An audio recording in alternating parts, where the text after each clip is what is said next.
clerk please call the roll? Senators Baisley, Bridges, Excused. Buckner, Coleman, Cutter, Danielson, Exum, Fields,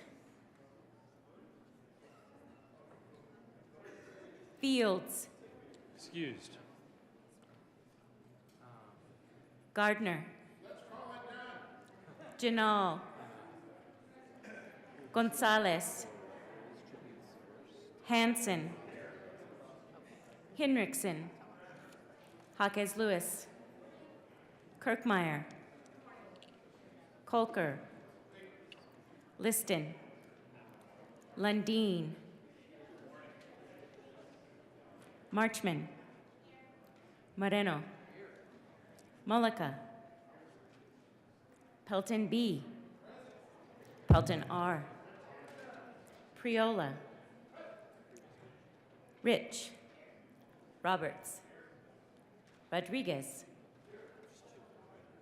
Simpson, Smallwood, Sullivan, Van Winkle, Will, Winter, Zenzinger. Mr. President. Here. The morning roll call is 33 present, 0 absent, 2 excused. We do have a quorum. Will the good senator from Denver please lead us in the pledge? Thank you, Mr. President.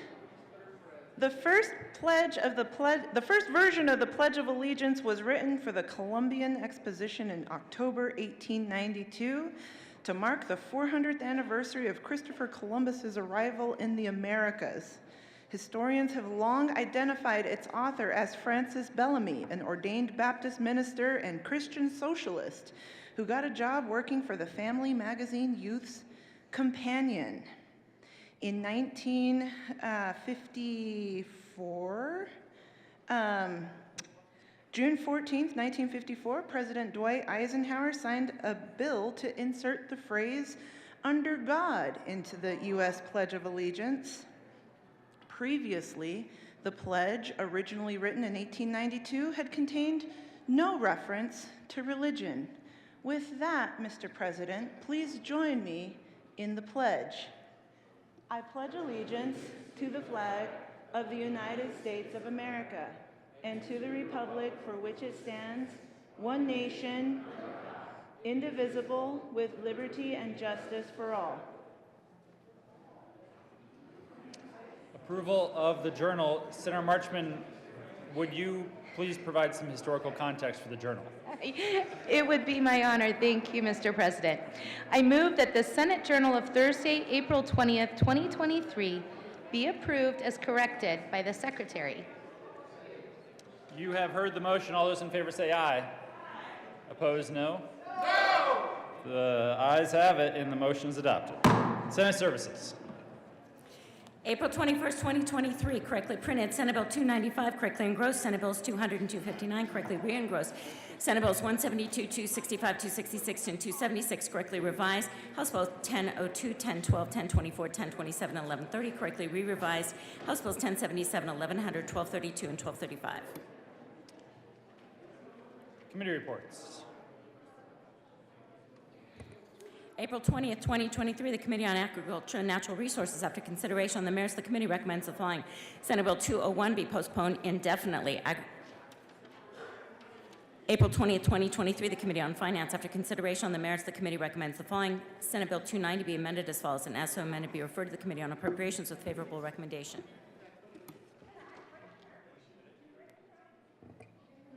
Introduction of bills. Senate Bill 296, Senators Winter F. and Marchman, Representative Bacon, concerning protections for students against discriminatory practices at school. Education. Majority Leader Moreno.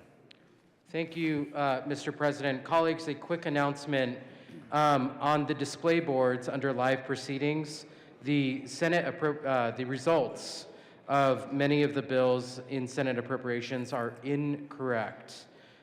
So that will hopefully get corrected soon, but just know that the display boards are not accurate for the bills that were considered in appropriations this morning. With that, Mr. President, I move to proceed out of order for a moment of personal privilege by the senator from Newcastle. You have heard the motion. All those in favor say aye. Those opposed, no.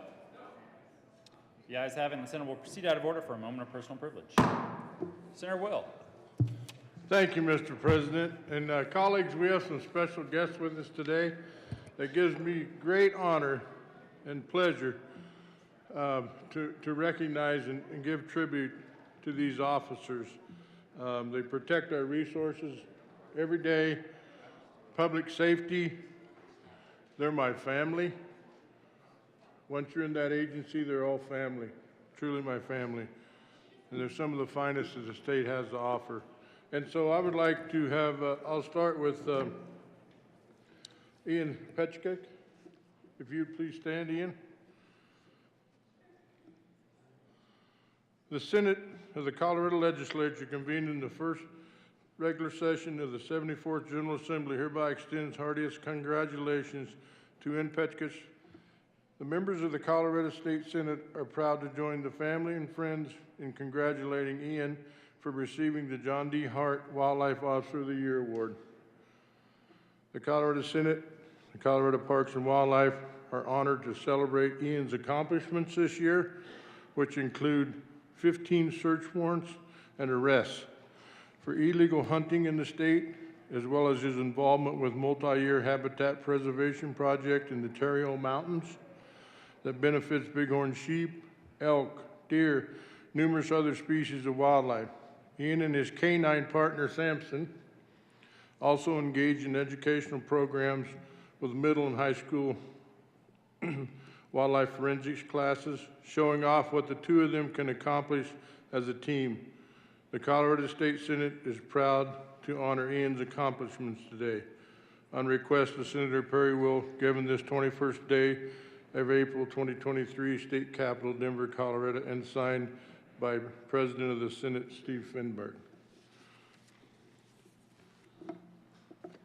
So that was the Wildlife Officer of the Year. Now for the Park Ranger of the Year.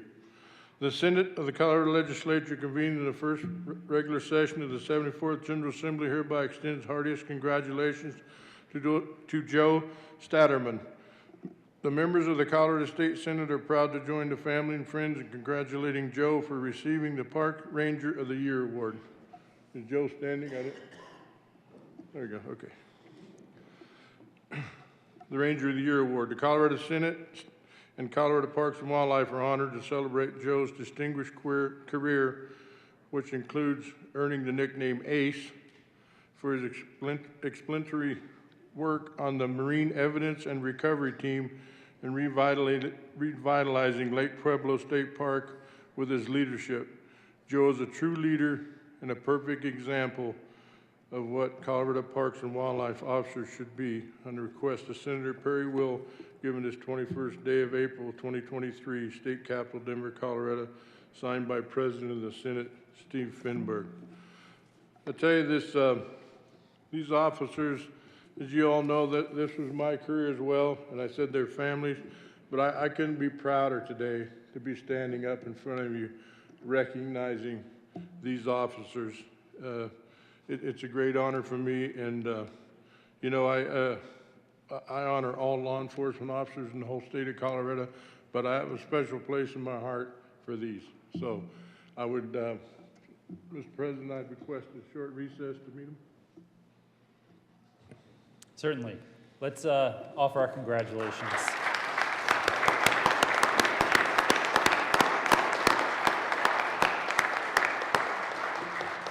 Thank you for your service and congratulations on your accomplishment. The Senate will stand in a brief recess to greet our guests.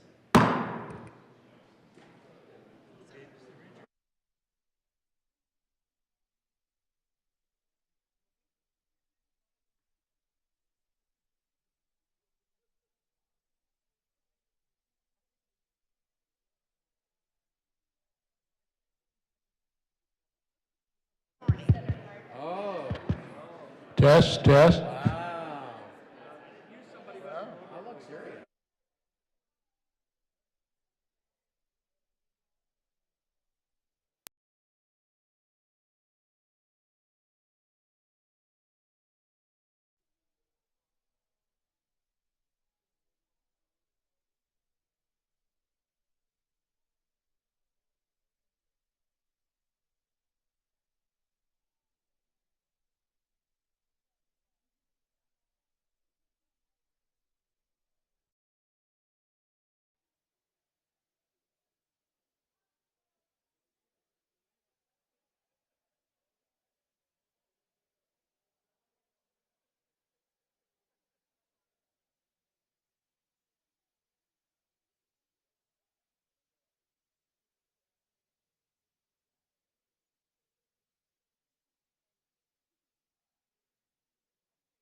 Testing. 1, 2. Testing.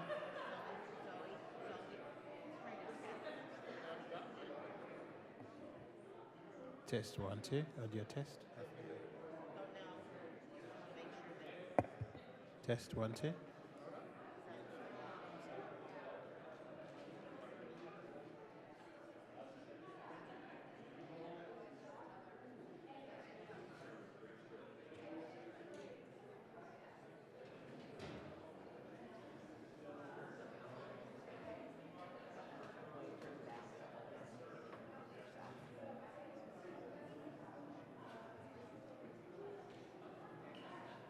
Audio test 1, 2. It's a bit, I think.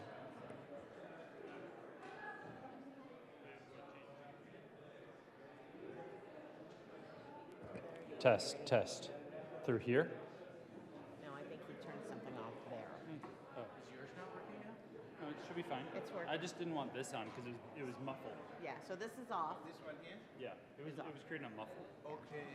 So I turned it off. Yeah, right. But that's fine, right? Yeah, we'll fix it. Okay.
The Senate will come back to order. Majority Leader Moreno. Thank you, Mr. President. I move that the Senate proceed out of order for consideration of resolutions. The motion is for the Senate to proceed out of order for consideration of resolutions. All those in favor say aye. Opposed, no. The ayes have it, and the Senate will proceed out of order.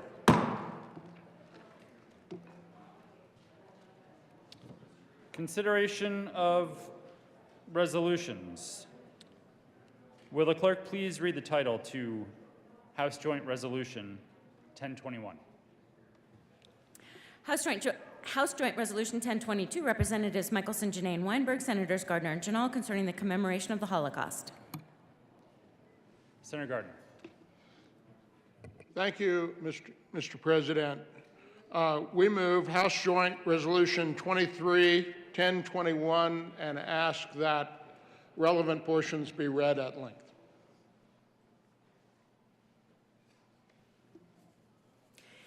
House Joint Resolution 1021, Representatives Michelson, Janae, and Weinberg, Senators Gardner and Janal, concerning the commemoration of the Holocaust. Whereas genocide begins not with violence, but with words, and whereas prejudice, bigotry, bias, and racism have been the causes of conflict, war, and mass atrocities throughout human history, and whereas observing an individual moment of silence for each Jewish victim of the Holocaust would take over 11 years, and whereas the English word Holocaust derives from Greek words meaning whole, holos, and burnt, kaustos, and generally describes destruction on a mass scale, Holocaust, as a proper noun, specifically refers to the state-sponsored persecution and mass murder of European Jews and others at the direction of the German Nazi government between 1933 and 1945. And whereas the Nazis who came to power in Germany in January 1933 asserted that Germans were racially superior and that Jews and others were inferior and an alien threat to the so-called German racial community, and whereas the Nazis used anti-Semitism as a political weapon to gain popular support, blaming Jews for all of Germany's problems, including the country's defeat in World War I, the economic depression, and the both Bolshevik threat of communism, it made little difference that the Nazis' accusations were blatantly contradictory and their so-called facts were fabricated. And whereas between 1933 and 1945, Nazi Germany and its collaborators murdered 6 million Jews, 2 out of every 3 Jews who lived throughout Europe, 1.5 million of whom were children, as well as 5 million other civilians, including Sinti people, Roma people, people with intellectual or developmental disabilities, gay men, Jehovah's Witnesses, Soviet prisoners of war, and political dissidents. And whereas we recall that in the aftermath of the war, Israel, a close ally and friend of the United States, became a refuge for many survivors who endured the ravages of the Holocaust and has remained a sanctuary for Jews worldwide, seeking safety ever since. And whereas we gratefully acknowledge the more than 28,000 non-Jews who at great risk to themselves saved Jews from extermination during the Holocaust and have been designated righteous among the nations by Yad Vashem, the World Holocaust Remembrance Center, and whereas today, as we mourn the loss of those who were killed and consider the terrible experiences of those who suffered and lived through the Holocaust, we note that anti-Semitic acts are not a thing of the past. According to the Anti-Defamation League's annual audit of anti-Semitic incidents, anti-Jewish incidents surged to historic levels in 2022, with a total of 3,697 incidents reported across the United States, an increase of 36% compared to 2021. In Colorado, there were 71 reported incidents of anti-Jewish harassment, vandalism, and assault in 2022, which is the second highest level recorded in more than 10 years. Colorado ranked 12th in the country in 2022 and 8th in 2021 for the most reported anti-Semitic incidents. Globally, there has also been an increase in anti-Semitic incidents. Some Jews feel more isolated and vulnerable as a result. And whereas we must also acknowledge that ethnic cleansing, genocide, terrorism, crimes against humanity, and wars on civilian populations are not relics of the past, and whereas regretfully the phrase "never again" has become "yet again," as we see today and in the recent past so much brutality in places like Myanmar, Syria, Iraq, Nigeria, Bosnia, Cambodia, Ukraine, Rwanda, the Central African Republic, Sudan, and South Sudan. And whereas today, while we remember the Holocaust, we focus our attention on the passing of Holocaust survivors who provided firsthand accounts of the terrors they endured, leaving their children and grandchildren as the last generations to know the stories of the Holocaust directly from those who lived through it. And whereas while we are fortunate that several organizations in Colorado are dedicated to retelling the stories of the Holocaust and other genocides, it is not enough. Far too many people, including most students, need more opportunities to learn about these atrocities so they are not repeated. To mitigate the issue, on July 8, 2020, Governor Polis signed into law House Bill 20-1336 requiring the satisfactory completion of a course that includes Holocaust and genocide studies as a condition of high school graduation in public schools. And whereas we recognize the tremendous investment and preparation that Colorado school districts, administrators, and foremost, classroom educators are putting forth to implement and support House Bill 20-1336 as they ensure the phrase, "we remember," will carry meaning and merit for generations of Colorado students.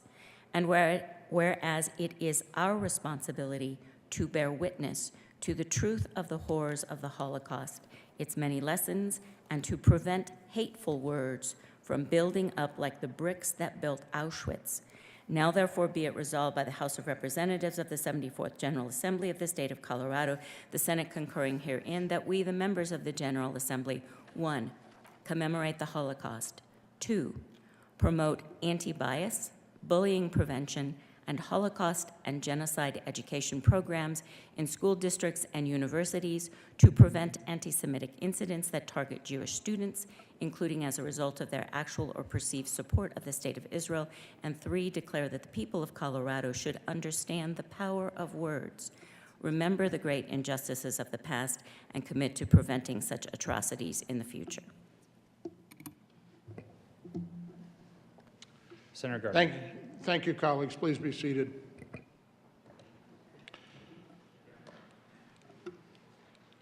Every year, we have this Holocaust remembrance, and I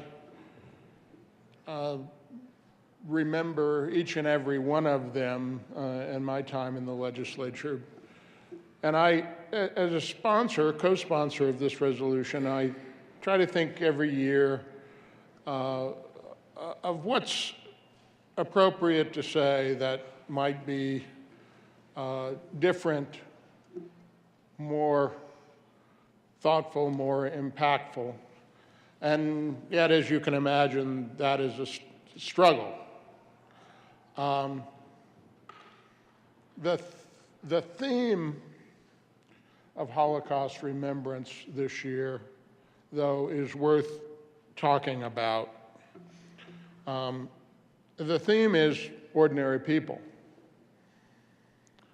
So often, when we talk of the Holocaust, people talk about the Nazi leadership, Hitler, Himmler, Heydrich, and the names go on. And yet,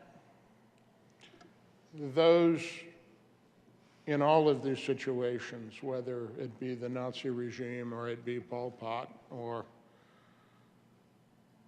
Rwanda, those leaderships are enabled and empowered by ordinary people. And so, when we discuss this each year, I always fear that the lesson people will take away is that there are really bad and evil people in charge of some regimes out there that should be stopped, and that is true, and yet overlook the fact that each and every one of those regimes in some way, some shape, some fashion is facilitated by ordinary people. You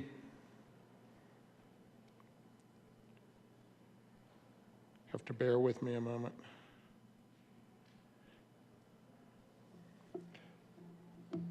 Ordinary people turn a blind eye.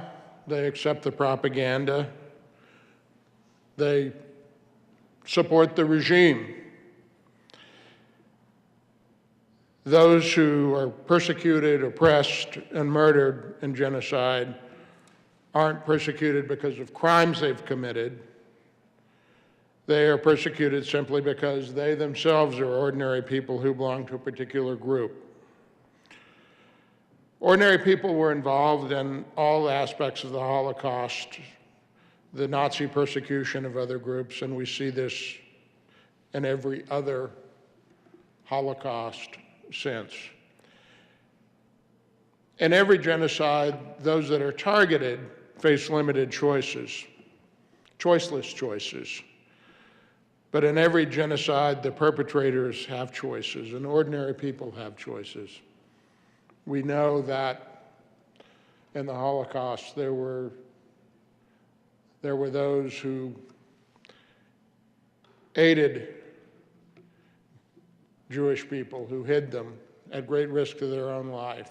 Too few, but there were. We know that there were people who spoke out. Too few, but there were. Ordinary people making ordinary choices.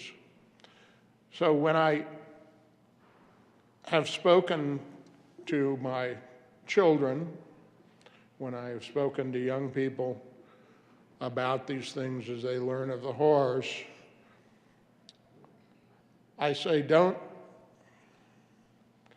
simply focus on the evil that those in leadership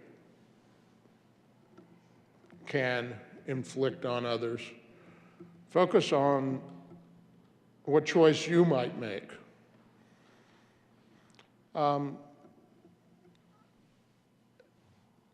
Some of you may know, and many of you don't, that in a past life or two of mine, I was on the faculty at the Air Force Academy and taught in the law department.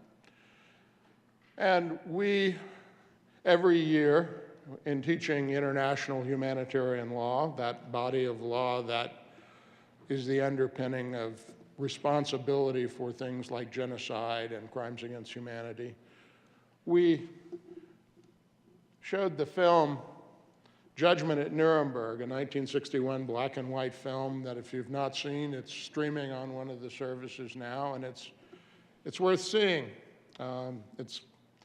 It's great, kind of interesting, just as an aside. Spencer Tracy and Marlene Dietrich are in the film.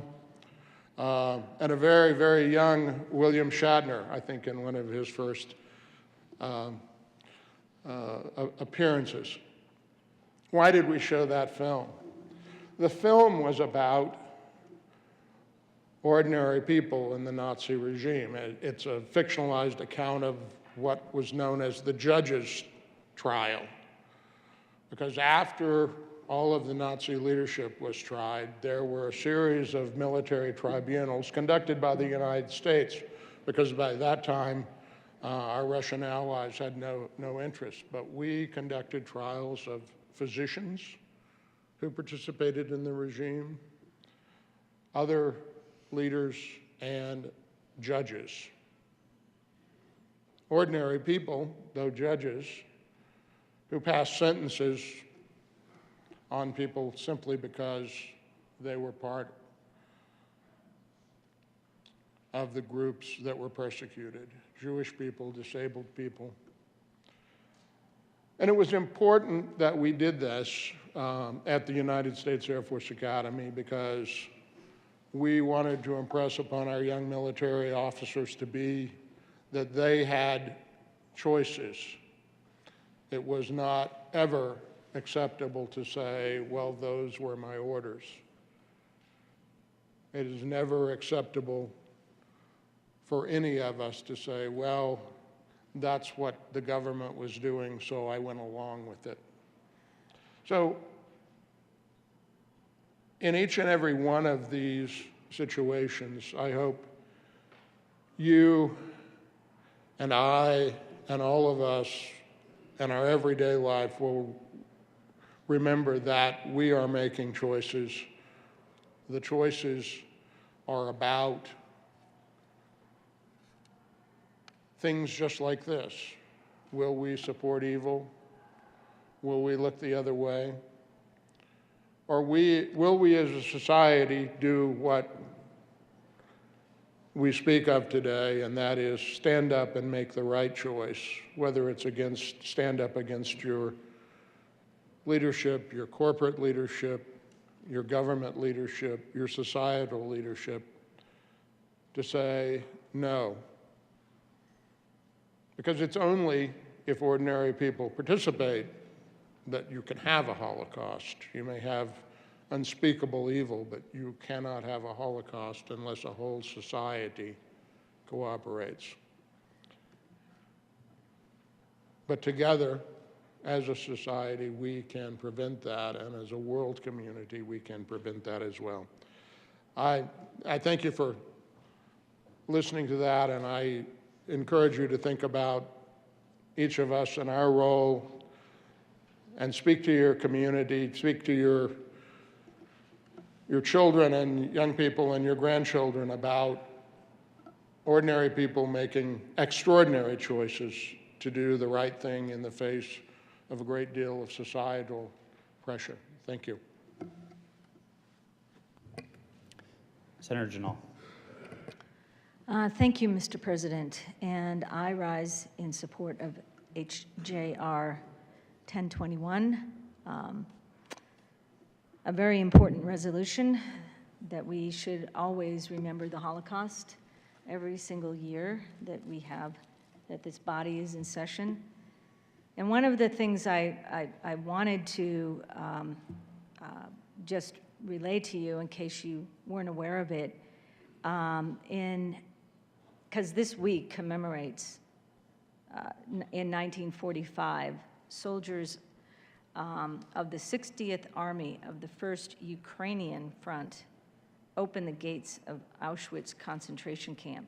That was 78 years ago, this week.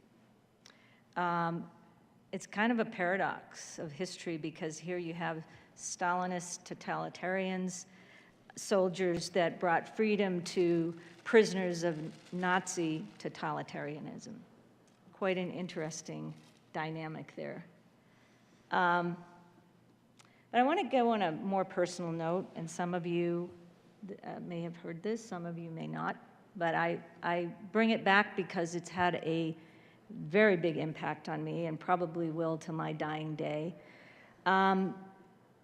Several years ago, I traveled to Poland, and I think when we had Ukrainian tributes, and we had the year tribute for Ukraine, I told you all that I am of Ukrainian, Polish, and Russian descent. My father's family is from Poland. Not Russia, Warsaw for his mom, and Krakow for my dad's father. Warsaw and Krakow are very different, and I don't know how many of you have been to Poland or to Auschwitz or Birkenau. It doesn't seem like very many of you have, maybe one or two, three. It really sobers you into what has happened and why we're doing this today. Krakow is a very beautiful, it's a very happy city. It's full of music and art, and it's just a lovely place, and I wanted to see where my grandparents had grown up and then immigrated to the United States, but it's hard to imagine when I visited it what it was like 78 years ago. I took a sobering trip that's about 50 miles outside of Krakow to Auschwitz and Birkenau. And the shock and the sorrow has stayed with me and always will, and that's why I'm very honored to do this resolution today with a good country lawyer from El Paso County. Growing up, I was never made aware of the cruelty, of the hatred, of the dehumanization that the Jews and others had suffered. My parents told me to never, ever say what my ancestry was. I don't know if I was really Jewish or not at that time. I was always to say, if questioned, that I was American. And when you're a little kid and you're going through a history class and they ask you, well, where did your ancestors come from? I always had to say American. My parents would not let me say any of those countries that they were originally from.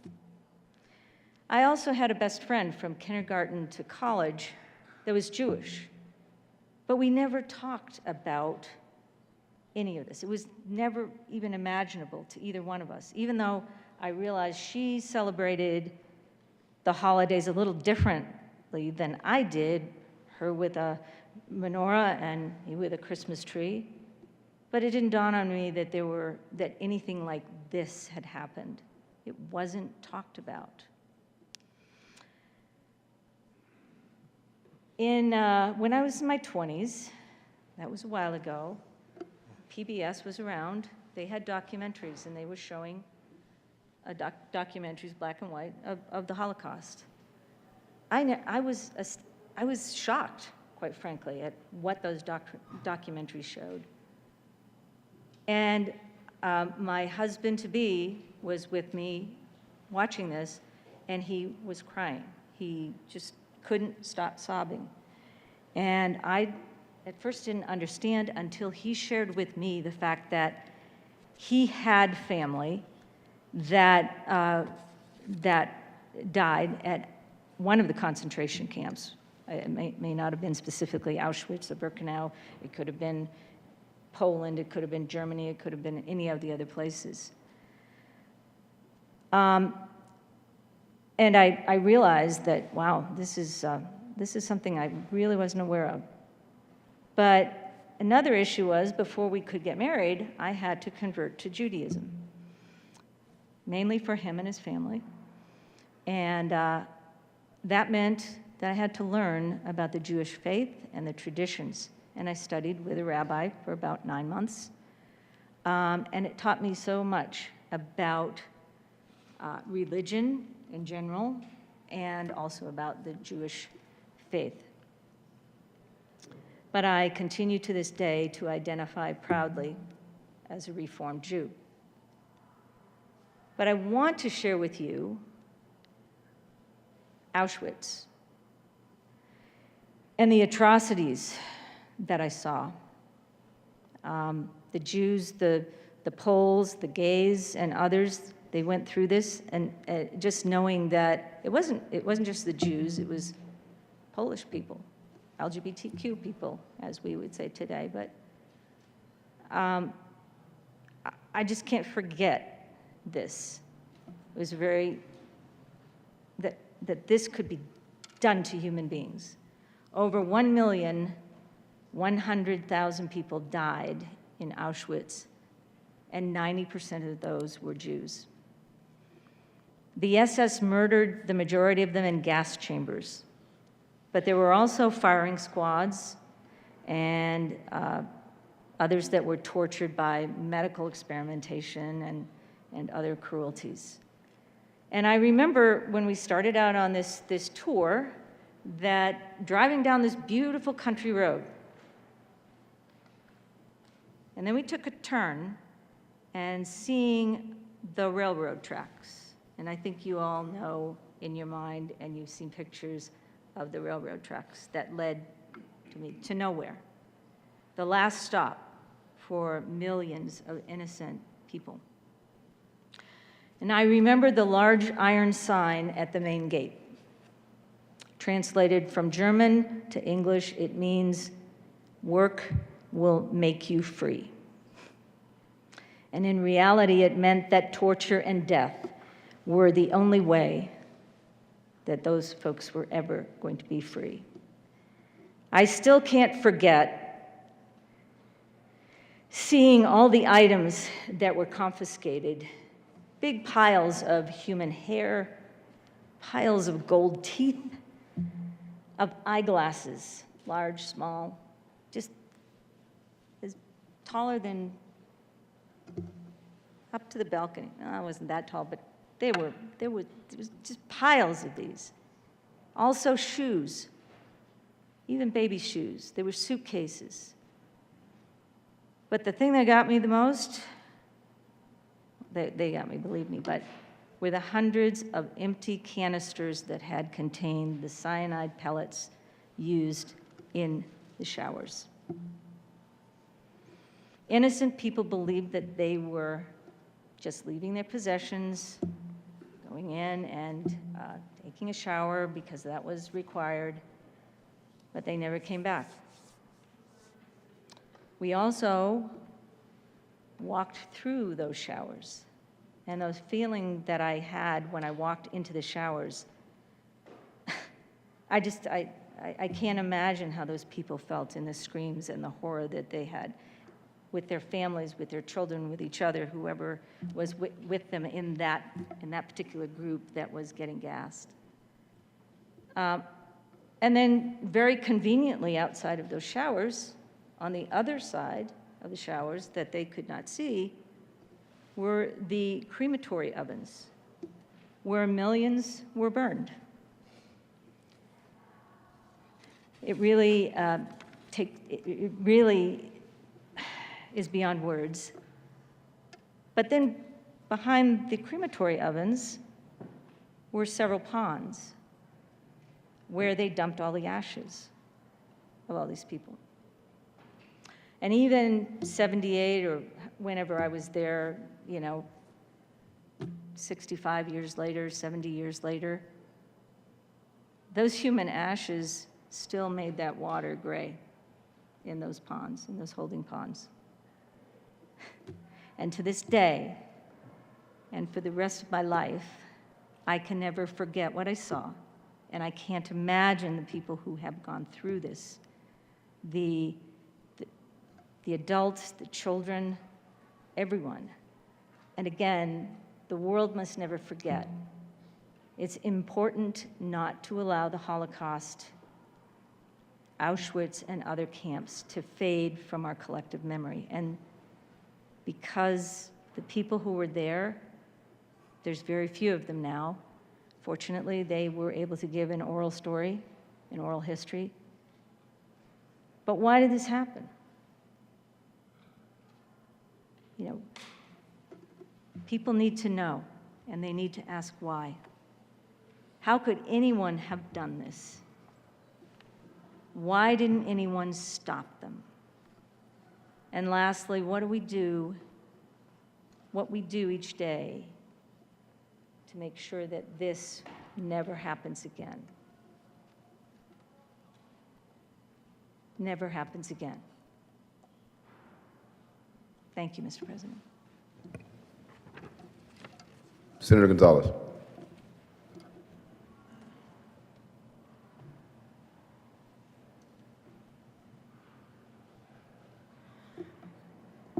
Thank you, Mr. President. What I heard from the good senator from Colorado Springs is that ordinary people and their actions were as important in leading to the atrocities that occurred in Nazi Germany.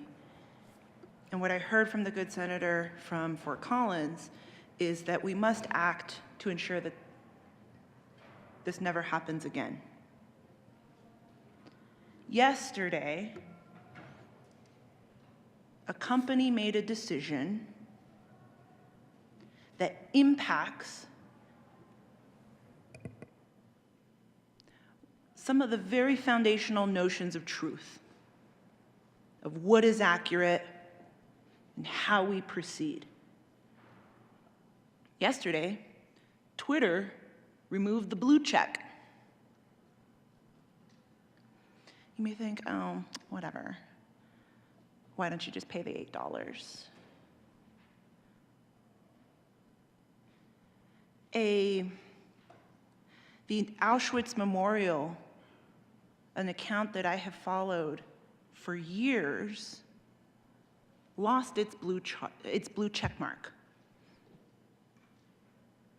Every day you can go to the Auschwitz Memorial Twitter page and they will show you photos or stories of people who were murdered during the Holocaust as an effort to never forget. They lost their blue check mark yesterday. You know who paid for verification and got a blue check mark? I'm not going to say their name, I'm not going to say their handle, but a white supremacist, racist, pro-Hitler account is now purporting itself out there on the internet, on Twitter, as verified. What does that have to do with this resolution? When we are conflating, not we, when information is being conflated and causing confusion and distorting facts and distorting truth and questioning whether or not the Holocaust even happened, that should give us all cause for concern. When we see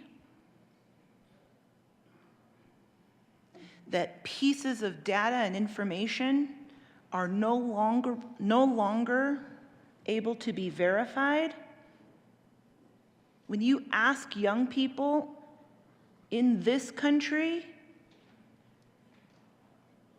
some very basic questions, around the Holocaust,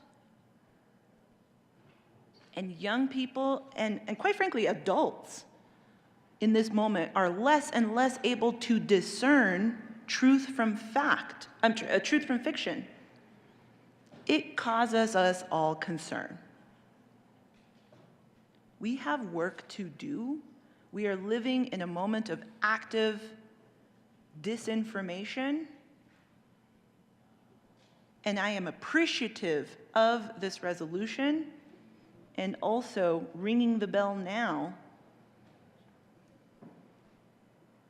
that those forces are still very much at play in our society and our politics today. Thank you, Mr. President. Senator Baisley. Thank you, Mr. President Pro Tem. I think it's not coincidental that is brought up today this recognition that we must recognize every year and kind of constantly in our DNA, as we always say, to ensure that this never happens again. And along with that, the conversation about the phrase "under God" within America's Pledge of Allegiance. That phrase was added a mere 9 years after the end of World War II. There was a deep contemplation by the world, how could people possibly be so torturous, so cruel, so inhumane to other humans? How could that happen? There was even a study, it did not take place until began in 1961 in Yale, called the Milgram studies, that many are familiar with, trying to understand how someone could be, how so many could be so obedient. And that was the Nuremberg war trial defense of obedience. But how could people be so obedient to such mindless and cruel treatment to other people? Well, indeed, the phrase "under God" came about 9 years after the war against the Nazis, and subsequent to that, of course, while we as a nation were joined by, of all people, the Soviet Union, Russia in particular, to fight against Nazism, then it came about the very clear contrast even between communism and what we are as Americans.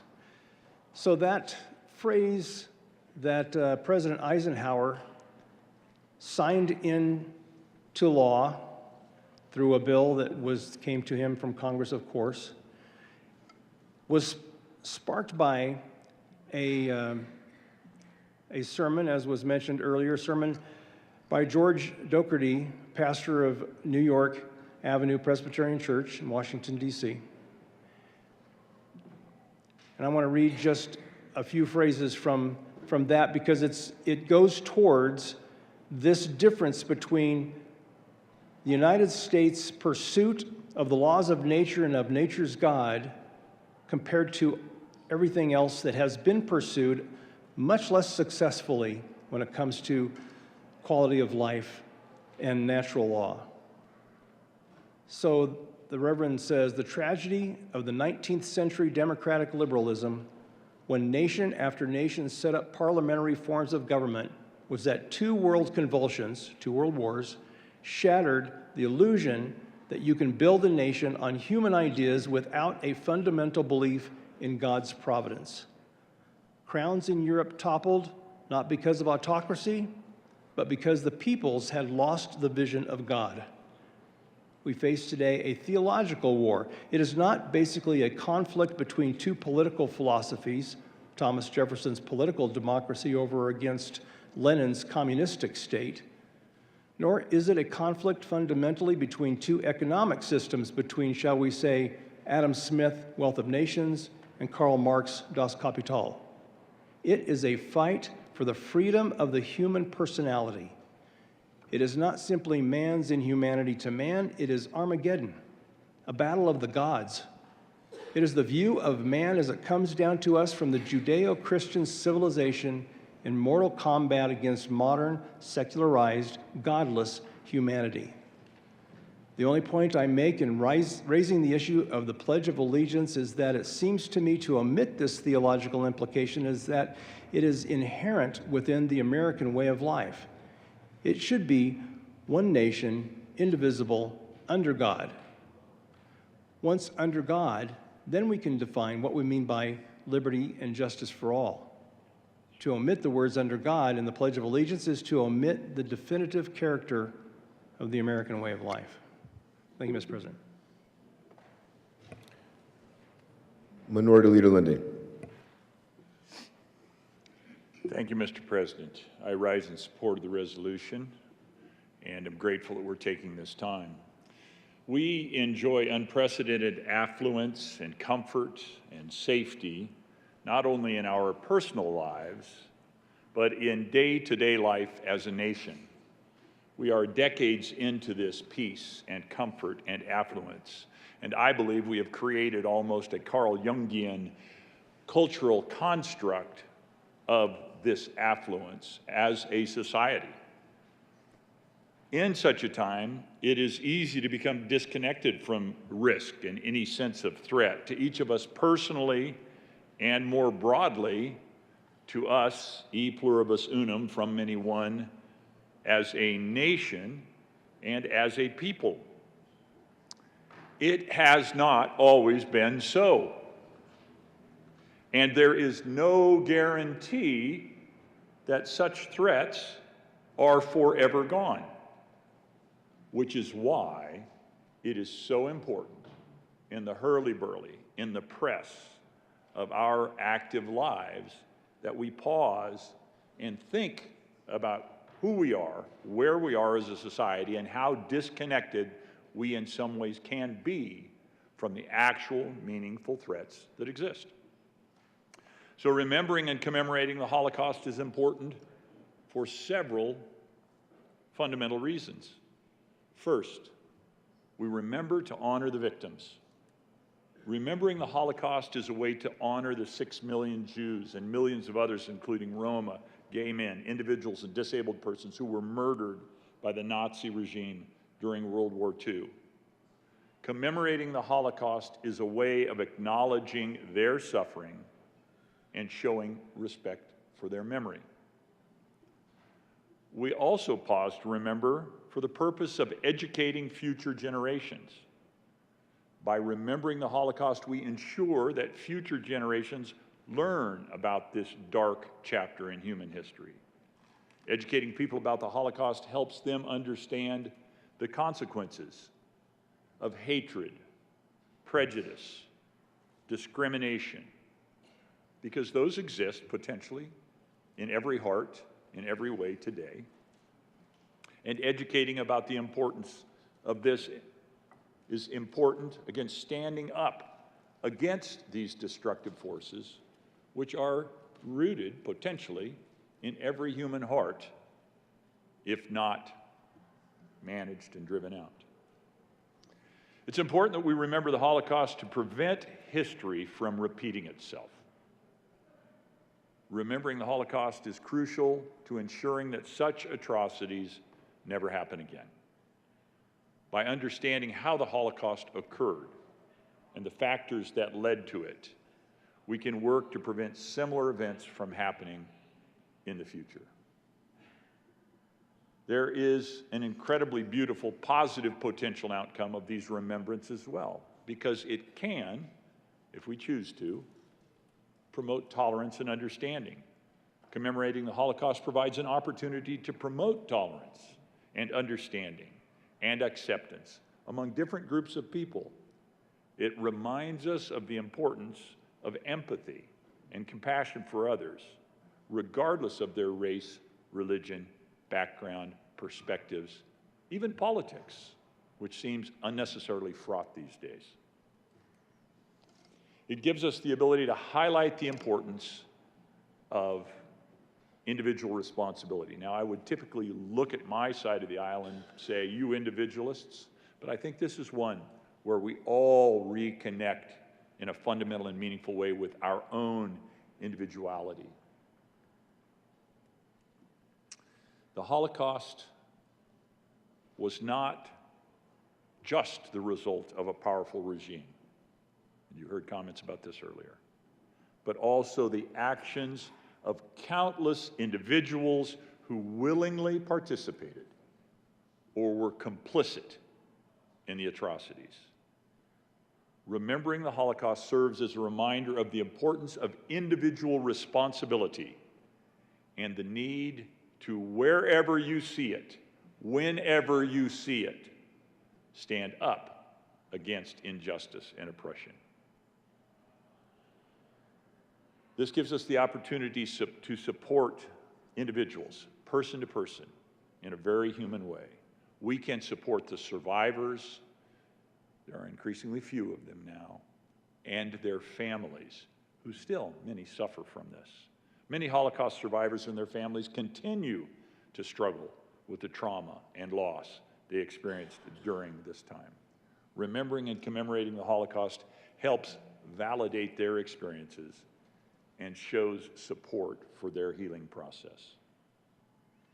And this seventh and final, seven's a good number of completion, reason why that it's important and beneficial to remember the Holocaust is important to this chamber. It helps us strengthen our democratic values. The Holocaust is a stark reminder of the dangers of totalitarianism and the erosion of democratic values. By commemorating this event, we reaffirm our commitment to democracy, to human rights, and to the rule of law and the supportive process, because when we walk away from the rule of law and the supportive process, tyranny can lurk horribly and horrifyingly in the shadows. Thank you, Mr. President. Senator Finberg.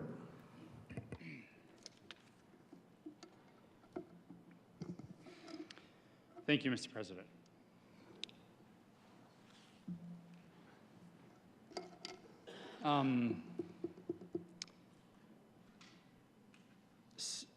Most of you probably know that I grew up Jewish.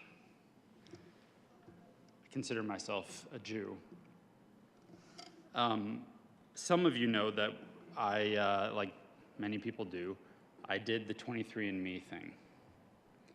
I learned some interesting things. The thing that was not interesting was that I'm 99.999% Ashkenazi Jew. I was like, okay, why did I want my money back? I knew that, but it was a validator, I suppose. It's always been a core part of my identity and who I am since I can remember. And it is today, even if I'm not devout or often practicing.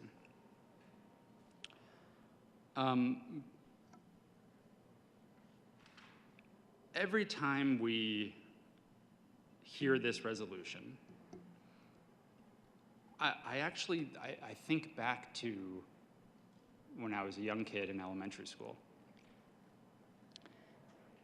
And, you know, when you're in school, you kind of slowly, in an age-appropriate manner, you learn about the Holocaust. It's a core part of most education experiences one way or another, whether it's you read the Anne Frank diary or you study it in history. And you kind of learn that lesson over and over again, at least in my experience growing up, in more age-appropriate ways as you get older and in different contexts. As a young Jew, though, I think the context matters, and sometimes it can create really uncomfortable situations for children because you're learning about unspeakable evil. And I think even as adults, we don't really know how to comprehend it. But when you hear about that as children, I think a lot of children probably don't know totally how to digest it, what to do with that information. And we all know when children are confused, things come out strange. But every year when we have this resolution on the floor, I think about sort of every year when we would learn about the Holocaust growing up and the comments I would get. And some would just be, awkward and whatever. But some were very hurtful, right? There was a point where after learning and probably watched a video and learned about the horrible conditions in some of the camps and how everybody had their heads shaved because of lice. And of course, that was then digested and came out with a classmate of mine telling everybody not to get near me because I had lice.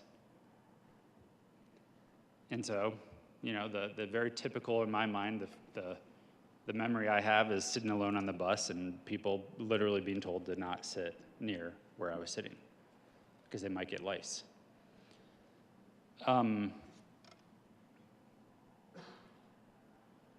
But then some were much, much more destructive, right? Jokes about ovens.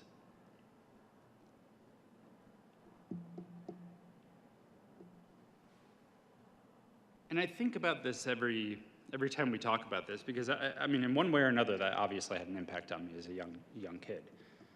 And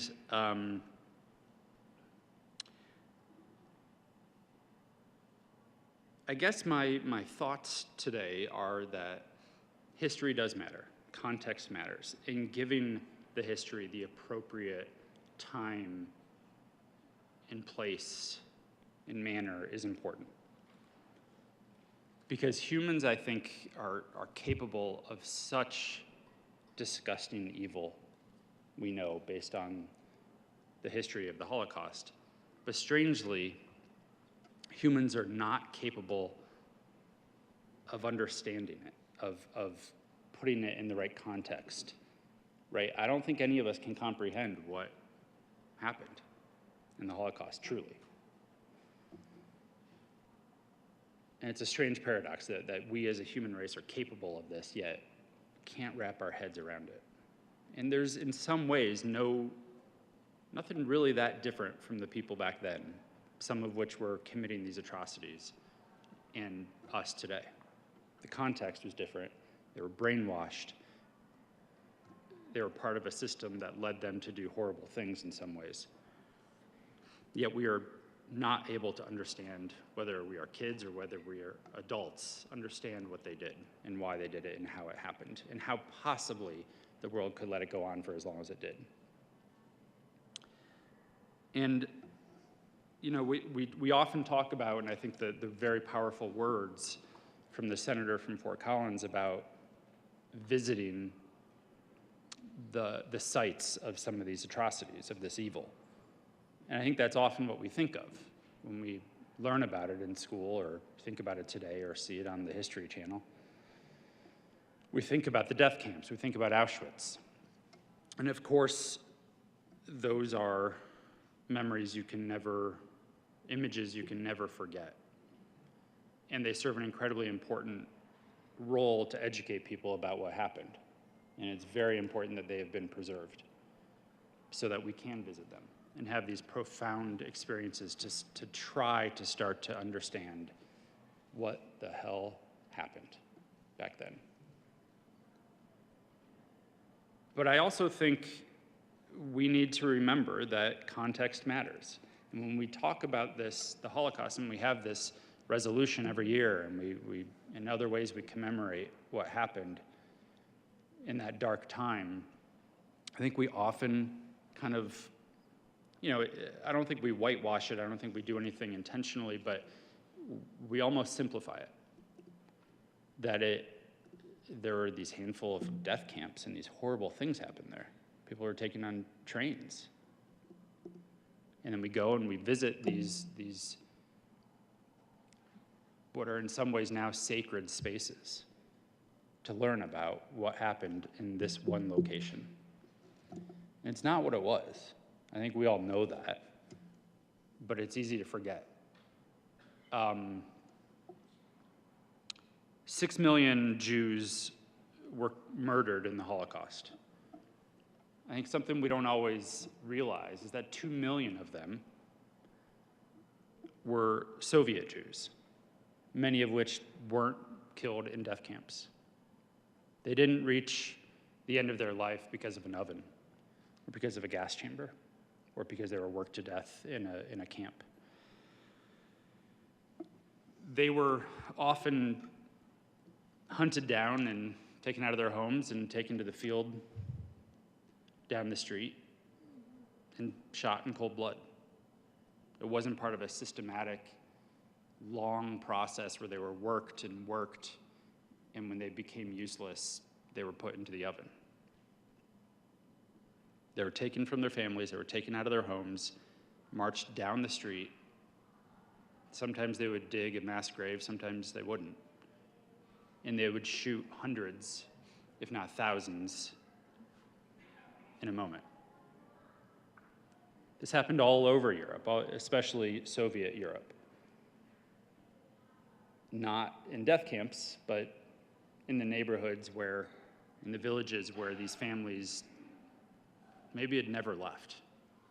For generations, that's where their families called home. And their family line was ended right there. 2 million. They call this the Holocaust by bullets. It's the term that's been given to this atrocity that sort of happened in a much more decentralized manner. A lot of this happened in Ukraine. And when you go to Ukraine and where people are living their lives in Ukraine, you could be shopping, you could be going to school, you could be driving down the street, and you are on top of a mass grave that's not marked.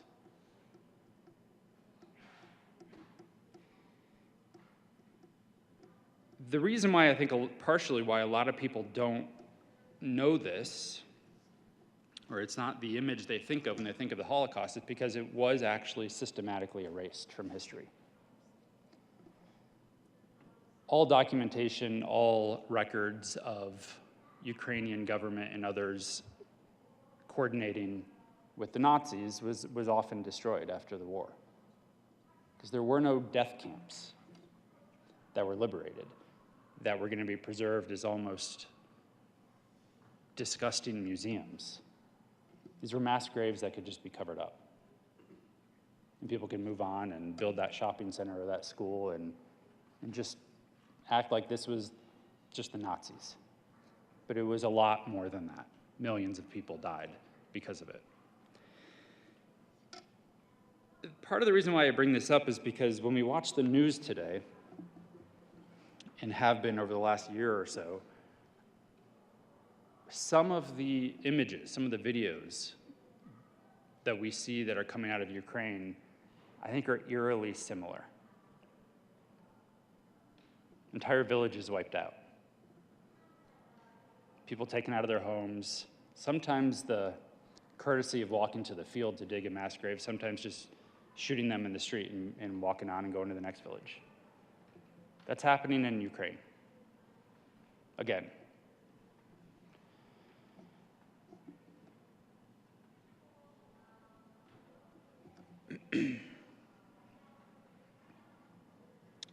It's not just happening in Ukraine, though. It's also been happening in Syria.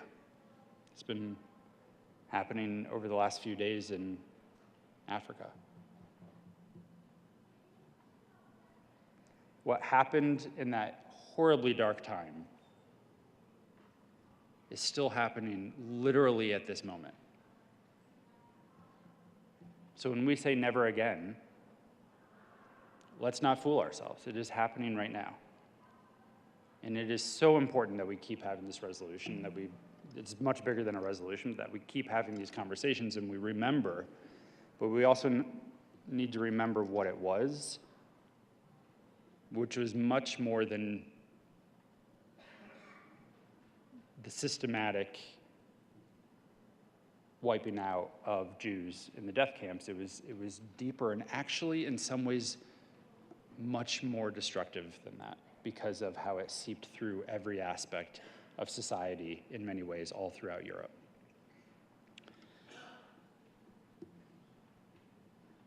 The reason why this matters, and part of the reason why I bring up what's happening in Ukraine today and what happened generations ago and how the world has seemed to sort of almost forget that that was the Holocaust also, is because when Putin invaded Ukraine, he said it was to denazify Ukraine, to rid it of the Nazification that was happening over there. Think about that. He said he had to go in and save people because they were falling under the rule of Nazis or Nazi-like regimes. The president of Ukraine is a Jew. His family died in these mass graves.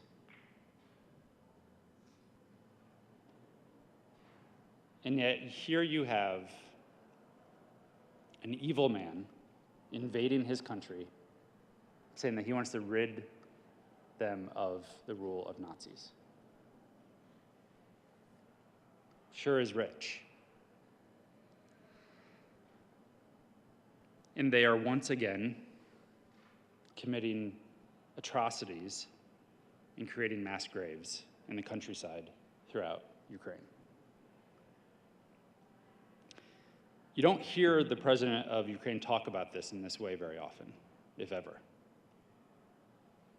It's probably personal, but it's also probably political. And he is now the leader of a country that not too long ago was complicit in trying to wipe out who he is and who his people are. That's pretty complicated.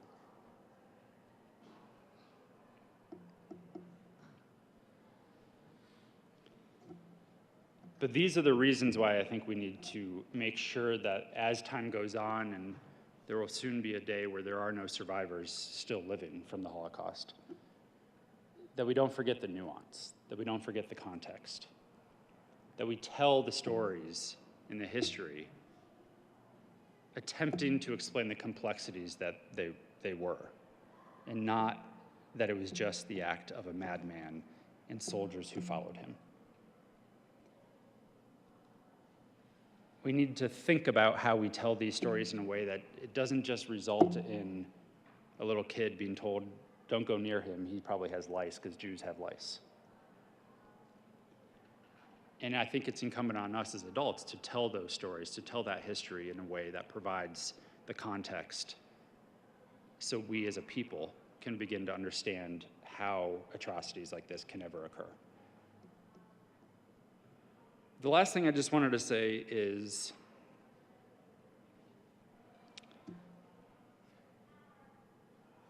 a million of the 6 million were children, or maybe it was 1.5 million. An astounding amount.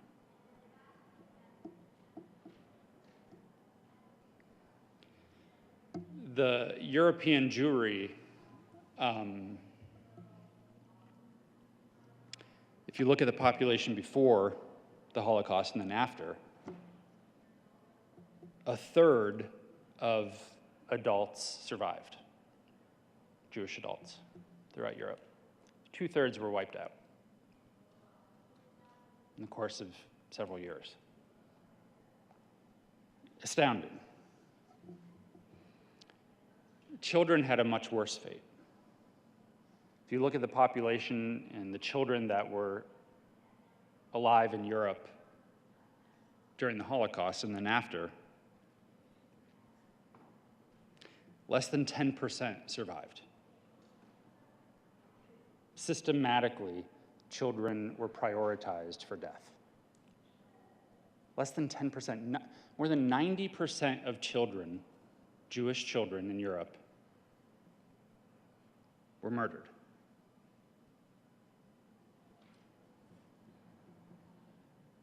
My 23andMe told me I was 99.999% Ashkenazi Jewish.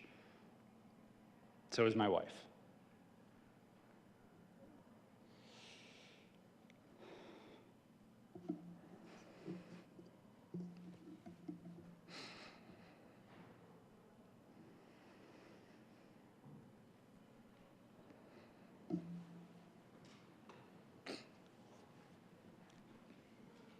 Those children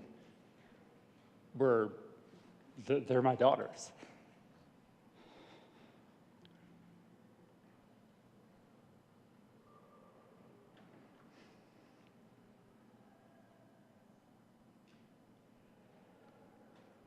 Genetically, culturally, in some ways,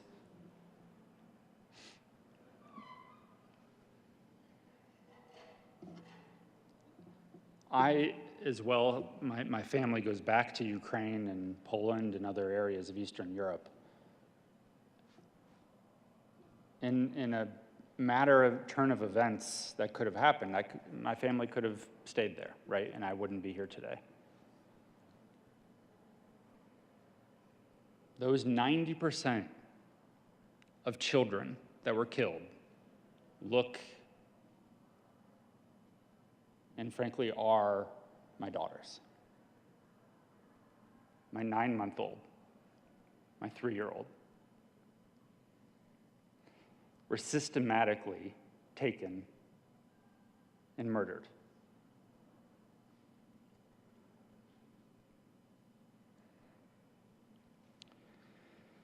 And so I want to thank the sponsors and the Chamber for allowing the time to have this conversation, because it is important.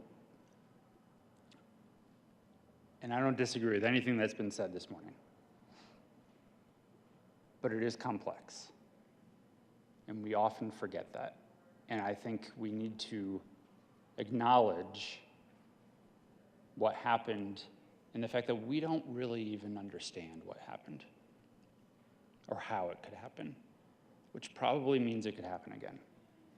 And I would say is happening again today, literally at this moment. And so the more we can explain the complexities, the more we can dig into it and not brush over it as if it was a horrible moment that happened. We remember it, we honor the victims, and carry on with the rest of our day and our lives. That is the work that will potentially maybe slow down or stop or mitigate these atrocities from occurring into the future. Thank you, members.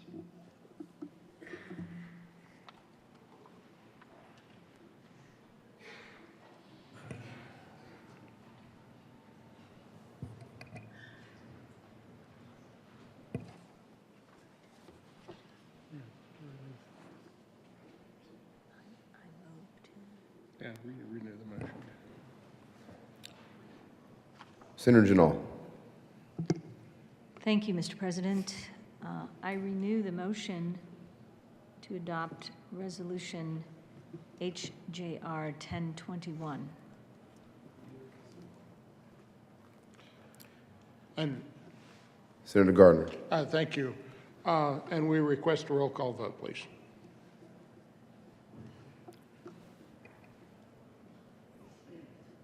The motion is the adoption of House Joint Resolution 1021.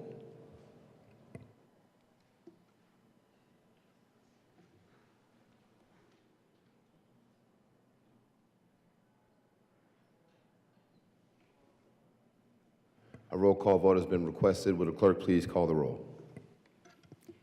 Senators Baisley. Baisley, aye. Buckner, Bridges excused. Buckner. Buckner, aye. Coleman. Aye. Coleman, aye. Cutter. Cutter, I. Danielson. Danielson, I. Exum. Exum, I. Fields excused. Gardner. Aye. Gardner, I. Janal. Aye. Janal, I. Gonzalez. Gonzalez, I. Hanson. Hanson, I. Hinrichsen. Hinrichsen, I. Hawkes Lewis. Hawkes Lewis, I. Kirkmeyer. Kirkmeyer, I. Kolker. Kolker, I. Liston. Liston, I. Lundeen. Lundeen, I. Marchman. Marchman, I. Moreno. Moreno, I. Mullica. Mullica, I. Pelton, B. Pelton, B, I. Pelton, R. Pelton, R, I. Priola. Priola, I. Rich. Rich, I. Roberts. Roberts, I. Rodriguez. Rodriguez, I. Simpson. Simpson, I. Smallwood. Smallwood, I. Sullivan. Sullivan, I. Van Winkle. Van Winkle, I. Will. Will, I. Winter. Winter, I. Zenzinger. Zenzinger, I. Fenberg. Fenberg, I. With a vote of 33 ayes, 0 noes, 0 absent, and to excuse, House Joint Resolution 1021 is adopted. Co-sponsors, Senator Gardner. Thank you, Mr. President. We request that the current roll call be added as co-sponsors. Seeing no objection, the current roll call will be added as co-sponsors.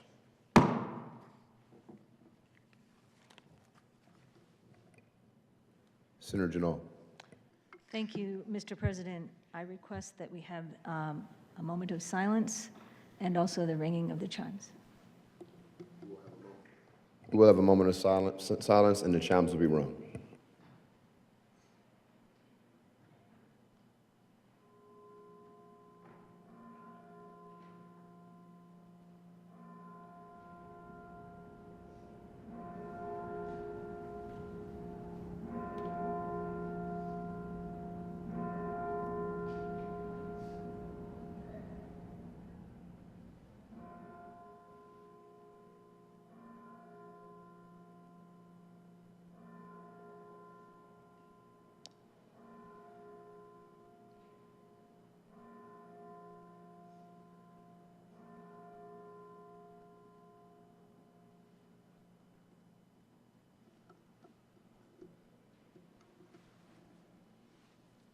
Senator Gardner.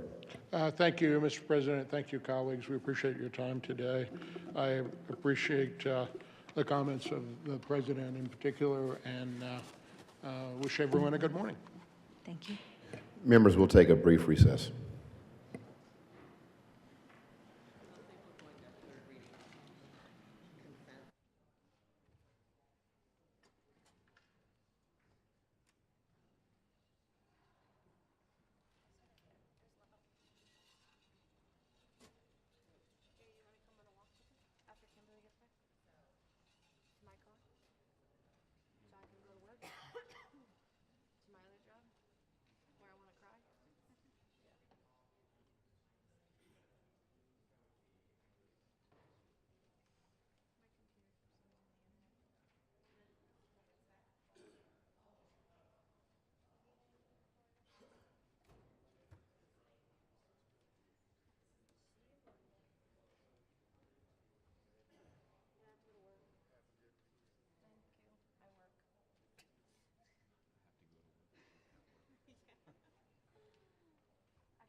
The Senate will come back to order.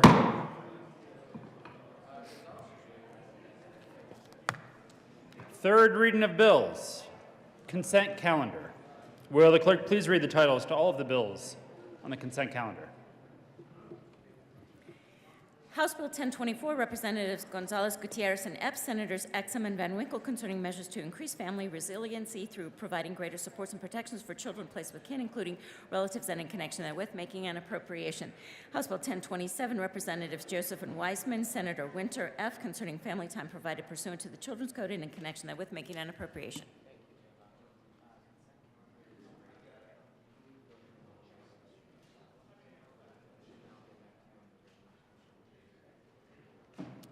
Majority Leader Moreno. Thank you, Mr. President. I move for the passage of all the bills on the third reading consent calendar, which includes House Bills 1024 and 1027. Is there any discussion on any of the bills? Seeing none, the motion is the passage of all the bills on the third reading of bills consent calendar. Are there any no votes?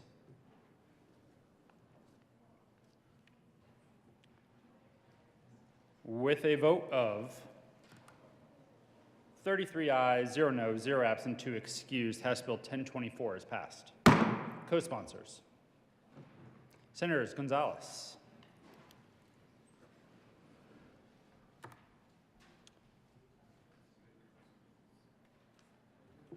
Priola, Cutter, Marchman, Hawkes Lewis,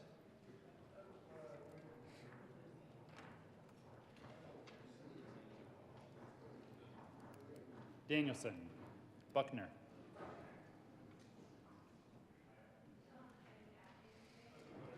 with a vote of 33 ayes, 0 noes, 0 absent, 2 excused, House Bill 1027 is passed. Co-sponsors.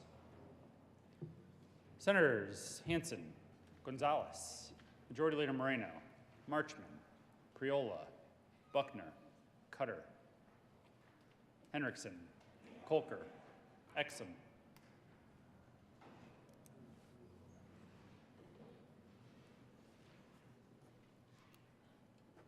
Coleman,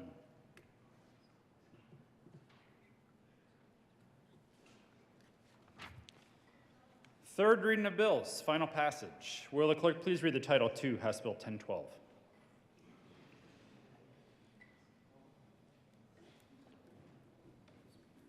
House Bill 1012, Representative Amabile, Senator Rodriguez, concerning issues related to juvenile competency to proceed and in connection therewith, making an appropriation.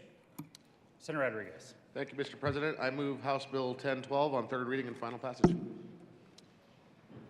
Is there any discussion? Seeing none, the motion is the passage of House Bill 1012. Are there any no votes? Senators Van Winkle, Will, Baisley, Rich, Gardner, Minority Leader Lundin, Smallwood, Kirkmeyer, Liston, Pelton B, Pelton R.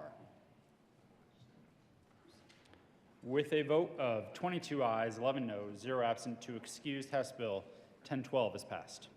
Co-sponsors, Senators Gonzalez, Exum, Majority Leader Moreno, Priola, Coleman, Cutter. Will the clerk please read the title to House Bill 1130? House Bill 1130, Representative Michelson Janae, Senators Rodriguez and Kolker, concerning requirements for prescription drug coverage for serious mental illness and in connection therewith, making an appropriation. Senator Kolker. Thank you, Mr. President. I move House Bill 231130 on third reading and final passage and ask for an aye vote. Is there any discussion? Seeing none, the motion is the passage of House Bill 1130. Are there any no votes? Senators Baisley, Minority Leader Lundin, Simpson, Liston, Smallwood.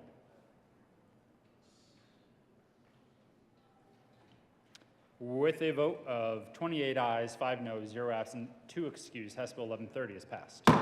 Co-sponsors, Senators Gonzalez, Van Winkle, Majority Leader Moreno, Janal, Sullivan, Cutter, Buckner, Winter, Priola. Coleman. Please add the president. Will the clerk please read the title to House Bill 1002? House Bill 1002, Representatives Mabry and Judah, Senator Roberts, concerning the affordability of F&F and auto injectors in connection therewith, making an appropriation. Senator Roberts. Thank you, Mr. President. I move for the passage of House Bill 1002 on third reading and final passage. Is there any discussion? Seeing none, the motion is the passage of House Bill 1002. Are there any no votes? Senators Van Winkle, Baisley, Minority Leader Lundin, Smallwood, Kirkmeyer, Liston, Pelton B, Pelton R, Simpson. With a vote of 24 ayes, 9 noes, 0 absent to excuse, House Bill 1002 is passed. Co-sponsors, Senators Hansen, Exum, Kolker, Majority Leader Moreno, Winter, Janal, Sullivan, Danielson, Buckner, Coleman, Priola, Cutter, Henriksen, Marchman.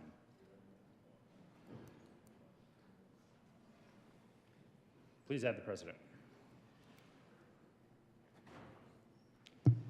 Will the clerk please read the title to Senate Bill 200?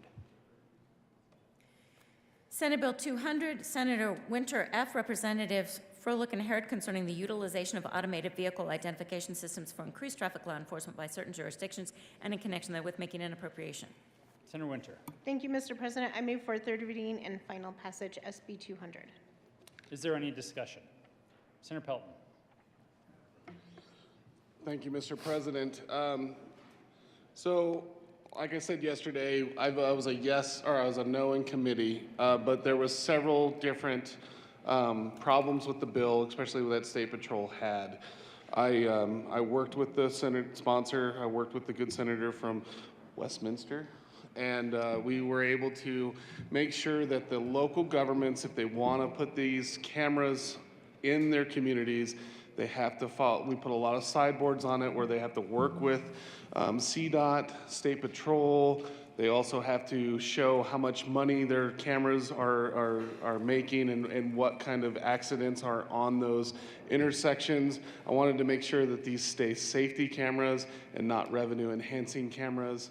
That was the biggest thing on that. The other thing that we also did is that in the original bill, they were punishing the vehicle owners.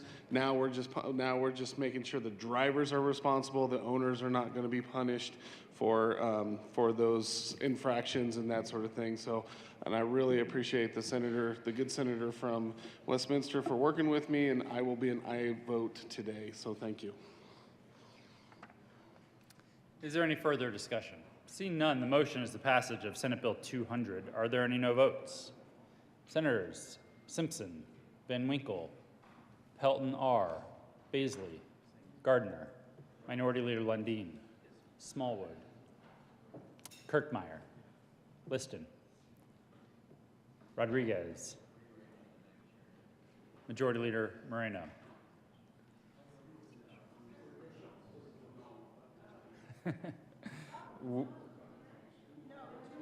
This is no votes on Senate Bill 200.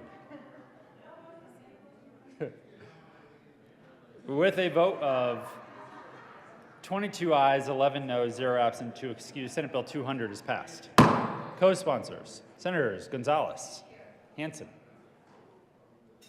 Marchman, Cutter, Coleman, Priola.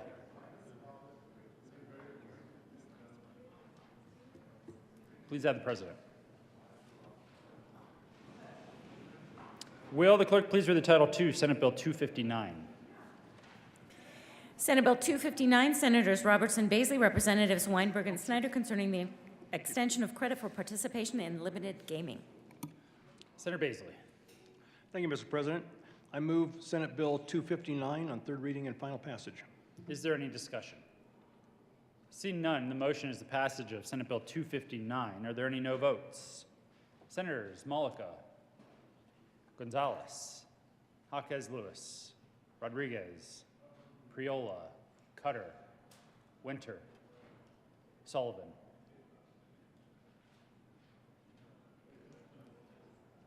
With a vote of 25 ayes, 8 noes, 0 absent, 2 excused, Senate Bill 259 is passed. Co-sponsors. Not a single one.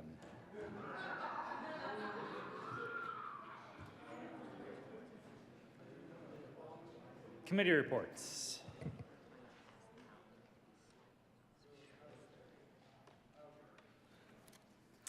April 21st, 2023, the Committee on Appropriations, after consideration on the merits, the committee recommends the following. Senate Bill 64 be amended as follows, and as so amended, be referred to the Committee of the Whole with favorable recommendation, with a recommendation to be placed on the consent calendar.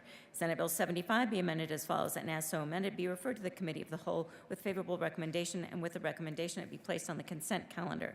Senate Bill 92 be amended as follows, and as so amended, be referred to the Committee of the Whole with favorable recommendation. Senate Bill 148 be amended as follows, and as so amended, be referred to the Committee of the Whole with favorable recommendation. Senate Bill 198 be amended as follows, and as so amended, be referred to the Committee of the Whole with favorable recommendation. Senate Bill 262 be amended as follows, and as so amended, be referred to the Committee of the Whole with favorable recommendation. Senate Bill 283 be amended as follows, and as so amended, be referred to the Committee of the Whole with favorable recommendation. Senate Bill 291 be amended as follows, and as so amended, be referred to the Committee of the Whole with favorable recommendation.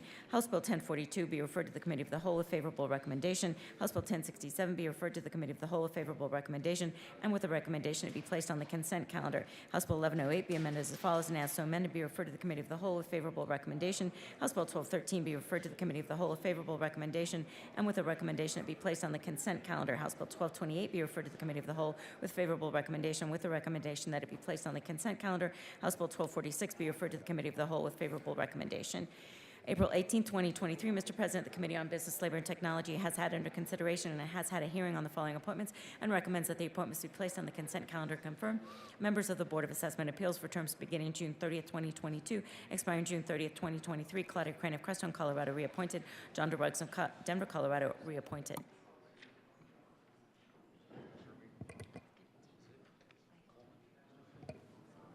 Majority Leader Moreno.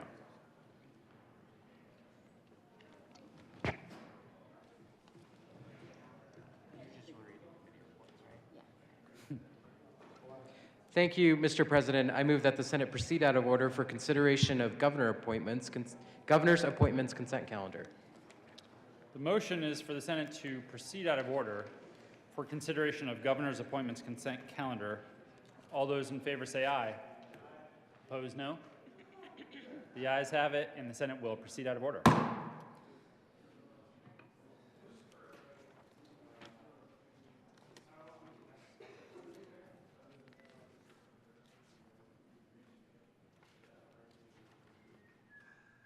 Consideration of governor's appointments consent calendar.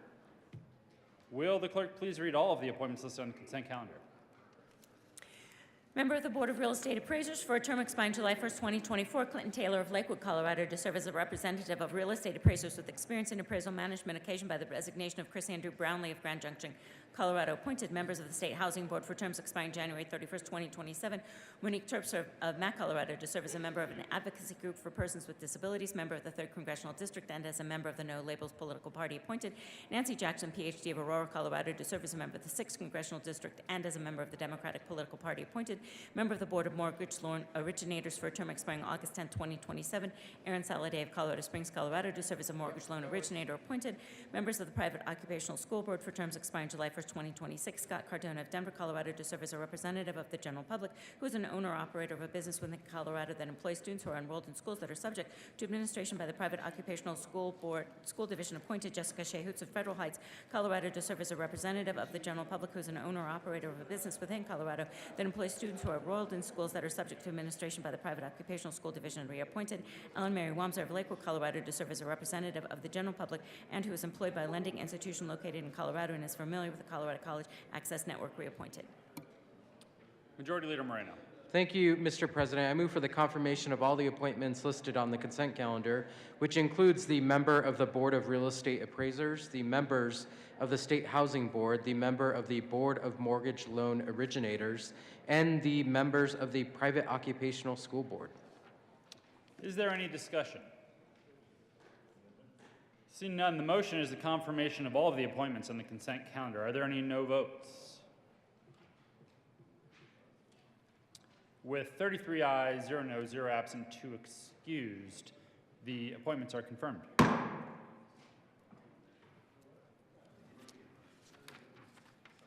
Majority Leader Moreno.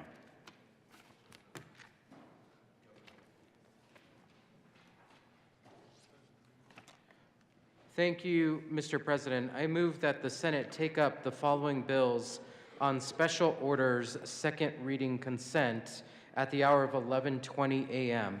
Senate Bill 248, Senate Bill 278, House Bill 1217, House Bill 1067, House Bill 1213, and House Bill 1228. Colleagues, you can cross out Senate Bill 75. That will be added to a special orders calendar later, so that it will not be taken up on consent. And colleagues, this is a mix of bills that were referred by the Appropriations Committee this morning, as well as the three bills that were on general orders second reading consent for today. The motion is that the Senate take up Senate Bill 248, 278, House Bill 1217, and 1067, 1213, and 1228 on special orders consent at the hour of 11:20 a.m. This does require a 2/3 vote. All those in favor say aye. Aye. Opposed, no.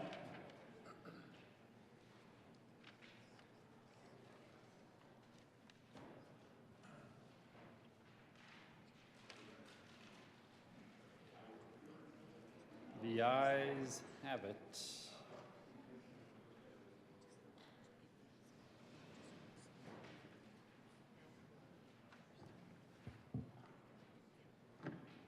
That motion is adopted. And the Senate will take up those bills on special orders consent at the hour of 11:20 a.m. Special order, second reading of bills, consent calendar, Senator Coleman. Thank you, Mr. President. I move the Senate resolve itself committee to hold for consideration of special order second reading of bills consent calendar. You have heard the motion. All those in favor say aye. Aye. Opposed, no.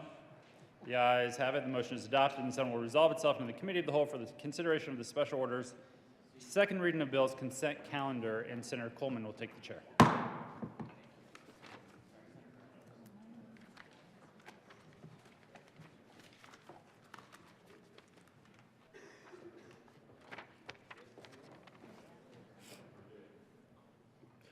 The committee will come to order and the court rule is relaxed. Will the clerk please read the title of all the bills on special order second reading of bills consent calendar? Senate Bill 248, Senator Rodriguez, concerning consumer protection in certain credit transactions. Senate Bill 278, Senator Simpson and Mullica, Representatives Lindsay and Story, concerning a modification to the requirement that a portion of every capital construction appropriation be allocated for the acquisition of works of art. House Bill 1217, Representatives Froelich and Senator Field, concerning relief for crime victims whose motor vehicles have been towed because of the crime and in connection therewith, requiring the Transportation Legislation Review Committee to study the issue and make legislative recommendations. House Bill 1067, Representatives Young and Bradfield, Senator Cutter, concerning the creation of a family and community intervener program to support children experiencing deaf blindness and in connection therewith, making an appropriation. House Bill 1213, Representatives Young and Bradfield, Senator Mullica, concerning the distribution of Stop the Bleed materials to schools and in connection therewith making an appropriation. House Bill 1228, Representatives McCluskey and Wolford, Senators Zenzinger and Smallwood, concerning nursing facility reimbursement rate settings and in connection therewith making an appropriation. Majority Leader Moreno. Thank you, Mr. Chair. I move for the passage of all the bills on the special orders second reading consent calendar and their associated committee reports, which include Senate Bill 248 and the Associated Business, Labor, and Technology Committee Report, Senate Bill 278, House Bill 1217, House Bill 1067, House Bill 1213, and House Bill 1228. Is there any discussion on the committee reports? Seeing none, the motion for the body's adoption of all the committee reports and special orders, second reading of the bills consent calendar. All those in favor say aye. Aye. Opposed, no. The ayes have it, and the committee reports are adopted. Is there any discussion on any of the bills on the consent calendar? Seeing none, the motion for the body is the adoption of all the bills in the special order, second reading of the bills consent calendar. All those in favor say aye. Aye. Opposed, no. The ayes have it, except for one individual, and the bills are adopted. Majority Leader Moreno. Thank you, Mr. Chair. I move the committee rise and report. The motions for the committee to rise and report. All those in favor say aye. Aye. Opposed, no. The ayes have it, and the motion is adopted. The committee will rise and report.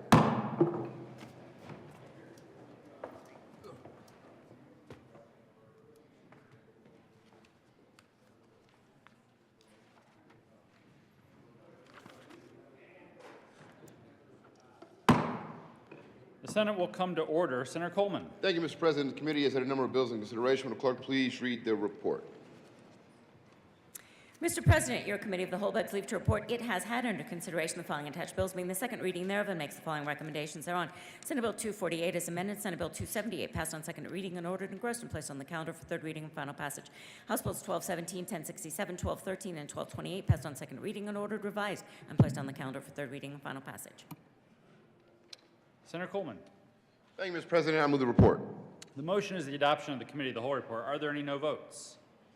With a vote of 33 ayes, 0 noes, 0 absent, 2 excused, the committee of the whole report is adopted.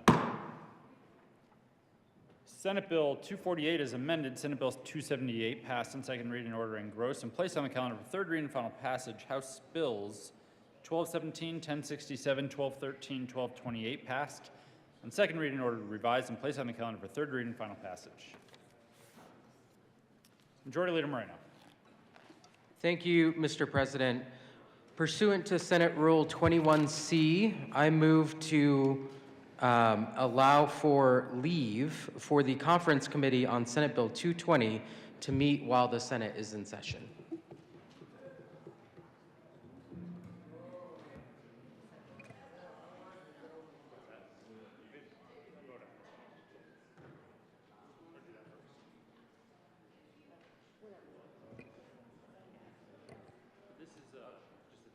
Not maybe a formal, well, I think it has to be a voice vote,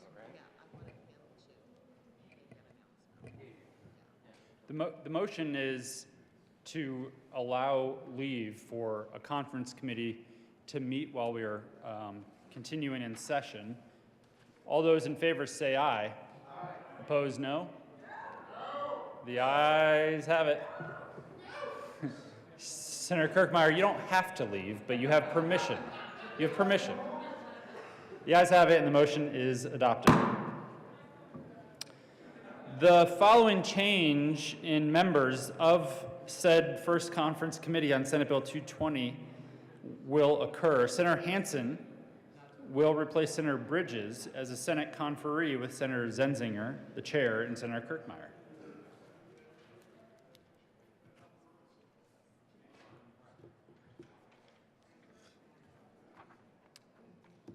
Senator Coleman. Thank you, Mr. President. I move the Senate resolve itself committee of the whole for consideration. Joint order, second reading of the bills. You have heard the motion. All those in favor say aye. Aye.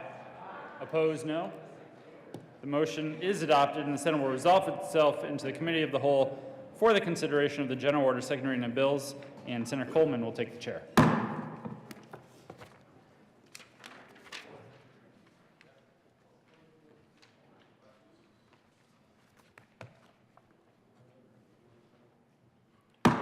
The committee will come to order and the court rules relax for everybody up in here. Will the clerk please read the title to House Bill 1224? House Bill 1224, Representatives Brown and Judah, Senator Roberts, concerning changes to the Colorado Standardized Health Benefit Plan Act. Senator Roberts. Thank you, Mr. Chair. I move House Bill 1224 and the Health and Human Services Committee report. To the Health and Human Services Committee report, Senator Roberts. Thank you, Mr. Chair. In the Health and Human Services Committee, we made a few amendments as the result of further stakeholding. One that changes the inflation calculation, and let me pull up the committee report.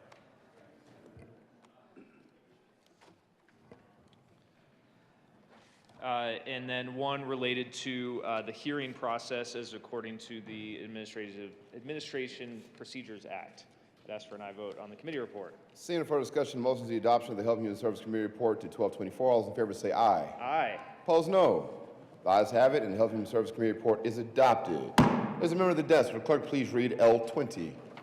Amendment L020 by Senator Roberts, amend the Health and Human Services Committee report dated April 12, 2023, page 2, strike lines 1 and 2, and Senator substitute Roberts. pursuant. Thank you, Mr. Chair. I move L020. To the amendment, Senator Roberts.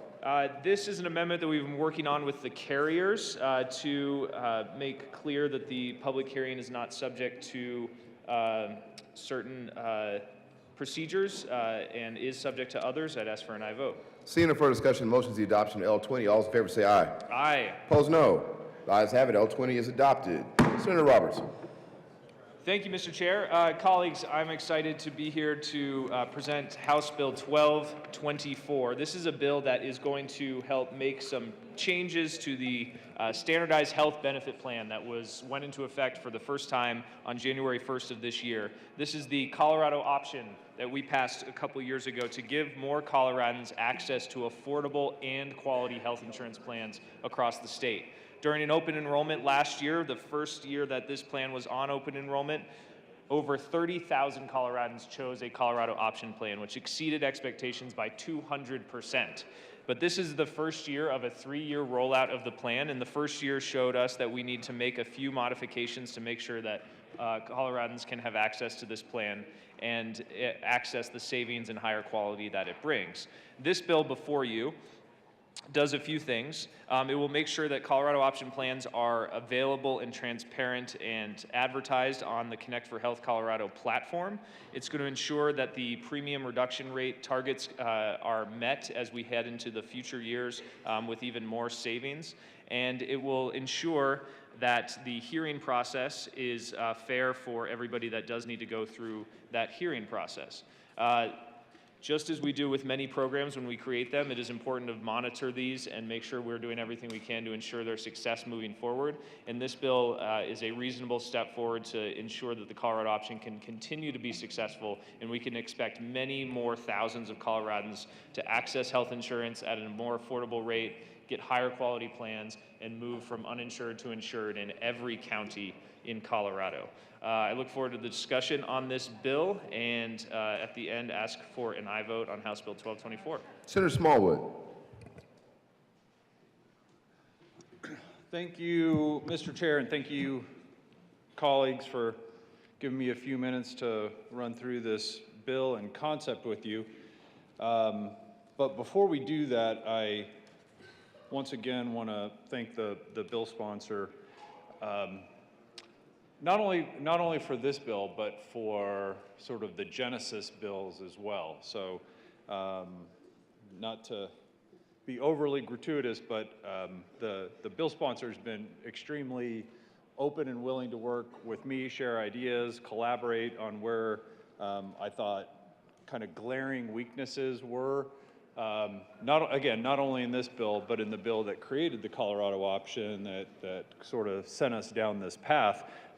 This whole concept had, I think, contained a real risk to upend the healthcare delivery systems for a lot of Coloradans, and certainly the way a lot of Coloradans receive their health plans or health insurance. So the fact that changes were not only made in House Bill 21-1232, but now also in 1224 for this year is something that I really do want to acknowledge in public and on the microphone, because you notice the amendments that were discussed that we made in the Health and Human Services Committee. Well, that wasn't the committee bringing amendments and convincing the bill sponsor that these were good ideas. These were ideas that the sponsor, at least in my opinion, himself, reviewed, negotiated with the governor's office and the appropriate departments in order to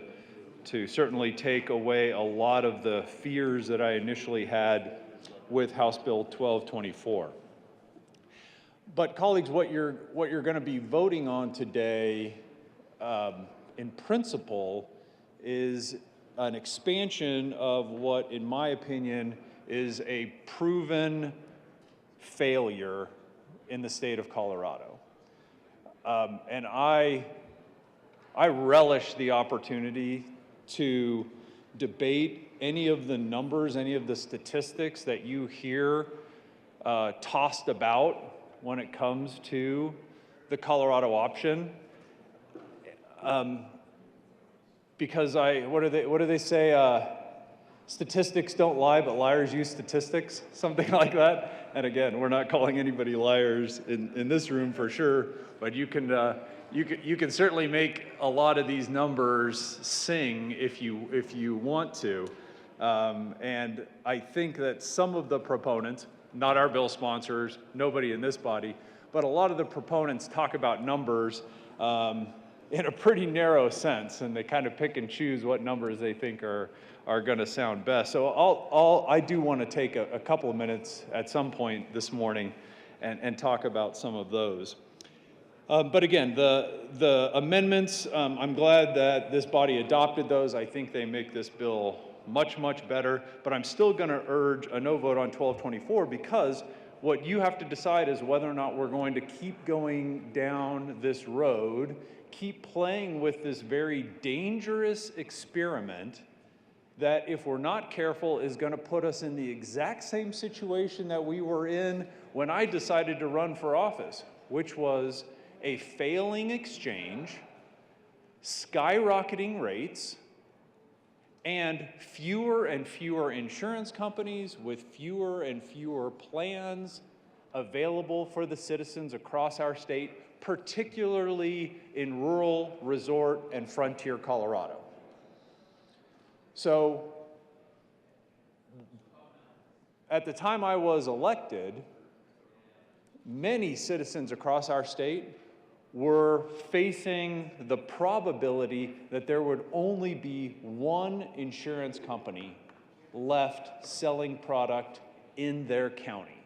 And again, we're talking about primarily rural, resort, frontier Colorado. One carrier.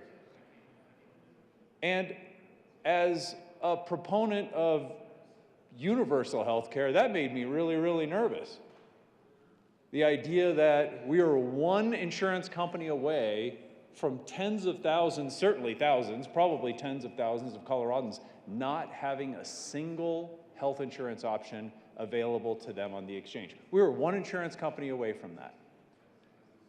And I think with better leadership at Connect for Health and a more robust, less burdensome regulatory environment that we were able to eke through for a couple of years, we started to see that trend reverse.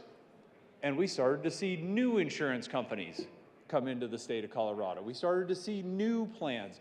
And we started to finally see some innovation from the insurance companies as far as creating things like high-performing networks that were starting to stem the tide of this outrageous rate of what we call trend or health insurance inflation from what for years was double-digit, 10, 15, 18% increases year after year, to here we were starting to see things get down to 8%, 7%, 6%. Still too high, colleagues, still too high, still a multiple of CPI, but at least finally trending in the right direction. But we just couldn't help ourselves as the General Assembly. And I think a lot of that was driven by the first floor. And you've heard me say this before, when a governor is elected in a state who promises, while campaigning, to create and implement a multi-state, single-payer health insurance system, I suppose it's inevitable that at some point we start to see laws that take us down that path. Because as I've mentioned before, standing in this exact same spot, I don't know the governor. I don't pretend to know the governor. He probably doesn't know me. But two things that I am very, very, very confident of is that, number one, he has me by probably 70 IQ points. And number two, generally speaking, the governor keeps his campaign promises. Whether you agree with the details of keeping campaign promises or not, I think the governor, by and large, keeps his campaign promises. The governor made a promise to all of you and to the people of Colorado that he would support and, if elected, would create and implement a new system, a multi-state, single-payer health insurance system. That was in the Aspen Times. You can Google it right now. It's a campaign promise. So, as I mentioned, I'm a proponent of universal health care. I think everyone in our country should have affordable, high-quality health insurance available to them. Everybody in our country.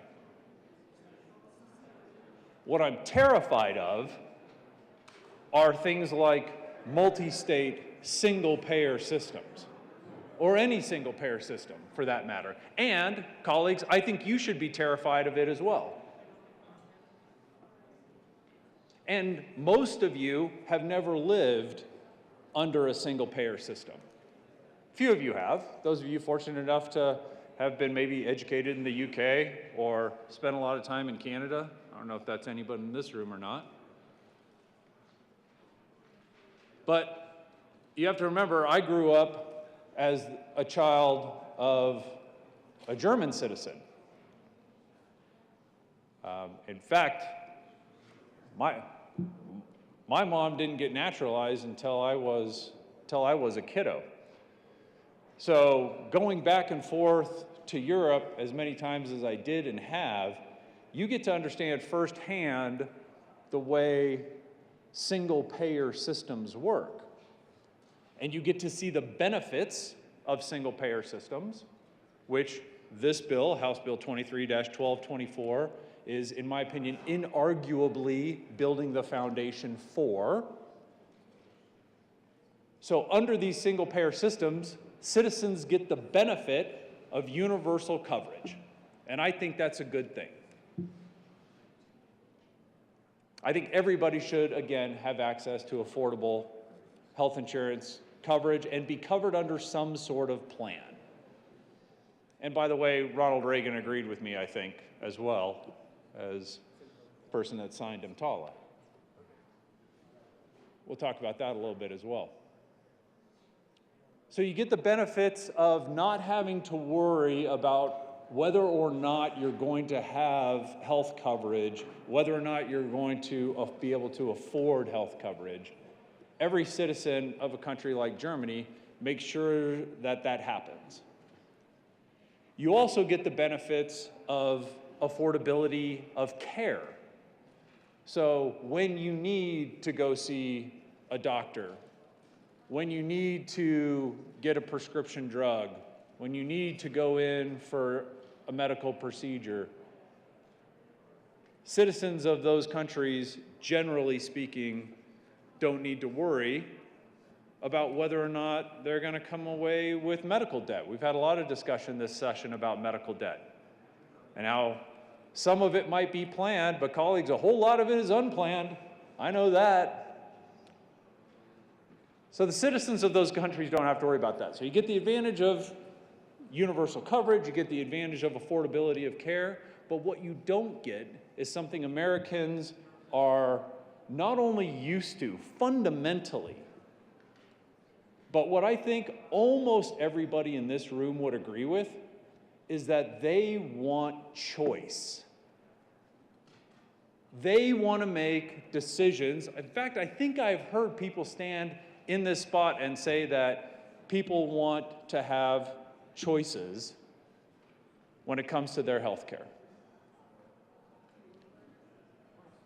And if, let's say, the system, the health care delivery system, is not providing the patient what they want, in this country, what do we have the ability to do? We can go somewhere else. If you're covered under, one of my colleagues was talking to me earlier, they're covered under a Kaiser Permanente system, here under the state's plan.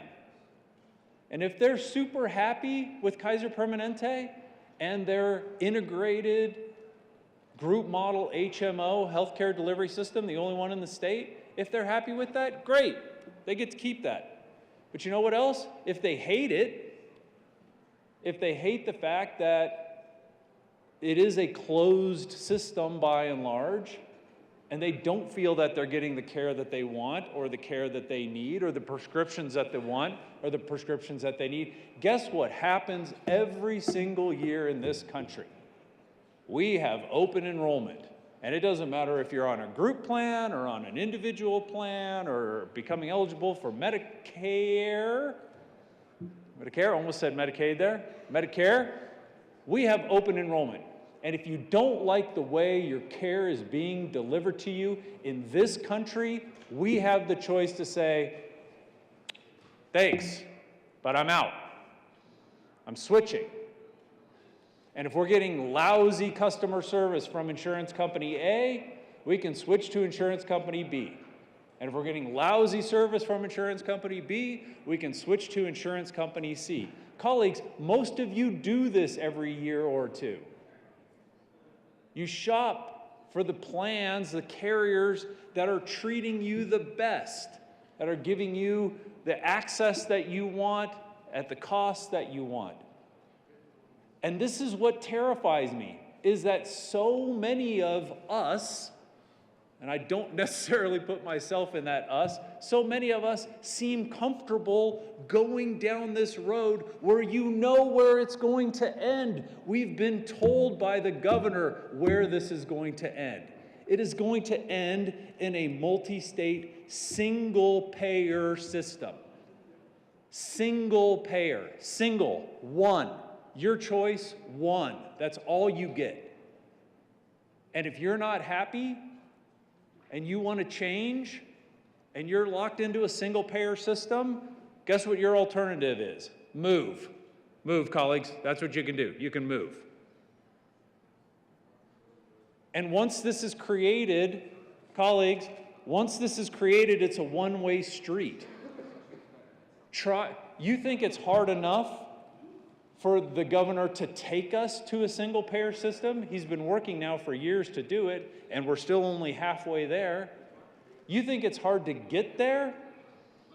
Once doctors leave our state because they're tired of the mandated reimbursement levels that naturally have to come from a single-payer system, when top-level specialists in things like orthopedics and fertility decide they can't make a living in our state the way they could in other states that don't have a single-payer system, and they pack up all their stuff and they move to Tennessee or to Nevada,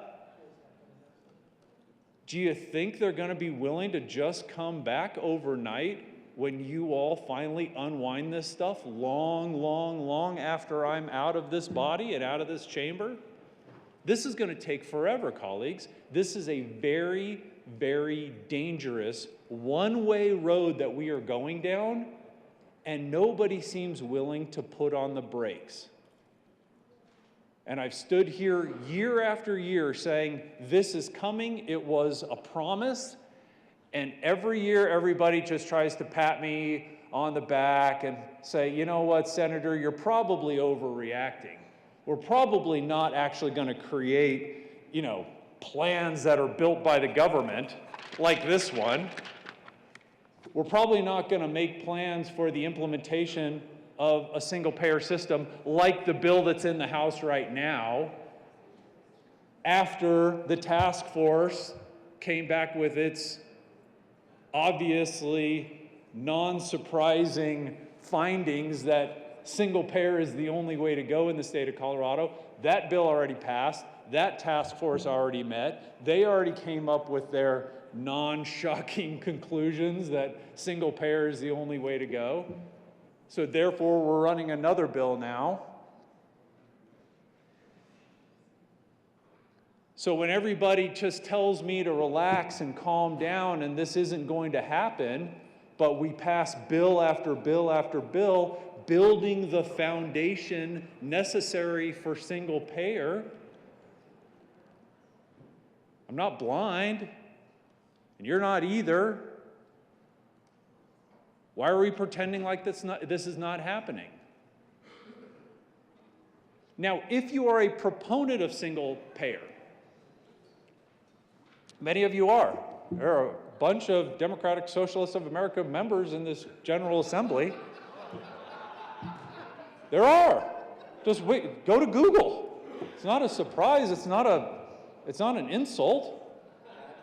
But part of that platform, as I understand it, and I don't know much about DSA, but I understand part of the platform is absolutely, positively single payer. So I don't think it's insulting in the least to assume that if one is a member of the Democratic Socialists of America, that they are very happy with bills like House Bill 1224 and House Bill 21-1232. Because a lot of people in our state, like the governor, like I think DSA members in the General Assembly, want us to go down this road. They want single payer. They want private health insurance companies out of the state of Colorado.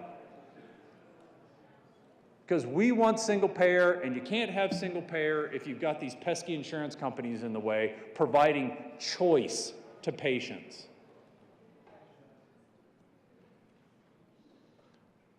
So that's the background of why I'm so concerned about this, and I would hope passionately so. And again, if you are a single payer person, then we're just going to agree to disagree. That's okay. Because I can move.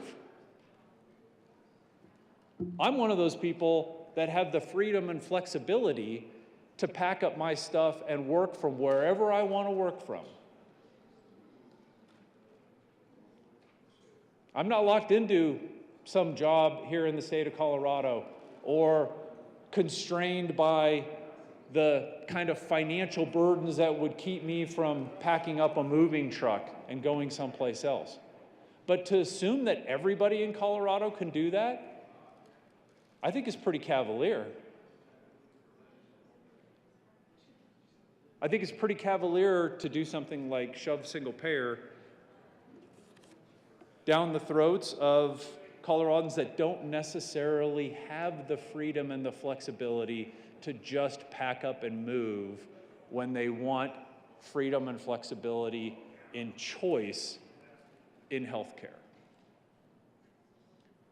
So when you vote for things like House Bill 1224, in my opinion, you are exacerbating the problem. You are moving us closer and closer towards single payer. And again, your colleagues that love this concept are going to applaud you. I think it's misguided and I think it's dangerous. So let's not forget what we're promised under House Bill 21-1232. And again, I know I'm being redundant, but thank God for the bill sponsors of 21-1232, because in my opinion, they had all the votes they needed to move us basically to single payer overnight if they wanted to. If you look, have any of you looked at the original draft of that? The introduced bill? I don't know if it was actually introduced. Obviously, the good senator from Avon knows it verbatim, probably can recite the whole thing. That bill included exactly what I'm talking about. The introduced version of 21-1232 had an option for Coloradans to purchase health insurance from the state of Colorado, colleagues. From the state. The state would have stepped in. Had it not been for the wisdom of the bill sponsors, the state would have stepped in as a competitor in our state, as a direct competitor to health insurance companies in our state.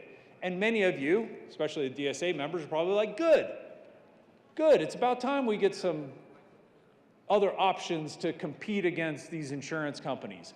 But the way the introduced bill read, only the state of Colorado would have marketplace advantages that no other insurance company had. For example, only the state of Colorado's homegrown insurance plan would demand every doctor and hospital participate. No health insurance company can do that. Unfair advantage. It would demand that every doctor and hospital comply with a rate schedule, a fee schedule that only they can enforce. Private insurance companies can't do that. Unfair.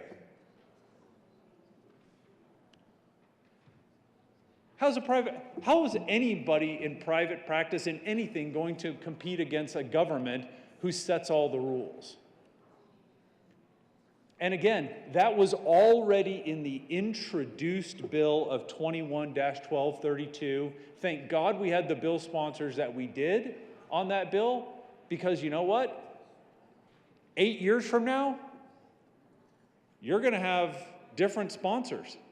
And you think this concept isn't going to come back? The idea of the state stepping in to compete against anybody on an unlevel, unfair playing field is unconscionable.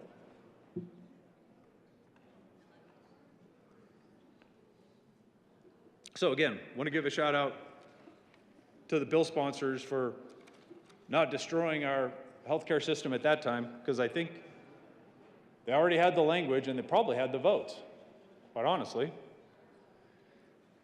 So what we were promised is an alternative, and what House Bill 1224 purports to do is to double down on all of the promises of House Bill 21-1232, which is we were going to see lower costs, more choices, and improved healthcare outcomes, particularly when it came to things like racial health equity. That's what we were promised. That's what the Colorado option was going to do. So before we double down and move into House Bill 1224, expanding on these, let's talk about how those lower costs. Well, first of all, what you heard at the podium was the success of the enrollment under this. And no offense whatsoever to the good senator from Avon, I think to call open enrollment in 2023 a success for the Colorado option is borderline hilarious. I would say that it's absurd, but we would never ever consider using that word in this chamber. We have millions of Coloradans insured by private plans. The enrollment in Colorado option plans was something like 30,000 Coloradans on the individual marketplace. And let's not forget about OmniSalute. Everybody understands OmniSalute, right? Everybody knows how that works? No? The state program to provide health insurance on a subsidized basis for undocumented Coloradans, we don't know what that is? Well, it's a program paid for by the taxpayers of Colorado to try to provide as best we can subsidized insurance options for undocumented Coloradans, which is very noble, in my opinion. It's very noble. I don't know about you, but I support things like EMTALA that says that if you're in our country, whether you're a citizen or not, whether you can afford your health care or not, we do not, in this country, let people die in the streets in front of hospitals while they're in things like active delivery or in an emergency situation. Signed by Ronald Reagan. I think it was a great law. I don't want to live in a country where hospitals turn away patients because they don't have means to pay when they're in a life-threatening situation. I don't want to live in that country. So OmniSalute is kind of a play on that, which says if you're undocumented in Colorado and you want to buy health insurance, the taxpayers of Colorado will subsidize you through a tax paid for by the Health Insurance Affordability Enterprise. So if you buy insurance in our state, many of you get taxed somewhere between 1%, 2.5% of your premiums, and a big chunk of that goes to OmniSalute. So why am I talking about OmniSalute? Because if you wanted to buy a plan through OmniSalute, this is going to blow you away. Guess what choices you had for purchasing health insurance if you were undocumented in Colorado and wanted to take advantage of OmniSalute? Of all of the carriers and all of the plans that were available for you in the state of Colorado, what could you choose from? The answer is exclusively only Colorado option plans. That was your only choice. So the lunacy of this is we force people to buy a Colorado option plan.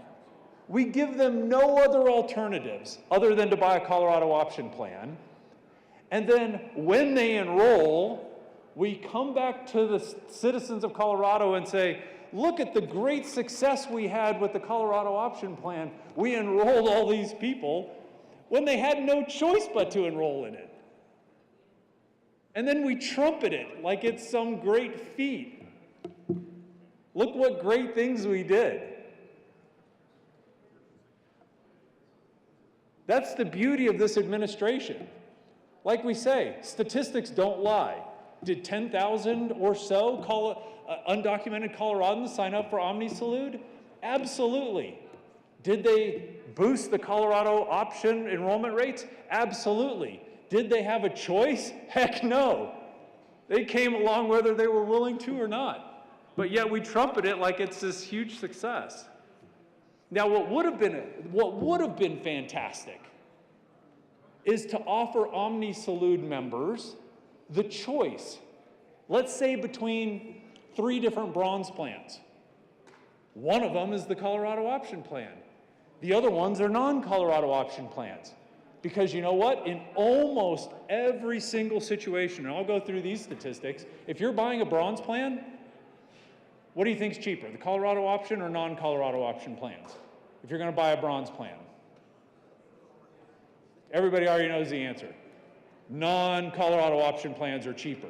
So if you were to give Omni Salud members the choice, wow, that's profound. Give them the choice to pick which bronze plan they wanted or which silver plan they wanted. I have a hunch that many of them would have actually chosen the less expensive bronze plan or the less expensive silver plan instead of the more expensive bronze plan and the more expensive silver plan that was thrust upon them without choice. That's what I think. Why not give them the choice? A bronze plan is a bronze plan. You all know how that works using medical loss ratios. Right? Statistically, it's the same plan. It has to be, otherwise it can't be called a bronze plan. It'd be called a silver plan or a crappy plan. Can we come up with an aluminum plan or a tin plan or something? So when we talk about success of enrollment in this, let's take all of this with a grain of salt. Did we enroll tens of thousands of people in Colorado option plans? Yes. Did about a quarter or a third of them not even have a choice? Yes. And I challenge anybody to come up here and tell me my numbers are wrong, because I've got them all right here. Now, what's not spoken about, because now at this point we're only talking about individual plans. We're talking about individual plans sold on the exchange. But remember, House Bill 21-1232 also said that Colorado option plans, well, you know what, before we do that, let's say 30,000 people enrolled in Colorado option plans, just for argument's sake. Colleagues, that means that 85% of the citizens in the state of Colorado said no to Colorado option plans. 15% said yes. 85% said no. If your kid came home from school with a report card that showed that they got 15% of the questions right, would you tell your kiddo, great job, you're being very successful, you're exceeding our expectations in school with your 15% accuracy rate? I would not tell my kids that. If my kid came home with test results that showed that they got 85% of the questions wrong, I would tell my kid, you are failing.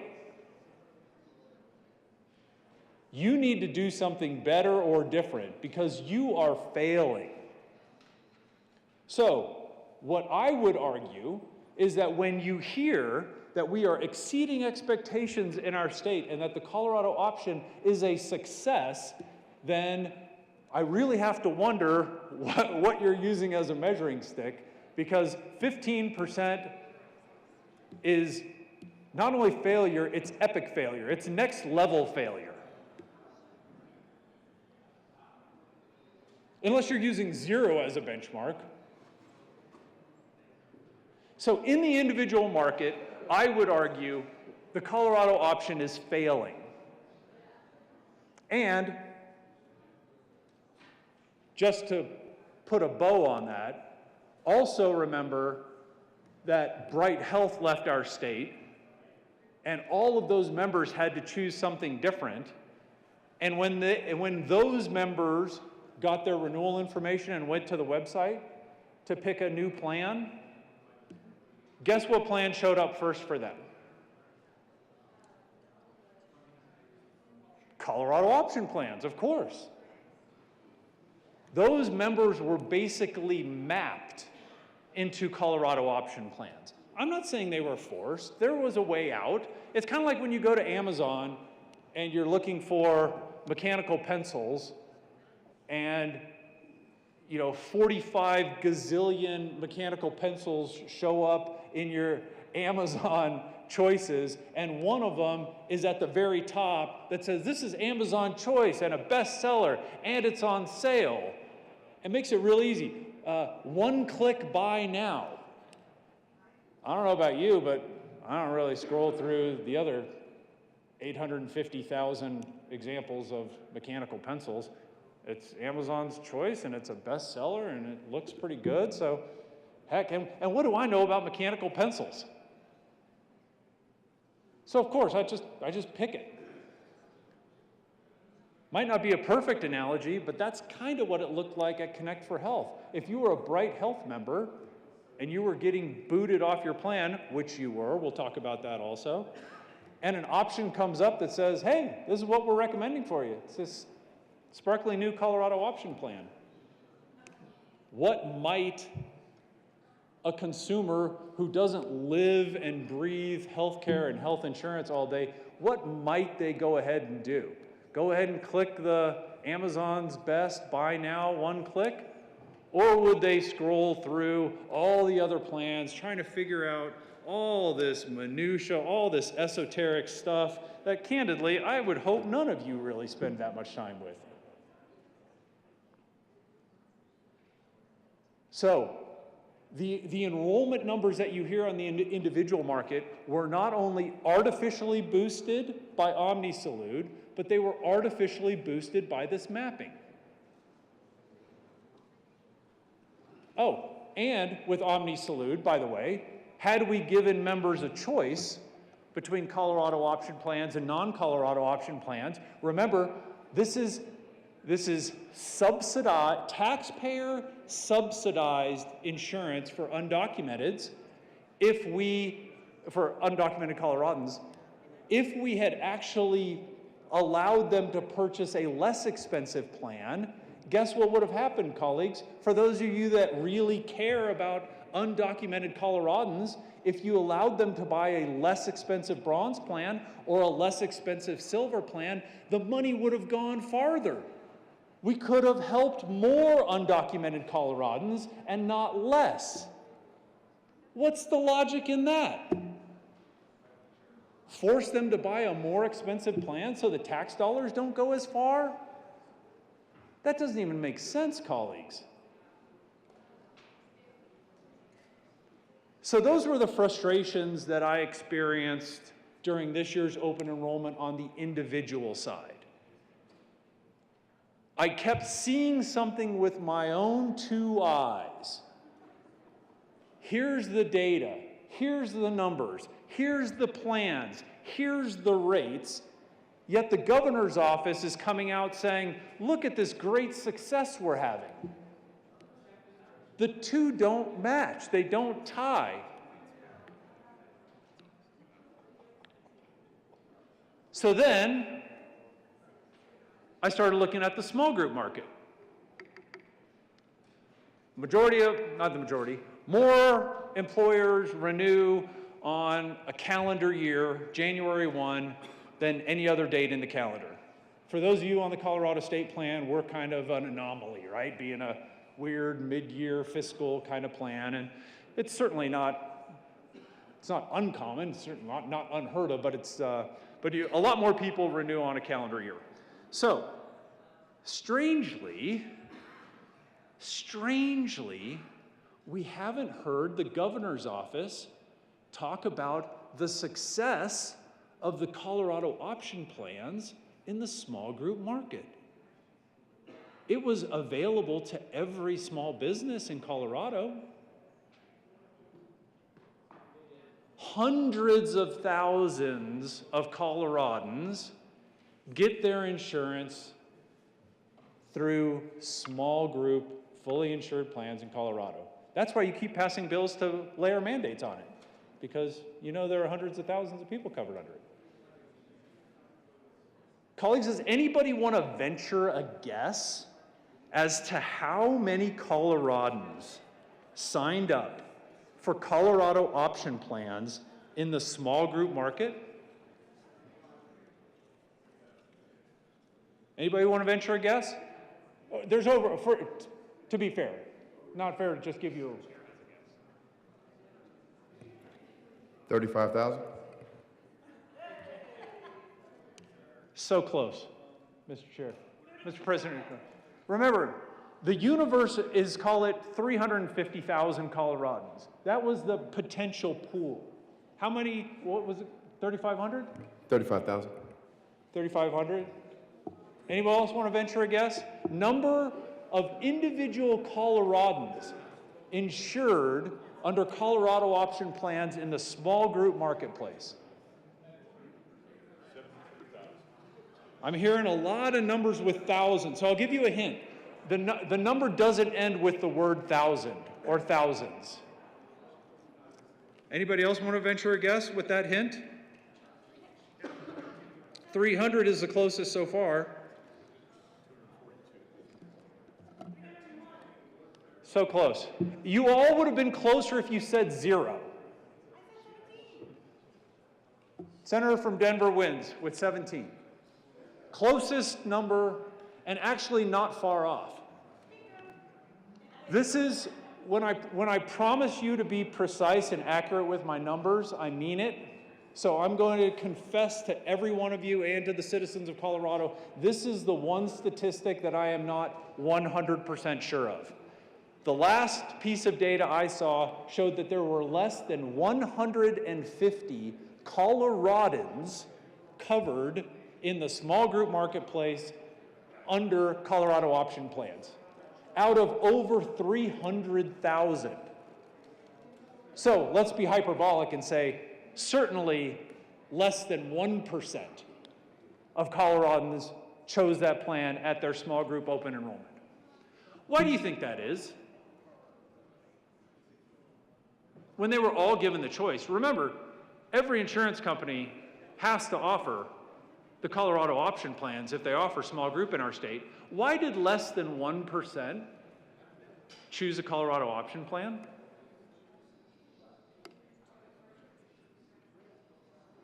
Could it be that compared to other metallic tiered plans, by and large, they were way more expensive? Could it be that the plan designs built under this brilliant stakeholdering process actually did not provide more value to the purchaser? So colleagues, here's kind of how I see it. If nobody bought small group plans, I only see a couple of reasons why. It was either too expensive,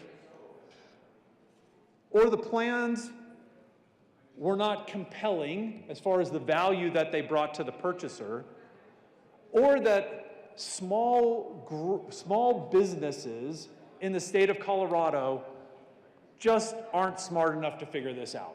That it was right there in front of them, but they just couldn't put all the pieces together, and they made a bad decision or they made a wrong decision. Because again, they were available, they were offered, they were in every small group renewal, it was right there in black and white. Why didn't they choose it? I think that it's because they're way too expensive, and that the plan designs themselves are simply not attractive to a purchaser who isn't either forced into that plan, like OmniSalud, you have no choice, into that plan you go, or lured into that plan through this mapping that happened on the exchange. Without those factors, I think even in the individual market, you get almost no enrollment, outside of those handful of counties where the Colorado option plans truly were less expensive. And again, to be 100% authentic, accurate, precise with you, there were counties where that was the case, for sure. But that was the exception by a long shot, not the rule. That was the exception. So when we talk about lower costs, okay, what we were promised, and what I think, and I would never be foolish enough to try to put myself in the shoes of the bill sponsors in the original bill back in 2021. But my guess would be, my hunch would be, is that there was a certain level of confidence that what we all were being told from the governor's office was, if we just pass this bill and create these Colorado option plans, if we were just to do that, what you would see is a reduction in health insurance rates in 2023 by at least 5%. We were all more or less promised that. A 5% rate reduction. And after that 5% rate reduction in 2023, that would be followed by a subsequent 5% rate reduction in 2024, followed by a subsequent rate reduction of another 5% in 2025. We were promised a 15% rate reduction net of inflation, not inflation, I wish it was inflation, net of this goofy formula they came up with that's inflationary-esque, I think. And thanks again to the bill sponsor for working on that number this year, because it would have been way, way worse had the good senator from Avon not made amendments to this bill. Then we would have really been in a pickle. But what we were promised, colleagues, is rate reductions, 5% followed by 5%, followed by 5%. Wouldn't that be fantastic to see a 15% rate reduction for health insurance over 3 years? Sadly, that wasn't even close to what happened. Not even close. In almost every county, rates went up. The statewide average increase in the individual marketplace for 2023,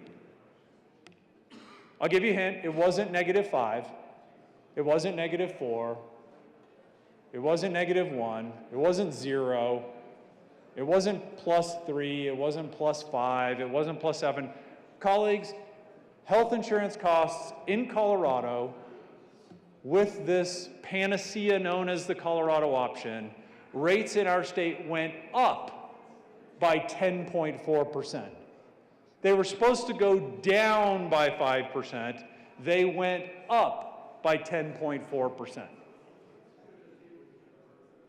And you are told from the first floor that the Colorado option is a success. Promised -5, received +10. Nobody's concerned about this? Nobody's clamoring about this? Nobody feels slightly misled by the first floor that the 5% rate decrease turned into a 10.4% rate increase? And in the small group market, it went up 7.4%. Didn't go down by 5%, didn't stay flat, went up by 7.4. Now, we got a lot of really intelligent people in this room.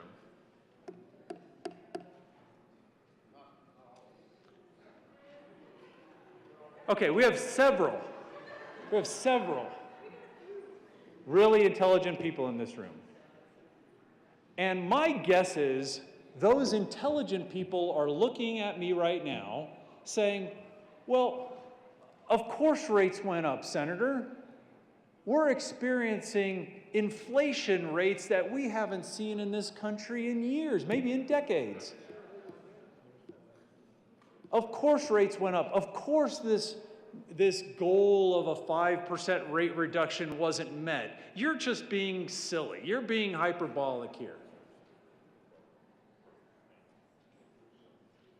I think the word they like to use is theatrical. But what I would say in response is, that's exactly what I told you would happen in 2021 when you passed the original bill. I stood right here and said, you are not going to reach this goal of a 5% rate reduction because in this world, we have things like inflation to deal with. And we have inflation, and then we have healthcare inflation, which adds things that I think a lot of us would assume are fantastic, like technological advances and R&D in prescription drugs that make it to where people don't die from HIV anymore or hepatitis C. So we've got regular inflation on things like garden gnomes and doorknobs that we don't see a lot of technological advances in. And then we have inflation in things where we see a tremendous amount of advances. So colleagues, I stood right here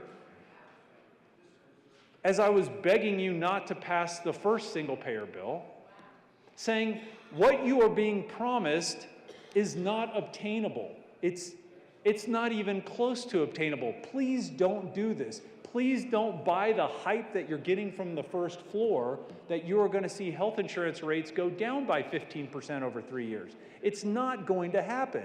And guess what, colleagues? It didn't happen. I promised you it wasn't going to happen. And guess what? It's not going to happen next year. And guess what? It's not going to happen the year after that. And I won't be here. And hopefully somebody in homage comes up and says, you know what? If the senator from Douglas County was here, he'd be at the well right now complaining about how we were supposed to be at a negative 15% cost in health insurance over these 3 years. And guess what? We're at plus 20. They're 35 percentage points off of what we were promised. And again, to be fair, that number is supposed to be net of inflation, and kudos to the senator from Avon for making it at least not laughable anymore. Now it's simply inconceivable, but at least it's not laughable, and that is due to the work from the senator from Avon and making some changes into the ludicrous calculations that the first floor demanded be in the original bill.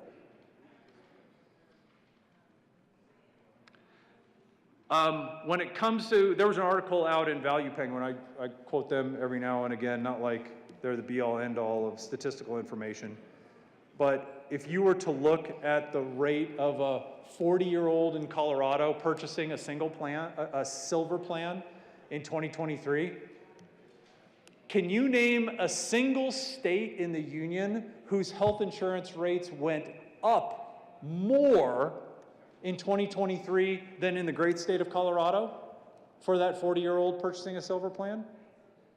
Do you know, colleagues, that the rates in Colorado after the Colorado option and all of these great things, do you know that the rates in Colorado went up more for that person than any other state in the union other than Georgia?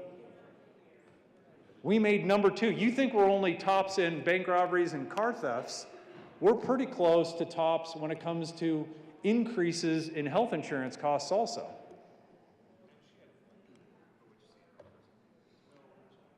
So my point being, what you're being told from the first floor is not coming to fruition, and in fact, it's the exact opposite.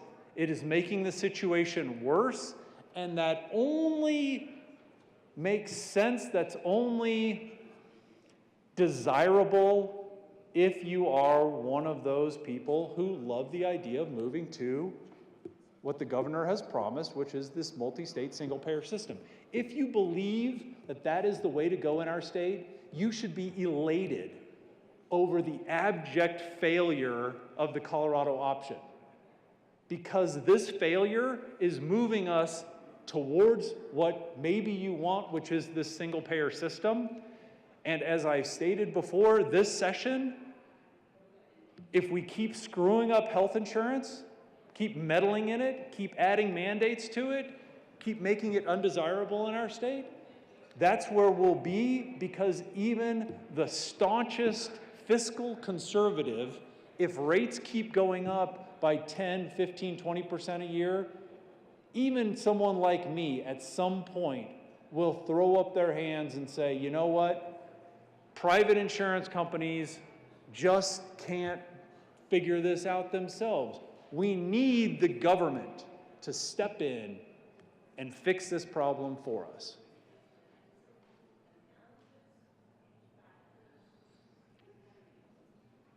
You were promised lower costs and you got higher costs.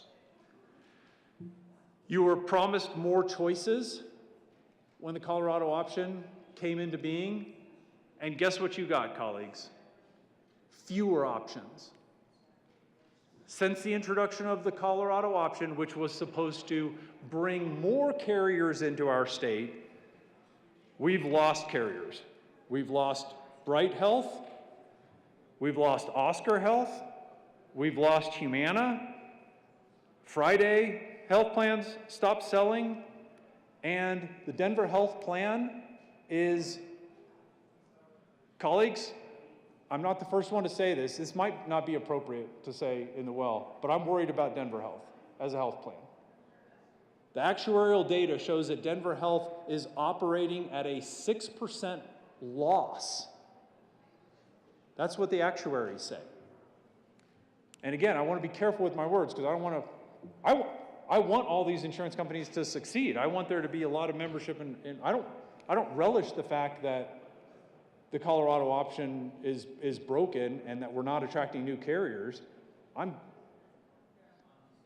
I am as sincere in my concern and fear about this as I am anything else on this planet. But when we're supposed to be attracting more carriers, and instead what happens is we're losing carriers. Colleagues, we're bleeding carriers. That's not what we were promised. Now, again, because this room is full of intelligent people, or at least several intelligent people, somebody should say at some point, hey, Senator, I don't know that you're really being fair. Like, these insurance companies, some of them made the decision to leave nationally or regionally. This wasn't just Colorado and the Colorado option. And I've tried to be as fair as I can on that topic, and I will concede that point, that most likely it was certainly not exclusively the Colorado option that drove these insurance companies out. And I've had to change things that I've written, I've had to change things that I say to make sure I'm accurately reflecting my opinion on that. I do not think that the Colorado option single-handedly drove insurance companies out of the state.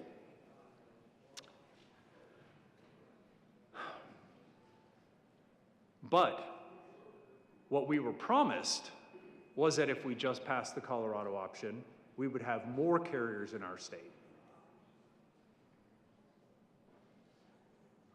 So I don't really care, colleagues, whose fault it is that there are now less insurance companies, less plans, less choices for our citizens. I don't really care whose fault it is, but we were promised more carriers if we just passed the Colorado option. And that is not happening. I think the Colorado option and the risks of these new regulatory burdens across the country, it's not just Colorado, I think these are contributing factors in some cases, but maybe not in all. But again, that doesn't matter. We were promised more carriers, more plans, and we're not getting them. We were promised lower rates, and we're getting higher rates. And we were promised this whiz-bang plan design that was going to bring all of this value. Kudos again to the senator from Avon for being bold enough to push back on that word. By the way, seriously. Because that is the eye of the beholder kind of thing. And the sponsor worked to make sure that the citizens of Colorado got a fair shake when it came to the definition of that word. We were promised a plan that was going to be so attractive that people would be signing up in droves for this plan. Has anybody looked at the Colorado option bronze plan?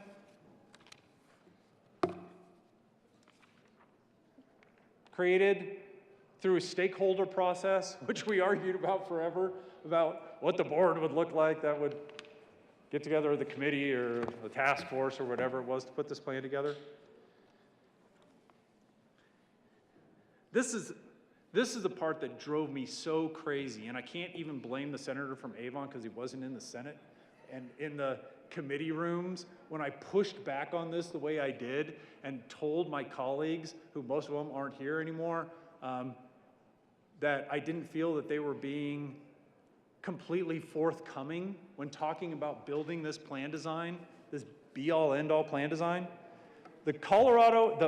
The standardized bronze plan in the state of Colorado, this is an extremely popular plan. Remember, 90%, well, 89 point some percent of Coloradans who purchase metallic tiered plans buy bronze or silver plans, right? People can't afford gold plans or platinum plans, right? Almost everybody buys bronze and silver plans. So here's what this team of experts came up with as this new be-all, end-all plan for people who purchase the bronze plan. The deductible for the bronze plan. Okay, we were promised this new affordable plan.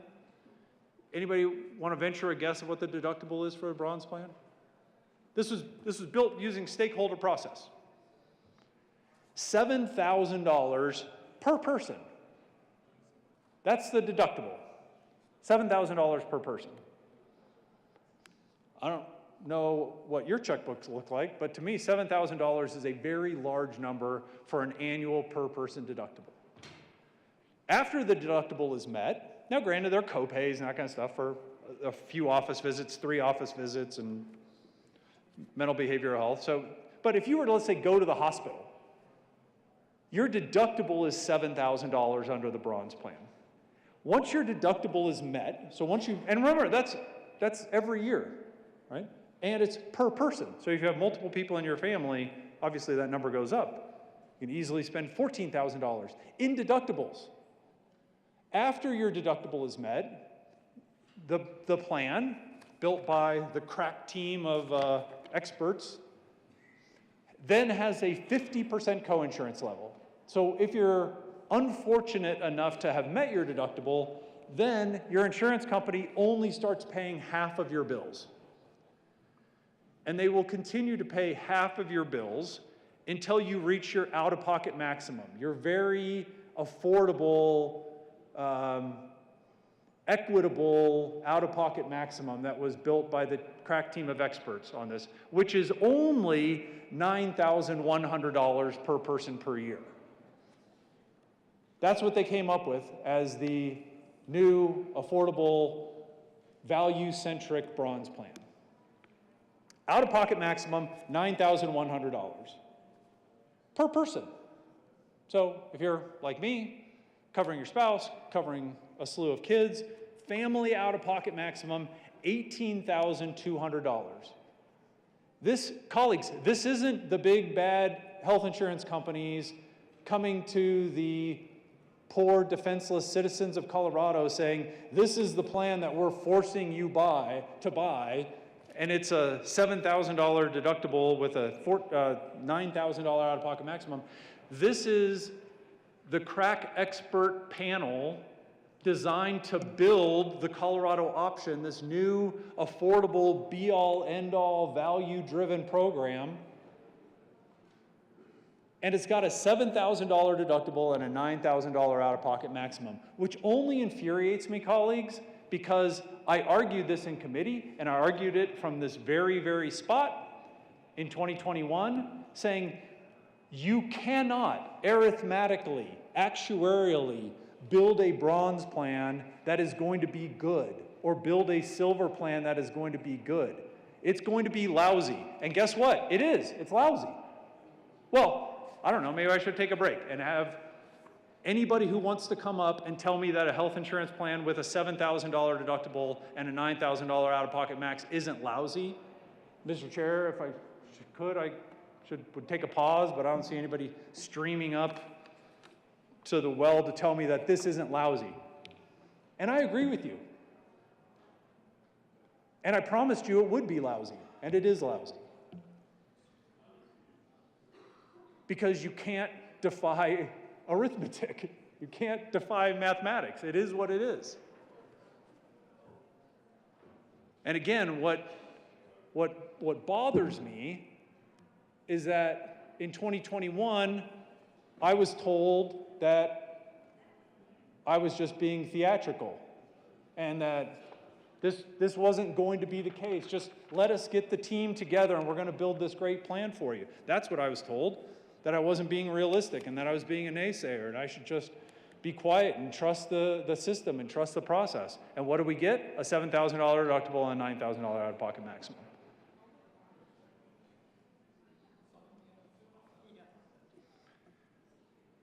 So we were promised lower costs. Instead, costs went up. We were promised more choices. We have fewer choices. Again, not necessarily all because of the Colorado option, but I certainly think it's a contributing factor. Promised these improved plan designs that were going to be built using a stakeholder process, that were going to save Coloradans money on healthcare, and we end up with a $7,000 deductible plan with a $9,000 deductible, with $9,000 out-of-pocket maximum, which, again, I'm not upset about the plan design. I'm upset because this is what many of us in this business said would happen, and you all said we were crazy. So that's the part that's frustrating for me. And we were promised that it was going to be so attractive that we'd have citizens of our state streaming in to enroll. And we're not. We have almost zero Coloradans signing up on the small group marketplace. And we have 15%, 17% on the individual market sign up. That's an F minus, colleagues. 15% is an F minus. Maybe two minuses, F minus, minus. And it's going to get worse. I won't be here when all the rest of these chickens come home to roost. But fortunately, there is an actuarial study that's available to everybody. I've got printed copies. If you'd like printed copies, I can email you email copies. So here's the statistics that you'll see. And these are from actuaries. These aren't from activists or naysayers. I mean, that's why I was such a big proponent of the actuarial review bill. Thanks to the senator from Westminster for helping make sure that that happened. Actuaries are actuaries are actuaries. So for the this is from their report, the Novarest Actuarial Consulting. In the plan year 2023, consumers in most counties would be able to achieve more premium savings by shopping for the lowest premium plan rather than selecting a Colorado option plan. So where did the Colorado option succeed? Colorado option plans are the lowest cost plan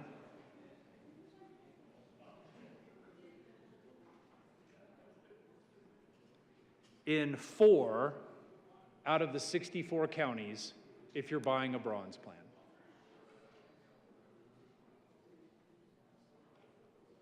So I'll pause there and make sure everybody heard that.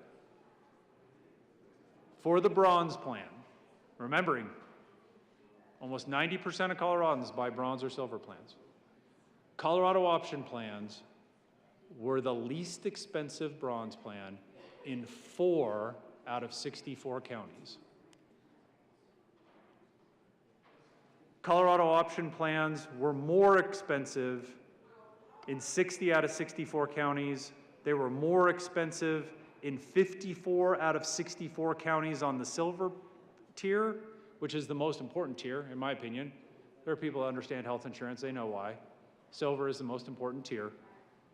And 54 out of 64 counties, non-Colorado option plans were cheaper. And in half of the counties for the gold tier, 32 out of 64. But again, almost none of us can buy gold plans, so I don't know how relevant that is.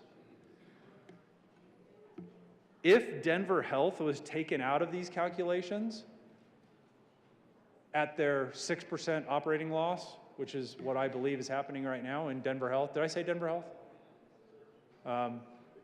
For Denver Health's health plan, if they were taken out of these calculations, I think the story would be even bleaker. It'd be more grim than what it is with this.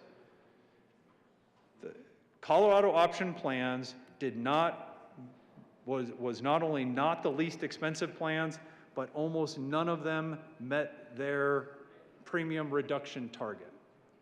85% of the Colorado option plans offered in the individual market did not meet that 5% premium reduction.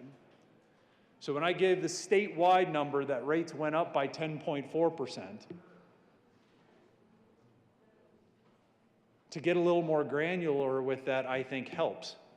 85% of the Colorado option plans did not meet the premium reduction targets. Even though the governor gave full authority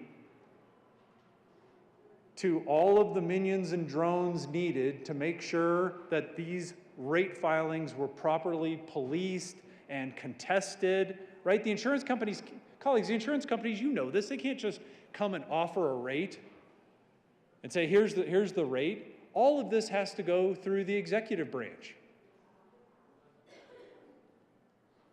Somebody in the executive branch needs to sign off on all of these rates, saying, yep, we think this is the best you can do for the citizens of Colorado. They have to sign off on it, colleagues. And even after the governor's office signs off on this, or whatever, the executive branch signs off on this, 85% of those plans did not meet their premium reduction target. And of course it didn't, because it's an impossible number.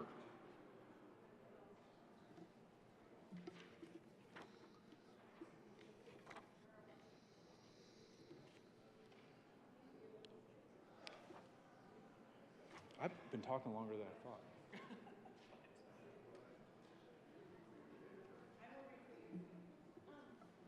So I've just got a couple of things to wrap up with.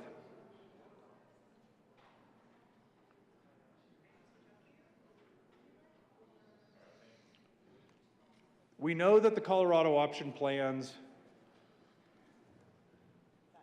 did not live up to the expectations of the plan design themselves. I mean, how many employers of color do we think there are in our state on the small group side? I'm guessing the Hispanic Chamber would probably have a number for me on that. We were promised that the plan designs themselves were going to be so attractive to persons of color that we would finally get some equity in plan designs, Racial equity was what we were sold. You can't tell me that persons of color making the decisions to purchase health care for their businesses all resoundingly made a mistake when none of them purchased Colorado option plans. I don't know what other measuring stick to use, colleagues. And here's why I say that. Because in 2021, I stood in this exact spot and asked the then proponents what they meant by, I want to make sure I use the term correctly.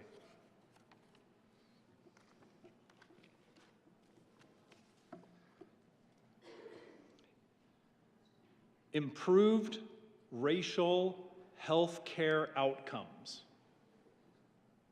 and racial health equity in plan designs. What I asked my colleagues, the proponents at the time, was, help me understand what you mean by that. What is that going to mean for the purchaser who is looking for racial health equity when it comes to a plan design of health insurance? And I got word salad back. I got no real answer back. So I thought, you know what, why don't we just wait and see? Why don't we just wait and see? When decision makers of color go to buy health insurance for themselves and for their businesses and for their employees, let's see what decisions they made. And again, on the small business side, nobody signed up. You can't tell me that business owners and decision makers of color didn't look at the plan designs that were available to them, or that they did and made the wrong decision. So I think from a pure plan design perspective, and I want to be careful and not use the word failure in plan design. The plan design is exactly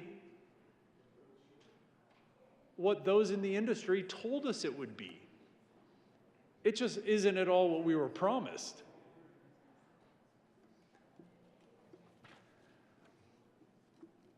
So, did the Colorado option meet the statutory and regulatory premium reduction requirements? We already talked about that. 85%, the Colorado option plans did not meet premium reduction targets in 85% of plan counties in the individual ACA marketplace.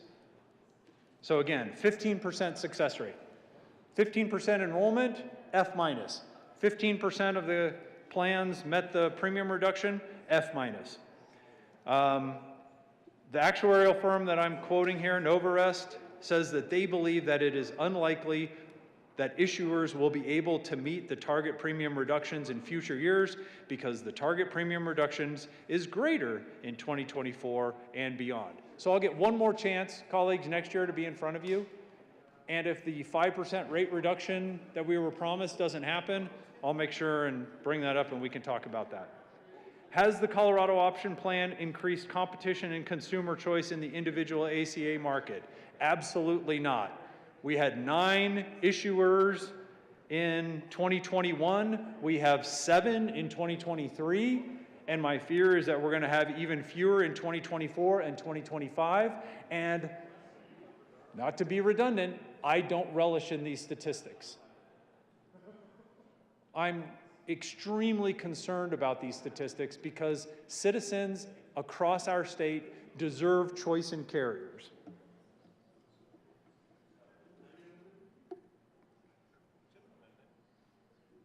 No.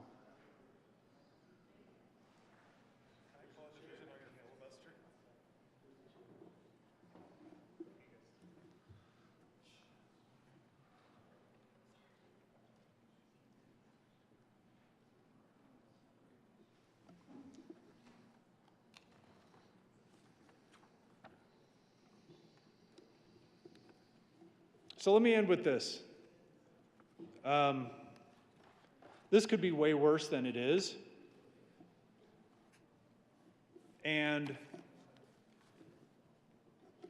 I don't want to minimize the fact that the failure of private health insurance in our state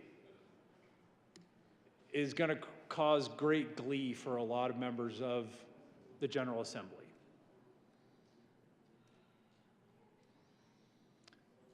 But I don't think that's the majority of the members of the General Assembly. And even though it might be a campaign promise from the governor, I don't believe that it is the opinion of everyone in the executive branch that moving to a single-payer system and all of the sort of cascading impacts that we would see, because that is a good thing for our state. I don't believe that I don't even believe that most people in the executive branch believe that. I think there are, kind of like this body, just a few. But the few are so influential and they're so dang smart with how they're pursuing this. I mean, after the just galactic failure of Amendment 69, I think those of the single-payer ilk, because they are so smart, realized you can't just come in with a sledgehammer and force single-payer on the citizens of Colorado. You've got to be more strategic than that. You've got to do this incrementally. So here's how we do it incrementally. We build a foundation. First of all, we declare it, that it's a campaign promise. That's the first thing you do. You got to have a visionary saying that this is what we're going to do and how we're going to do it. Then you build the foundation. How are we going to do this? We start a task force, figure out how we're going to do it. That bill is going to pass this year. How are we going to move to single payer? How exactly are we going to implement this? We build the infrastructure. Here's how the state's going to be the carrier. Here's what the plan designs are going to look like. We build all the rules when it comes to rate setting, right? Private insurance companies have PPOs with their discounts and pharmacy benefit managers. The state of Colorado builds what they need to in the infrastructure of rate setting, which we've just done. And when you vote for House Bill 1224, you're pouring gas on that fire, which I know causes great glee for some members of the Assembly. I shouldn't say I know that. I feel strongly that that's the case. And then all we need is the proper triggering events that will give those in power the reasoning that they need to go to the citizens to say, this is why we need to do this now. And the reasonings are clear. Colleagues, you already voted for this. You voted for this two years ago. You voted in a bill that says rates have to come down or else. And they set the numbers so ridiculously low that there is no way that they can be reached. So failure was obvious. It was a foregone conclusion. You set ridiculous numbers so that then when they're not reached, the first floor can get everybody together and the press and the cameras and go to the West Steps and say, look, we gave these private insurance companies and private employers and union plans, we gave them 3 years to bring rates down. That's all we asked, was bring rates down. And guess what? They didn't do it. So now we're going to move into the next phase. And again, if this is what you wanted, my hat's off to you. Because strategically, this stuff is brilliant. It's brilliant. But if you don't support it, because by the way, when you go to single payer, we haven't talked about the things you're going to lose, like abortion coverage, because it's not going to be paid for by the taxpayer. So when we get there, just know that's gone. So for the rest of us that are really concerned about this, what I would ask is, not only this year with this bill, because quite honestly, the bill sponsor's done enough work on this bill where I'm much, much less worried about House Bill 1224 than I am with almost anything else in this sphere that the first floor is trying to do. But you need to decide, in my opinion, whether or not you want to be part of moving us closer to single payer. And if you do, come out loud and proud with it. I don't think we need the subterfuge that we're seeing with a lot of this stuff. Come right out and say it. But if you're not, if you are concerned about it, then I'd encourage you to work with people who take health policy seriously, people who value choice in healthcare seriously, and find alternative solutions to what we all want, which is everyone in the state of Colorado having access to affordable, high-quality healthcare where they have a choice. Where they have a choice. And again, I think there are more of you in this body that agree with me on that than disagree, and I'd ask you to stand with me as we work against some of this. Thank you, colleagues. Senator Gardner. Thank you, Mr. Chair. So I appreciate the tutorial of the good senator from Parker. Sometimes he reminds me of myself. Sometimes he reminds me of myself. Although a better, younger, smarter, better-looking version of myself. But I do find that it is worthwhile this late in the session, particularly when the bill has got a committee report. I mean, we've got the re-engrossed version, and so the committee report did some things. It says after the committee report, which goes on the bill, says after consideration on the merits, mind you, the committee, and that's the Health and Human Services Committee, recommends the following. HB 23-1224 be amended as follows. And as so amended, be referred to the Committee of the Whole with a favorable recommendation. Where we are today. Says amend re-engross bill, page 2, line 3, after 3A, in quotes, so page 2, line 3A. You might want to follow along with me. Line 3. After 3A, insert and 10. And then it goes as follows. And then on page 2, after line 17, we have a whole new definition. Now, as I've told you before from the well, you have to be careful about this definition stuff. There's a definition here for medical inflation. I guess medical inflation is different than other inflation. It's kind of like an orange is not just an orange, it might be a navel orange or, something else. So this is medical inflation. It means the annual percentage change in the medical care index component of the United States Department of Labor's Bureau of Labor Statistics Consumer Price Index for medical care services and medical care commodities for the Denver, Aurora, Lakewood area. To heck with you if you live in Colorado Springs or Grand Junction. It's the Denver, Aurora, Lakewood area.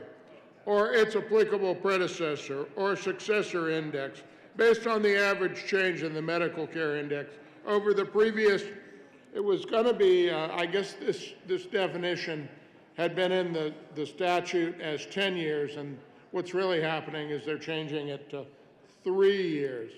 And then on page 3, Strike lines 4 through 7. Let's see here.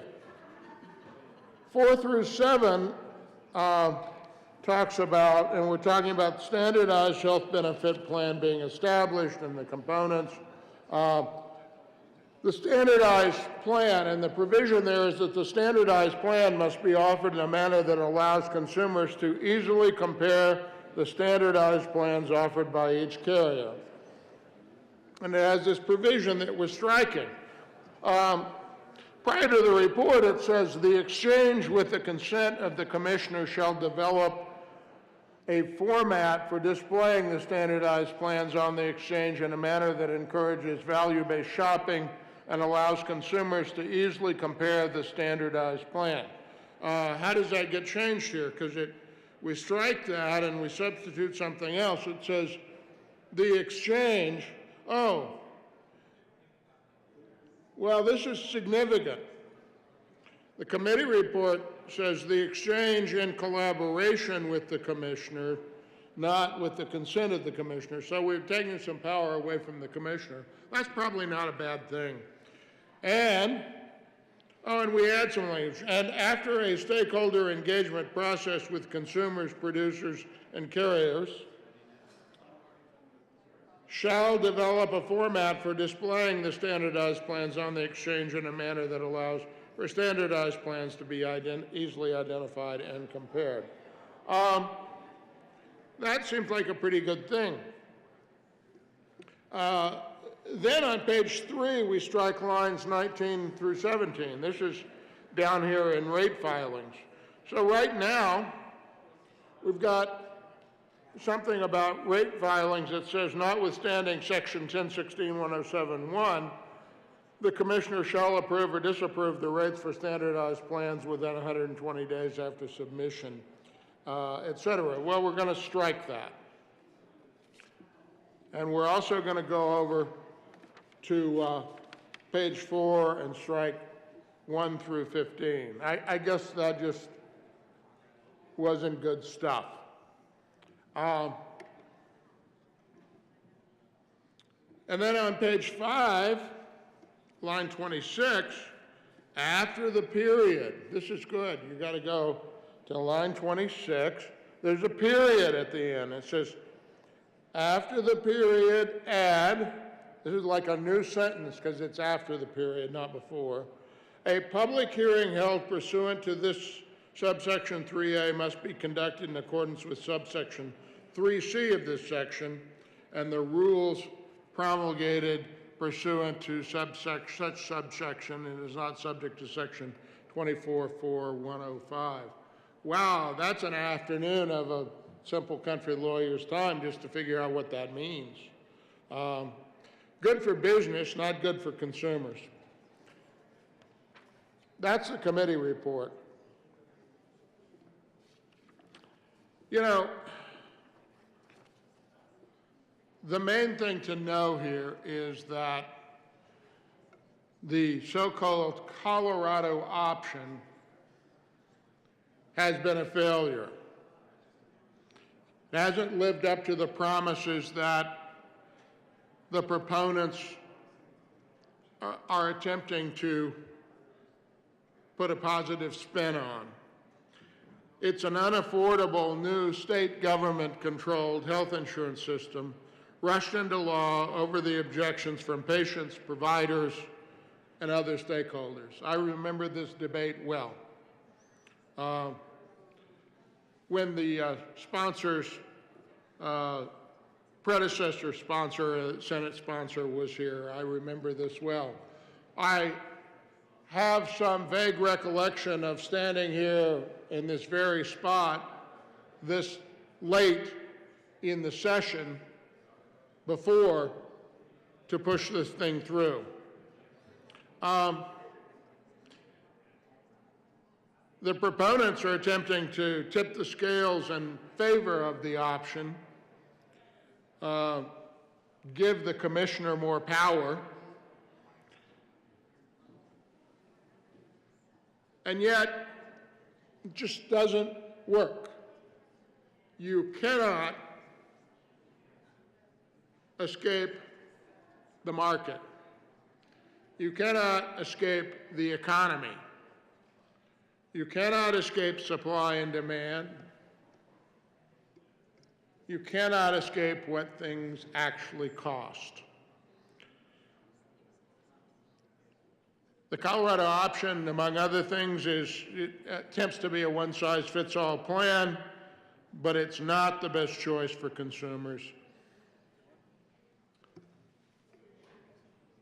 Traditional health plans offer a number of value-based, non-standardized plans because consumer and employer preferences are unique and have different coverage needs that are important to them.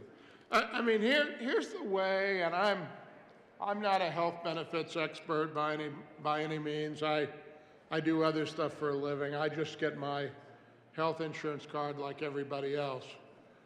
But things I understand is every additional thing on my plan and every mandate that goes on my plan drives the cost of the plan up to me, even if the mandate is not something I will ever use. So as an old single white male, there's a certain set of things that I need and a bunch of other things I don't need. I don't need pregnancy protection. I don't need abortion protection in my plan. And yet, I will pay for those in my plan.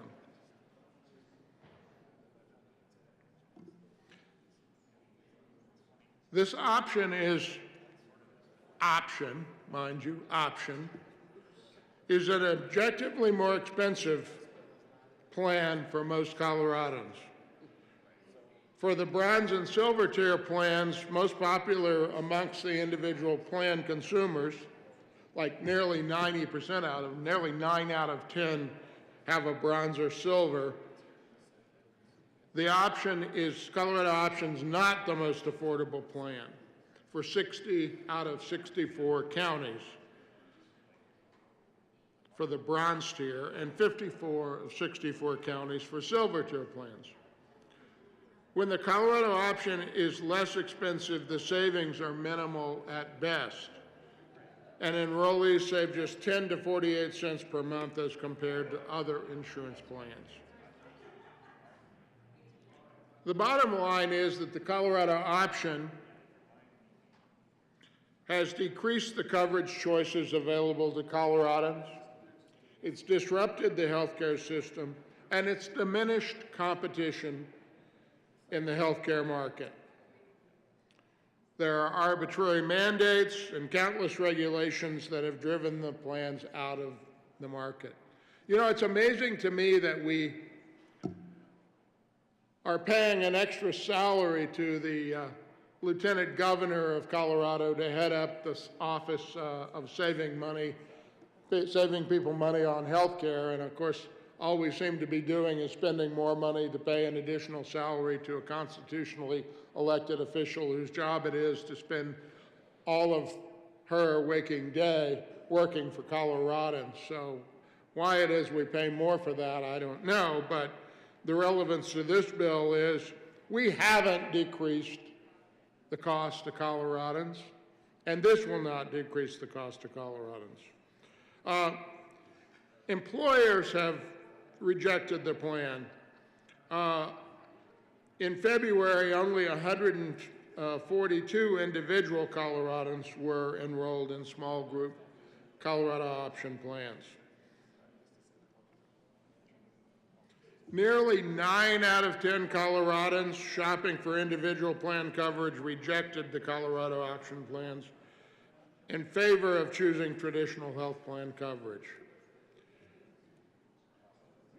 You know, what this is, in my mind, is an attempt to test drive total state government control of Coloradans' health care choices, even if it costs people more. I mean, you only need to look to Canada and Great Britain to know that it's just not possible.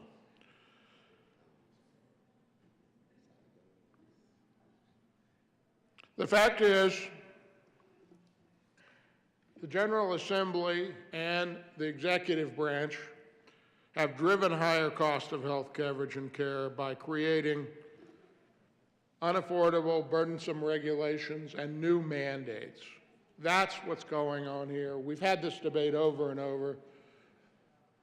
As Yogi Berra says, for me, it's deja vu all over again since 2007.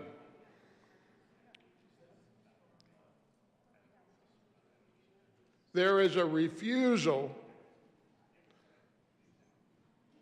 on the part of those who bring these proposals forward to accept the facts about healthcare generally and the Colorado option. This is a double down on a failed policy, the Colorado option policy, and it puts politics ahead of the best interest of patients and consumers. As I say, as I stand here, I remember more and more of standing in this very same spot, arguing against the Colorado option, and predicting that we would be standing here once again. That's what we're doing. That's what this bill is about. It's trying to fix the unfixable. Members, let's not continue doing what is unsuccessful. You know how that definition of insanity goes. It's doing the same thing over and over and getting the same unacceptable results. This bill is insanity by that definition. There may be more that my colleague from Parker has to say, I don't know, but his case is compelling. This is an attempt to fix the unfixable. I ask for a no vote. Seeing much further discussion. Senator Roberts. Thank you, Mr. Chair, and thank you to my colleagues, the good senators from Parker and Colorado Springs, for their comments, and I do want to recognize the good senator from Parker's expertise and passion for this subject area, and we have had many discussions on this bill, and in 2 years ago, I know you had them with the good senator from Vail, and your input was a part of the final products of both of those bills. I just wanted to respond briefly to a few things. I guess I find it a little ironic that the characterization of the Colorado option being a failure somehow because it didn't become the health insurance option of every health insurance choice of every Coloradan to be a failure. I mean, that would seem to support a takeover of Colorado option for every health insurance plan. I think the fact that it's become a choice for people that who it works for is a good thing. That was always the intent. It's not a mandate. It's not a forcing of anything on anybody. It's a new choice if they want to buy it. And the fact is, in the first year of a 3-year design plan, and I want to note that too, the fact that it is rolled out over 3 years and not forced on everybody ever, but certainly not in 1 year, was a concession and a negotiation and a choice that we made in the 2021 bill. This is year one. This is what we do. We monitor programs and we bring bills to make them better. This is exactly what this bill, House Bill 1224, is doing. There wasn't a lot of discussion actually of what's in the bill that we're considering. The bill we're considering is designed to improve upon the things we learned from the first year. Rates went up on the market not because of the Colorado option. Rates went up on the market because of pandemic-induced inflation and a variety of other reasons that led to inflation. Every sector experienced that. But the real data is that 87% of Coloradans had access to cheaper plans than they did the year before. 28,000 Coloradans chose a Colorado option plan, not the Omni Salud, which is a successful program in its own right, but outside of that program, 28,000 Coloradans are insured today under the Colorado option in year one. The expectation was 10,000. 28,000 chose Colorado option plans. My constituents in the high country who face the highest health insurance costs anywhere in the state, if not the country, now have access to a more affordable and higher quality plan if they want to choose it. And those are good plans. A $0 copay to see your primary health provider or your behavioral health therapist, $0 copay. That's quality. $0 copay for prenatal and postnatal care, that's high quality. We heard testimony from a woman in Summit County, my constituent, who has more affordable and higher quality health insurance plan this year because she decided to switch to the Colorado option during open enrollment last year. I expect over the next 2 years that number will significantly increase. That's what this bill, House Bill 1224, is about making the changes to make sure that more Coloradans can have access to this plan and that they remain affordable and continue to become more affordable. I appreciate the statistics and the numbers, and that's what we have been engaged in over the last 2 years implementing this plan and will continue to do. But I just want to remind folks about the humanity of this. This is about people getting the care that they need, the care that they deserve by having another choice. The Colorado option is providing that in our state. It will only continue to become more successful because of the passage of this bill, House Bill 1224. It's a good thing to give people choice. They don't have to they don't have to purchase it if they don't want to, but it's available to them now. And the initial numbers show that it is on track to being successful. And despite the discussion today, if you look at the Colorado option on its own, it is doing what was planned to be done, giving people another choice. There are going to be conversations here every year about health insurance. It's complicated. There are a lot of reasons why prices go up or prices go down or insurers leave the state or come into the state. But we're attracting new carriers with this plan. A new one is coming in this year and will carry Colorado option plans. My constituents in rural Colorado will continue to have a new choice in every county that they didn't used to have. And so with that, I'd ask for an aye vote so we can continue approving on this and get more Coloradans access to affordable and quality care. Seeing no further discussion, the motion is the adoption of House Bill 1224. All those in favor say aye. Aye. Opposed, no. The ayes have it. 1224 is adopted. Will clerk please read the title of Senate Bill 261?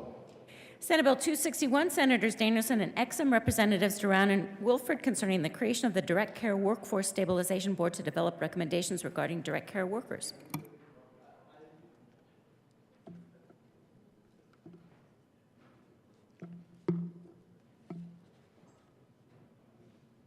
Senator Exum. Thank you, Mr. Chair. I move Senate Bill 261 and the Business, Labor, and Technology Report. And appropriations. And appropriations. Proper motion to the Business, Labor, and Technology Committee report, Senator Exum. Thank you, Mr. Chair. We had a few amendments in the Business, Labor Committee to extend the board recommendations for minimum direct care employment standards developed. And we just ask for aye vote on the committee report. Seeing no further discussion, the motion is the adoption of the Business, Labor, and Technology Committee report. All those in favor say aye. Aye. Opposed, no. The ayes have it, and the BLT Committee report is adopted. To the Appropriations Committee report, Senator Exum. Thank you, Mr. Chair. In appropriations, we appropriate a few funds to get this off the ground and ask for an aye vote. Seeing no further discussion, the motion is the adoption of the Appropriations Committee report. All those in favor say aye. Aye. Opposed, no. The ayes have it, and the Appropriations Committee report is adopted. To the bill. Senator Exum.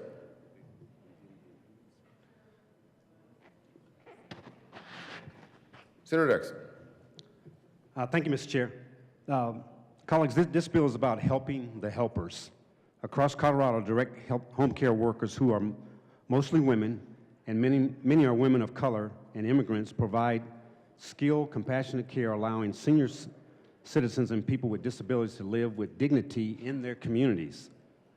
But the problem is many of these direct care workers are overworked, underpaid, underrepresented in parts of the state government which have oversight over the direct care industry. So the bill before you today, Senate Bill 261, tries to correct that, giving direct care workers a seat at the table to help make recommendations for how to stabilize and improve the direct care workforce industry. The bill creates a 15-member direct care workforce stabilization board with CDLE, composed of state agency representatives, direct care consumers, employers, and non-licensed workers who provide direct care services. This Direct Care Workforce Stabilization Board, at least every 2 years, will review the direct care industry, studying the conditions of the industry, its workers and consumers, and the board will develop recommendations for the minimum employment standards for direct care workers based on information gathered through the public investigation of the industry, and develop recommendations on how to improve the state communication with direct care workers, letting the workers know about their rights and responsibilities to employers. The board must report any recommendations it makes to the governor and certain committees here in the state legislature by September 1st, 2024, and every 2 years after that. And the board itself is scheduled to be repealed in 2029. And we ask for an aye vote. Senator Danielson. Thank you, Mr. Chair. And I want to thank my colleague for carrying this bill with me. It's been a real pleasure to work with you. It's quite an honor. I'll just add, the good senator made a great summary of what the bill does. I would just kind of add a couple of things here. As many of you know from personal experience, if it's not yourselves, then your family members or your loved ones, that direct care workers provide absolutely amazing care. It's the kind of care that keeps people from having to go into nursing homes or returning to hospitals. The kind of care that ensures older Coloradans can continue to live independently, and the kind of care that people with disabilities rely on each and every day. Direct care is an extremely important part of the health care that we need, and unfortunately, that workforce is in crisis. Due to a number of factors, we have far too few direct care workers, and that gap between the number of consumers who need care and the number of direct care workers who are here for them will only continue to grow each and every year. So we in this building have heard from the workers themselves over and over again about the challenges that they face. They've been here in the Capitol to visit with us to help us understand what it is like to work in this field. They've described extremely low wages, incomplete or non-existent benefits. We've got healthcare providers who work full-time and can't afford healthcare for themselves or their family members, which again is just wrong. They have described their unpredictable hours, unpaid travel and reimbursements, and the list goes on and on and on. Many of these folks came to our committee hearing to describe these sort of barriers that they face to be able to provide this care. Many have experienced homelessness as a result of the hardships that the workers face just to provide these services. We've also heard from consumers about the barriers that they experience to this kind of quality care. And so we've come forward with a new plan to address the crisis. Our bill will create a board within the Department of Labor. We'll be bringing together consumers, direct care workers, employers, and the state to review those factors that are contributing to the crisis and to make recommendations back to the General Assembly to enact policies that will stabilize and grow the workforce. And I want to add, in addition to the important work that the board will accomplish, this very public conversation is especially important for a workforce that by nature operates in a very isolating environment. And we owe it to these workers who carry out this amazing care, and we owe it to the people who depend on that care to get the work started. I thank you for your time, and I urge an aye vote on Senate Bill 261. Senator Liston. And actually, sir, we have a few amendments. Oh, a few amendments, okay. You ready to offer the amendments? Oh, you can. Okay. Just want to get them copies. Yeah. I'll leave you one here.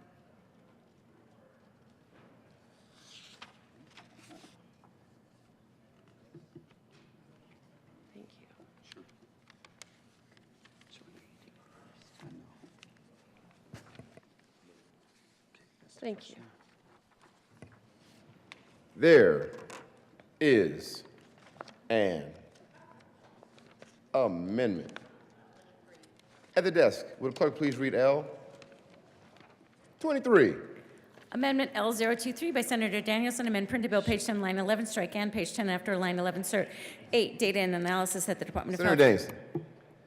Danielson. Thank you, Mr. Chair. I move L023. To L023, Senator Danielson. Thank you, Mr. Chair. We did hear a lot of different input during the committee hearing and during the stakeholder process, and so I offer this amendment in response to some of the concerns from some of the different stakeholders. This amendment will ensure that the board is provided data and expertise from not only the HICPUF designee on the board, but the agency more broadly. It's an important policy matter that experts relevant to Medicaid as they are considering and voting on recommendations. So we want to make sure that we're taking in the kind of data that will help us discuss how these Medicaid reimbursements might impact the industry and the crisis that we described. And I urge an aye vote on Amendment L023. Seeing no further discussion, the motion is the adoption of L023. All those in favor say aye. Aye. Opposed, no. The ayes have it. L023 is adopted. There's an amendment at the desk. Will the clerk please read L 26. Amendment L026 by Senator Senator Danielson. Thank you, Mr. Chair. I move Amendment L026. To L026, Senator Danielson. Thank you, Mr. Chair. This was actually a concern brought up by industry, and so we want to qualify that one of the employers that sits on the board is a direct care employer, and I urge an aye vote on L026. Seeing no further discussion, the motion is the adoption of L026. All those in favor say aye. Aye. Opposed, no. The ayes have it. L026 adopted. There is an amendment at the desk. Will the clerk please read L25? Amendment L025 by Senator Senator Danielson. Thank you, Mr. Chair. Again, concern was brought up in committee by different stakeholders, but also by the members on the committee, and we thought it was a great flag. We want to designate that one of the seats on the board for the consumers belongs to someone that reflects the wishes and the concerns and the needs of older Coloradans. It was always our intent. As you know, the Center on Aging and other advocates for older Coloradans are in active support of the measure, and so it was a good flag. We want to respond to that and urge an aye vote on Amendment L025. Senator Janal. Thank you, Mr. Chair, and I would like to add my comments and thank the bill sponsors for bringing forth this amendment, because adding folks that are older adults as well as those with disabilities is extremely important. This is what this bill covers, and those people take care of. So I just want to say thank you, sponsors, for listening and putting the older adults into this bill. Seeing no further discussion, the motion is the adoption of L025. All those in favor say aye. Aye. Opposed, no. The ayes have it. L025 is adopted. To the bill, Senator Liston.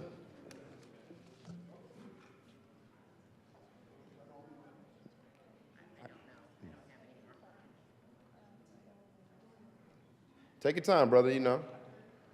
Make sure you chew it. Get a good, yeah, you got a toothpick, whatever you need. Thank you, Mr. Chairman. Get over here, this mic works. Thank you, Mr. Chairman. Members, I sit on the Business, Labor, and Technology, and appreciate the bill, Senate Bill 261, that my good colleagues have brought.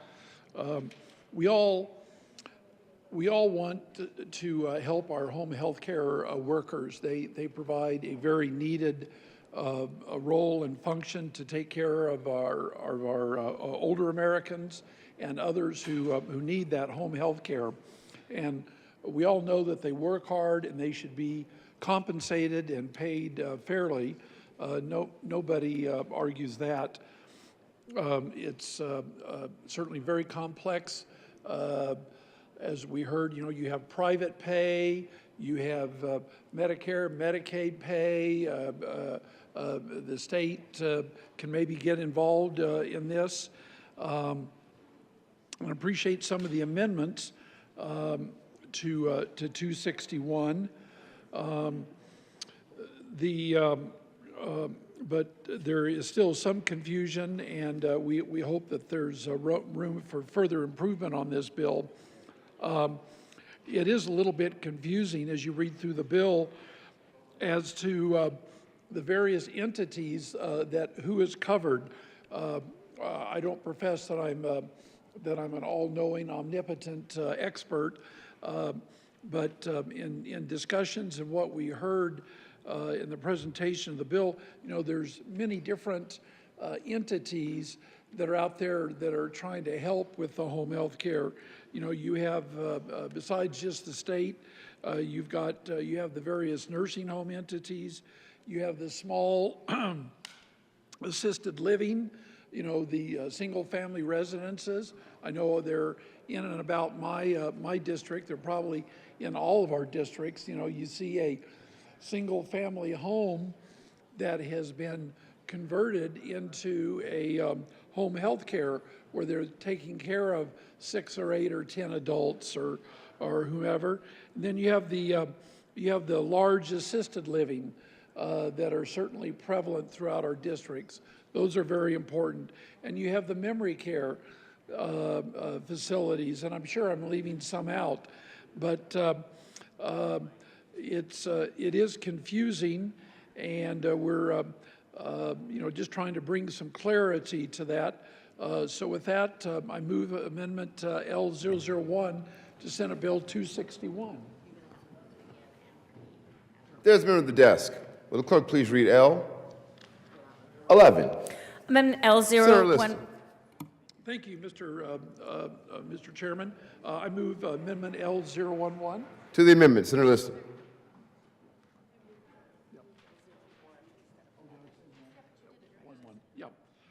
So once again, I move L011 to Senate Bill 261. There's lots of ones there. So what we're attempting to do, what this amendment is meant to do, is just to bring some clarity as to who is covered and maybe who is not. Certainly, we think that nursing facilities should be brought in under this legislation. A hospital that is licensed or certified according to Section 25.1.5-103 should be covered. Assisted living residences should be covered, and that would probably cover the umbrella of your small assisted living as well as your medium and large assisted living, and adult daycare facilities. So with that, we ask for an aye vote. Ask for an aye vote on L011. Senator Danielson. Thank you, Mr. Chair. What we have with L011, Amendment 11, it does change the definition of home care workers, and it does unnecessarily add hospitals, so we can't accept it because of that. It's also, the bill, as you have it, is focused on home and community-based services because these are the services that allow people with disabilities and older Coloradans to stay in their communities. So for a number of reasons, we urge no vote on Amendment L011. Thank you. Senator Liston. Thank you, Mr. Chairman. Well, members, once again, I will emphasize that, the home health care industry is multifaceted. It's not just one type of entity. Like I say, you have the nursing facilities, you have the hospital license facilities, you've got the small and large assisted living residence facilities.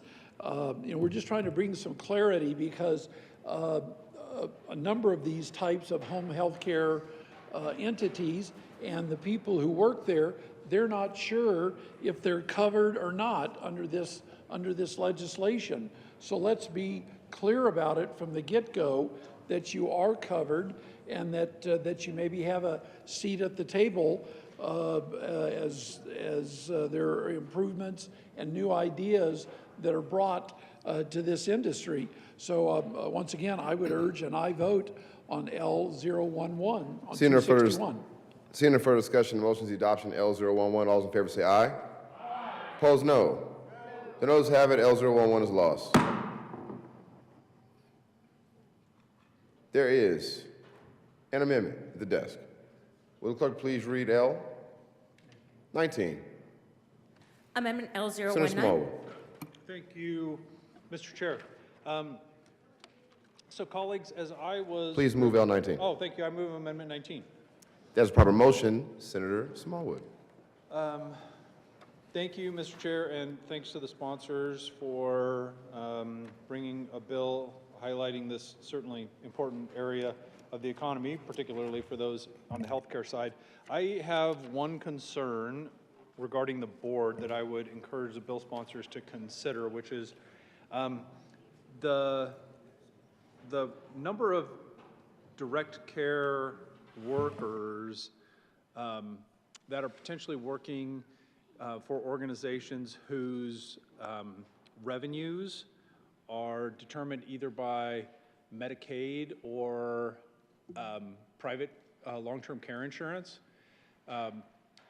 I wish I knew the statistics as well as probably the sponsors or other folks, but I know that it's a large percentage that would be involved in one or the other. So when a business doesn't really control the amount of money that they're paid, when it's dictated by an insurance company or by the government under Medicaid, I think the situation is a little different when it comes to stakeholdering and what dollar figures are reasonable. So I would hope that the sponsors don't find this bill too far off topic, which is to make sure that we're addressing the insurance aspect of it, that the board would include an actuary and somebody from DOI to address that, and for those organizations whose revenues come in primarily through government funding, like Medicaid, would hope that somebody with experience in economics would be valuable for the board. So that's the only thing that this amendment does that's meaningful, and would ask for an aye vote on Amendment 19. Seeing no further discussion, the motion is the adoption of L19. All those in favor say aye. Aye. Opposed, no. The noes have it. L19 is lost. Seeing no further, there are more amendments. Senator Liston. Thank you, Mr. Chairman. Well, certainly, members, this board is going to be created, and there's going to be recommendations made. Good ones, maybe some bad ones, whatever. But right now, under this bill, the only report that is going to be heard is the so-called majority report. And there really needs to be a minority report. I think that we know here, we're in the minority, and it's good and it's beneficial that you hear from the minority on either issue which may be presented. So what needs to occur is that a minority report needs to be presented. There needs to be a full conversation that is reflected, not just what, if there's 15 members, there may be 10 in favor and 5 against. The legislature needs to implement the recommendations, and we need to have all of the information to make the best decisions.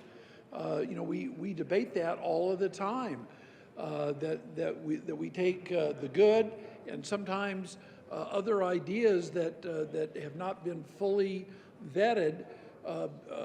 People realize, legislators and boards realize that you do have a good idea there.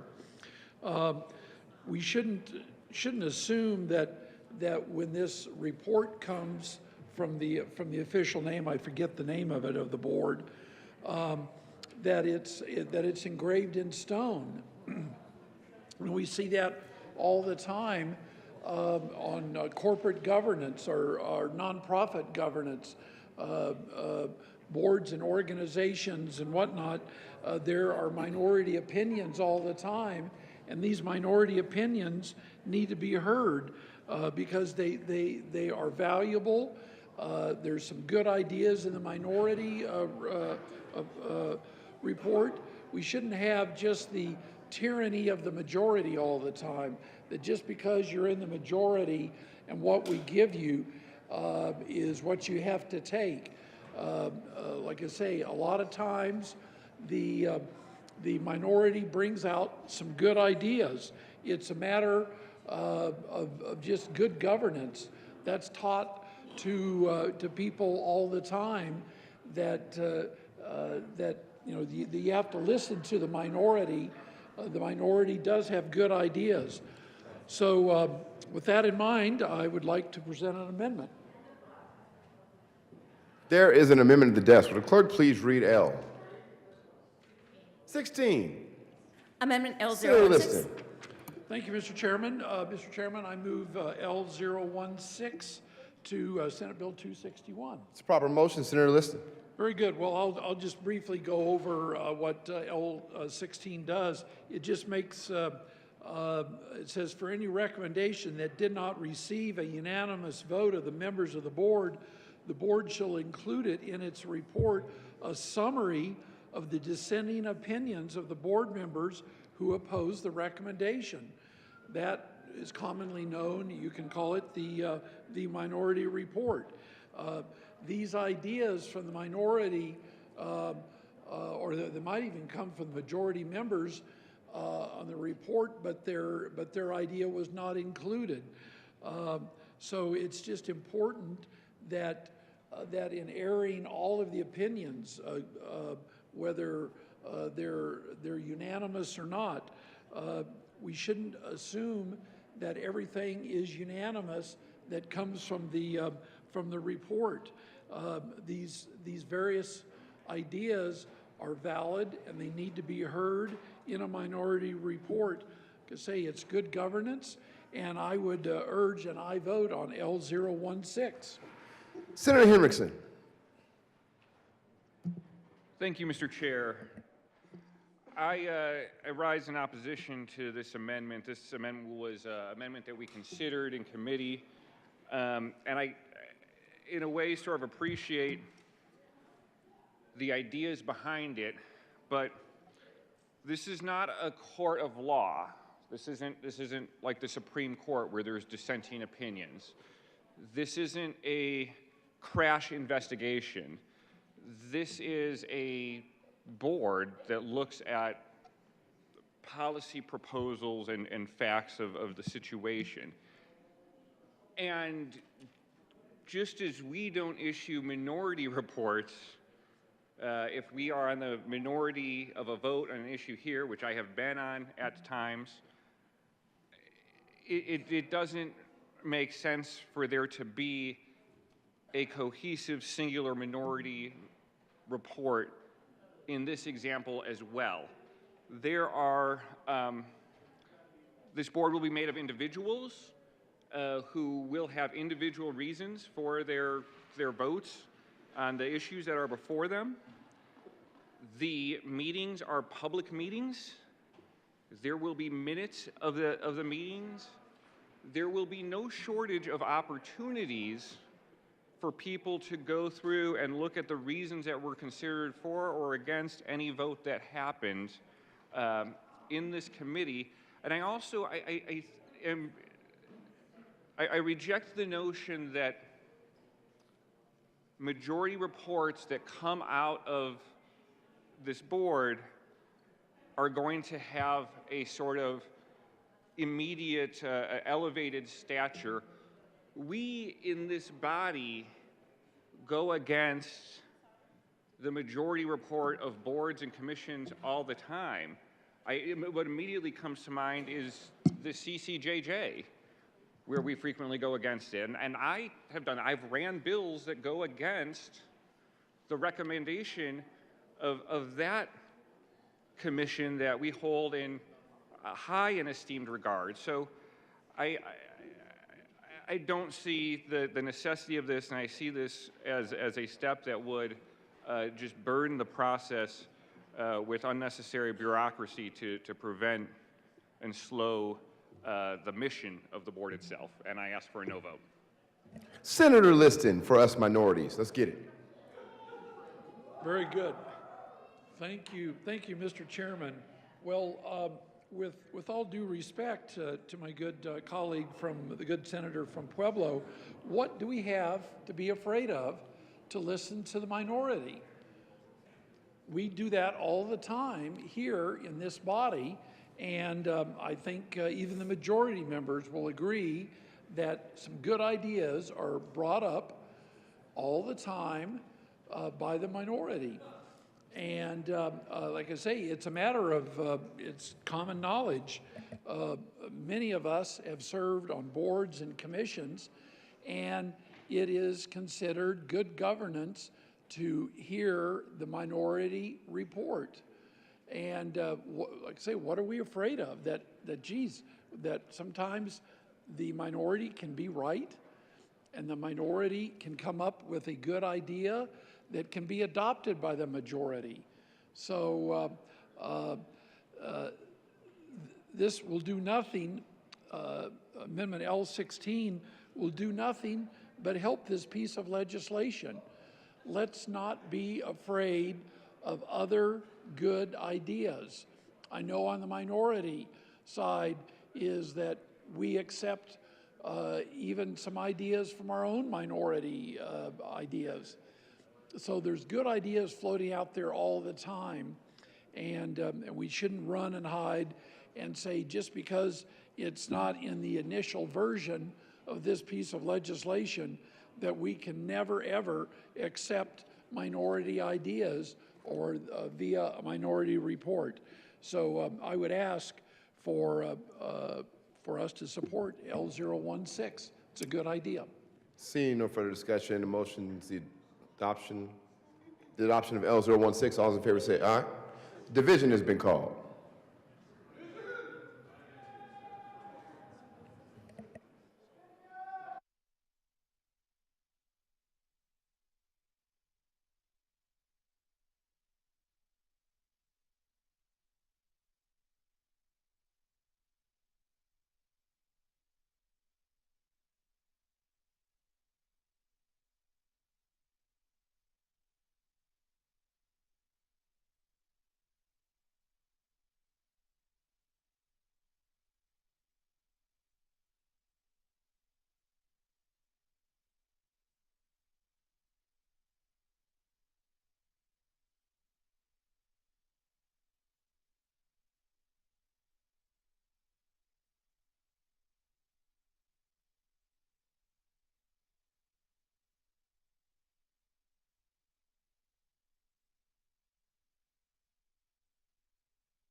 A division has been requested.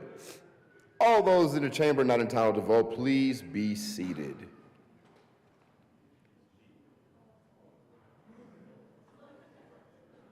The motion is the adoption of Amendment L16 to Senate Bill 261. All those in favor, please stand and remain standing without moving around the chamber until the count is complete.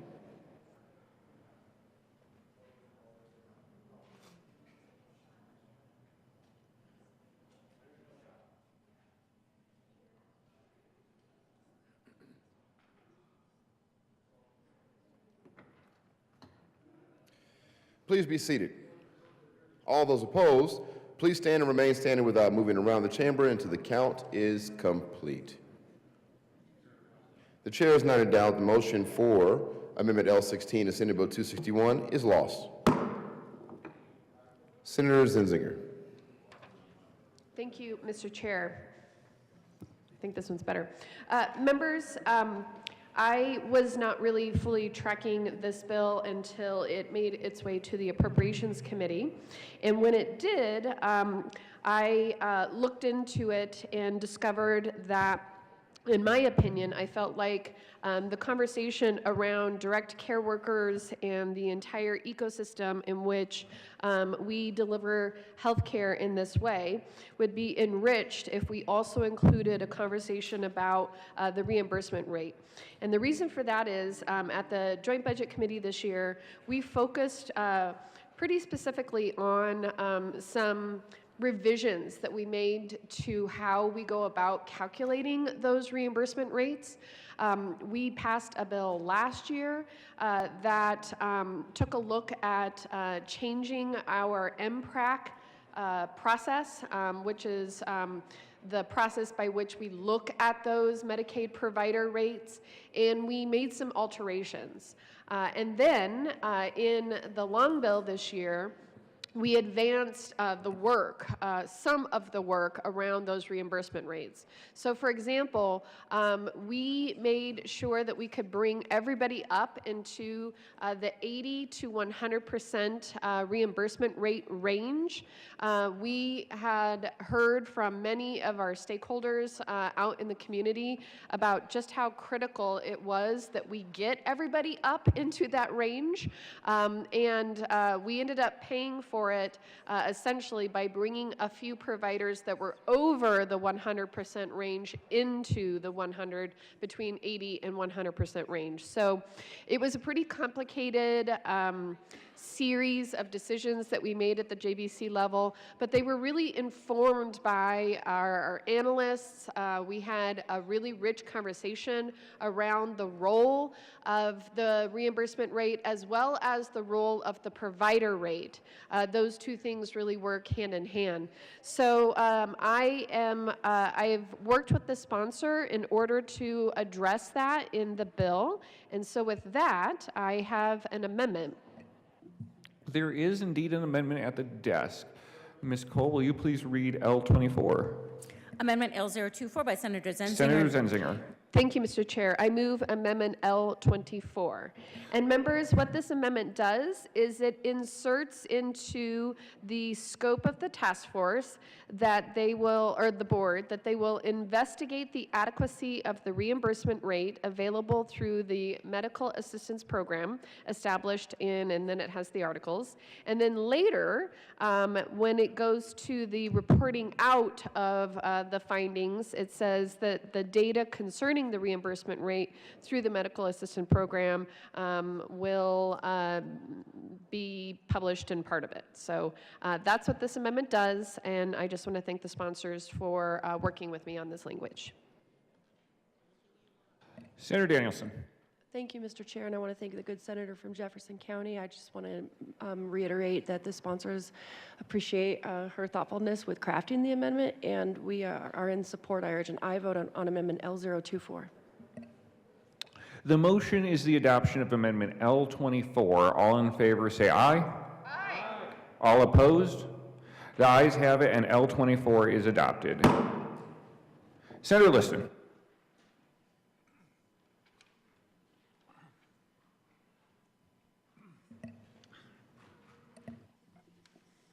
Thank you, Mr. Chairman. Members, I appreciate the good, robust debate that we're having on this. We're in the formative stages of putting together this board, And if you read closely in the bill, the timeline for this board to come together and to do all of this is really very, very quick.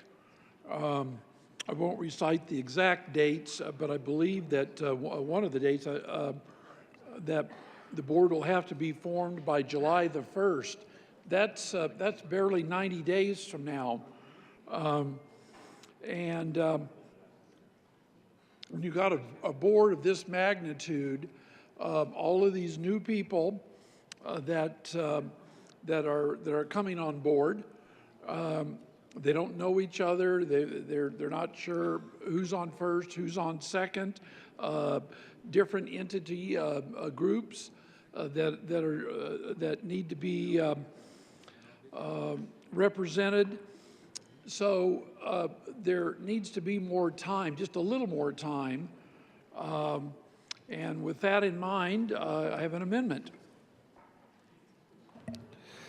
There is an amendment on the desk. Ms. Cole, will you please read L12? Amendment L012 by Senator Liston, amend printed bill, page 6, line 9, strike out. Senator Liston. Thank you, Mr. Chair. Mr. Chair, I move amendment L012 to Senate Bill 261. Is there any discussion on Amendment L012? Senator Liston. Yes, thank you. So, members, what I'm referring to is what this amendment does is that for the appointments of all of these 15 or more appointments, right now they're supposed to be done by, I think, by July 1st. All this does is move it back 90 days, just gives you another 3 months to pull all of these diverse people together because, you know, all the time here we're approving appointments to boards and commissions, and it takes time to find good people. You know, you just don't walk down the street and say, hey, would you like to be on a board?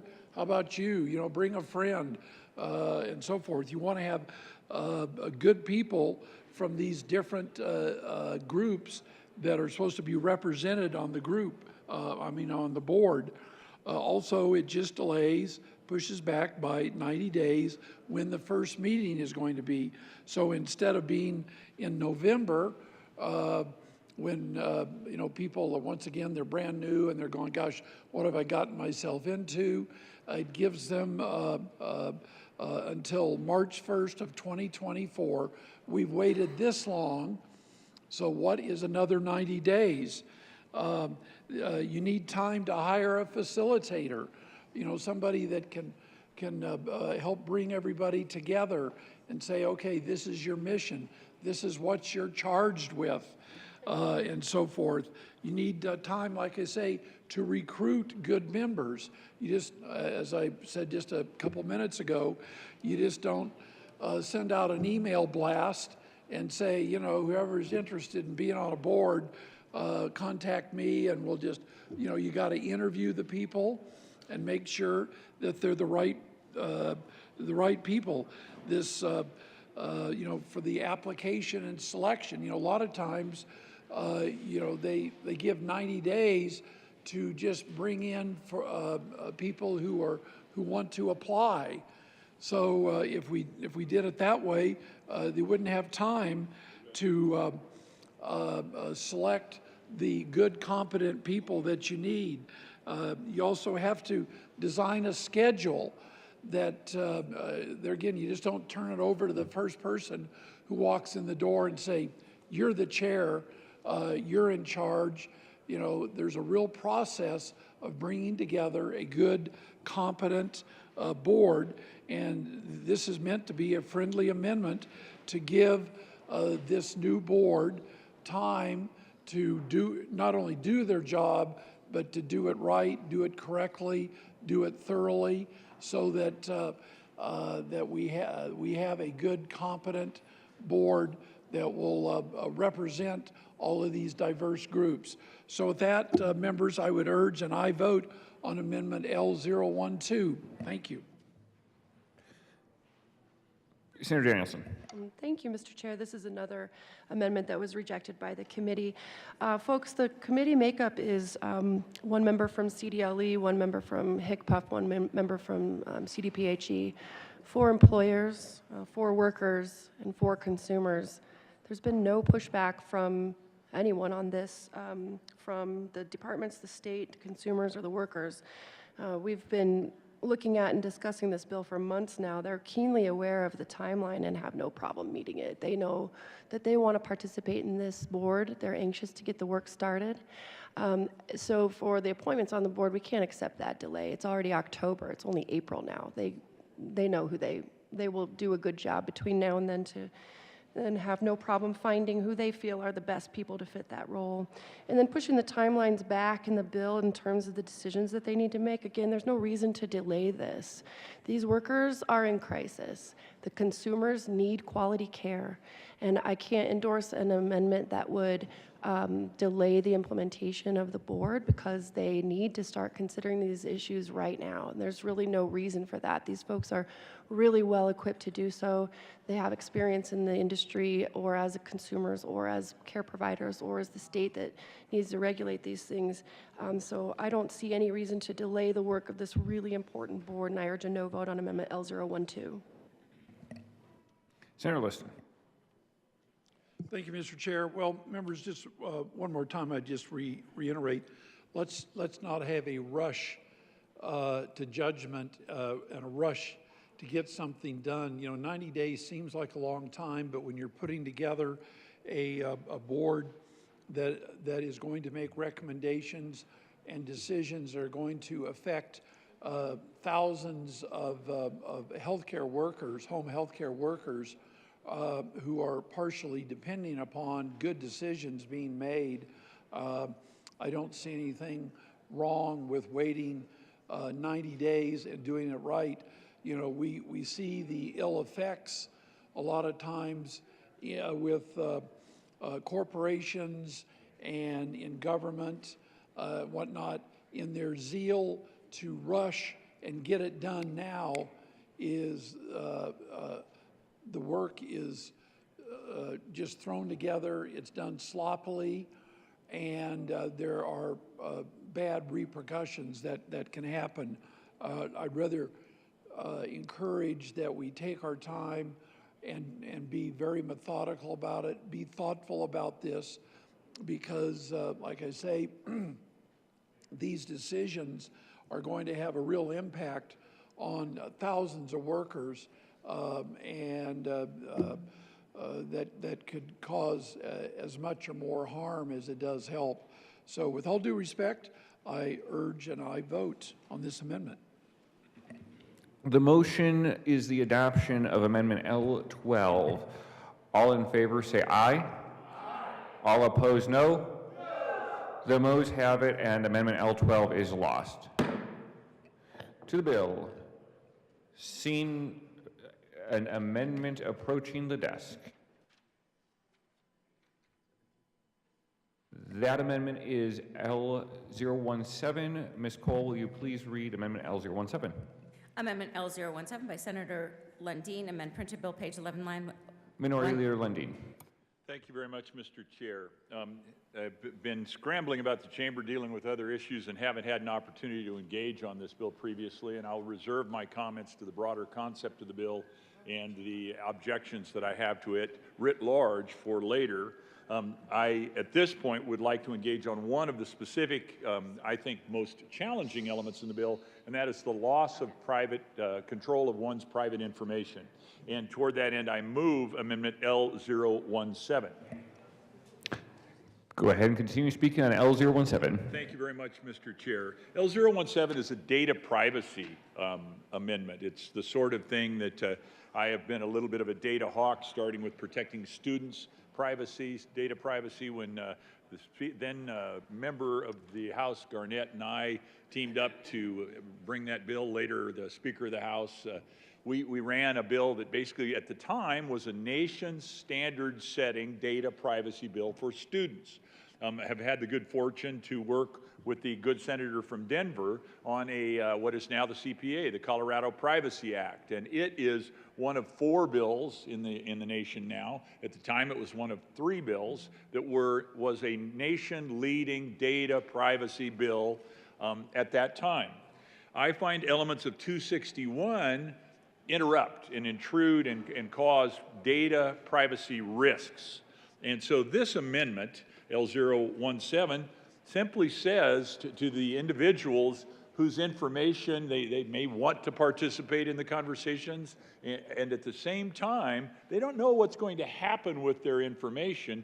This would simply make it clear to the individuals, your data is going to be given into the wild.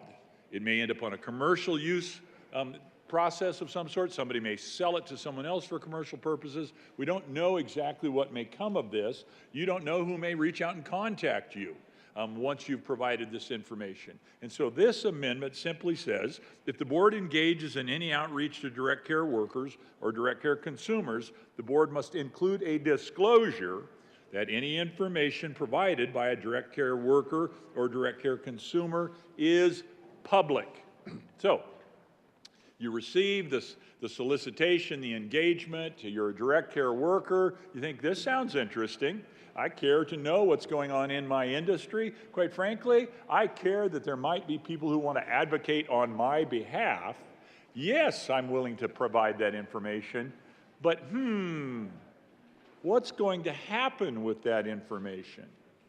This simply would make it clear. It would require the board to disclose that information is public.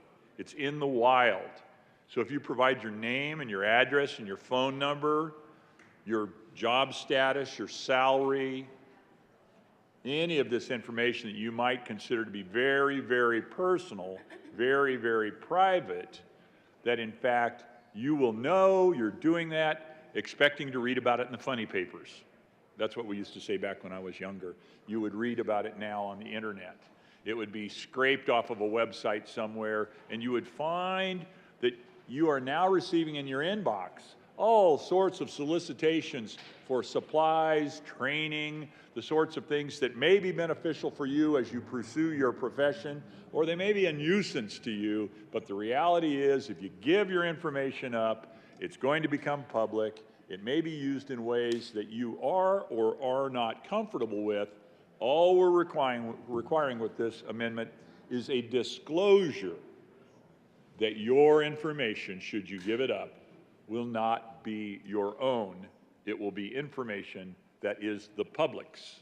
I urge your support of Amendment L017 because letting people know that their life, their privacy, their information stops being theirs alone and becomes public is critically important for many people, and certainly for this group of people that we're kind of, in many ways with this bill, collecting and aggregating into a directory sort of thing that could be used for whatever purposes, could be a high-value directory, frankly.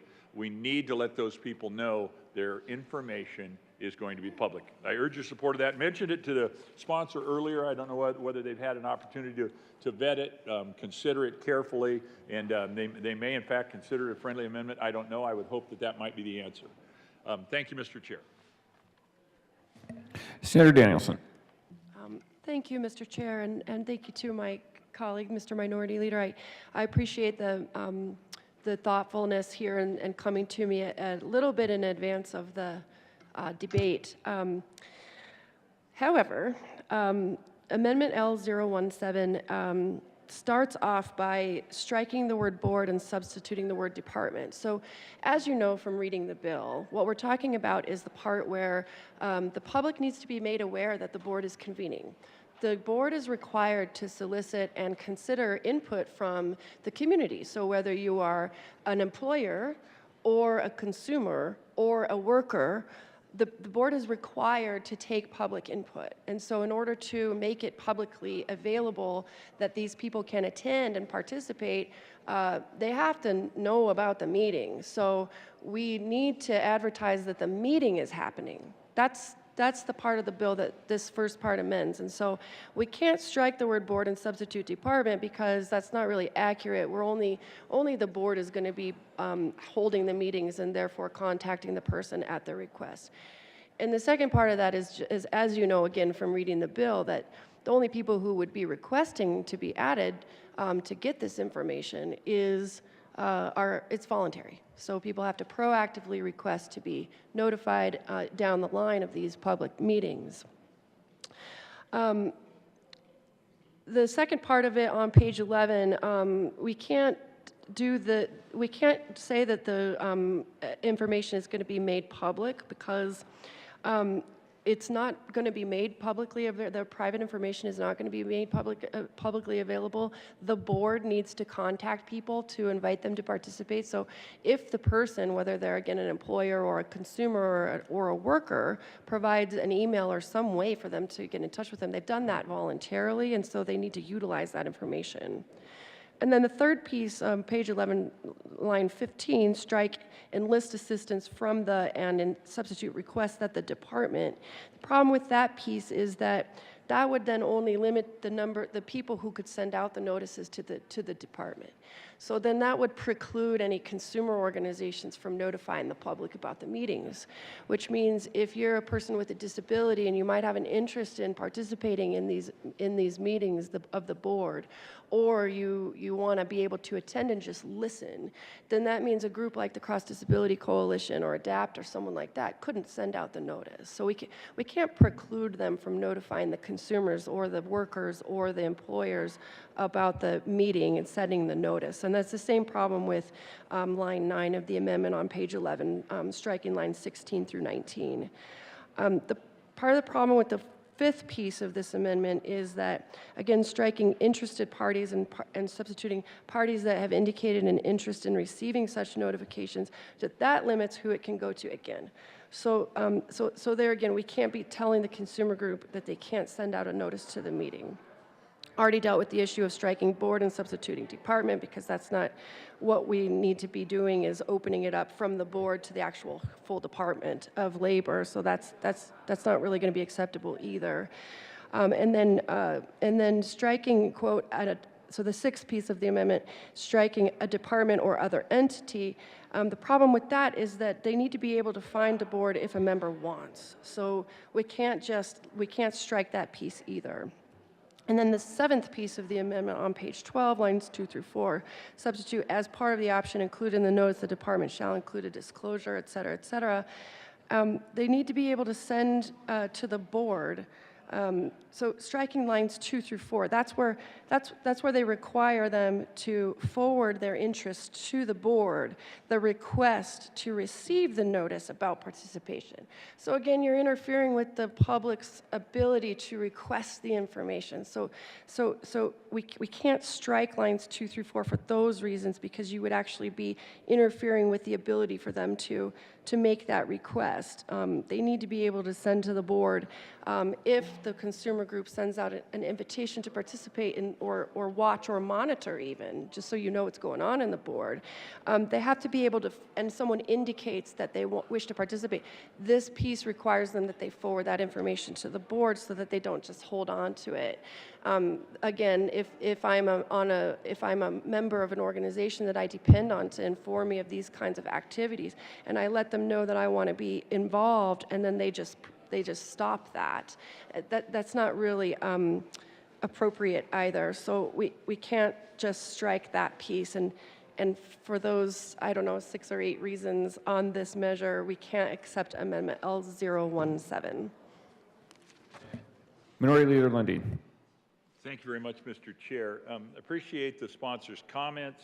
I think we do have significant policy disagreement on certain parts of this amendment. I do acknowledge and accept the fact that lines 10 and 11 of this amendment have a certain circular logic to them that are not appropriate. And so I make a substitute motion to sever Amendment L017 into 3 parts. I want to sever it between lines 9 and 10 and between lines 11 and 12, and we can discuss the 3 severed parts A, B, and C as independent elements. Mr. Chair, I so move.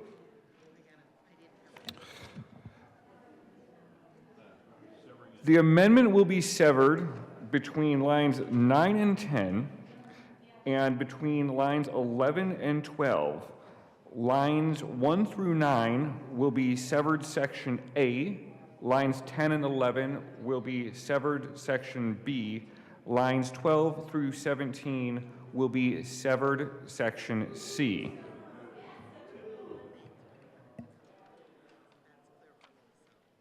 Is there any discussion on severed section A or 1? Thank you very much, Mr. Chair. I'm speaking now, for those of you following closely along on the amendment, to severed section A, the top third, or a little more than third of the bill, lines 1 through 9. Those lines that read, amend the printed bill on page 11, line 1, strike board and substitute department. This is that element where we want to give the department responsibility. We want a government accountable agency, since we're dealing with private personal information here, authority instead of this new board. And then it continues on page 11. We've got the board, if the board, and this is the part that I think is the most fundamental part of the amendment. If the board engages in any outreach to direct care workers or direct care consumers, the board must include a disclosure. This is the disclosure piece in the heart of the amendment. That any information provided by a direct care worker or direct care consumer is public. We're just making sure people know that it's public. So I move and ask for your support of severed section A is what I'm going to call it. The chair said A or 1, I don't care, but it's the first of 3 elements, severed section A of Amendment L017. I urge your support of that. The motion before the body is the adoption of severed section A of Amendment L17, lines 1 through 9. All in favor say aye. Aye. All opposed, no. The noes have it, and severed section A is lost. To severed section B. Thank you very much, Mr. Chair. Oddly enough, as the author of this amendment, I feel kind of bad giving away part of my amendment, but in fact there is circular logic in this that I realize as I read it now is inappropriate. So I will now move severed section B of Amendment L017, and I'm going to ask for a no vote on this because it has got circular logic that is not acceptable. I'm sorry that I brought it in the first place. I should have caught this previously. So I'm moving severed section B now and encourage a no vote. Thank you, colleagues. The motion is the adoption of severed section B. All in favor say aye. Aye. All opposed no. No. The noes have it, and severed section B is lost. Minority Leader Lundin. Thank you very much, Mr. Chair. We're in the home stretch here on this amendment, folks. We are now to severed section C, or the third portion of the amendment. It's lines 12 and following. It is a redux, a reprise, pick your word. It is a reenactment of part of what we had asked for previously. So if you didn't like severed section A, you're probably not going to like severed section C, but I would encourage your vote. And here's why. People should know if their private information is going to end up in the wild, at least disclose to them what's going on. And so I urge your support of severed section C, lines 12 through 17 of Amendment L017. Thank you, Mr. Chair. Thank you, Mr. Minority Leader. We still do need it to be moved. Oh, I'm sorry, excuse me. I move severed section C of Amendment L017. I appreciate you catching me on my procedural faux pas. We're now clear. The severed section C has been moved, and I think I should probably explain once again. Thank you very much. I urge your aye vote. Thank you, Mr. Minority Leader. The motion is the adoption of severed section C to Amendment L17. All in favor say aye. Aye. All opposed no. The noes have it, and severed section C is lost. Senator Liston.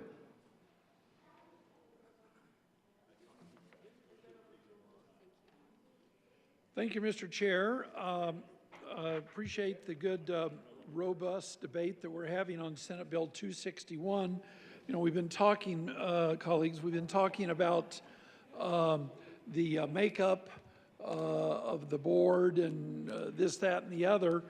So once again, there's a lot of different facets to the board. You know, where you're from and who you might represent and this, that, and the other. So I have some other good ideas, and so I have an amendment.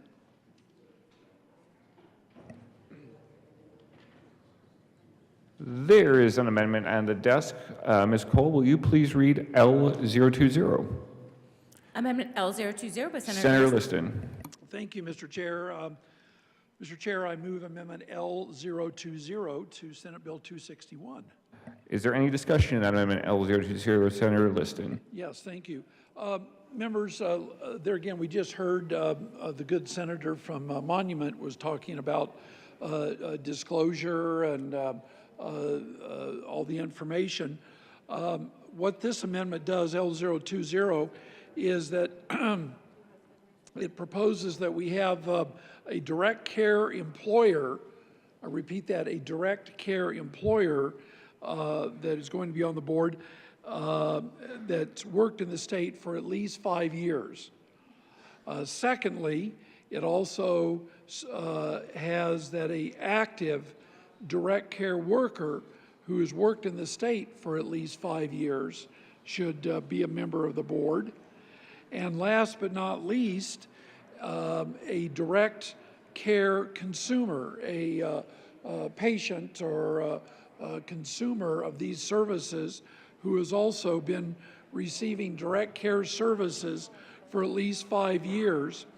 And last but not least, we were speaking about disclosure, all the information that's going to be put out there by these employees.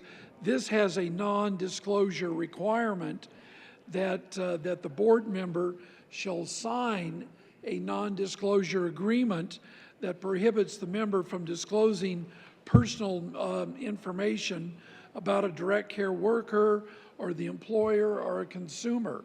We're all about privacy. We hear that term all the time down here. Privacy is very important.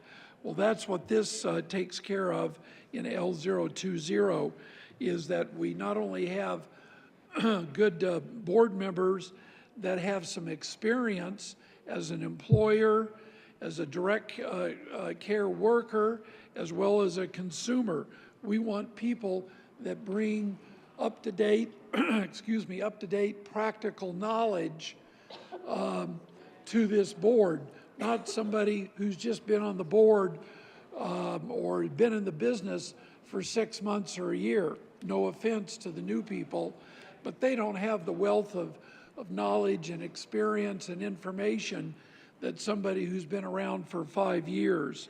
And it's also very, very important about this information that the board members, no matter where they're from, they're going to have access to the employees' information, private information, their address, their phone number, their email, all kinds of information. And it's only reasonable that they sign a non-disclosure agreement. That is almost universally done by any board member on any type of organization, that you sign a non-disclosure agreement. So with that, members, I would urge an aye vote on the amendment L020. Senator Exum. Thank you, Mr. Chair. We request a no vote on this. Non-disclosure agreements in this bill, first of all, is unnecessary because we're trying to encourage people to participate. 5-year penalty and disclosure agreements would cause people to move the other direction, and we want to encourage people to participate, to create better wages, better conditions for these workers. We ask for a no vote on Amendment L020. Thank you. Senator Gonzalez.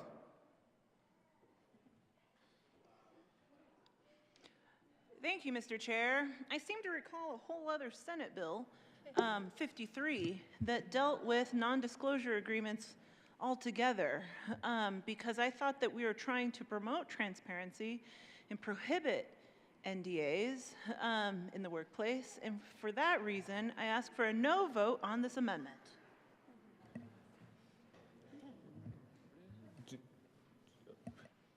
The motion is the adoption of Amendment L020. All in favor say aye. All opposed, no. The noes have it, and Amendment L020 is lost. Senator Will. Thank you, Mr. Chair. I did a lot of talking with the care workers outside in the lobby here and across the Capitol. And what I heard from all of them was that this direct care workforce workers really wanted higher wages and more stability, compensation for the jobs that they do. And so in that vein, I'm going to offer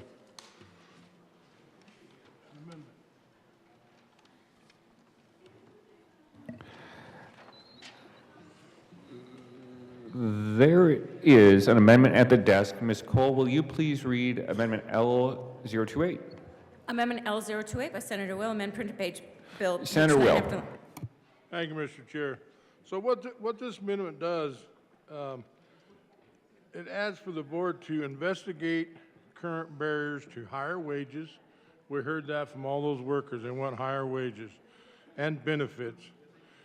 Improved working conditions for these direct care workers, including adequate reimbursement through the medical assistance program established in Articles 4, 5, and 6 of Title 25.5, but the ability of the market to support higher cash pay rates,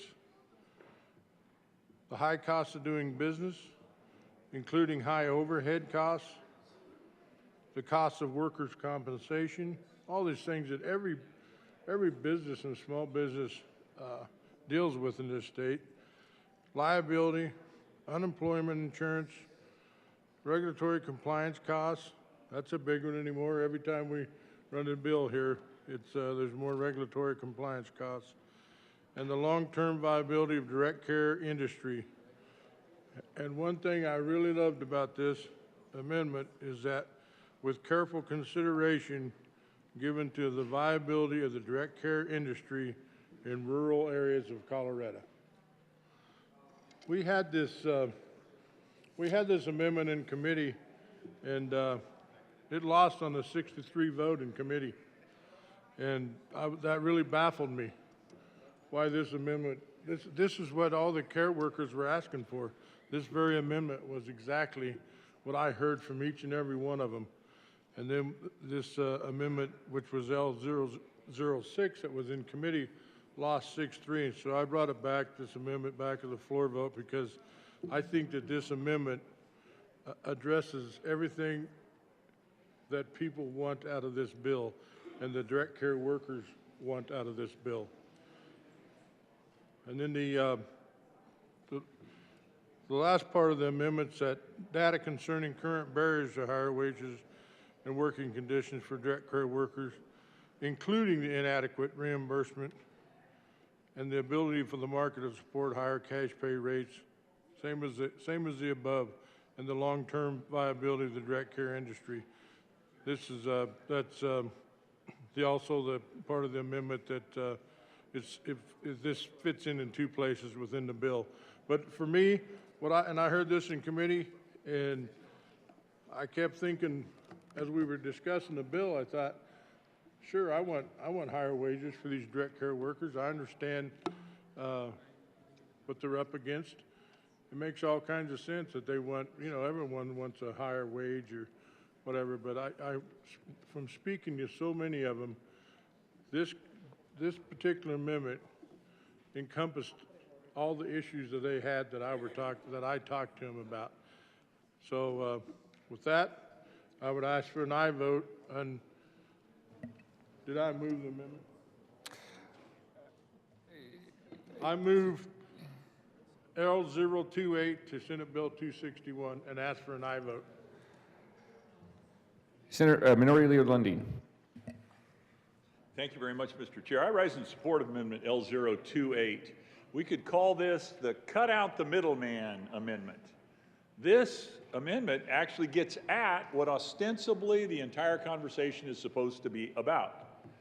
Now, we'll talk about this a little bit more later, but the real question is the complexity, the structures created, the pathways created, the elements in the bill as drafted create a whole new infrastructure for organizing, association, and the gathering together in, we'll call them outside organizing entities on behalf of the workers to ostensibly achieve exactly what this amendment would achieve. This amendment says, let's look into these issues that are the questions that are being represented to be the concerns.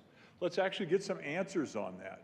And the key component in this whole conversation, I believe, is going to be, can you get more wages, higher wages for individuals when the Medicare reimbursement rate, which is the fundamental revenue provider for those workers, is so limited in the way it moves forward? The real answer is, what do we do with the reimbursement rate?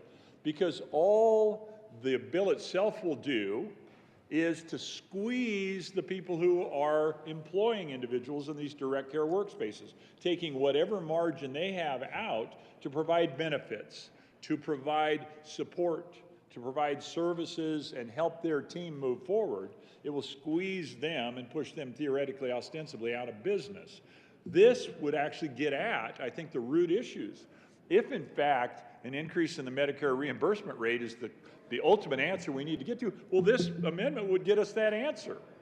It would help us find out truly what we need to know to in fact serve the individuals that are the direct care workers directly, without creating a whole nother apparatus that may or may not be to their benefit in the long run. So I urge your support of Amendment L028.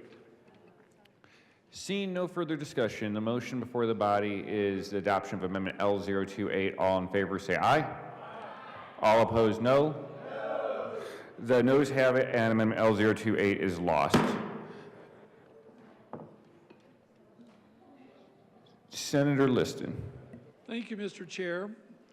Mr. Chair, once again, I appreciate the stimulating and robust conversation we're having about Senate Bill 261.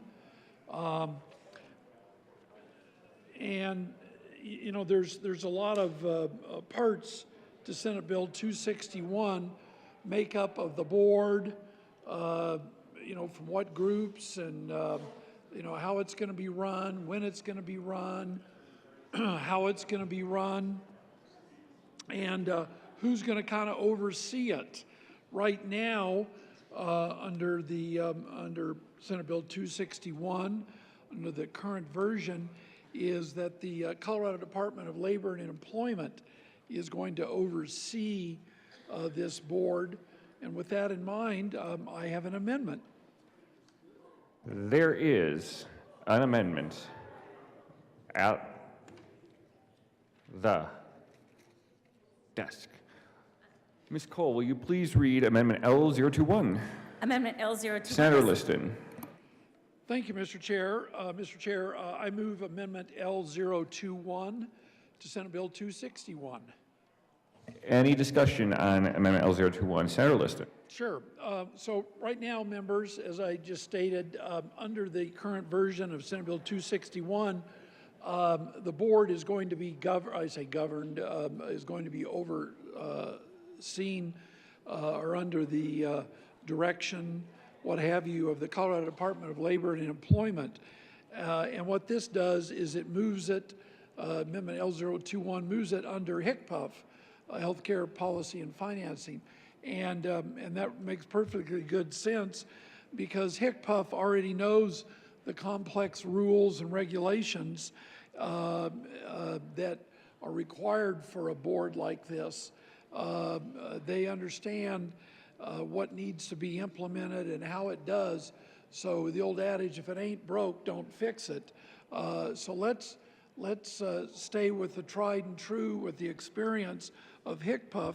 They already have a couple of committees that are doing this same exact type of work. So why should we go out and duplicate it and transfer it to the Colorado Department of Labor and Employment when they haven't done this? They're brand new to this to this arena, so to speak. And let's, since we have the limited time by the employers and the employees, let's let an entity like HICPUF that knows what they're doing, let's let them, run with the ball. Let's be efficient. Let's not reinvent the wheel. And HICPUF can do this job. Besides, Medicaid pays for this, so let's tap into their expertise and guidance. So with that, members, I would urge and I vote on Amendment L021. Senator Danielson. Thank you, Mr. Chair. So this is a bill, I just want to remind the members and Mr. Chair regarding the workforce providing direct care. A workforce bill to stabilize and grow this workforce that is currently in crisis. The Department of Labor is where this board belongs, where it should stay. And HICPUF has a seat at the table, along with CDPHE, so they can bring their expertise and their guidance to the board. We want and welcome that, but it belongs in the Department of Labor as this is a labor issue. Thanks. I urge a no vote on Amendment L021. The motion is the adoption of Amendment L021. All in favor say aye. Aye. All opposed, no. The noes have it, and L021 is lost. Senator Liston. Thank you, Mr. Chair. Well, maybe the 9th time is the charm, or the 10th, or the 11th, or the 20th, but we'll number 9 right now. Members, right now the board membership consists of 15 members. I'll give you a few examples as to the type of members. 3 members representing the employers, and a member representing a direct care employer, and somebody who serves in the rural county of the state, a member who's representing an employer organization, 3 members who are active direct care workers, member who's representing another member who represents another type of worker organization, and so forth. So I've got a couple of more ideas. So with that, I have an amendment.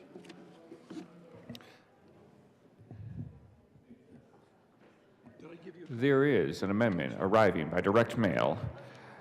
Ms. Cole, will you please read Amendment L015? Amendment L015 by Senator Liston, amend the Business Labor Technology Committee report dated April 11, 2023, page 1, strike Senator lines 1 through 3 Liston. Thank you, Mr. Chair. Mr. Chair, I move Amendment L015 to Senate Bill 261. Is there any discussion on Amendment L015? Senator Liston. Yes, thank you, Mr. Chair. Members, what L015 does is it add members to the board who represent the disability community. If there's anybody who should be on the board, it should be a member, somebody from the disability community. Because the people who are in the disability community, they are a group that are heavily reliant upon the home health care workers. They know and understand what is needed, and their voice should definitely be on the board. It also adds an economist. It's very important. We're dealing with a lot of money and demographic groups, and an economist would be extremely helpful to have somebody with an economic background that knows and understands the trends, economic trends, because they do change from month by month and certainly year by year. So to have a trained economist would be very helpful for a board like this. Economists are very critical. See what else it does. AARP, a board member of AARP would also probably be very beneficial since you have older Americans that are typically being taken care of by the home health care. And Dr. Cog here in the Denver metro area would also be helpful. So with that in mind, I urge an aye vote on Amendment L015. Senator Danielson. Thank you, Mr. Chair. And as introduced, the bill already includes the proper balance. We've got four people who represent employers, 4 people who represent workers or are workers, 4 people who are consumers, and then we've just amended it today to respond to the request brought up during the committee hearing to make sure that one of them is representing the interests of older Coloradans. There has to be one that's representing the interests of people with disabilities, so we've already addressed that issue. And the balance of the board is fairly ideal, and I urge, so again, we already included a member with a disability and addressed the issue around older Coloradans, so I urge a no vote on this amendment. The motion is the adoption of Amendment L015. All in favor say aye. All opposed, no. The noes have it, and Amendment L015 is lost. The motion, Senator Liston. Thank you, Mr. Chair. Well, members, we've had a good, robust debate. There have been a lot of great amendments that have been offered today. And it's very important that these amendments be heard. Appreciate the sponsors willing to listen, and hopefully they've gleaned some good ideas from our amendments that moving forward, that if and when this should move to the other chamber, the lower chamber, that they will take my amendments and my colleagues' amendments to heart, and that they will be willing to adopt. I see heads shaking. Multiple heads shaking, different directions. But anyways, I do appreciate the good debate on this important piece of legislation.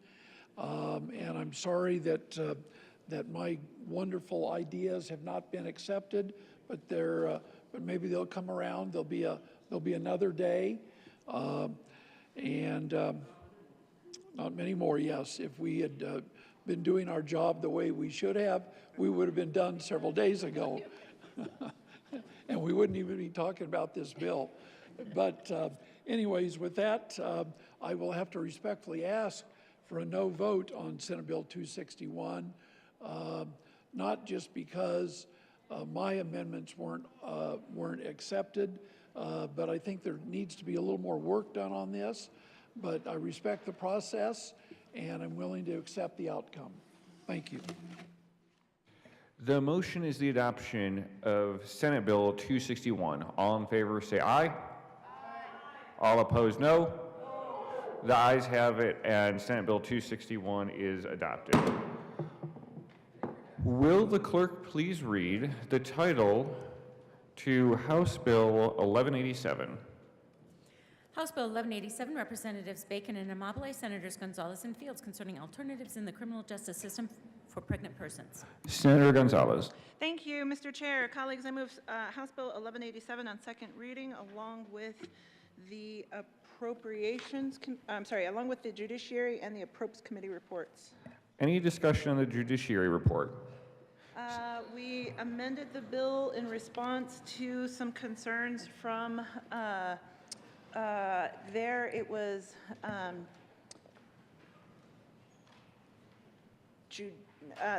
there it was the DAs and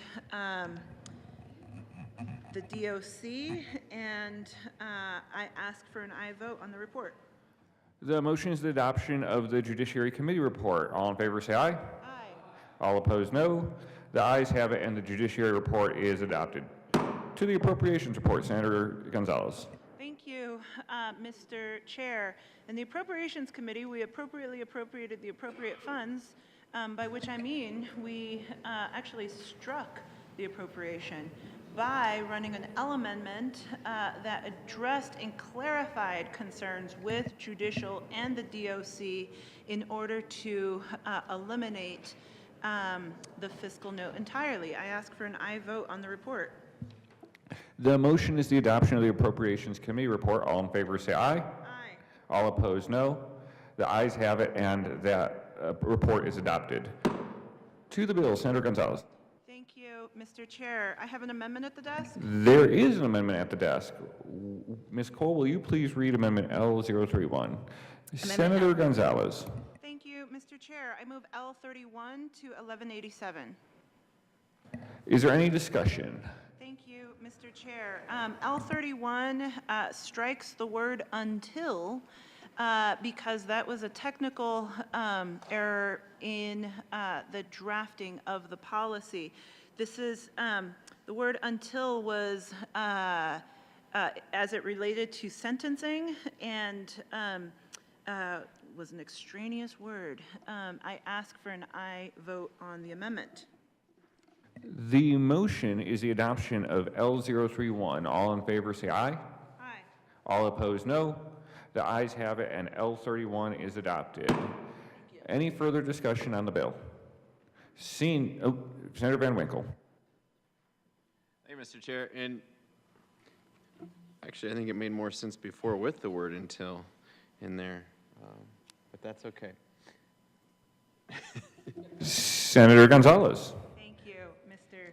Chair. And thank you, good Senator from Highlands Ranch, for naming the question. The stay of execution means delaying the imposition of a sentence for a pregnant or postpartum defendant after the sentence. Majority Leader Moreno. Senator Van Winkle. Thank you, Mr. Chair. It's a grammar thing. It's okay. I think it makes more sense to say postpartum defendant until after the sentences, but that makes complete sense. I do have a few issues with the bill, if you'll allow me here, and of course, Mr. Majority Leader. Majority Leader Moreno. Thank you, Mr. Chair. I would just like to remind the members of the Judiciary Committee that the floor is not the Judiciary Committee, and we don't have protracted debates over one word on the floor.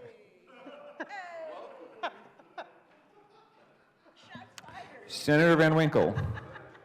Thank you, Mr. Chair. I was moving beyond the whole until, after, or just simply saying after issue, but now that I think perhaps we no, Mr. Chair, this is a very important bill brought before the state Senate here, before the legislature, and it really highlights the relationship between mothers and their babies, which is, of course, incredibly important. It's a sacred relationship between a mom and her baby.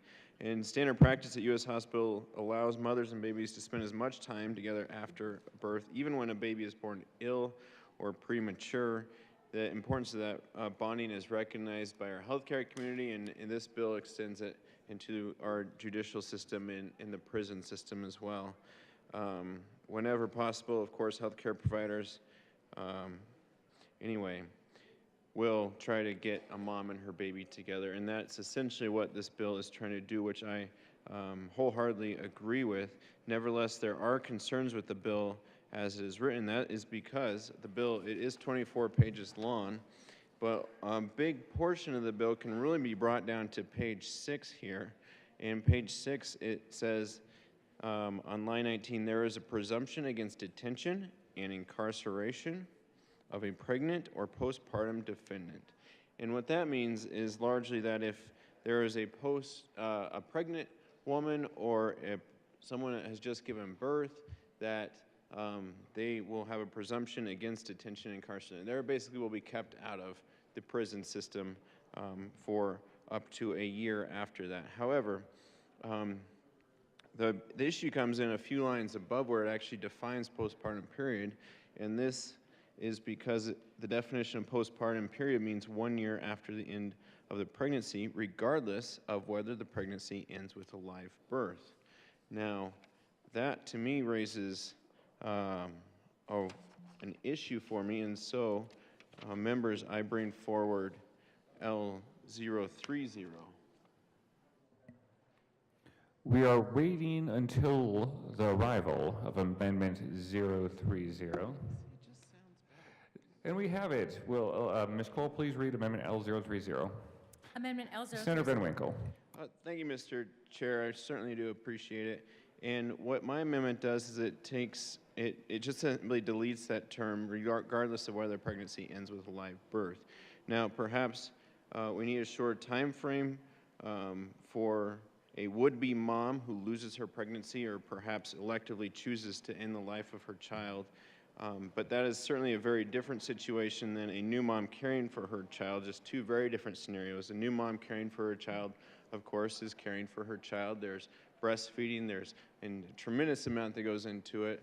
I've been the dad of 2 kids, and I know that that sacred relationship between mom and the kids is completely different than that of a dad, and the mom has insurmountable, incredible duties in that first year of life of the baby, and I think we ought to uphold that while not allowing any incentive whatsoever or treating that on equal footing with someone who perhaps electively chooses to end their pregnancy. So I ask for a yes vote on L030. And Mr. Chairman, I move L30.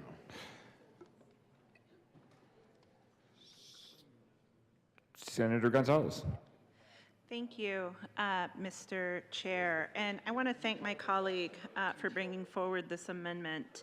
And I respect the thoughtfulness and care that he is bringing forward in this language. That being said, we heard testimony in committee about the ways in which not all pregnancies result in a live birth. Not all there are pregnancies that end in miscarriage, in stillbirth, and all of those outcomes can be complicated and difficult. It is why we were thoughtful and intentional when we created the definition and the manner in which we did. And so it is with great care and respect that I ask for a no vote on this amendment. Seeing no further discussion, the motion is the adoption of Amendment L030. All in favor say aye. All opposed, no. The noes have it, and Amendment L030 is lost. Senator Gonzalez.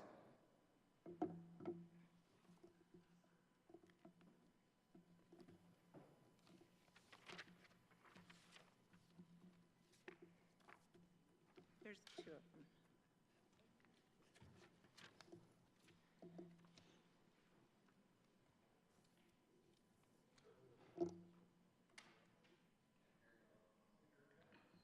There is an amendment at the desk. Will the clerk please read Amendment L027? Amendment L027. Senator Gonzalez. Thank you, Mr. Chair. I move L27 to House Bill 1187. Is there any discussion on Amendment L027? Senator Gonzalez. Thank you, Mr. Chair.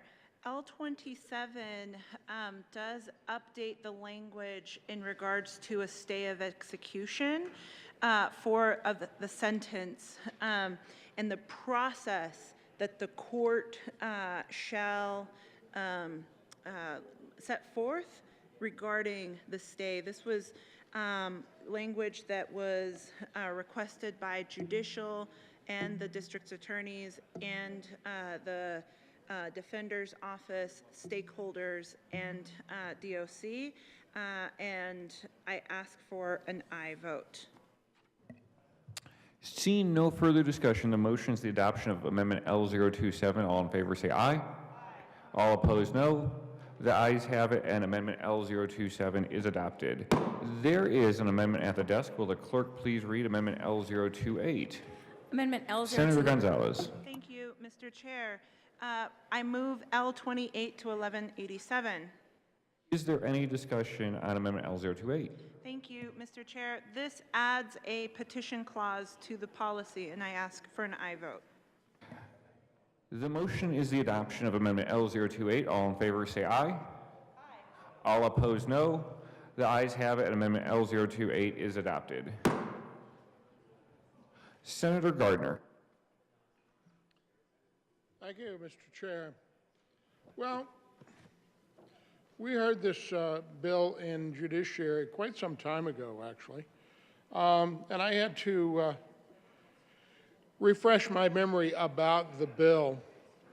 You know, what's interesting about this bill, and there's some really good things about this bill, there's some details that really ought to be refined, but first and foremost, this bill is interesting. It's a paradox, it seems to me, a paradox of policy for many.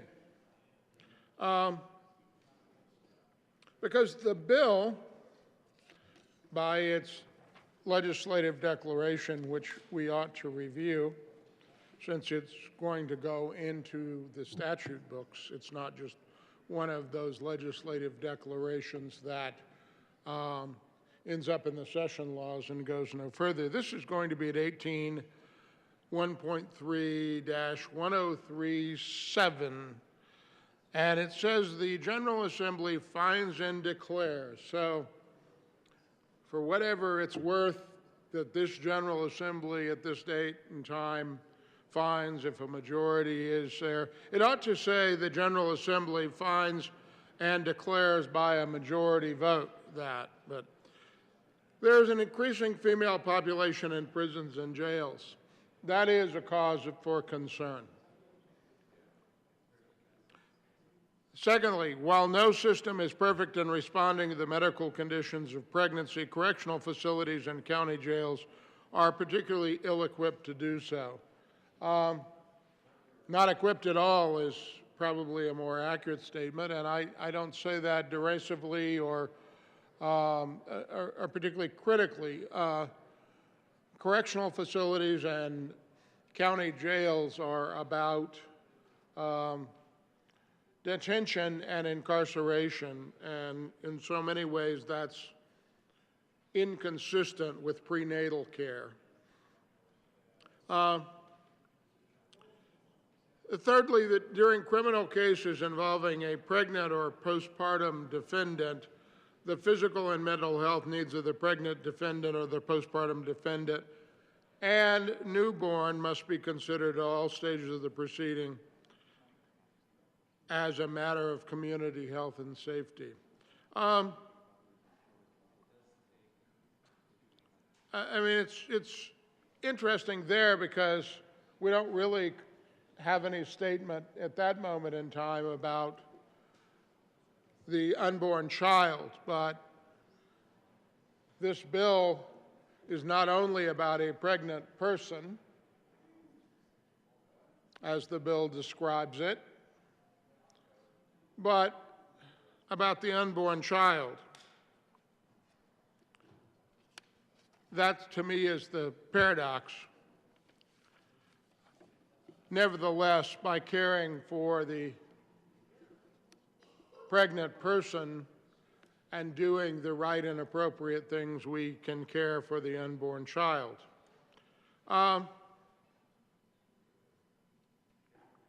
It is interesting to me because it seems that, and maybe I could find it, we talk about newborns, but we don't talk about the unborn, even though the health of the unborn is critical for the health of the newborn, the to-be newborn.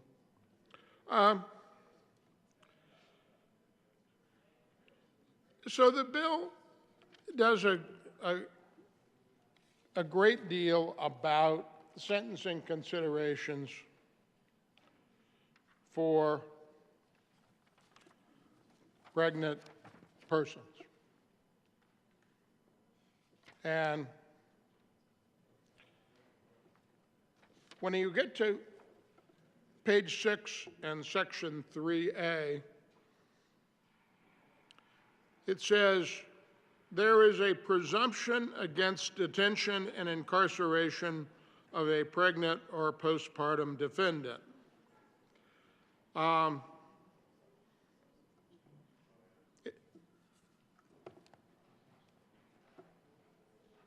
Now, having some experience with having represented a pregnant woman, my client was indeed a woman,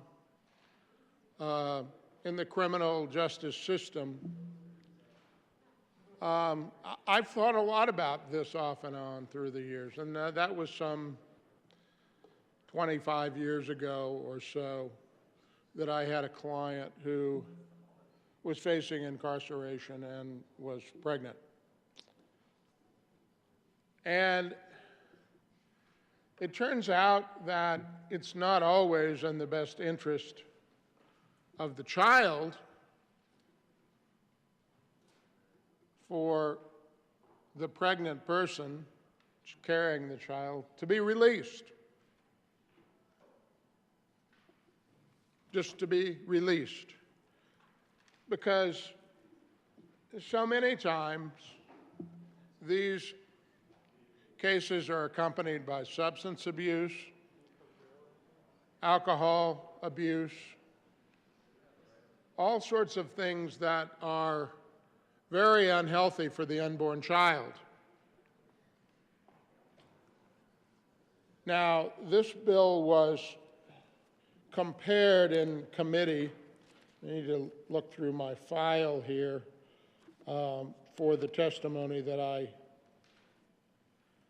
saw here a little earlier, that was in support of this bill by a physician who wanted to promote what he said was a version of Minnesota's Healthy Start Act here in Colorado. But it turns out that Minnesota's Healthy Start Act, while it does a good deal to protect the unborn child, the newborn child, and the pregnant person, it does so in a way that does not put the unborn child at further risk or the public at further risk. You see, if the criminal defendant who is pregnant has a substance abuse problem, releasing them is not the thing to do. They need to be in some controlled setting, both for their own good and the good of the unborn child. Now, I'm the first to admit that the system has not done a very good job of this. Again, I don't say that to be critical of any person or any agency. County jails and the Department of Correction, this is not within their mission. But we ask them to deal with the elderly, the disabled, those who need substance abuse treatment, and we need to ask them to deal with pregnant defendants. But instead of creating a presumption of release, by the way, that's something that judges, when they see that, are going to say, well, unless I make strong findings to the contrary, I'm obligated to release this person.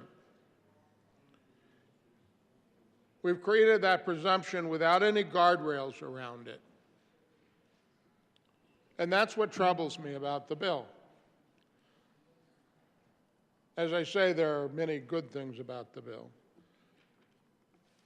There is a concept in the law that is more appropriate than creating a presumption of release, and that is that the court should consider the least restrictive alternative in the best interest of the child.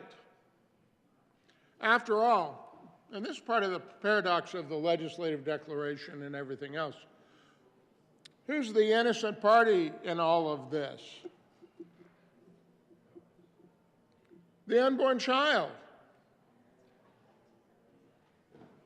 Who do we first, and if you disagree with me, come to the well and tell me that, tell all of us that you disagree. I mean, this is an open forum for reviews, but it seems to me that first and foremost, our goal ought to be to protect the unborn and then newborn child first. And because we care about the unborn and newborn child, secondly, the mother.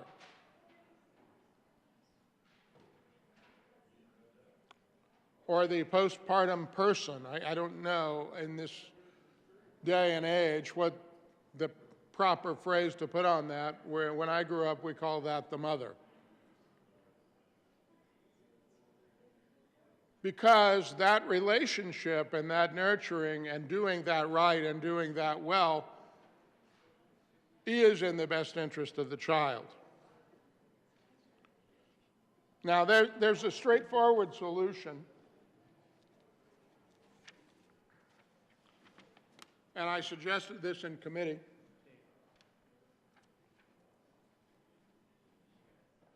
And the straightforward solution is, instead of creating a presumption of release, we should say at 3A, the court shall consider the least restrictive alternative that is in the best interest of the child when determining detention or incarceration of a pregnant or postpartum defendant. Subject to subsection 5 of this section, and if the, and you get there, having already stricken down through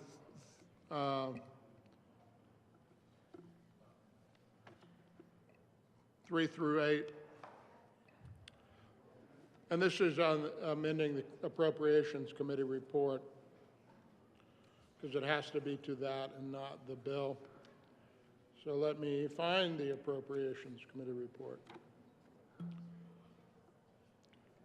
In the Appropriations Committee report, which was done just 3 days ago, there was a rebuttable presumption against detention and incarceration. But nevertheless, and that would have been, by the way, that would have been that's not a change in the bill, to the bill from the report. The presumption would have been, I think, by the courts determined to be a rebuttable presumption. It was not an irrebuttable presumption. So if you don't call it that, the court will assume it's a rebuttable presumption.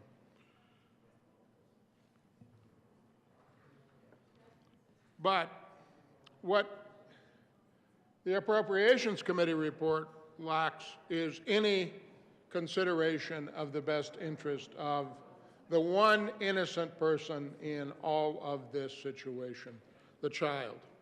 So with that, there is an amendment at the desk. Mr. Pineda, will you please read Amendment L029? Amendment L029. Senator Gardner. thank you, Mr. Chair. I move L029. Is there any discussion Thank on you. it? As I say, the amendment changes this presumption and requires the court to consider the least restrictive alternative in the best interest of the child. I mean, let's think about this. The bill and the Appropriations Committee report creates a rebuttable presumption against detention and incarceration of a pregnant or postpartum defendant. But that may not be what is in the best interest of the child. In fact, we had some testimony to indicate when I inquired of this witness about the Minnesota Act that, yes, in fact, a release of the pregnant person into society and a presumption about that when they have a substance abuse problem, when they can't keep their prenatal appointments, when they are abusing alcohol, that is not in the best interest of the child. It's not in the best interest, frankly, of the pregnant person.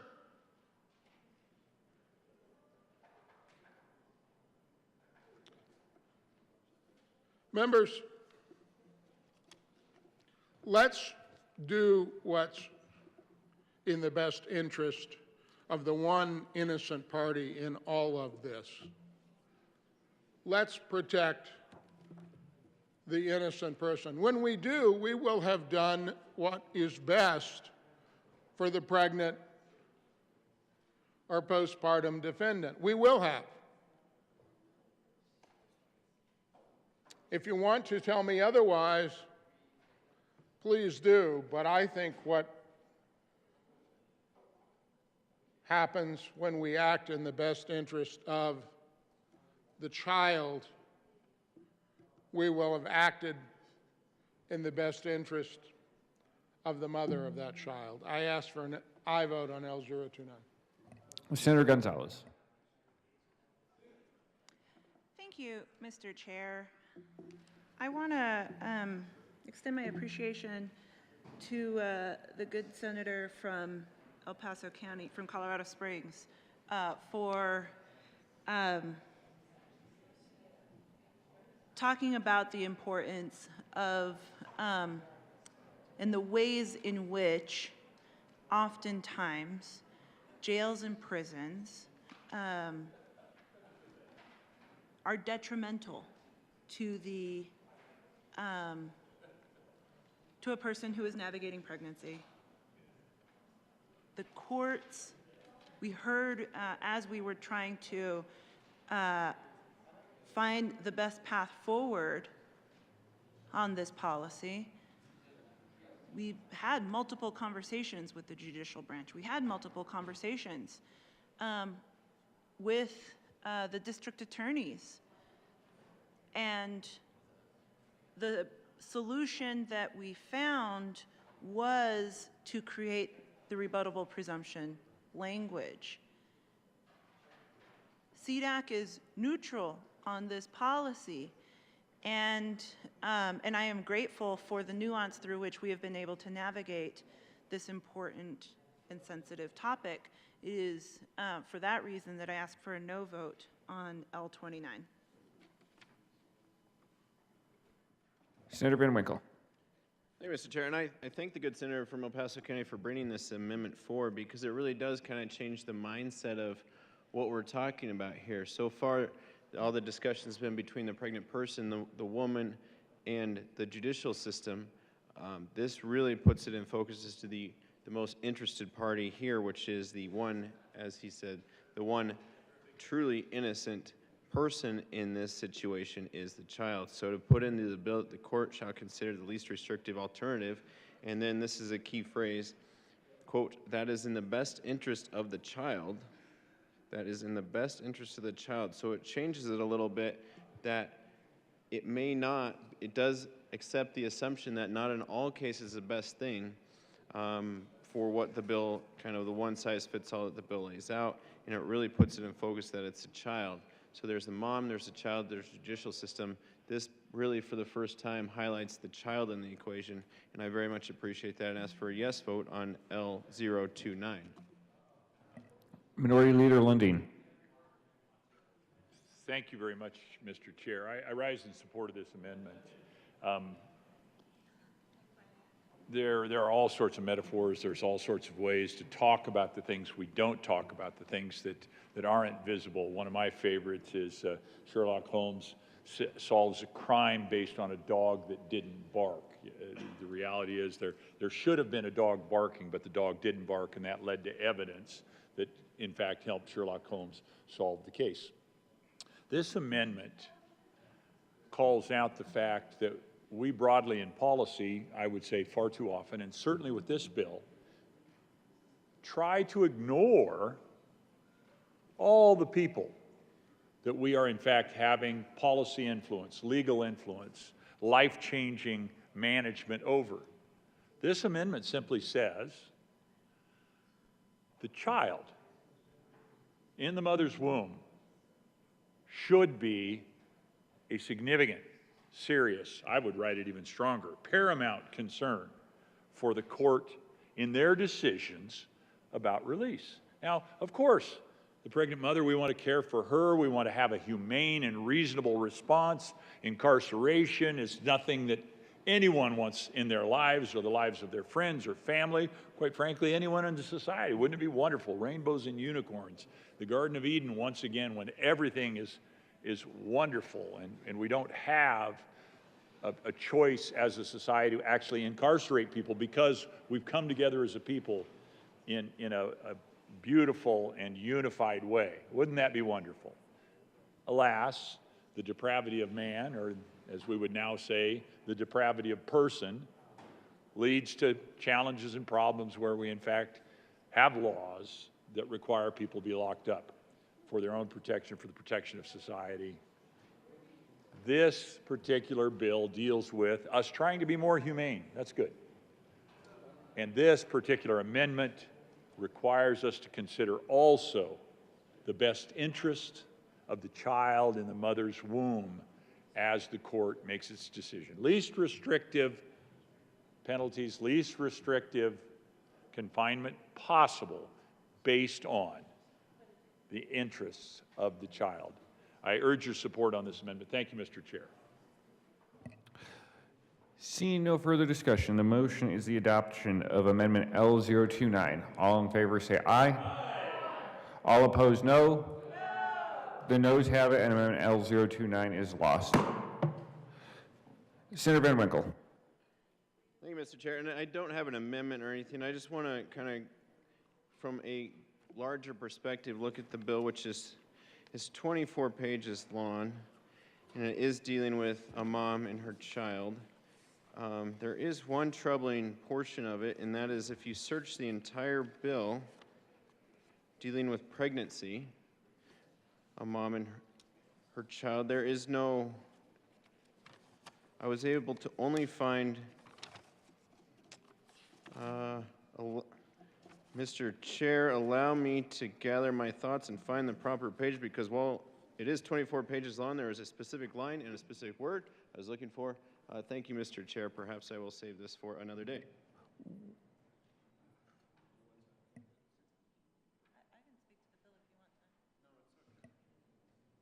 The motion is the adoption of House Bill 1187. All those in favor say aye. Aye. All opposed, no. The ayes have it, and 1187 is adopted.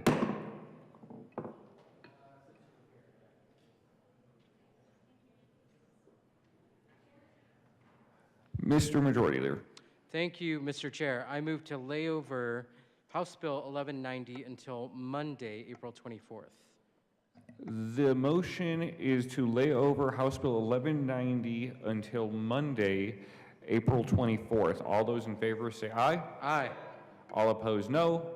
The ayes have it, and 1190 is laid over. Majority Leader Moreno. Thank you, Mr. Chair. I move to proceed out of order for the consideration of House Bill 1225. The motion is to proceed out of order for consideration of House Bill 1233. All in favor say aye. 1225. All those in favor say aye. All those opposed, no. The ayes have it, and House Bill 1225 is up. Will the clerk please read the title to House Bill 1225? House Bill 1225, Representatives DeGroote, Kennedy, and Dixon, Senators Hawkins, Lewis, and Buckner, concerning the Prescription Drug Affordability Board in connection therewith, modifying the affordability review process, allowing the board to establish upper payment limits for an unlimited number of prescription drugs, clarifying which board functions are subject to judicial review, authorizing an individual to request an independent external review of a denial of a request for benefits for a prescription drug that has been withdrawn from sale or distribution in the state, and extending the repeal date of the board. Senator Jaquez Lewis. Thank you, Mr. Chair, and I did not pick the title of this bill. I move House Bill 1225 and the accompanying HHS committee report. To the committee report. Thank you, Mr. Chair. We adopted an amendment, L019, that actually passed unanimously, that dealt with the number of drug reviews, the upper payment limits that could be done in a year. It gave some flexibility to the board that if they reached their number 12 and there was staff capacity, then they could go to 18. And we also did some clarifying language around national drug codes, NDCs. Seeing no further discussion, the motion is the adoption of the Health and Human Services Committee report. All in favor say aye. Aye. All those opposed? The ayes have it, and the committee report is adopted. To the bill. There is an amendment at the desk.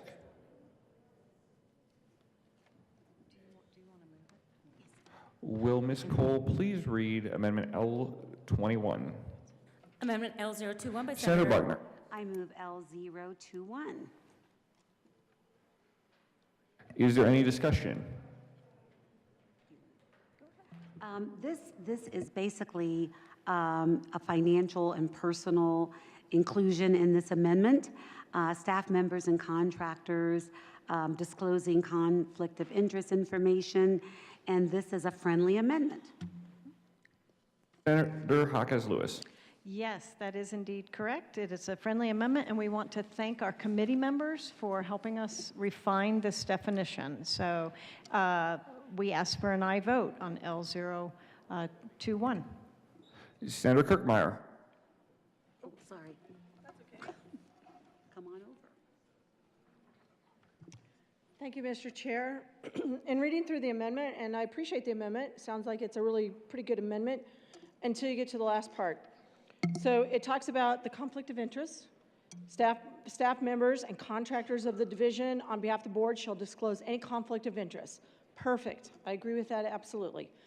Then it goes on to say, though, that a conflict of interest disclosed by a staff member or by a contractor of the division, which disclosure pertains to a personal association, must remain confidential. Great. The board, upon review of such a disclosure, may direct the staff member or the contractor to recuse themselves. So essentially, they could have a conflict of interest and yet still be able to work and do the same job that they were doing, the staff member or the contractor of the division. So my question is, why is it a may? I mean, why, if you have a conflict of interest, you have a conflict of interest and you should step down. Senator Jaquez Lewis. It's a very good question, Senator. Thank you so much for helping us tell people why we put it in this wording. So it came up that a staff member could be taking a medication that might be in the same, therapeutic class, that might be getting ready to be reviewed. And because we don't have HIPAA, which is the federal law about disclosing personal information, personal medical information, we had to word it in this way, putting it under the personal association, and that is the only reason why it's worded like this. Seeing no further discussion, the motion is the adoption of Amendment L021. All in favor say aye. Aye. All opposed, no. The ayes have it, and Amendment L021 is adopted.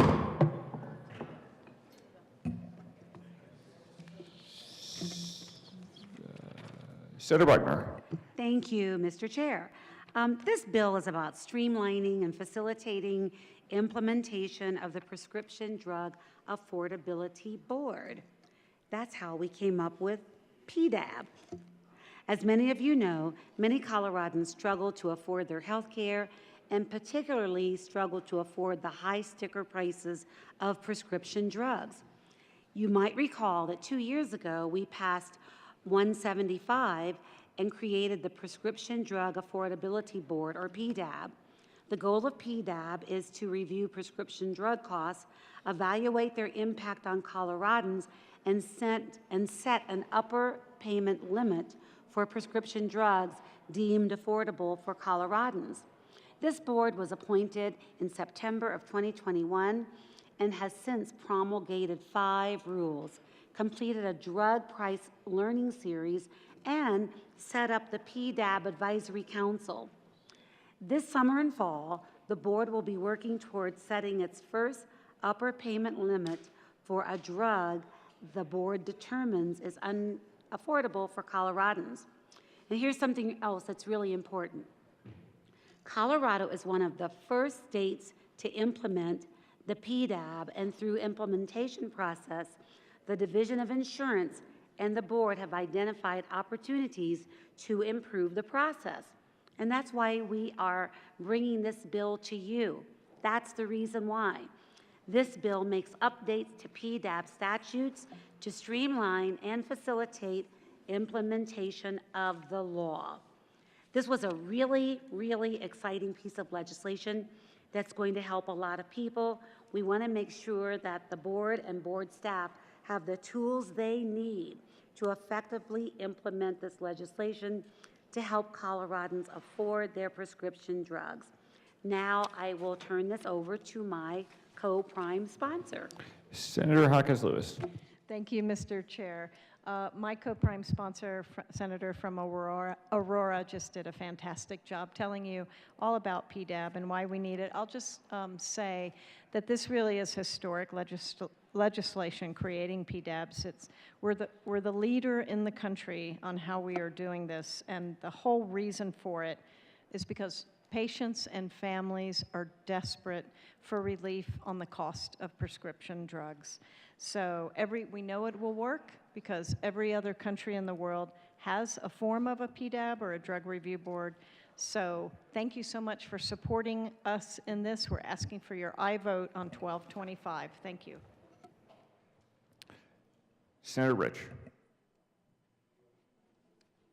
Thank you, Mr. Chair. I was in committee and heard this on the 19th of April, and we did have some good testimony, but just so you know, the Rocky Mountain Oncology Society opposes this bill because they believe it might jeopardize access to necessary care for Colorado patients with cancer. And I believe the consequences of arbitrarily capping the price of pharmaceuticals will likely prevent the most innovative drugs used to treat rare diseases, many types of cancers, and diseases like multiple sclerosis from being available in Colorado.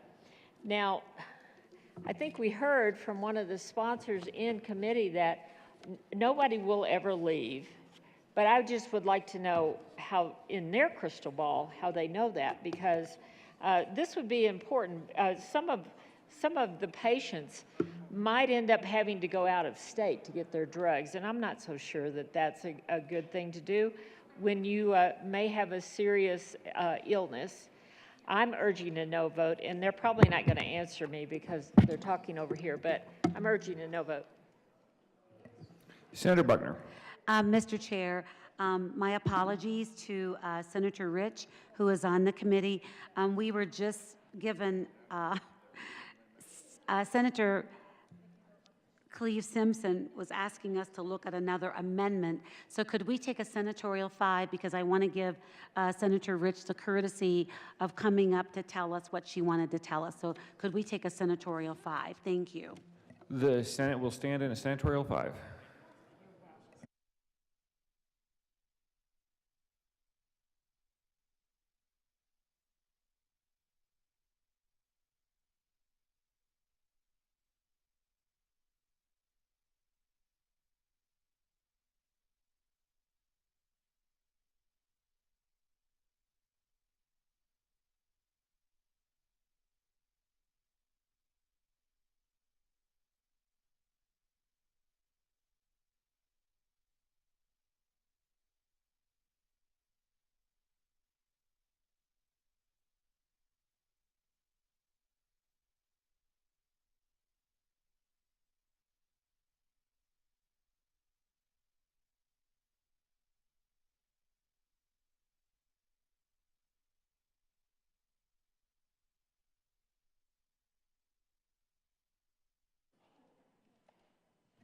The Senate will come back to order. Senator Hawkins Lewis. Thank you, Mr. Chair. The question that the good senator from Grand Junction asked was about could there be a chance if we pass this bill that there could be a lack of availability? And many of these medications are available through either mail order.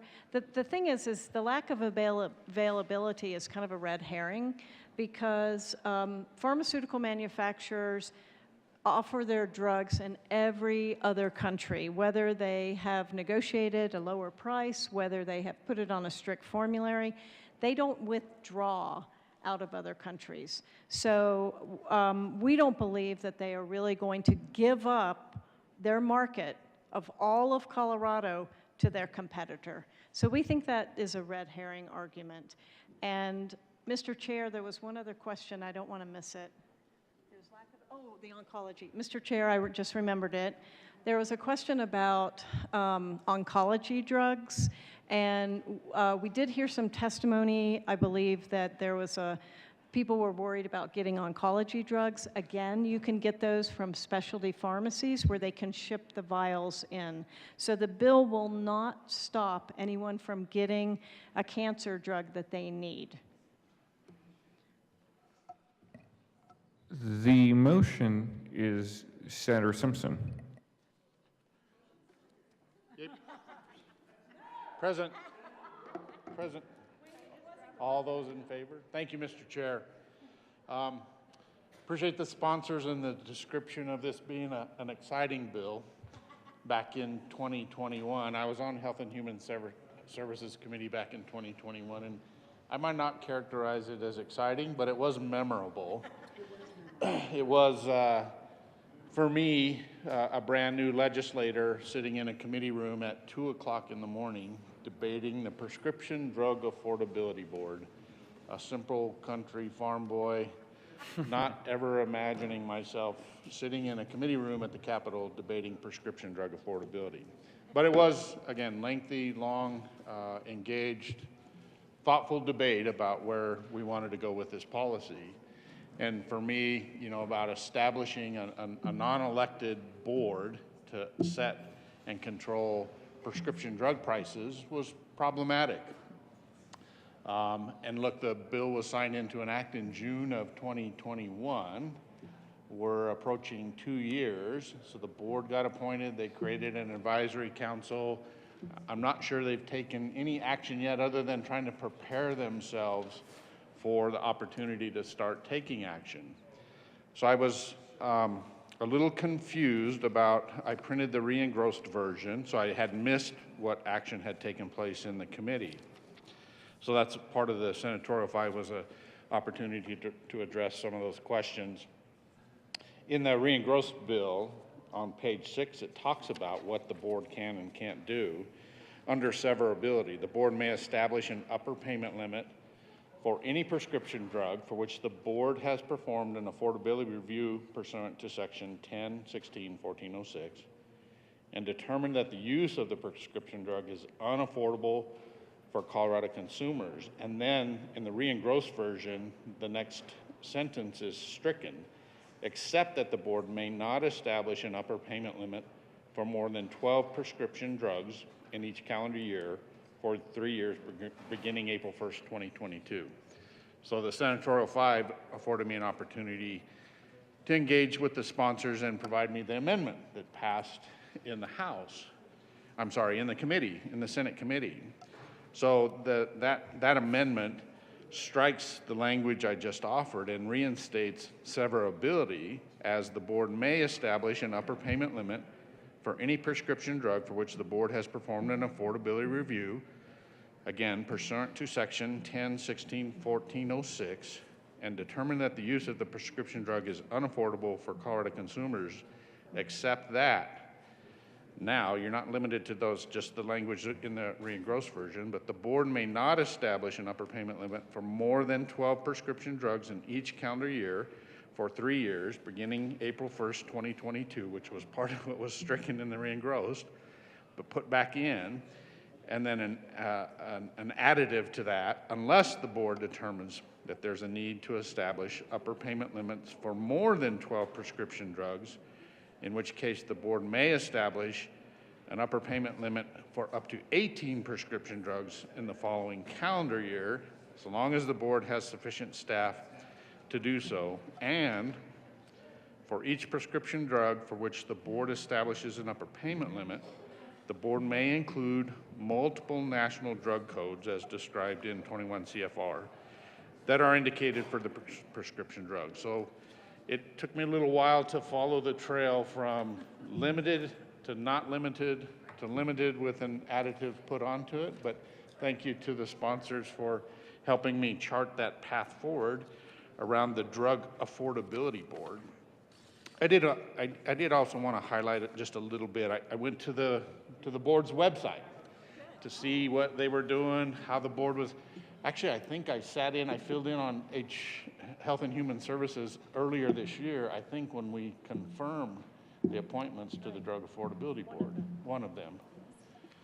And so I still have this kind of remote connection to the Prescription Drug Affordability Board. And look, I still have concerns about the unintended consequences of the board setting upper payment limits and access to really life-saving drugs and the implications the board may have on our constituents in our community. So I'm still have reservations about the board, and this is probably how policy works here. We establish the board, and 2 years later we're coming back and kind of not redefining what they do, but charting a little different course for them or giving them more guidance. This was a first, I think, in the United States. This is the first Prescription Drug Affordability Board in the United States. So uncharted territory, and for me, again, some concerns about unintended consequences. I'll be in opposition to the bill. I think it's still the wrong policy for Colorado, but again, so appreciative of the sponsors and taking a little time with me, having not been in that space before, and trying to speak on the bill after not hearing it in committee, but trying to be up to speed. So again, I'll be in opposition to the bill, but thank you to the sponsors. Senator Hakaslus. Thank you, Mr. Chair. A simple country pharmacist wants to thank a simple country farmer for your interest in the Prescription Drug Affordability Board, the PDAB. Once you hear the nickname PDAB, it kind of rings with you. I guess what I would like to do is just say I want to try to allay any fears about where the PDAB is going. It really is following in the footsteps of what every other country in the world does. We review drugs, and we try to do the best that we can to make them affordable and reduce costs for patients, and that is the purpose of PDAB. So we ask your aye vote on 1225. Minority Leader Lundin. Thank you very much, Mr. Chair. I rise in opposition to House Bill 1225. We dealt with this bill 2 years ago as Senate Bill 175, and we're just now starting to begin to understand some of the consequences. But before we understand the consequences, we're already making changes to what's going on. I'm going to speak conceptually about this concept of drug affordability boards, because this is a tweaking, a tuning, and an expansion, I would argue, of the Drug Affordability Board, and therefore a restriction of accessibility of critical pharmaceuticals that are life-changing and life-saving from the people of Colorado in a negative way. The idea of drug affordability boards is so attractive when people, constituents, the folks we represent, come to us and say, wow, this is so expensive, can you do something about it? Well, as policymakers, we have absolutely no ability to develop a competing pharmaceutical that would provide the same level of service or same result for the patient, and therefore have a positive, sustainable impact on both accessibility, because now you've got a second provider, and pricing, because when there's competition, the pricing comes down. Well, we as policymakers are not pharmaceutical companies. We can't do that. But we care about these people who come to us and say, do something about the cost of drugs. So what can we do? Well, we use the blunt instrument that we always have and we only have, and that is the force of policy. So we say, I got an idea, we will just put a cap. But we're going to be sophisticated in how we do it. We're not just going to arbitrarily pick a number. Oh wait, ultimately we are arbitrarily going to pick a number. But we say to ourselves as we pass the bill, but it won't be an arbitrarily picked number. It'll be a perfectly picked number. It'll be a thoughtfully picked number. It'll be a number picked with incredible sophistication by the smartest people available for the conversation. And at the end of the day, it will be arbitrary. It will not be something that is determined or developed or put in place by the actual cost of development of these drugs. Now keep in mind, some of these drugs are years and years and decades in the development. I personally made a small investment in a startup company that is still alive, thankfully. And it wasn't a huge investment. It was a five-figure investment, so it was meaningful to me, but it certainly wasn't going to break the bank. They have a compound, and they've developed several compounds now that will have dampening effects, positive effects on people that are suffering the side effects of chemotherapy. Well, now, golly, how long have I been? It's been at least a dozen years that I've been riding along on this five-figure investment. They're still alive. They're still, I think they're in phase 3 FDA human clinical trials at this point. And they're getting to the point where this is going to come to market. Well, super smart people, PhDs, lots of them are resident in this company. And they don't have the ability to work for free. I mean, those PhDs are not cheap. You will spend years developing that level of expertise. You will spend years developing that level of academic acuity and competency, and it's expensive. Anybody know what an Ivy League education costs these days? $250,000 would be on the low end. And that's the first step on the pathway to getting a PhD. So now what do? We've got our PhDs, master's degrees, our BAs at $250,000, masters another $250,000, we'll say, PhD, who knows, another quarter. So you've got an enormous amount of money invested in your life and your time and your finances to become a PhD. And we put a bunch of them together and we say, we're going to keep you busy on a project for several years, a decade or more. Well, that's not inexpensive. But what happens when those really smart people do the work that they do at the end of that time period, they produce a drug where everyone says, oh my goodness, life-saving, life-changing, and we don't want to pay you for it. Or we want to set a price that may have nothing to do with the effort you put into, that the intellectual effort, the intellectual property, the investment you put into that has to do it. So that's what this PDAB does at its highest level, a little personal exposure. And I'm hopeful, quite frankly, Tosk, if you're still out there, I know you are still out there, I hope you bring it home, and I hope that, in fact, your drug that is still under development becomes a miracle drug in one of the pharmaceutical companies. And this is how it happens. Small investors invest in these startups, they develop something, and they'll spend an enormous amount of money. And it's cheaper for the pharmaceutical companies to come in and buy up a company of that nature than it is for them to take the risk of trying to develop that drug. So they will hopefully Tosk, and I probably shouldn't be using a brand name, but hopefully Tosk gets bought by Merck or Pfizer or somebody big, because it's cheaper for Merck or Pfizer or one of those to buy this company that has finally gotten to the point where we know it works. We didn't spend the tens of millions, hundreds of millions of dollars that this small startup will have spent, only to find out that idea didn't work out. Shucks.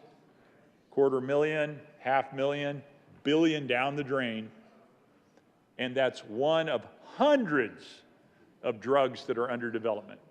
So, enormously expensive backstory to these life-saving, life-changing drugs.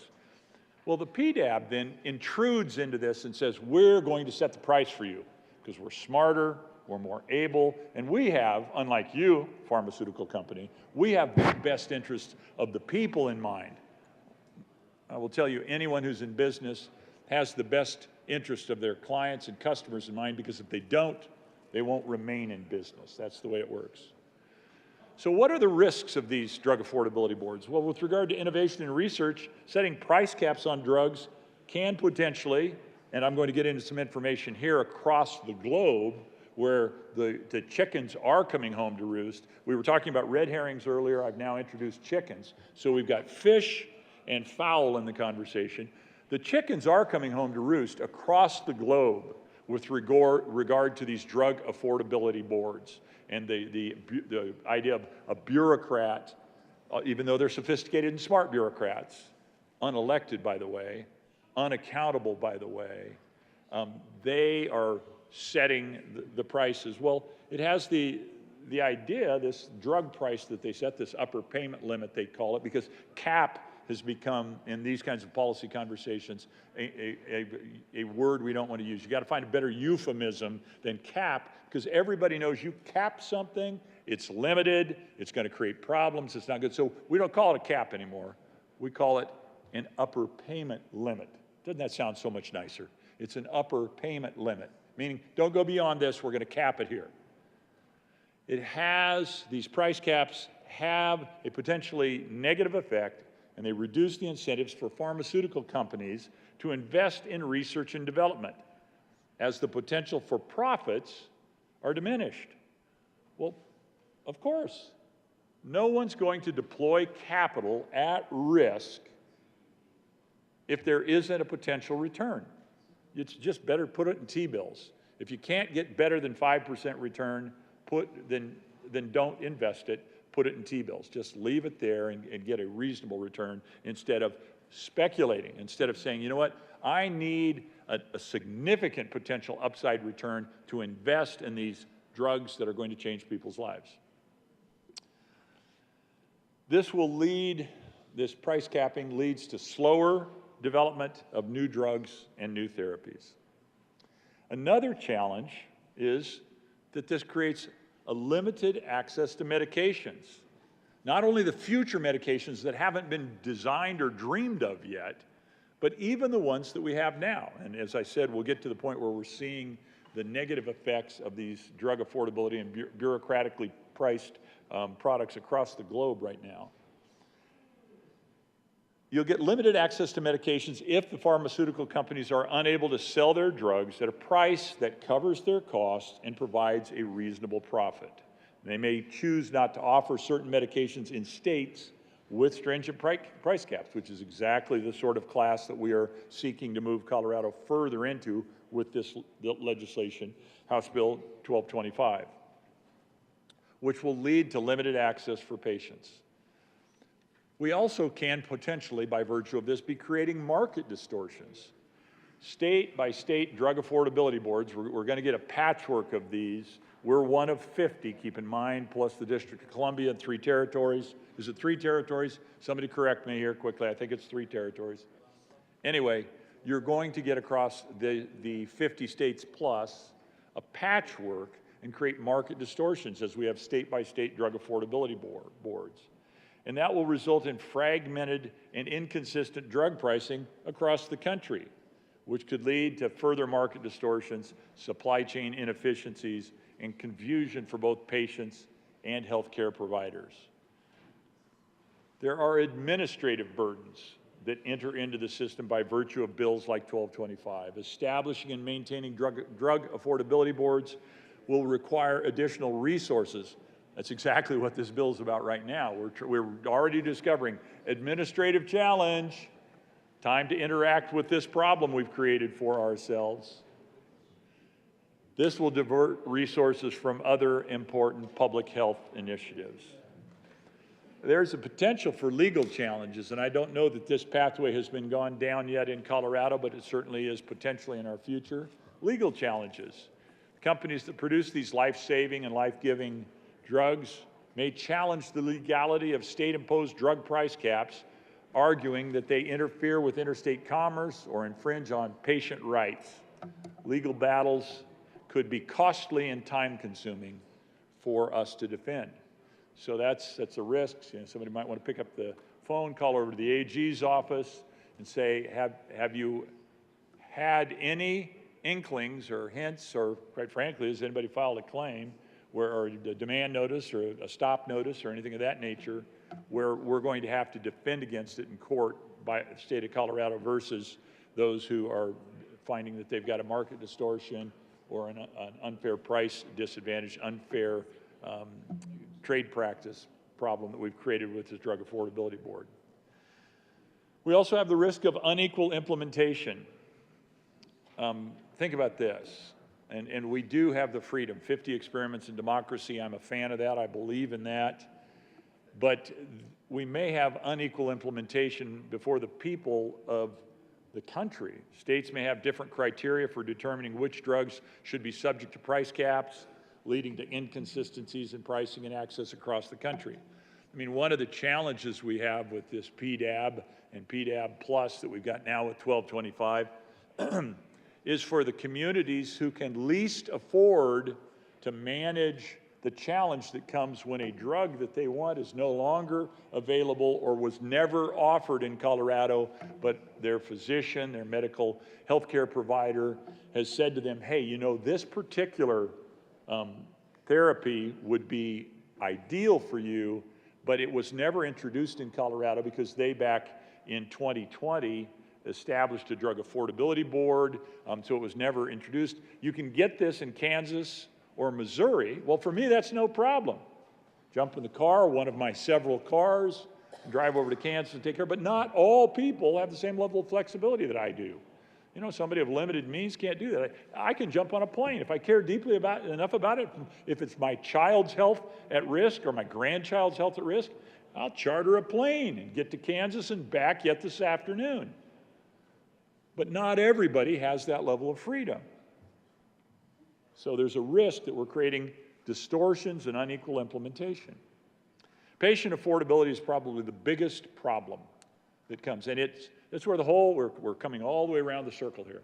This starts out as a statement or an effort to make this more affordable, make drugs, the concept, drugs broadly, all of them, more affordable for the people of Colorado. We set price caps, that's how we make them more affordable.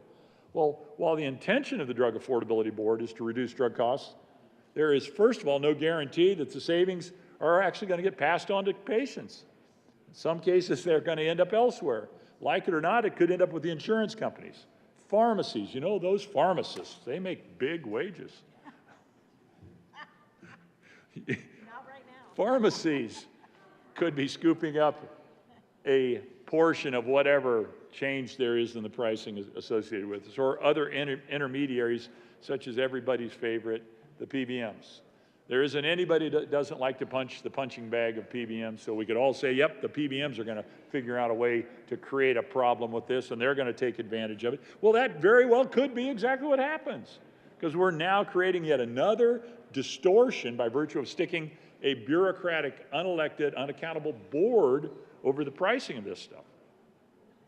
So the patients at the end of the day may not see a reduction in their out-of-pocket expenses.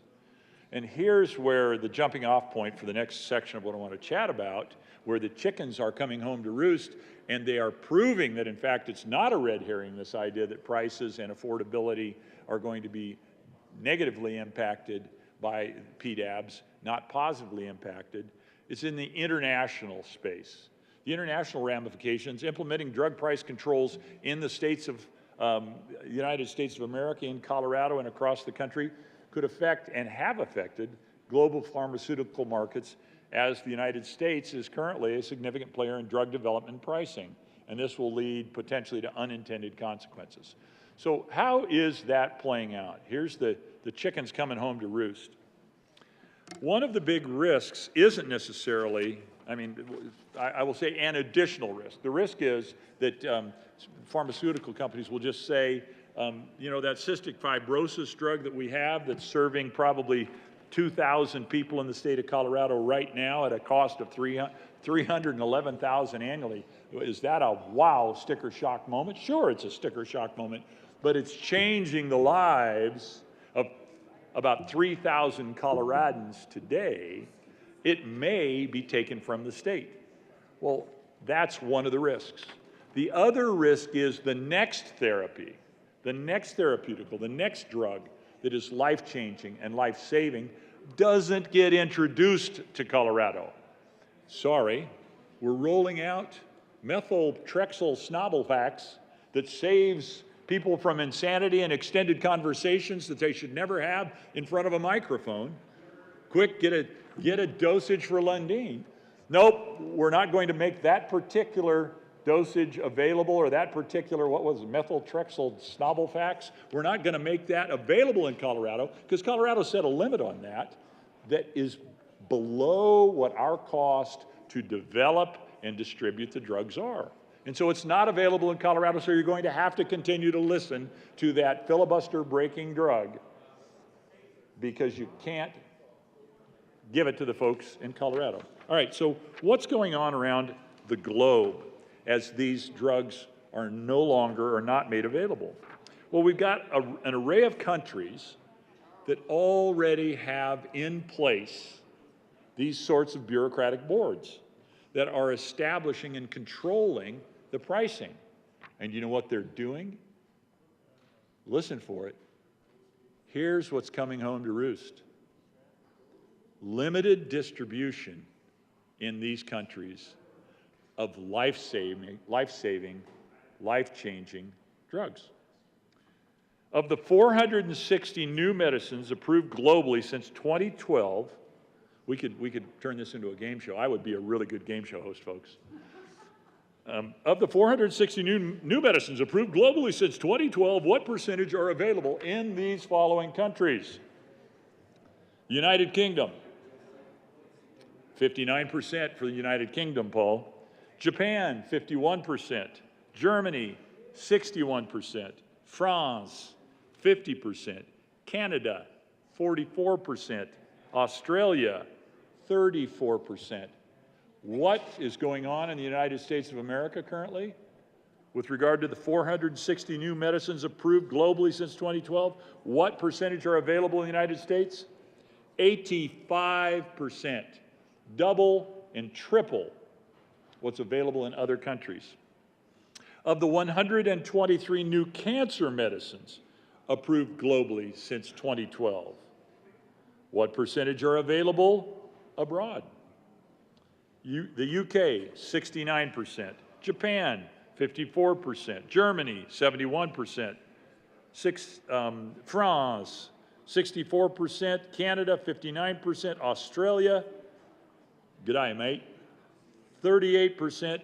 And in the United States of America, 93%. So we've looked at 460 new medicines, 123 new cancer medicines, and in each of those two cases, the United States of America has double or triple the availability that these other countries, led by, controlled by drug affordability bureaucracies, have available. Of the 69 new anti-infectives and antivirals, boy, think about that for a second. Anti-infectives, antivirals, what have we just been through, and what do we want to make sure is available going forward if we have another viral outbreak? Well, the antivirals, of course. What's available worldwide? Since 2012, of the globally approved, or approved globally since 2012, what percentage are available abroad? UK, 62%, Japan, 46%, Germany, 58%, France, 65%, Canada, 41%. You know, Canada's lagging horribly. Has anybody noted that in these last three categories I've run? Canada trails behind significantly. We're going to dig into that here in a little bit. 41% Canada, Australia, 41%, US, 86%. Again, double or triple what's available elsewhere. Respiratory medicines. Of the 13 new respiratory medicines approved globally since 2012, what percentage are available abroad? This one, everybody does better. So respiratory illness, we've got better global distribution. 85% UK, 46% Japan, 85% Germany, 77% in France, 69% in Canada, still trailing, 69% Australia, and 100% adoption or availability in the United States. Of the 19 new cardiovascular medicines, when you get to be a type A, high driver, high stress, beyond middle-aged man like me, these cardiovascular medicines, you start paying attention to them. You're never quite sure when the old ticker's gonna give you a shake. Of the 19 new cardiovascular medicines approved globally since 2012, what percentage are available abroad? United Kingdom, 58, Japan, 58, Germany, 63, France, 37, Canada, can I get a groan on this? 37, Australia, 32, United States, 79%. So we've got this pattern. Introduction of drugs, availability of drugs, suppressed in the places where the very policy that we're seeking to put in place here exists.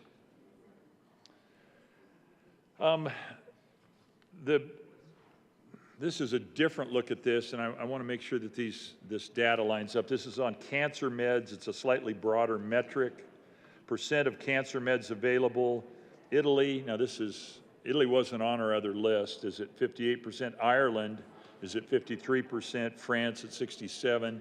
That rationalizes against what we had in the other, or it's very close. Canada, 59%. Yeah, that's exactly spot on. In the United States, 96%. So cancer drugs, 96% available here. So let's make this a little more human. I mentioned cystic fibrosis and Trikafta.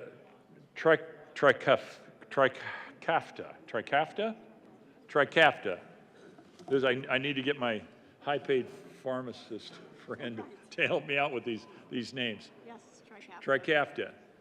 So global, or not globally, but countrywide, United States of America, 30,000 people struggling with cystic fibrosis. You want this? You can have a copy. Just take those. Yeah, absolutely. Cystic fibrosis, 30,000 people countrywide.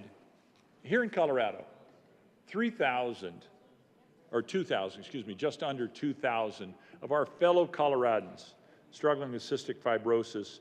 And this Trikafta is incredibly expensive. I mean, if you were sitting on a bureaucratic board and you had the ability to say yes or no, and somebody said, yeah, it's $311,000 a year, your answer would probably be, wow, that's outrageous. I don't know that we want that price. And you know, the answer is let's make it affordable. By what is the definition of affordable on something of that nature? And here's the international comparisons too. So the reality is, since its release date, the ICER released its final report on the cost effectiveness of cystic fibrosis drugs, in which it awarded Trikafta its highest A rating for the strength of evidence that the drug improves patient outcomes.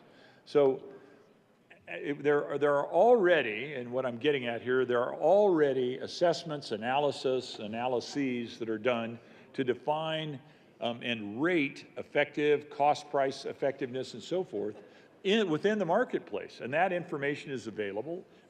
And the idea that I suppose the Drug Affordability Board would take that kind of information up as well. But the point is, the analysis of this is already being done.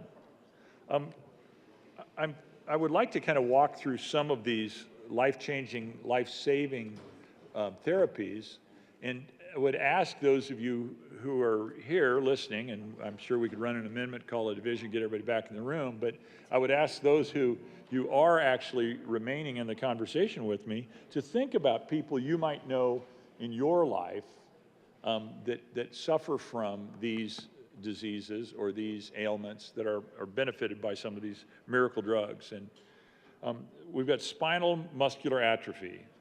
Zolgensma is a therapy for that. $2 million. Yeah, incredibly expensive.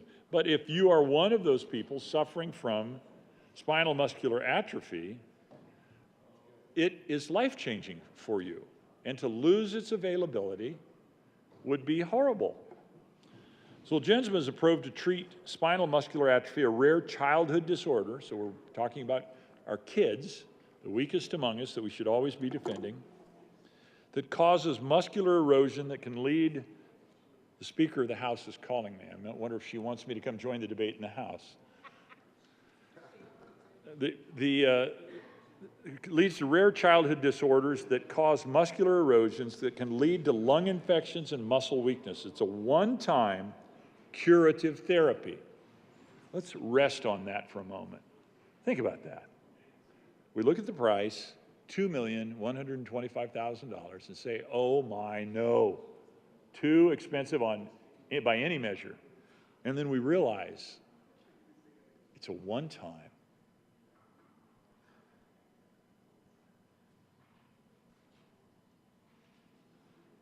Life-changing therapy. You just have to take it once.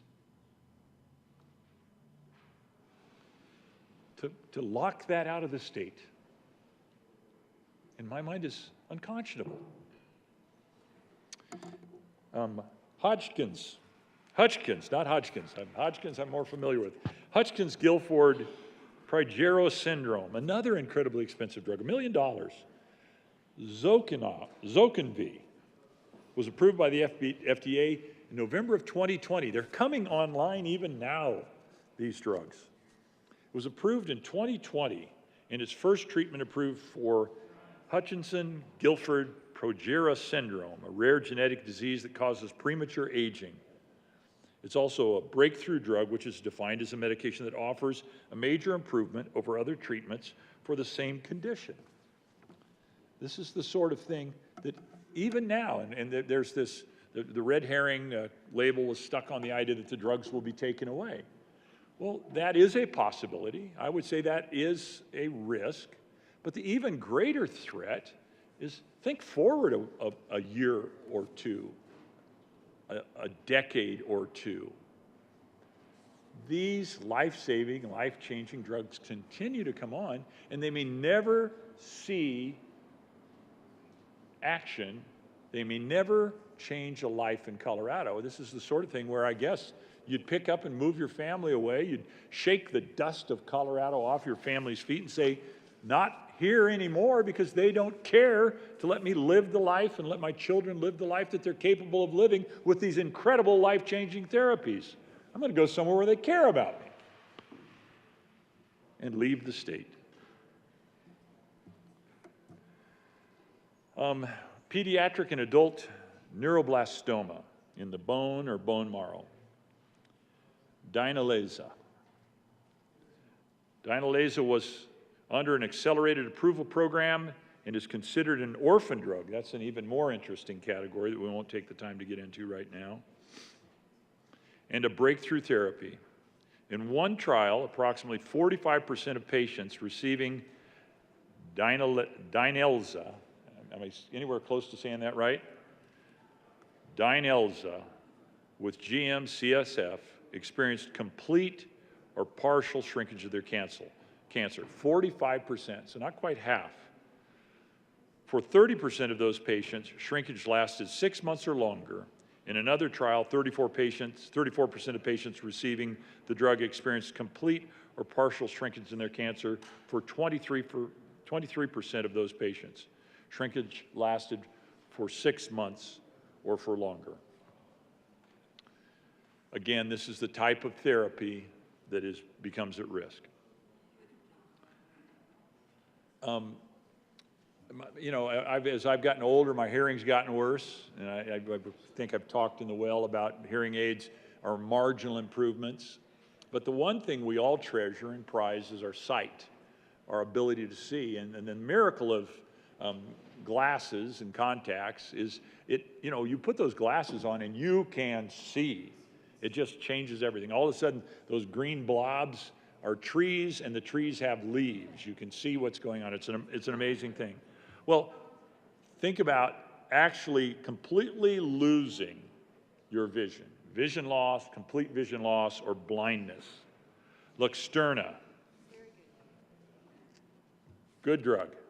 We're getting a thumbs up from the pharmacist. Now, we're not sure whether we're going to get a thumbs up from the PDAB, but we're getting a thumbs up from the pharmacist. Luxturna is a gene therapy that treats an inherited form of retinal dystrophia, a condition that causes vision loss and even complete blindness. Luxturna cannot be dispensed at a pharmacy and requires a doctor to administer 1 vial of the medication into each eye. Patients should only need 1 dose. Again, one of these one-dose wonders of Luxturna, but the list price at $425,000 per vial, so if you want to do both eyes, you're $800,000 plus. And it's the sort of thing that's life-changing, and even though the pharmacist and the physician may give you a thumbs up, the unelected, unaccountable bureaucrats may, in their wisdom, as they navigate their big, broad policy ideas, and we all know how that works. We write policy here, and we write it in a way that the fact pattern and the individuals it intersects with, it serves this individual over here well, and it absolutely is the worst thing that this person over here could have experienced. And that's what this PDAB board, they're confronted with making decisions for this broad idea that may, in fact, be destructive, life-threatening in real terms of certain individuals in Colorado, may be life-ending if they aren't able to get out of the state or find some way to get at the therapy that would be otherwise available.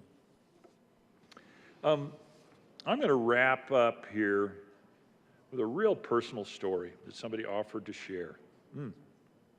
Biting my tongue. I don't know that I've actually got the emotional strength as I think about, the risk of taking these life-changing, life-saving therapies potentially away from people or not allowing them into the state that I love by virtue of bureaucracies trying to achieve a goal of greater cost efficiency. It's hard to accept that. But the story is a story of an individual whose father persisted and lived because the drugs were available. Now, the father ultimately, because his cancer was advanced enough, passed.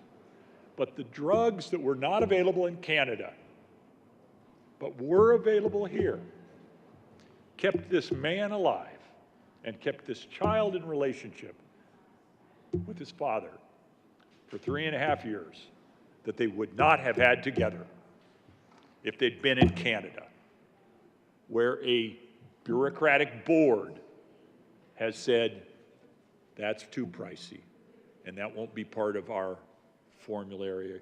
It won't be part of what's available here.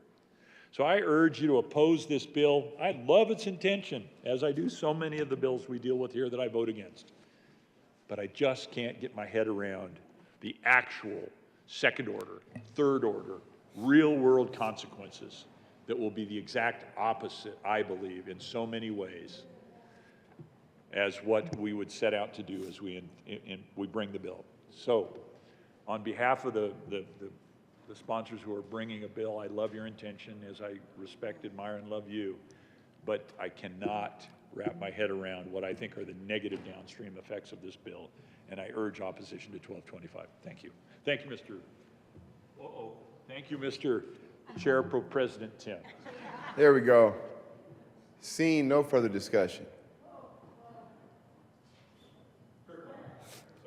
Seeing, whoa. Oh, you want me to dance? Cleve's a better dancer than I am. Senator That was it. Simpson. He was running. Thank you, Mr. Chair. Again, appreciate the good discussion about the importance of the Prescription Drug Affordability Board and some of the challenges and concerns that a number of us have, and some of the changes in the the original bill back in, again, 175 back in 2021. The original intent then was to repeal this, Part 14, which is, Part 14 is the Colorado Prescription Drug Affordability Review Board. The original intent was to repeal this Part 14 in September of 2026. So I want to have some conversation. There is. an amendment at the desk. Will the clerk please read L 22? Amendment L022 by Senator Simpson, amend re-engross bill, page 8, strike Senator line 6. Simpson. Thank you, Mr. Chair. I move L022. To L22, Senator Simpson. Thank you, Mr. Chair. So the amendment is pretty simple. The re-engrossed bill, or the bill was intended to change the repeal date from September of 2026 to September of 2031, add another 5 years of dealing with the Prescription Drug Affordability Board without review here, official review. So this puts it back to what was in the original bill back in 21-175 and says it's repealed effective September of 2026. Again, given the magnitude of what we are considering and talking about, this body really should be afforded the opportunity with 2 more full sessions, actually 3. You get all of 24, all of 25, and all of 26 before it repeals, which was the original intention for the repeal of this article. So I would ask for an aye vote on Amendment L022.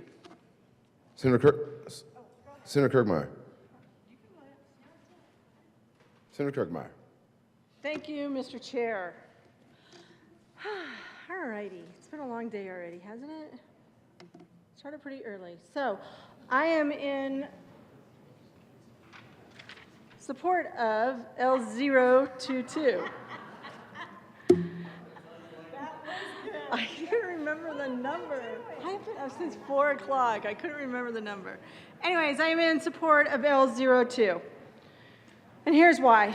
If any board needed a review after 5 years, it's this one. They don't need an extension. They need to get it in gear. We need to be reviewing what the PDAB board, quite frankly, at this point is not doing, but we should be reviewing it in 26 because honestly, they aren't getting anything done and they're wasting a lot of money. In fact, not one drug has been subjected to a review. Not one. This was 2 years ago. I was there till the 2 o'clock in the morning committee meeting, the 50 or so amendments that occurred. I don't know, it felt like 500, but I don't know how many it was, but it was a lot. We were there for the senatorial 5 that lasted like 2.5 hours, which was shorter than the senatorial 5 from a few weeks ago. But anyways, they've set up the rules, great. They've set up the council, they should have, they were supposed to do it by a certain time. And we heard this fall, that's another 6 months. Another 6 months, they will finally get to start reviewing one drug in 6 more months. That is not what they told us back in 2021 when we sat in that committee. And just like the good senator from Alamosa, it was my first year too, and it was quite an experience, one that I hope not to have to ever repeat. But here's the thing. Again, here's what was in the original bill. Some of this is still prescribed to my memory because we spent so much darn time on it.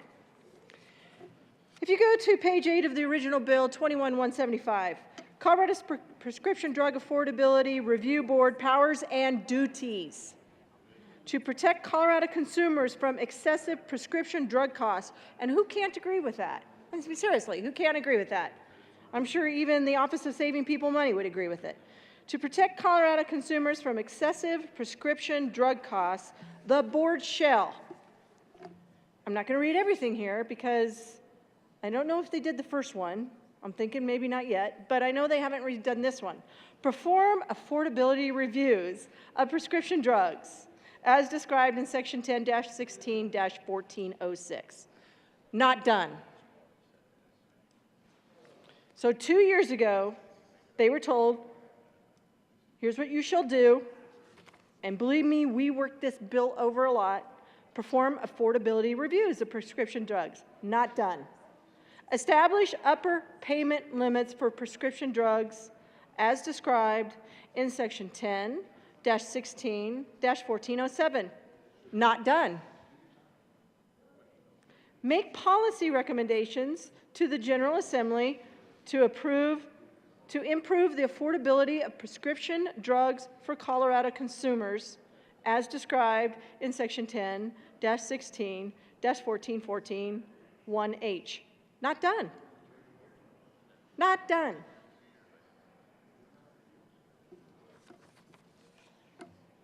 There's another section here that says when they're supposed to meet, how the board's supposed to hold its first meeting within 6 weeks after all of the board members are appointed, and shall meet at least every 6 weeks thereafter to review prescription drugs, except that the chair may cancel or postpone a meeting if the board has no prescription drugs to review. So I'm wondering if they've had more than one meeting in the last 2 years, because they haven't reviewed any drugs. Nothing. Yet they come in and they want to have a 5-year extension. So I guess what, they can come back and tell us they haven't done anything then? I don't know. But we need to know what this board is doing. They gave a whole bunch of good stories that night and that morning. Said they were going to do all sorts of stuff. They were going to save everybody tons of money, lots of money on prescription drugs. They wanted to do all of these drugs back then. They wanted to have no cap. We got them limited down to 12. And they said they'd get it done. And in fact, on or before March 15th, 2023, this is to tell us about the savings. This is how darn sure they were in committee, that they were just going to get this done. They were going to be the first state. Never mind about Oregon and the other states they were talking about. We need all this money. We need to waste $81,000 per month of taxpayer money. It's not quite how they said it, but that's what's happened. They wanted all of this money. In fact, here's how much money they wanted. They wanted 5 FTE in 21-22. They wanted, in the out year, they said they needed 4 FTE, and we'll get to that later. $843,567 for the 5 FTE. So they got 3 FTE in personal services for the Department of Regulatory Agencies and 2 FTE for legal services. I'd like to know what the heck they've been doing, because they haven't reviewed anything. But man, they got their council set up. Governor likes to make those appointments. He got that done. That's how much money. And you know, that night, I can remember asking them, and I can remember some of my peers on the steering committee asking, are you sure this is all you need? Is this really all it's going to cost? Because we're looking at what it's costing in other states, and it's in the millions. And you're telling us, nope, nope. We just need $843,567. $200,297 is meant for personal services, $75,000 per consultant. And believe me, I grilled them on the consultant. And I think you're all getting to know me pretty well by now. When I say I grilled them, I grilled them. Why did they need $75,000? They said that's all they needed, $75,000. They only needed $50,000, what they said in 21, $50,000 for all payer health claims database fees. They got their $382,824 for legal services, and then of course the centrally appropriated costs of about $113,000. So they said, give us this money, give us these FTE, we're going to get this done. We are going to be the first state, we're going to save everybody bunches and bunches of money. Well, they were supposed to be delivering a report on March 15th to tell us how much money they saved.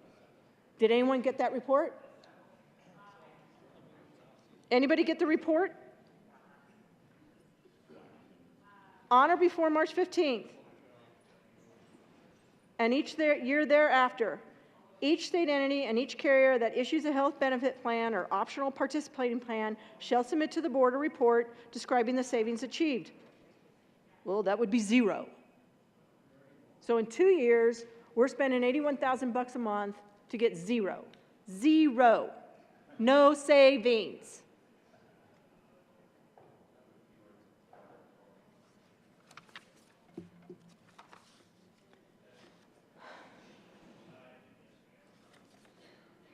On or after January 1st, 2023, so we gave them almost 2 years, each state entity, carrier, and optional participating plan shall require compliance with an upper payment limit established by the board. No problem. No upper payment limit. Nothing. Although the carriers and the optional participating plans, you're good. Don't have to let us know about anything. No upper payment limit because there is none. They don't have to be in compliance with anything because there is nothing to be in compliance with.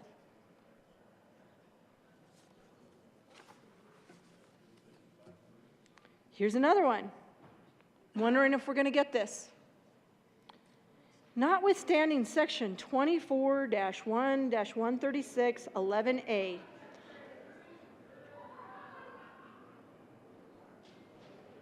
I want to make sure you can all hear me.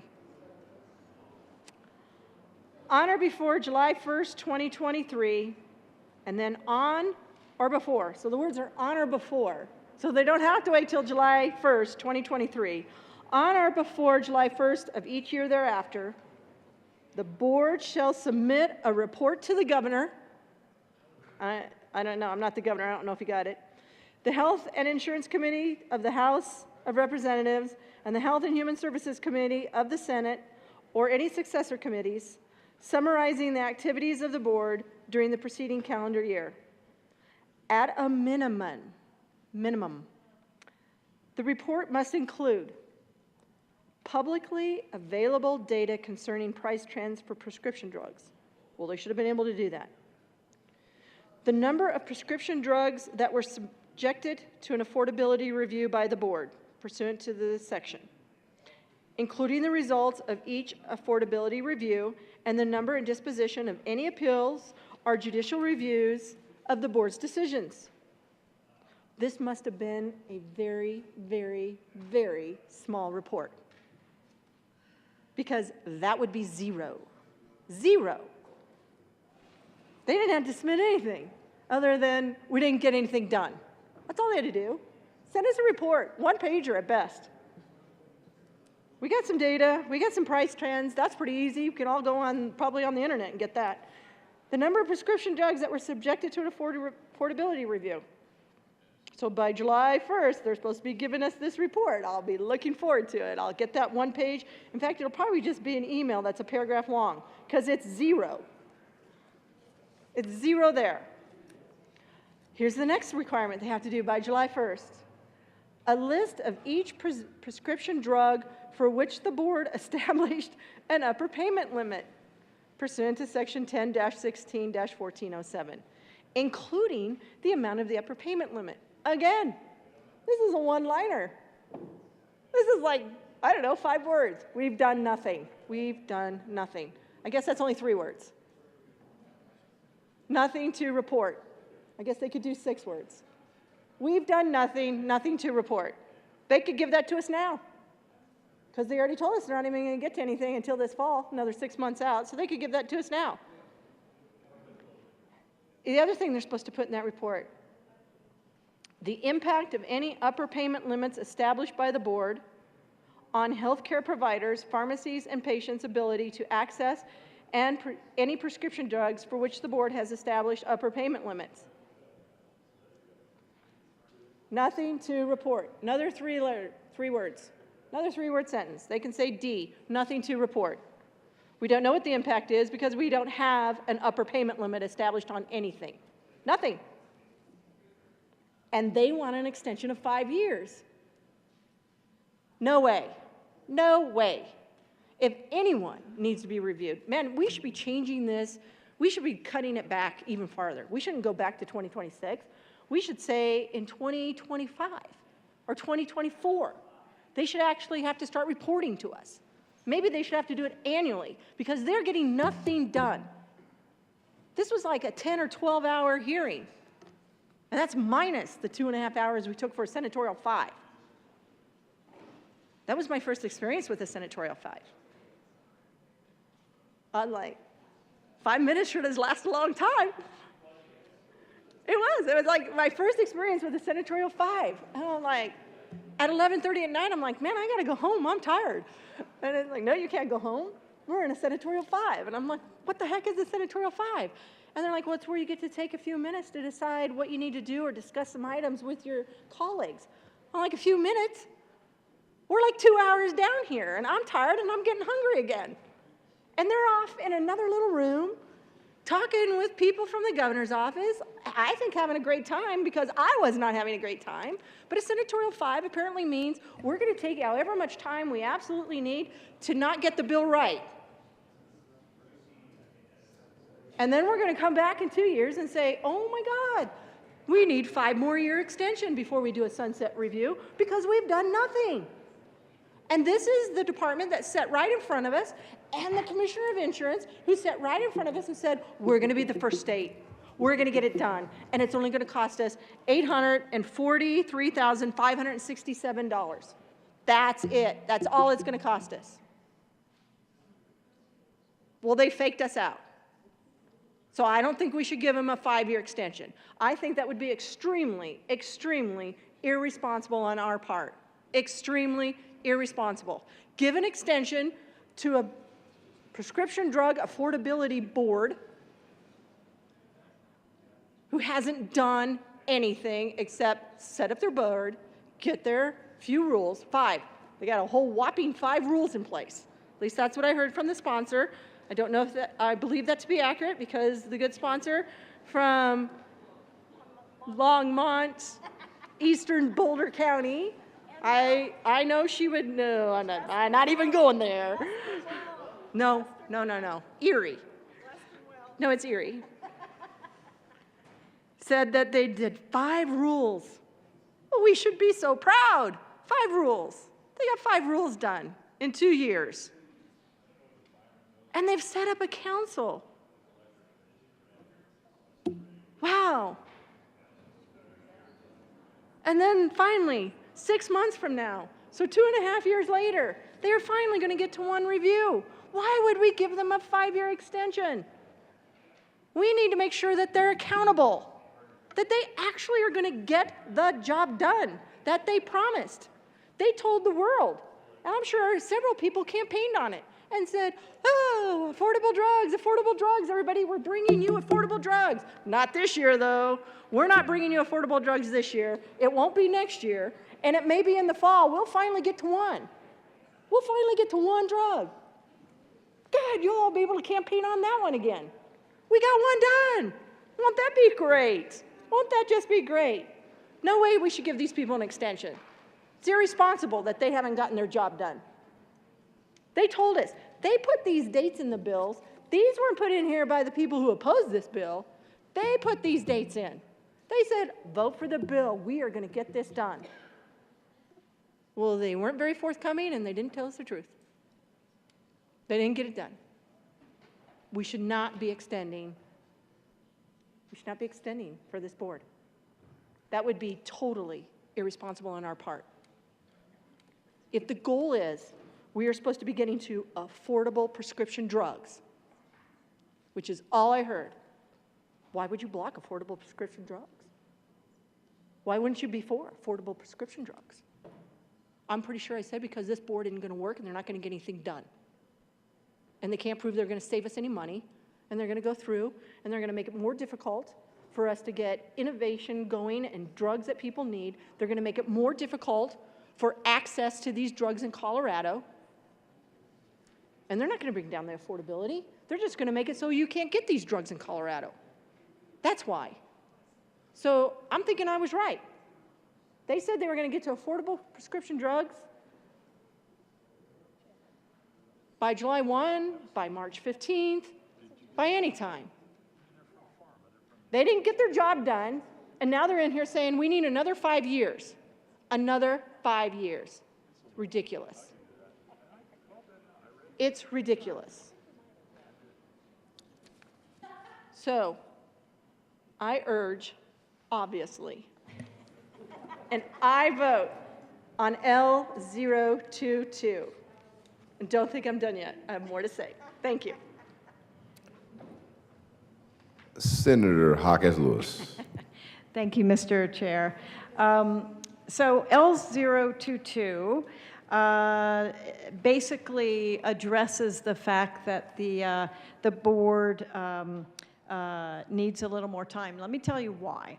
So it took 18 months to recruit the board members. We set up a 21-member advisory board.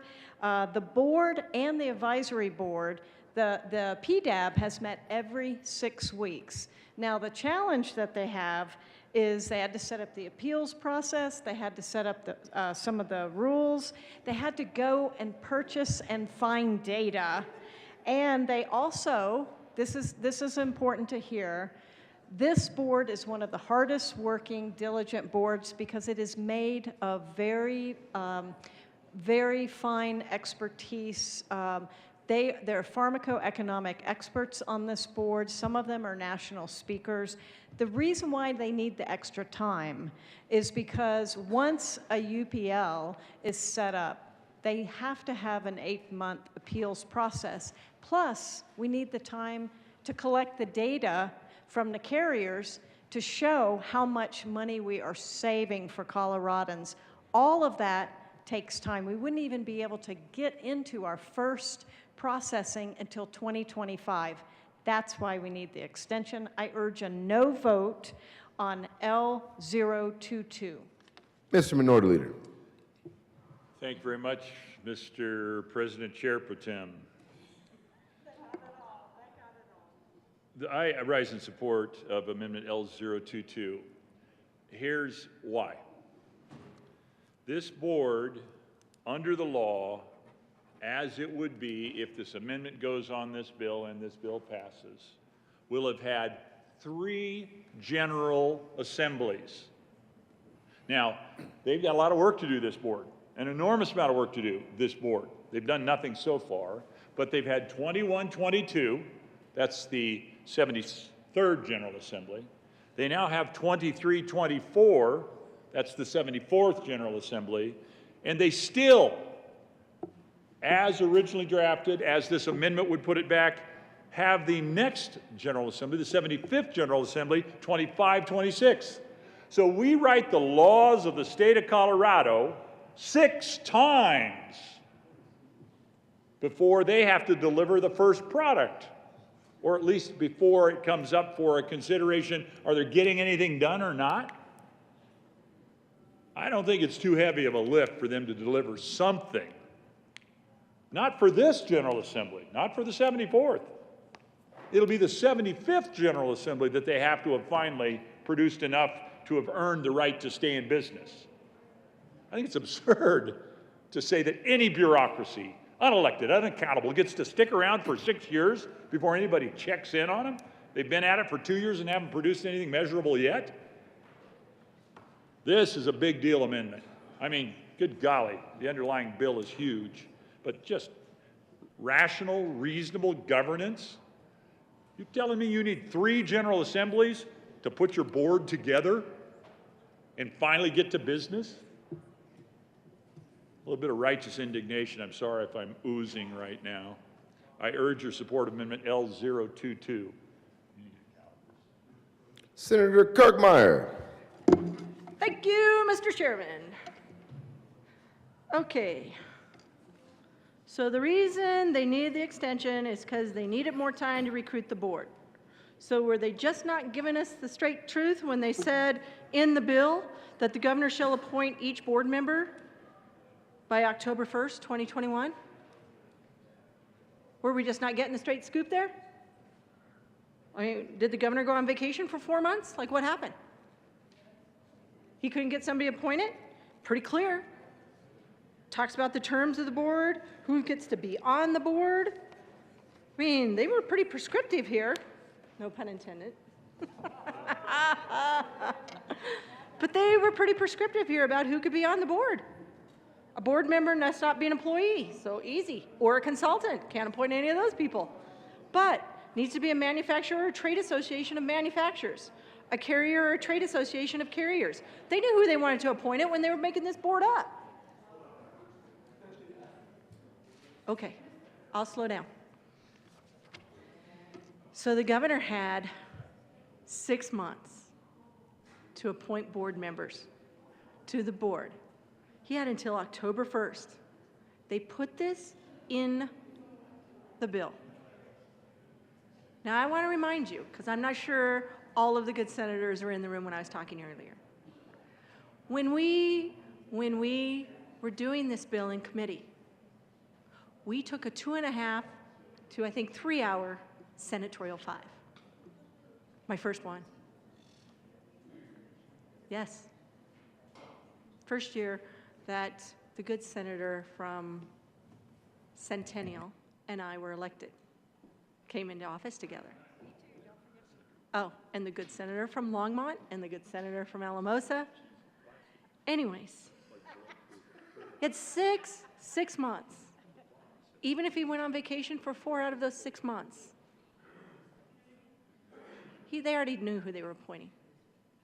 They had 2.5 hours to pick a date because there were huge amounts of amendments on this. I mean, I think I had 20 myself. Number of amendments. So they had 2.5 hours, even after they submitted the bill, to sit there and think of, well, what date should we put down for appointing people to the board? And they picked October 1st. So, I mean, if they can't get board members appointed in a timely manner, they're not ever going to get anything done. But the good senator from Longmont, his sponsor on this bill, said we need 5 more years because they need more time to recruit board members. And they had to set up rules and appeal process. They knew that going in. The rules are not that difficult to set up. They researched other states that were doing this, because Colorado is not the first state to do this, not the first state to pass a prescription drug affordability board. In fact, you could go to NCLA and ALEC and get templates for the legislation. And NCSL. Is that what did I say? I'm tired. ALEC and NCSL. You can go to both of those organizations and you can get a template. Even now, you could do it then. You can go now and get it as well. But they had templates. Templates. It's not like people make up all this stuff all by themselves. They go and get that template. And then they massage it for their state. And that's what they did. All that whole time before they introduced the bill, after they introduced the bill, and during that 3-hour senatorial 5, they had plenty of opportunity. Well, there you go. The good senator from Longmont is not only a pharmacist, and I learned the other night she's psychic, and she's a person, because you kept sensing things all night. Anyways, October 1st, they should have had all.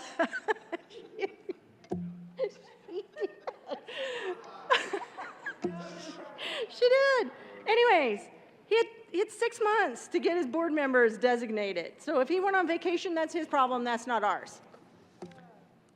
Set up rules and appeal process. Well, the appeal process is pretty easy to do because that also is within the APA, the Administrative Procedure Act. It's not that difficult. The commissioner of the Division of Insurance sets up rules all the time. So does HCPF. They know how to put rules in place. They know how to put an appeal process in place. That's not that difficult to do, and it doesn't take that long. You introduce them at one meeting, you have to wait like 30 days, and then you can pass them. It's not difficult. So they got 5 rules done. Whoopee, great. Great, you got your rules done. You got your stuff set up. They had to find data. You know, I find that interesting because I seem to recall during this hearing that they discussed, and by they I mean the State Department. It might have been HCPF, Healthcare Policy and Finance, or it might have been from the Division of Insurance. But it seemed to recall that they had consultants at the time. They discussed with us all the research they had done and what they needed to have. Hence why in the second,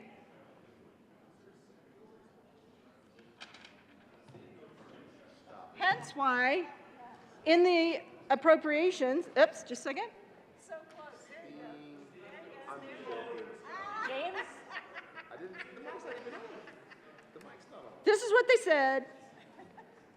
So they knew. They had already researched what they needed as far as database because they put in a dollar amount. They knew what they needed.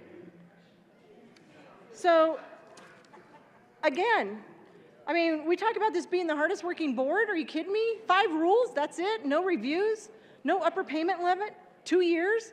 Hardest working board? I don't think so. I don't know what they're doing when they meet every 6 weeks, but not much. Other than not much, I don't know what they're doing. But they've had plenty of time to get stuff done, and they haven't done it.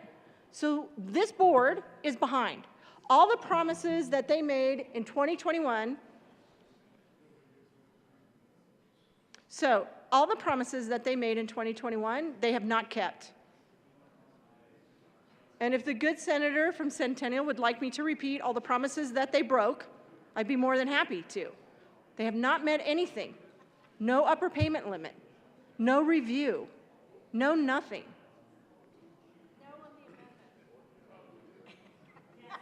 Yes on the amendment. Let's ensure that we hold them accountable. They need to be held accountable. Giving them another 5 years just means they're going to waste another couple $1 million. So I ask for an aye vote on L022. Seeing no further discussion, the motion is the adoption of L022. All those in favor say aye. Aye. Opposed? No. The noes have it. L022 is lost. To the bill. Senator, there's seeing no further discussion. You can go first. Seeing no further. I have further discussion. I just got to pull up my. Senator Kirkmeyer. Thank you, Mr. Chair.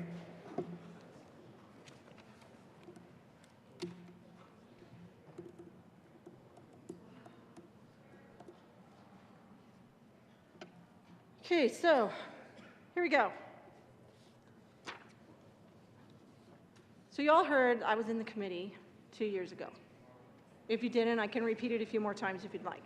But I was in that committee, and I read off to you what the fiscal note was and what they said they could do. And they said they needed $843,567 to get this completed. And they said that was it, because they were asked several times if that was it, if they needed more. How were they going to get this accomplished when other states had spent millions, had already spent millions of dollars? They said that was it. So imagine my surprise when I look at the fiscal note for 1225. No appropriation is required. So in 2021, they needed just under $1 million. They needed additional FTE. But in 2023, when they put out a bill that goes from being capped at 12 drugs to review, it goes from that to unlimited, and then they don't want any extension, or they want an extension of 5 years. They don't have any of their job really done yet. They haven't reviewed anything, but they want to go from 12 to unlimited.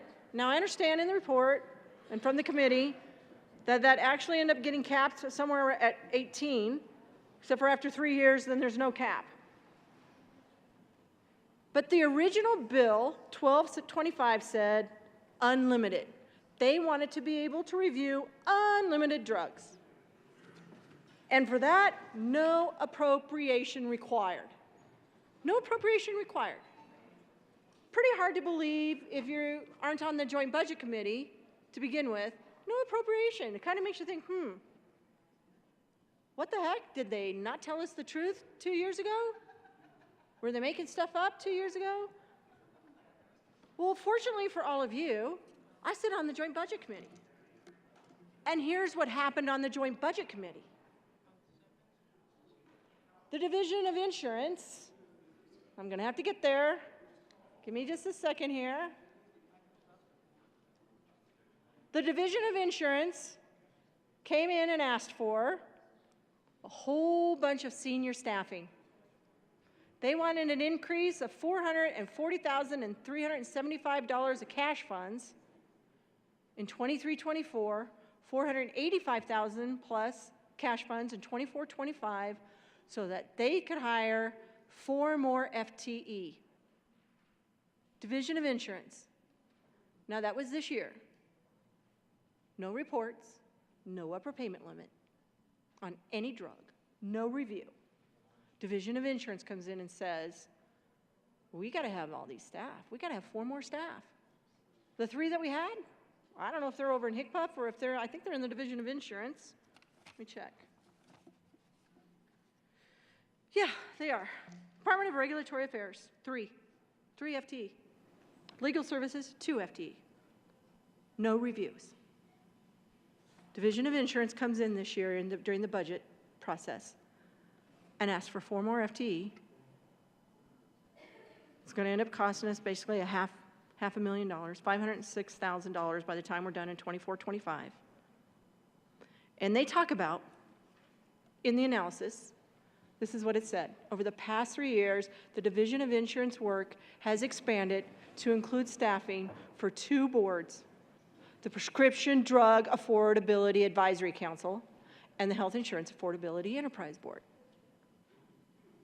Apparently, if you meet every 6 weeks and you don't do anything, the Division of Insurance needs more people.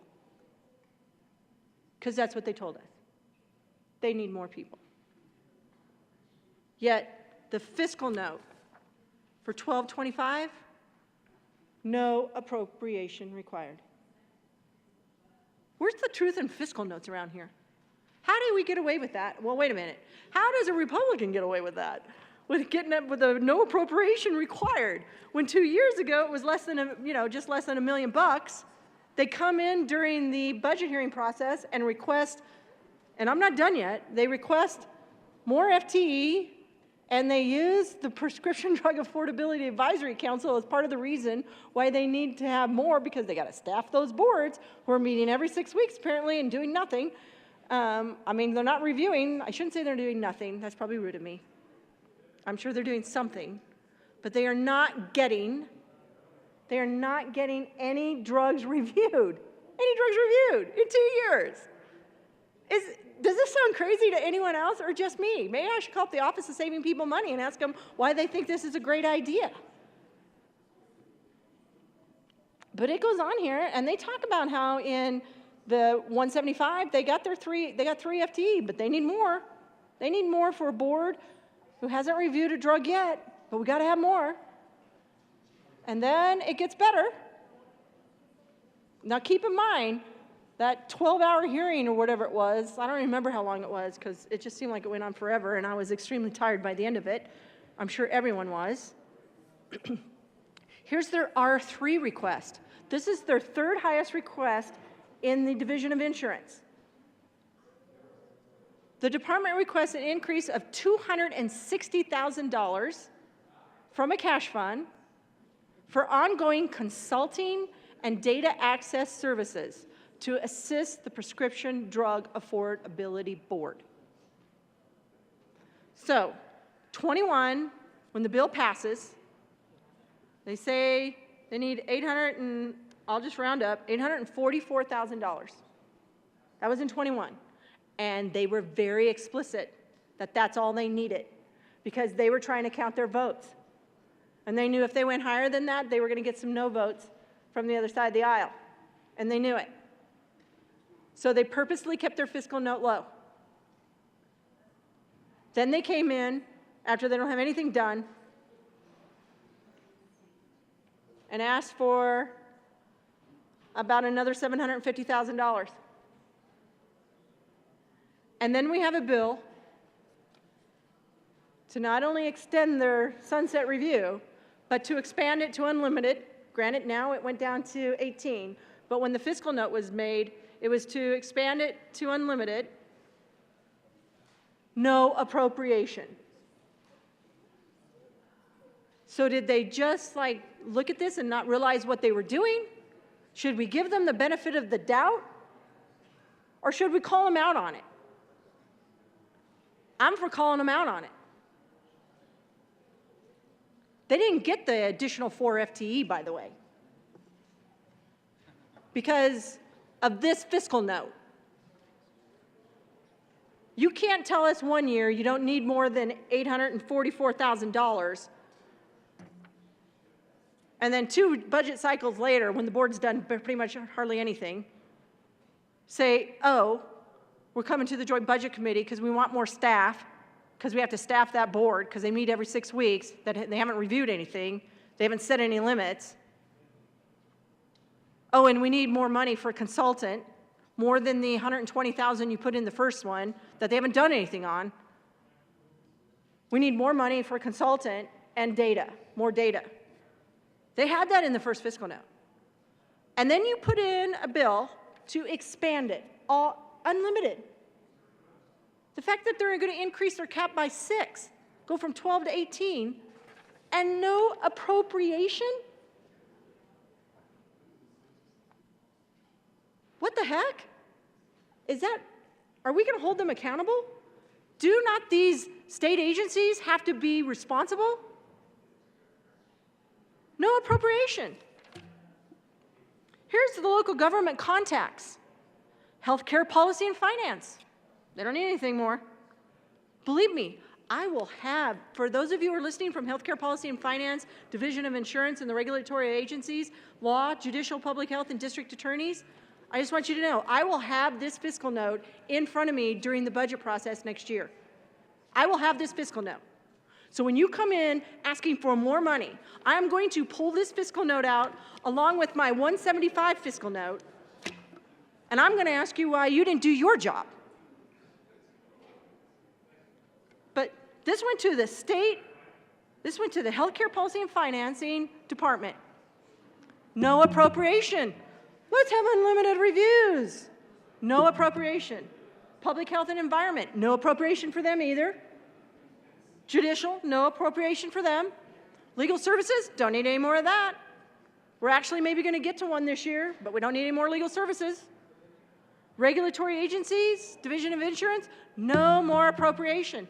We don't need anything. We don't need any more FTE. So apparently they weren't very forthcoming. They were pretty disingenuous in this year's budget process. When they came in, they said, because we have to staff the PDAB, we need more people. Because we got to do some reviews, we need another $260,000 bucks. I'm sorry now that I voted for the $260,000. Had I had seen this fiscal note back in February, I would have said no. I would have said, no, you said you didn't need it. They should be looking for me to cut their budget next year. They don't need it. This is not right. This is not right. We are responsible to hold these state agencies accountable. Us, the General Assembly. When they go off the rails, when they are less than truthful about a fiscal note, we need to hold them accountable. It's totally unacceptable. We need to be responsible here. It is our job to hold these agencies accountable, and when they mess up like this, we need to let them know. No appropriation. I urge a no vote on 1225 for those reasons. They don't need this bill. They don't need to be able to go to 18. They need to get their 12 done and then come in and ask for more. And they haven't done that. They don't need an extension. They need to get their job done and start saving people money like they said they were going to do. Prove it up. We don't need to give them 7 more years before they have to come back in front of us.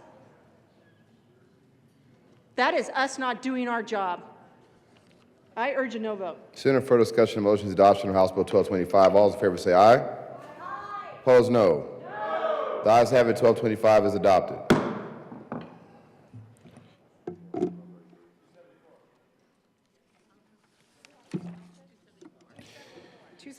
Will the clerk please read the title of Senate Bill 274? Senate Bill 274, Senator Winter F., Representative Dixon, concerning water quality regulation in the state and in connection therewith transferring fee-setting authority to the Water Quality Control Commission and modifying the membership of the commission. Senator Winter. Thank you, Mr. Chair. I move for the passage of Senate Bill 274 and the associated Finance Committee report. To the Finance Committee report, Senator Winter. The Finance Committee report made some clarifications and put in some guardrails, and I encourage yes vote. Motion is the adoption of the Finance Committee report. All those in favor say aye. Aye. Opposed, no. The ayes have it, and the Finance Committee report is adopted. As a member of the desk, will the clerk please read L004? Amendment Senator L0. Winter. Thank you, Mr. Chair. This amendment allows for the Attorney General's office to enforce water quality law. Please move the amendment. Please move the amendment. Oh, thank you. I move L004. Seeing no further discussion, the motion is the adoption of L004. All those in favor say aye. Opposed, no. The ayes have it. L004 is adopted. There's a member of the desk. Would the clerk please read L003? Amendment L003. Senator Winter. Thank you, Mr. Chair. I move L003. To the amendment. So this ensures that during the stakeholder outreach, they will talk about a cap on fees to make sure that the fees are actually a reasonable amount. This is an important guardrail to the bill, and I encourage yes vote. Motion is the adoption of L003. All those in favor say aye. Aye. Opposed, no. The ayes have it. L003 is adopted. To the bill. Senator Simpson. Thank you, Mr. Chair. It's 274. Thank you, Mr. Chair. I forgot the bill number. 274. We heard this bill in finance last week, and I was supportive and encourage support today. Important to get the right resources and funding, and particularly in the water quality space. It's been a challenge over many years. The department has relied on general fund to support this for way too often and to too great of an extent. This is an opportunity to put this in the department's hands about setting water permit fees to really generate the revenue and not rely so heavily on the general fund to backfill a tremendous backlog in the water quality permitting and inspection space. So I encourage an aye vote. Seeing no further discussion, the motion is the adoption of Senate Bill 274. All those Senator Van Winkle. Thank you, Mr. Chair. I certainly do appreciate it. Actually, I also heard this in Finance Committee, but I have the opposite opinion, that this should be a no vote. And let me just explain very briefly why. There's a couple of reasons, actually. One, the very first thing the bill does is it allows the department to use up to 10% of appropriated funds for the administration and management of grants. Now, we have another water bill going through here that actually does have fees as well, and it allows for a maximum of 3%.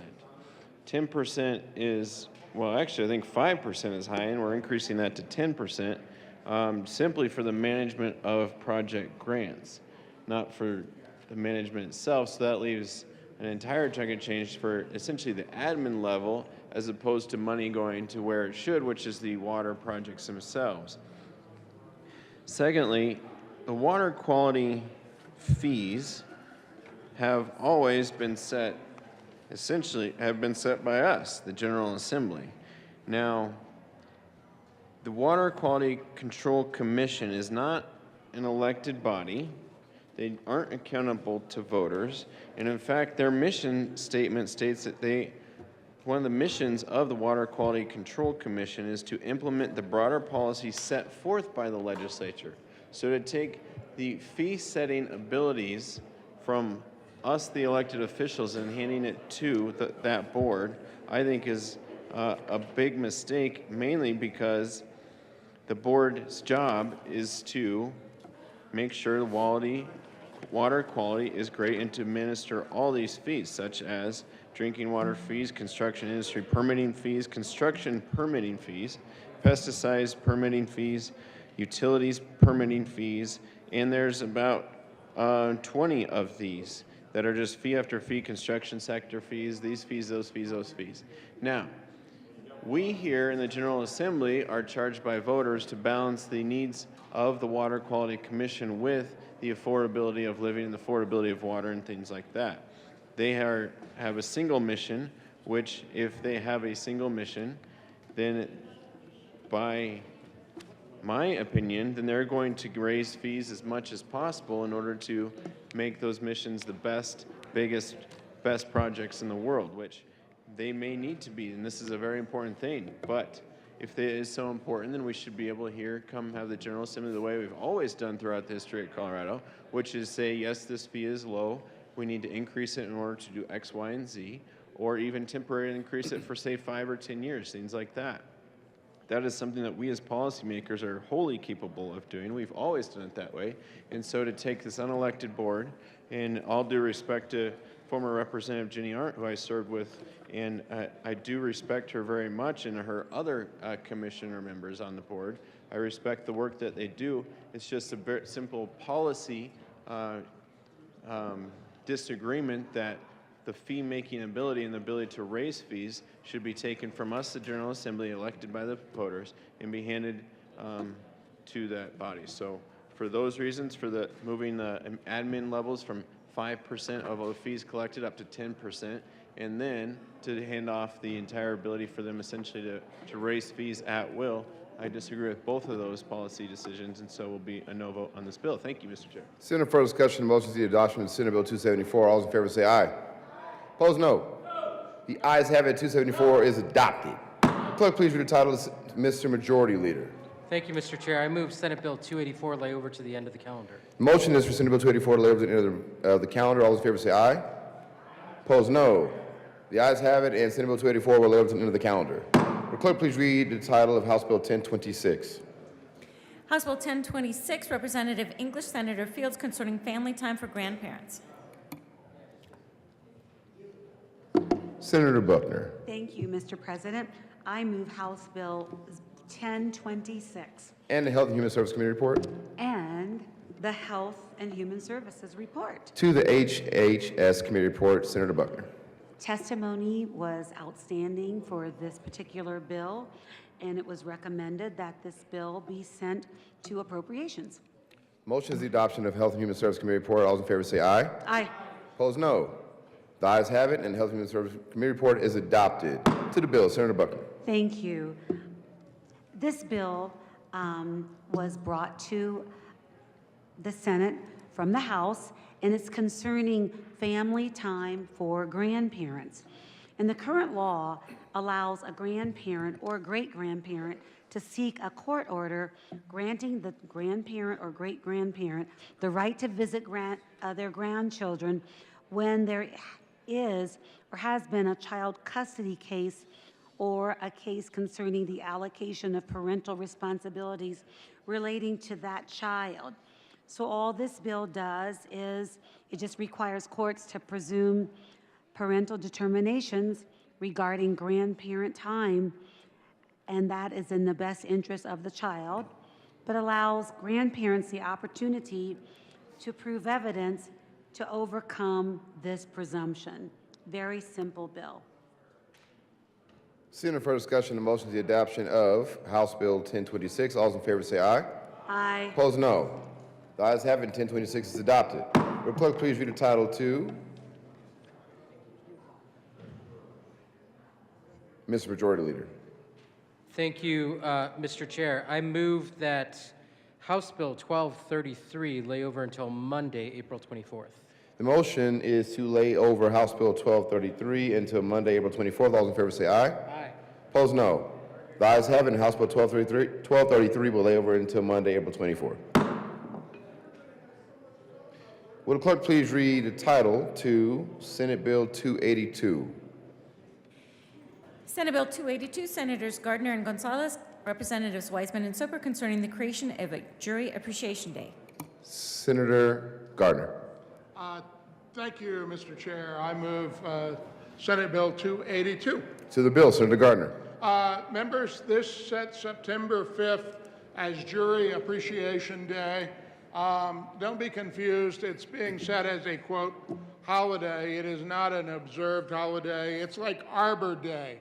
We have Arbor Day every year on our state calendar, but it is not something that will be a day off, but it is a way to honor and give an impetus for judicial recognition of juror service and so forth. I ask for an aye vote. Seeing no further discussion, motion to adoption of Senate Bill 282. All those in favor say aye. Opposed, no. The ayes have it. 282 is adopted. Mr. Majority Leader. Thank you, Mr. Chair. I move to lay over the balance of the calendar until later this evening. The motion is laid over the balance of the calendar to later this evening. All those in favor say aye. Aye. Opposed, no. The ayes have it, and we will lay over the balance of the calendar to later this evening. Mr. Majority Leader. Thank you, Mr. Chair. I move the committee rise and report. The motion of the committee is to rise and report. All those in favor say aye. Opposed, no. The ayes have it. The committee will rise and report.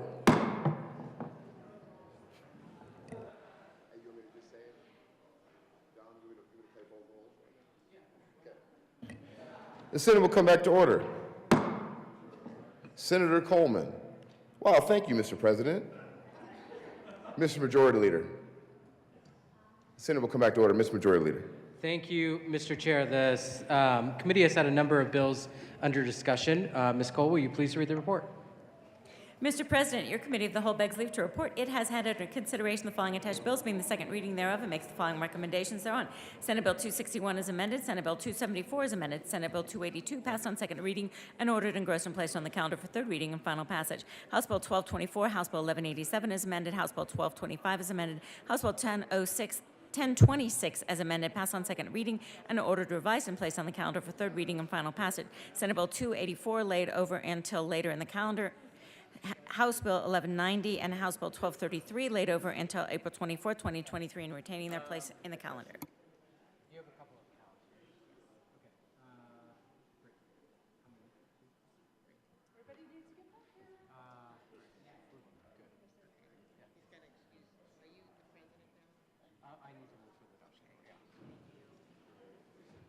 Majority Leader Moreno. Thank you, Mr. Chair. I move for the adoption of the report. The motion for the body's adoption of the committee report, whole report, are there any no votes?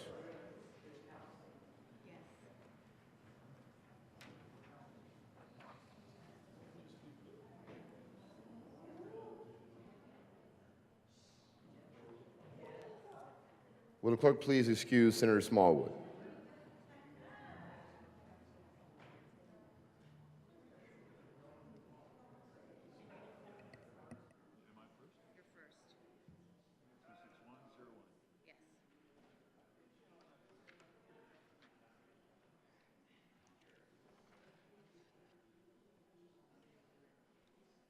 There is an amendment on the desk. Will the clerk please read Cal 1 to Senate Bill to SC 261? Cal 001 to Senate Bill 261. Senator Lundin moved to amend. Mr. Minority Leader. Thank you, Mr. President. I move Cal Amendment 001 to Senate Bill 261. To the amendment, Mr. Minority Leader. Thank you, Mr. President. You recall 261, we had it in the Committee of the Whole earlier, we were discussing it. This is this bill that creates a registry and a data bank where individuals who are in the direct care worker space, their information may be collected for purposes that may or may not have to do with government action, but other activities outside, either commercial, organizational, et cetera. This amendment that we offered and discussed simply says that we need to disclose to the individuals that the information they give will be public, and meaning it won't be held in privacy, it won't be held in secret, it would be allowed into the public domain, into the wild, so to speak. The specific language, if the board engages in any outreach to direct care workers or direct care consumers, the board must include a disclosure that any information provided by a direct care worker or direct care consumer is public. It's an important disclosure. I urge your support of Cal Amendment 001 to Senate Bill 261. Senator Exum. Thank you, Mr. President. We request a no vote on this Cal amendment. Thank you. Seeing no further discussion, the motion before the body, the question. Senator 205.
Will the clerk please excuse Senator Cutter?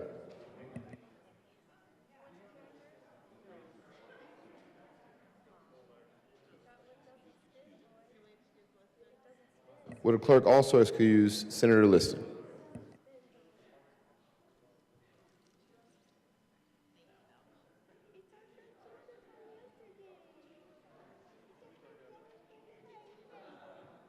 Will the clerk also excuse Cindy Markwell at her request?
The question before the body is the adoption of Amendment 001 to Senate Bill 261 of the Committee of the Whole report. Are there any no votes?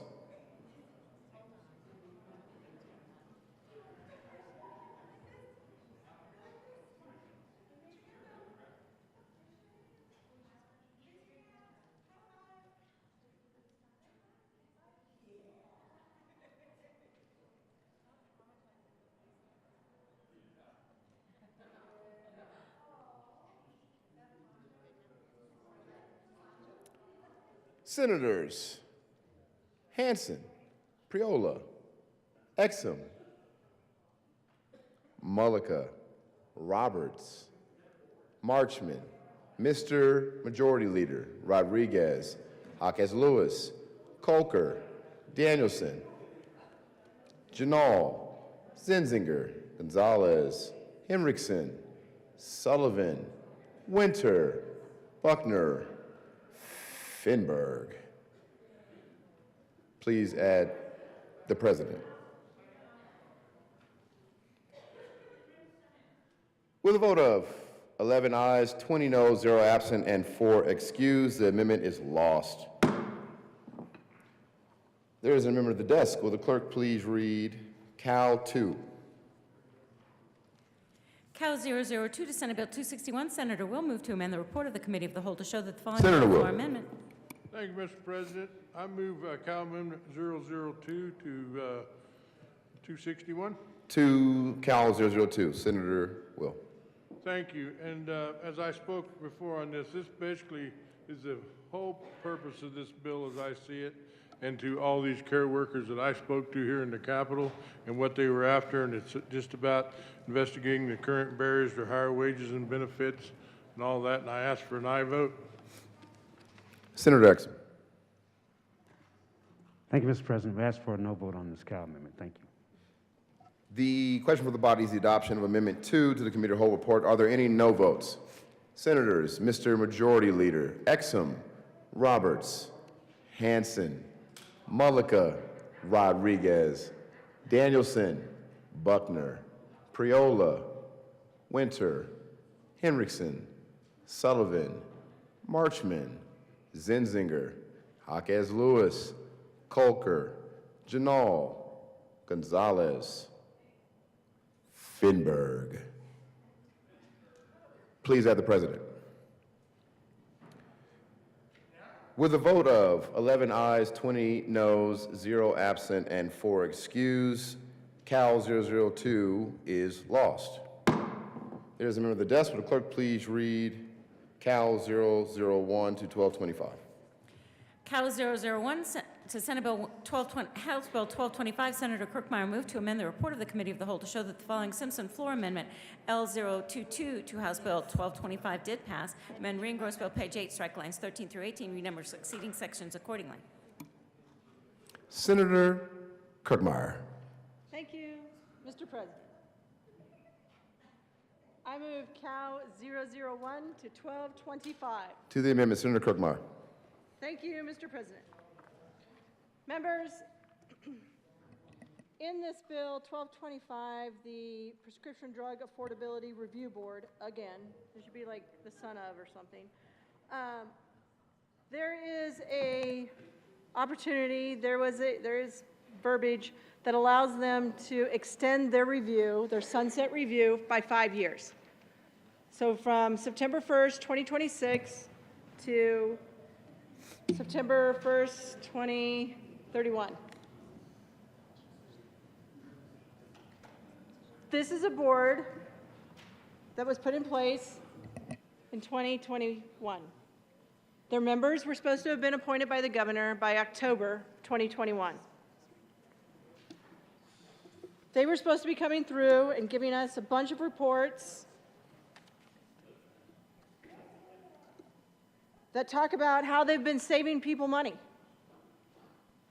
how they've developed and done a review, and they've done their upper payment limits, and they've been saving people money. Well, guess what? No reviews, no upper payment limits, 0 work done, other than doing 5 rules. They did 5 rules. They got their board set up. They did 5 rules. And this fall, in another 6 months, we're thinking maybe they might have 1 drug reviewed. 1 drug reviewed. Several of us in this room sat in a committee 2 years ago where they told us they were going to be the first. They were going to get it done. They were going to do all this work. They're the ones who put the dates in this bill. It says they're supposed to have reports by March 15th. They're supposed to tell us how much money they've saved by July 1st. It'll be real easy. It'll be a real short report because it's 0. They're supposed to tell us how many drugs they've reviewed. It'll be real easy. None to report. That's all they have to put. Nothing to report. They've done nothing. Yet in this bill, they're asking for an extension of 5 years. I think it's our responsibility to ensure that they are held accountable. Why would we extend them a 5 years on a sunset review when they haven't done their job? They have not done their job. Nothing. They don't need an extension. They need to get it in gear. They were supposed to be saving us all money. Well, not me. I'm not on any prescription drugs, contrary to popular belief. I am not on any prescription drugs. I take vitamins. You should all take vitamins. Vitamins and B complex. Deal with all that stress you all have over here. But it's true. And my iron pill, I take that too. But here's the deal. They haven't done it in 2 years.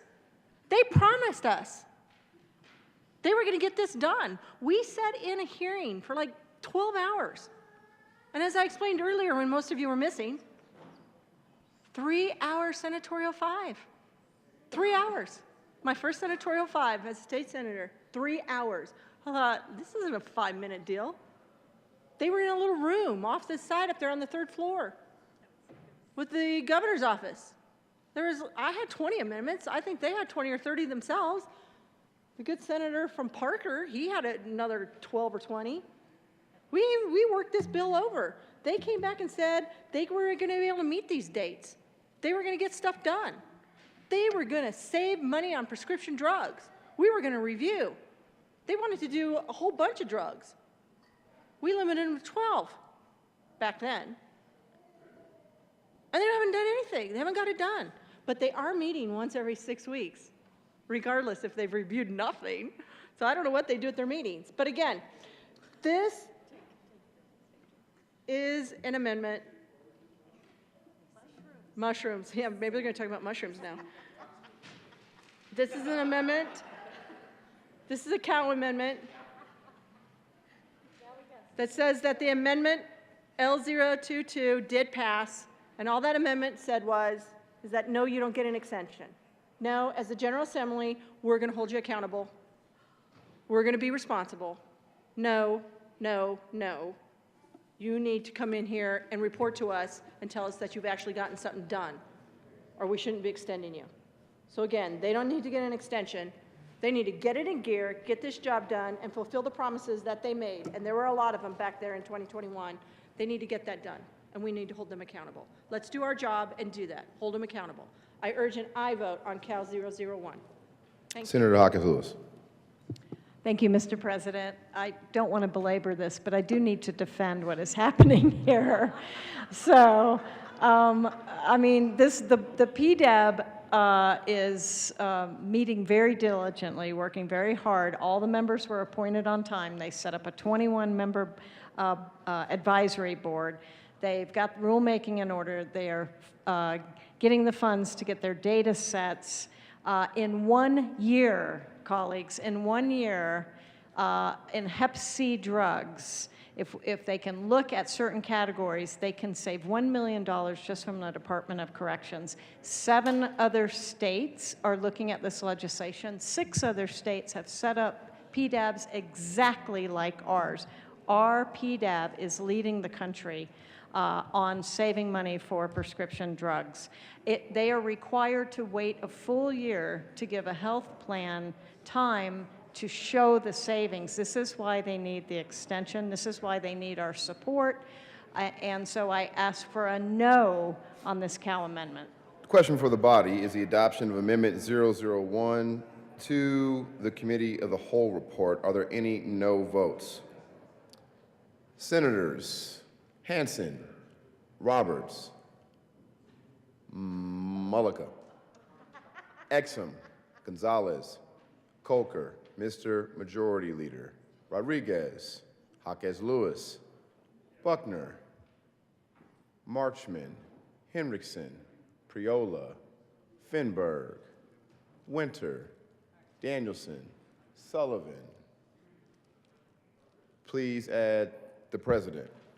With a vote of 14 ayes, 13 ayes, 18 noes, 0 absent, and 4 excused, that Cal Amendment 001 is lost.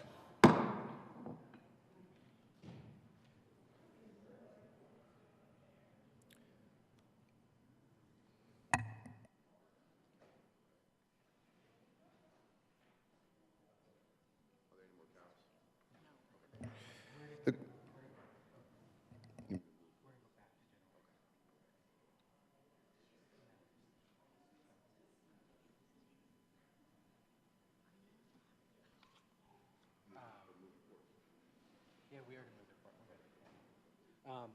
Nick?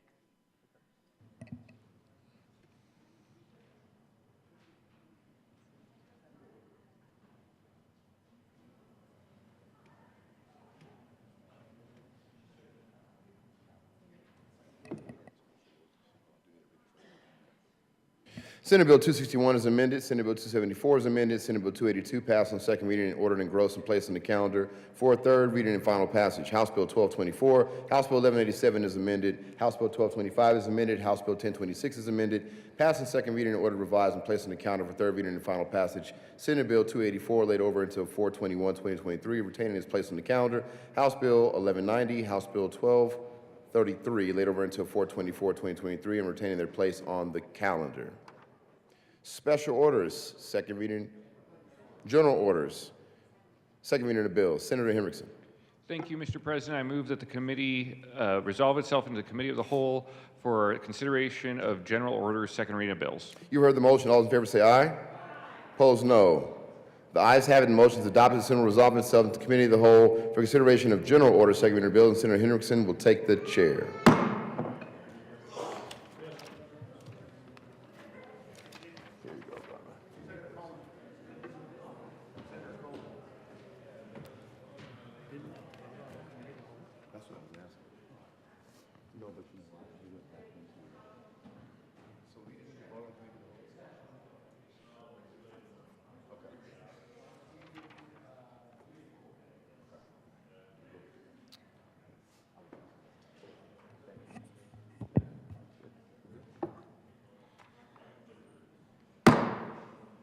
The committee will come to order, and there is no court rule in the Senate. It only exists in the House. And since we're better than that, feel free to wear a coat or not. Will the clerk please read the title to Senate Bill 284? Senate Bill 284, Senators Bridges and Danielson, Representative Judah, concerning requirements for contraception insurance coverage that increases consistent access to the contraception most suited to the individual. Senator Danielson. Thank you, Mr. Chair. Is there a committee report? Is there a committee report? Thank you, Mr. Chair. I move Senate Bill 284. Is there any discussion on Senate Bill 284? Senator Rich. I couldn't even hear you. Thank you, Mr. Chair. We did hear this bill in committee. I was the only one that voted against it. I guess I should tell you why. A couple of reasons. You know, there is a requirement to do a benefits study that's mandated. They chose not to do that on this bill. And I have nothing against contraception. I actually understand that, and I know in 2017 there was a law that passed for contraception for 12 months.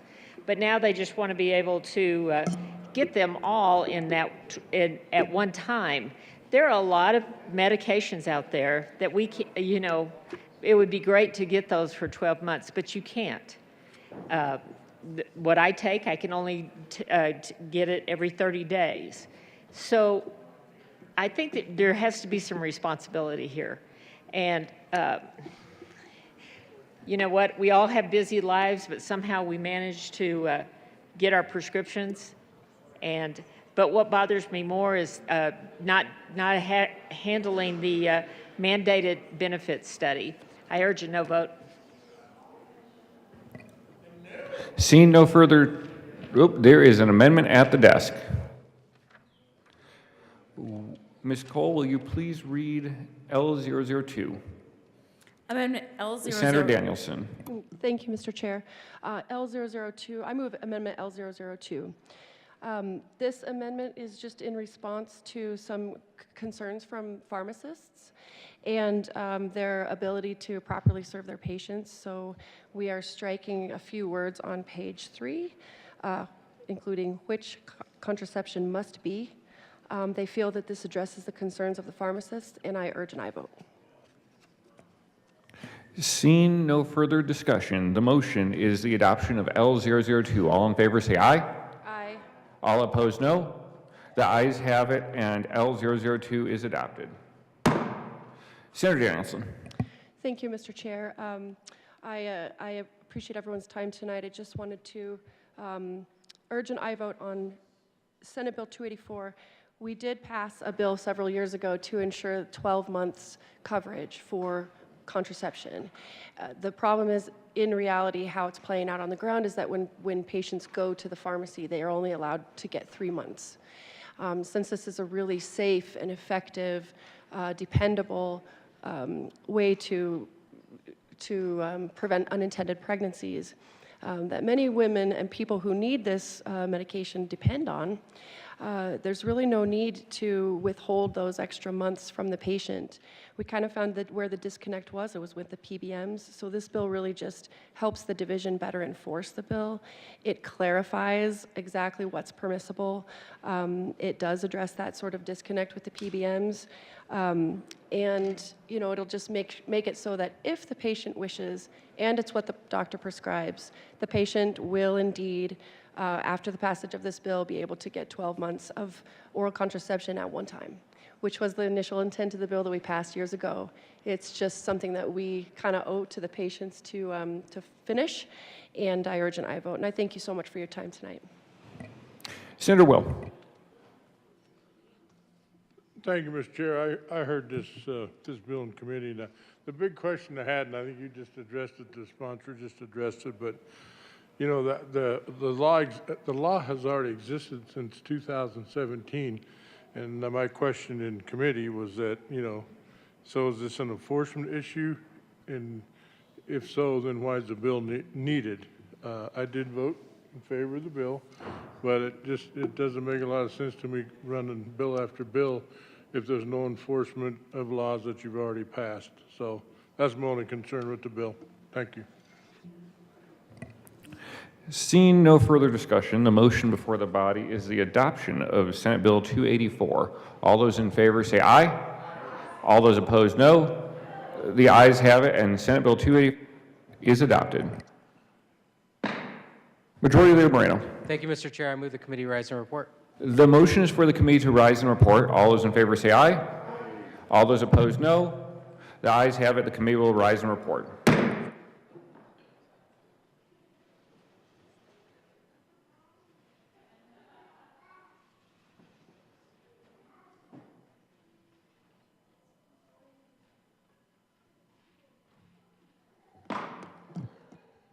The Senate will come to order. Senator Henriksen.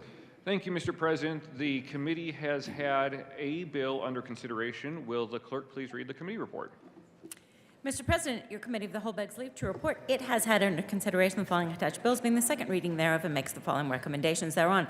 Senate Bill 284 is amended, passed on second reading, and ordered engrossed and placed on the calendar for third reading and final passage. Senator Henriksen. Thank you, Mr. President. I move for the adoption of the report. The motion is adoption of the committee of the whole report. Are there any no votes? With a vote of 31 ayes, 0 noes, 0 absent, and 4 excused, the committee of the whole report is adopted. Senate Bill 284 is amended, passed in second reading, and ordered engrossed and placed on the calendar for third reading and final passage.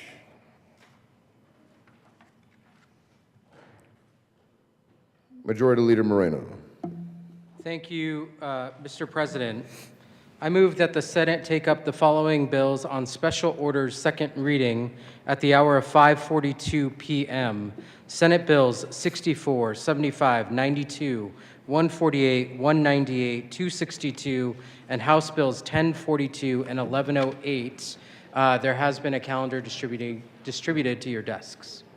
The motion that the Senate take up Senate Bill 64, 75, 92, 148, 198, 262, and House Bills 1042 and 1108 on special orders at the hour of 5:42. This requires a 2/3 vote. All those in favor say aye. Those opposed, no. The ayes have it, and the motion is adopted. The Senate will take up those bills on special orders at the hour of 5:42. Senator Henriksen. Thank you, Mr. President. I move that the Senate resolve itself in the Committee of the Whole for consideration of special orders, second read of bills. You heard the motion. All those in favor say aye. Opposed, no. The ayes have it, and the motion is adopted. The Senate will resolve itself as Committee of the Whole for consideration of special orders, second reading of bills, and Senator Henriksen will take the chair.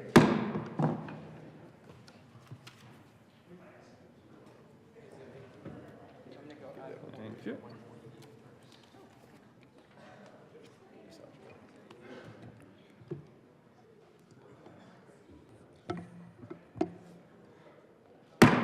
The committee will come to order, and the court tradition is still relaxed. Will Majority Leader Moreno? Thank you, Mr. Chair. I move the committee proceed out of order for consideration of Senate Bill 148. The motion is to proceed out of order for consideration of Senate Bill 148. All in favor say aye. Aye. All opposed, no. The ayes have it, Senator Gardner, and we will proceed out of order for Senate Bill 148. Will the clerk please read the title to Senate Bill 148? Senate Bill 148, Senator Cutter, Representative Lindsay, concerning property used to illegally manufacture drugs. Majority Leader Moreno. Thank you, Mr. Chair. I move Senate Bill 148, the Local Government Housing Committee report, Finance Committee report, and Appropriations Committee reports. Is there any discussion on the Local Government and Housing Committee report? Seeing none, the motion is the adoption of the Local Government and Housing Committee report. All those in favor say aye. Aye. All those opposed, no. The ayes have it, and the Local Government and Housing Committee report is adopted. To the Finance Committee report, the motion is the adoption of the Finance Committee report. All those in favor say aye. Aye. All those opposed, no. The ayes have it, and the Finance Committee report is adopted. To the Appropriations Committee report, Majority Leader Moreno. Thank you, Mr. Chair. Certainly no disrespect to the Local Government and Finance Committee, but actually the Appropriations Committee report is a strike below. So actually nothing really comes of the Local Government and Housing Committee report or the Finance Committee report. Instead, the Appropriations Committee adopted a strike below amendment that simply allows for a searchable database for these types of residences where there has been some drug activity before. This removes the requirement that the department inspect any of these residences, and so drastically reduced the fiscal note. Seeing no further discussion, the motion is the adoption of the Appropriations Committee report. All those in favor say aye. Aye. All those opposed, no. The ayes have it, and the committee report is adopted. To the bill, Majority Leader Moreno. Thank you, Mr. Chair. Again, colleagues, as I just mentioned, the Appropriations Committee did a strike below, so now it is strictly around being able to have this searchable database. So none of the other provisions of the bill are currently in the bill, and I request your support. The motion is the adoption of Senate Bill 148. All those in favor say aye. All those opposed, no. The ayes have it, and Senate Bill 148 is adopted. Will the clerk please read the title to Senate Bill 64?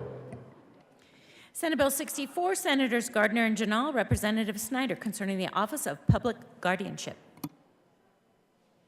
Senator Gardner. Thank you, Mr. Chair. I move Senate Bill 64 and the Judiciary Report and the Appropriations Committee report. To the Judiciary Report. Thank you, Mr. Chair. This, just by way of background, is for an expansion of the Office of Public Guardianship, which is the office that provides a guardian and those services to primarily elderly citizens who are in need of guardianship but do not have a family member or a close friend or anyone to act. In the Judiciary Committee, we changed just the makeup of the board in order to have at least a person with lived experience with a family member who is an at-risk adult. And we also made a technical change for decision-making parameters in the bill so that planning supports include the least restrictive alternatives for limited guardianship, such as limited guardianships and supportive decision-making. To ensure that people are not placed under more supervision by a guardian than is necessary, we ask for an aye vote on the Judiciary Report. Seeing no further discussion, the motion is the adoption of the Judiciary Report on Senate Bill 64. All those in favor say aye. All those opposed, no. The ayes have it, and the Judiciary Report is adopted.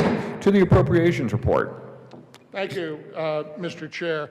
The Appropriations Committee report, which is dated April 21st, 2023, has a small appropriation to the Judicial Department. And most of the appropriation has been moved to out years for the gradual expansion of the Office of Public Guardianship throughout the state. It has been a pilot program up until now. We ask for an aye vote. The motion is the adoption of the Appropriations Committee report. All those in favor say aye. Aye. All those opposed say no. The ayes have it, and the Appropriations Committee report is adopted. To the bill, Senator Janal.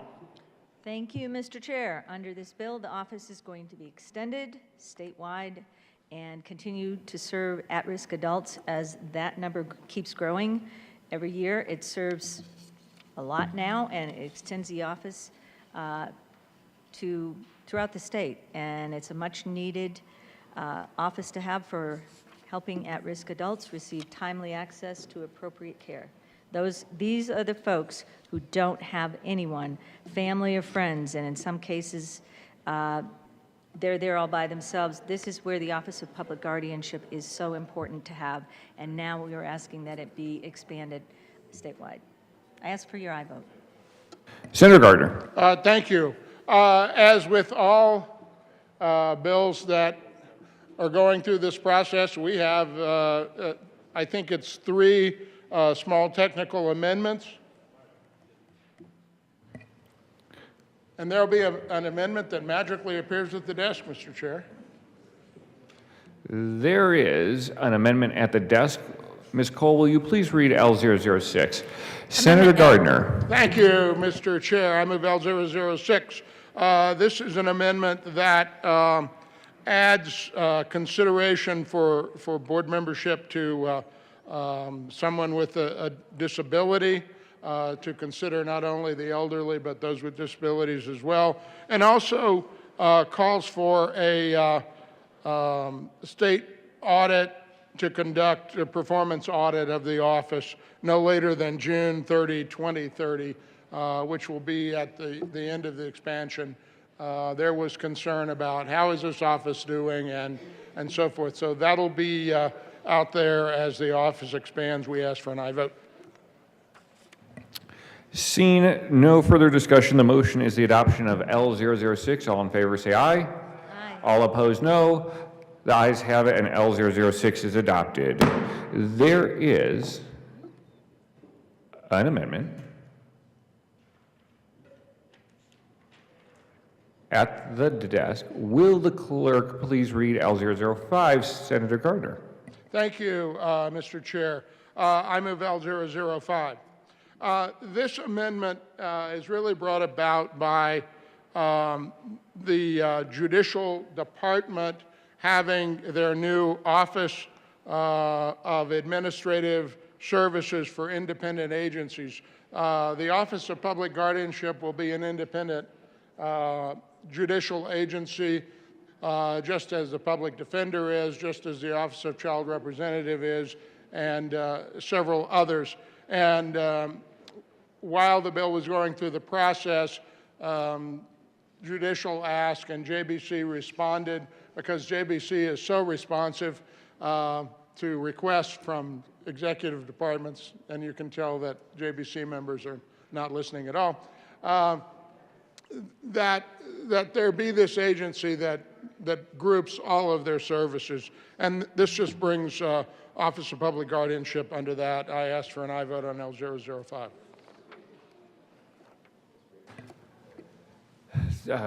Seeing no further discussion, the motion is the adoption of L005. All in favor say aye. Aye. All opposed, no. The ayes have it, and L005 is adopted.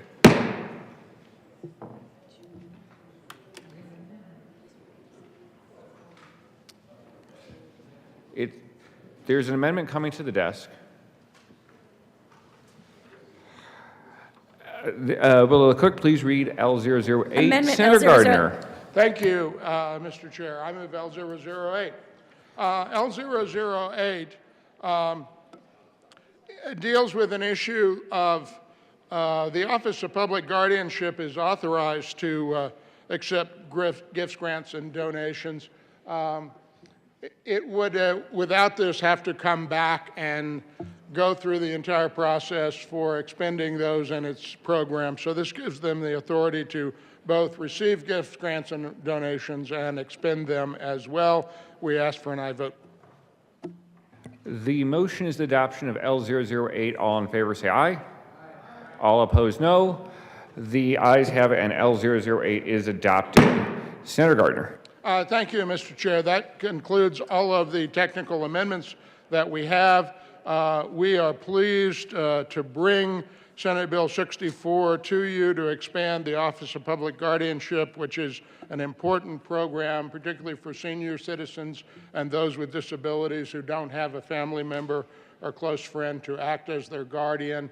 It will be saving money in our healthcare system because we have people who are in the system that have no one to make decisions for them as well. I thank my co-sponsor, as they say in Congress, the gentle lady from Fort Collins.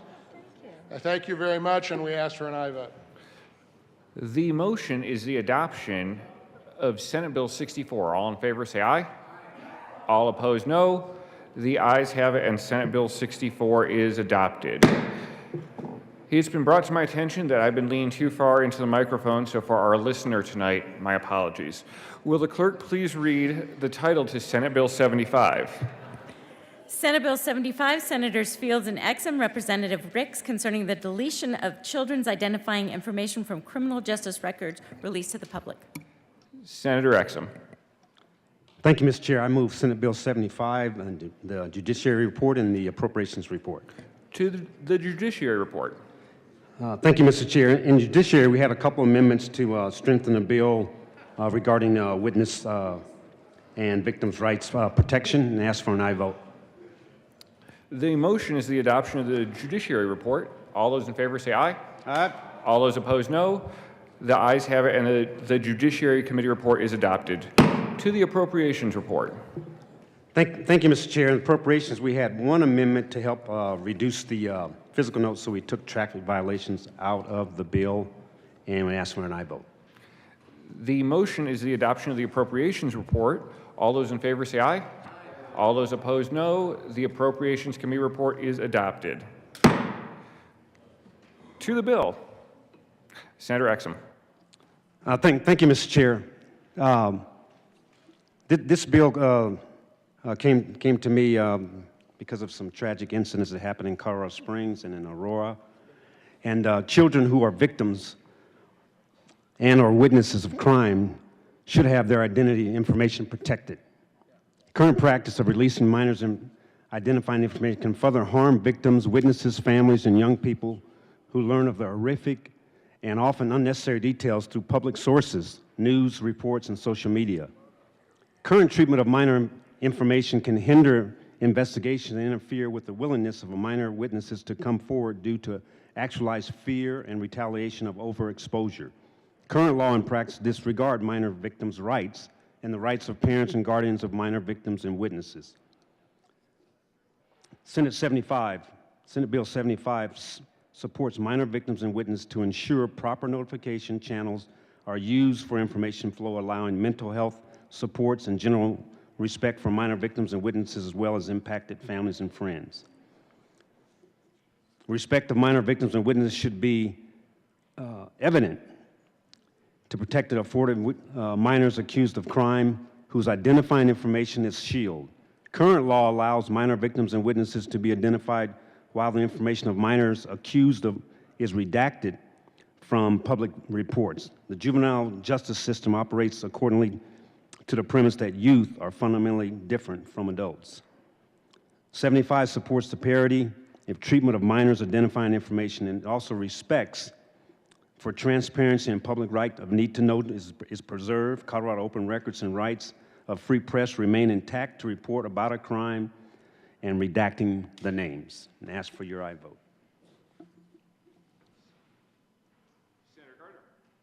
Senator Gardner.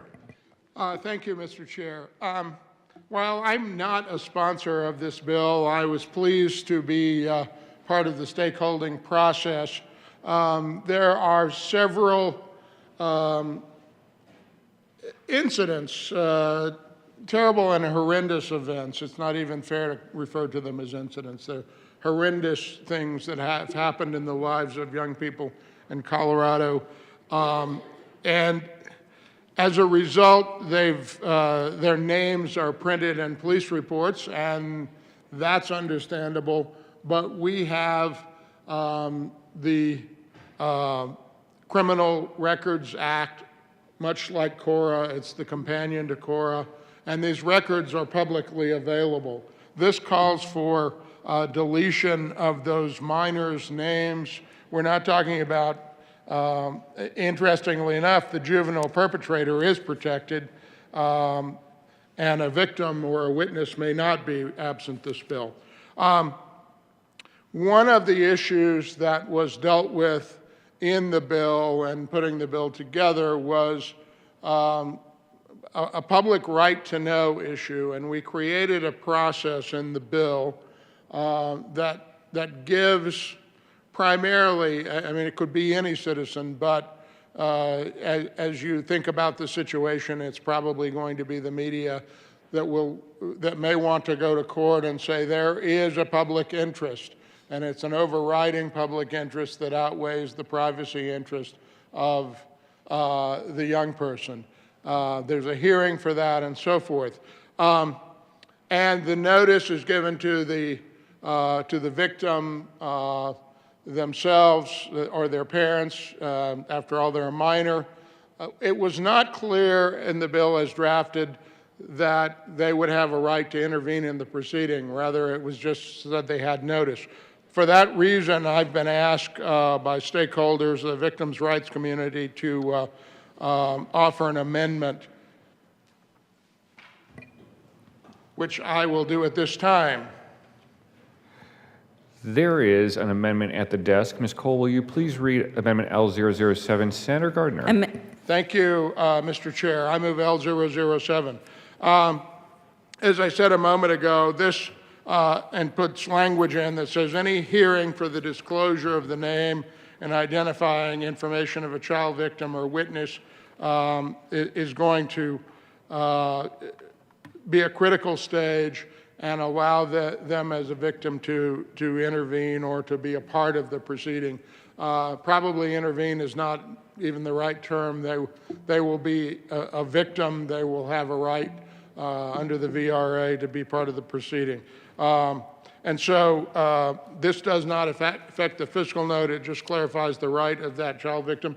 I understand this to be a friendly amendment. It greets everyone warmly and cheerily and meets with approval all around, I understand, but I'll leave to the sponsor to respond to that, and thank you very much. Senator Exum. Thank you, Mr. Chair, and I want to thank are you a junior senator from Colorado Springs? No, the simple country lawyer from Colorado Springs. Now, in all seriousness, I thank Senator Gardner, or the senator from Colorado Springs, for his input from the beginning of this bill. His input was invaluable. And I just want to reiterate that it seems like in these situations that perpetrators have more rights than victims. And we've addressed that in the bill, and this amendment further clarifies that, and I ask for an aye vote on Amendment L007. The junior senator from Colorado Springs. The truly elder senator. Yeah, the elder. Thank you, Mr. Chair. I just wanted to thank Senator Exum, the good senator from Colorado Springs, for bringing this bill. I became aware of it just the other day. I won't go into the circumstances but very, very sad circumstances for those of us that are aware of a particular situation. But I know there are unfortunately numerous other situations around the state. So this is it's a good piece of legislation, and thanks for bringing this, and I urge your support of Senate Bill 75. The motion is the adoption of Amendment L007. All those in favor say aye. Aye. All those opposed, no. The ayes have it, and L007 is adopted. The most junior senator from Colorado Springs. I love that. Thank you, Mr. Chair. I renew my motion for Senate Bill 75 and ask for an aye vote. Thank you. The motion is the adoption of Senate Bill 75. All those in favor say aye. Aye. All those opposed, nay. The ayes have it, and Senate Bill 75 is adopted. Ms. Cole, will you please read the title to Senate Bill 92? Senate Bill 92, Senators Simpson and Hansen, Representatives McCormick and Soper, concerning opportunities for voluntary emission reductions in agriculture. Senator Simpson. Thank you, Mr. Chair. I move Senate Bill 92 and the Senate Ag and Natural Resources Report and the Appropriations Committee report. To the Ag and Natural Resources Committee report. Thank you, Mr. Chair.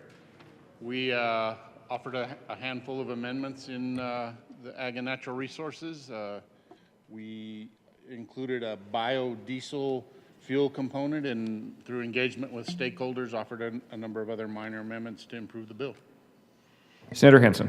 Thank you, Mr. Chair. And we do have an amendment to the committee report, which I've placed on the desk.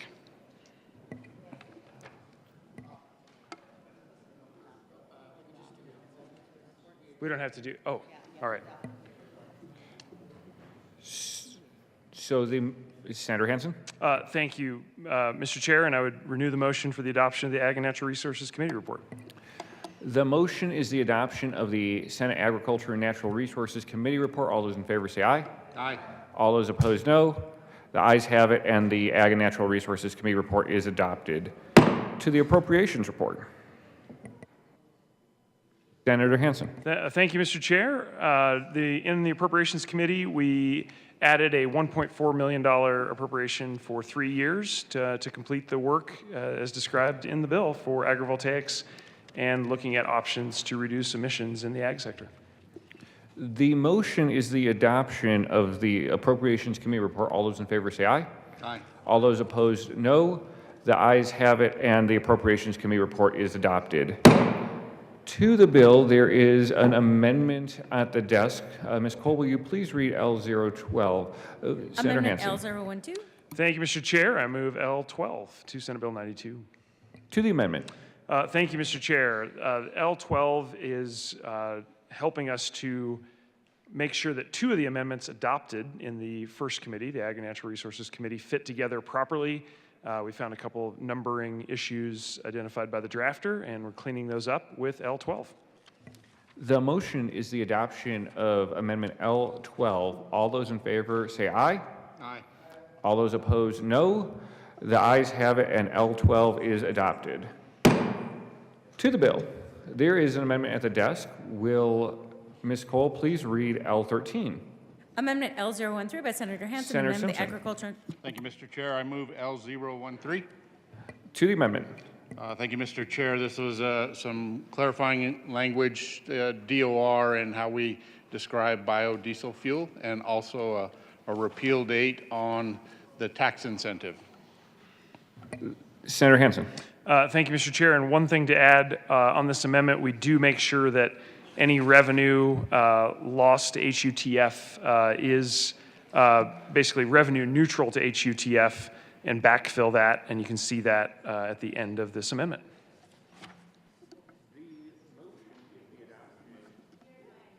The motion is the adoption of L13. All those in favor say aye. Aye. All those opposed, no. The ayes have it, and L13 is adopted. To the bill, Senator Simpson. Thank you, Mr. Chair. Just quickly, was an opportunity to really advance the conversation about agrovoltaics, and that's incorporation of solar panel, commercial scale generation of solar electricity, and incorporated in agriculture production, whether it's livestock or row crops, or there's like a small scale version of this at Jack's Solar Garden in Longmont. The ability to consider how we advance this to on a much greater scale, and duly support ag and our efforts around greenhouse gas reductions going forward. Senator Hanson. Thank you, Mr. Chair. Just one quick thing to add. The bill also includes examination of photovoltaics and aquavoltaics, which is taking this concept to how we can use solar panels on top of non-recreational reservoirs, over the top of irrigation canals, reducing evaporation and saving significant amounts of water as we create carbon-free electricity. So I'd urge your adoption of the bill. The motion is the adoption of Senate Bill 92. All those in favor say aye. Aye. All those opposed, no. The ayes have it, and Senate Bill 92 is adopted. Ms. Cole, will you please read the title to Senate Bill 198? Senate Bill 198, Senator Winter F., Representative Weissman, concerning the verification of clean energy plans to ensure that the plans achieve the state's greenhouse gas emission reduction targets.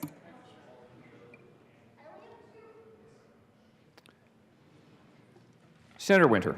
Thank you, Mr. Chair. I move Senate Bill 198 and the associated Transportation Energy Report.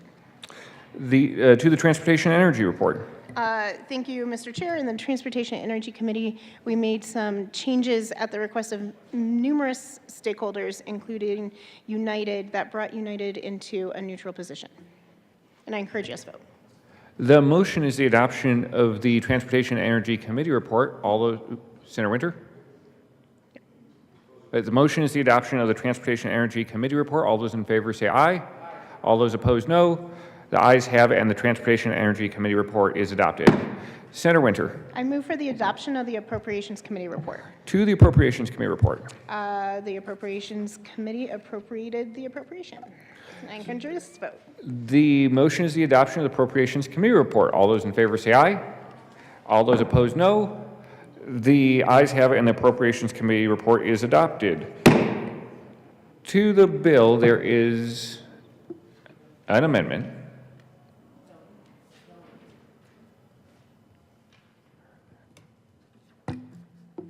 At the desk. Will Ms. Cole please read L08? Amendment L008 by Senator Senator Winter. Winter. Thank you, Mr. Chair. I move L008. To the amendment. This is a date change in order to make sure that everyone is included, and we worked on this with stakeholders, and I encourage yes vote. The motion before the body is adoption of L008. All those in favor say aye. All those opposed, no. Senator Marchman has it, and L008 is adopted. To the bill, Senator Winter. Thank you, Mr. Chair. I have another amendment at the desk. There is an amendment at the desk. Ms. Cole, will you please read L009? Amendment L009 by Senator Winter F. Amend the Transportation and Energy Committee Report dated April 5th, 2023, page 3, strike lines 4 through 8, and substitute page 18, strike lines 25 and Senator 26, Winter. and substitute producer. Thank you, Mr. Chair. I move L009. To the amendment. This makes sure that utilities can get the information from who gives them energy to include in their clean energy plan. So this is transparency and ease of making sure that this works. This was clarifying language based on the Association of Municipal Utilities, and I encourage yes vote. The motion is the adoption of L009. All those in favor say aye. Aye. All those opposed, no. The ayes have it, and L009 is adopted. To the bill. Senator Pelton. Thank you, Mr. Chair. So I was in committee. I voted against this bill. I appreciate the good senator from Westminster's work on it, trying to make it better. My biggest problem, why I voted no on this bill, was that, we're just having a really hard time with utility costs, and the more and more and more that we're forcing these utility companies to do more administrative work that's going to be passed on to the consumer. While I agree that Colorado is reducing emissions across all sectors, we should not further penalize the sector that has already put forth so much effort in reducing its emissions. Instead, we should continue monitoring that sector to make sure that they continue their work, but also turn our focus on the other sectors. I just am concerned about how much utility costs have risen, and I don't want to put any more pressure on that aspect, so I ask for a no vote. Senator Pelton R. Got to be. Thank you, Mr. Chair. I happened to sub into committee that day and got to hear this bill. Of course, it's well known that I am on the other side of this issue. Colorado has done a great job of already working on reducing their emissions. I think we're a little bit ahead of the game here on, continuing to measure and things like that, because I think we are ahead of the game, but yet we're still imposing all these goals and stuff on these companies. And the good senator from Sterling was right. These companies don't bear that cost. It gets passed on to the consumers, and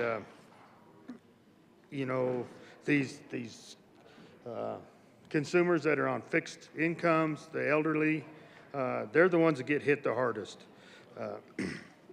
There was a study in 2021 that showed that Colorado only contributes 0.213% of global greenhouse gas emissions, and this state is actually leading the way in electricity production to lower their carbon footprint. And on a bill we had earlier this session, Senate Bill 16, I asked the question, do we really know what this clean energy plan is going to cost our consumers in total by the time it's fully implemented in 2050? And I did not get an answer during that bill. I'm going to ask that question again because I think the consumers would really like to know that. They're being asked to, some of them are on such tight budgets that they're being asked to, not buy as many groceries and things like this. So, already in Colorado as of 2021, 35% of our state's electricity capacity production was already made up of renewables. So I think this is going to be a heavy burden on our ratepayers as we move forward. I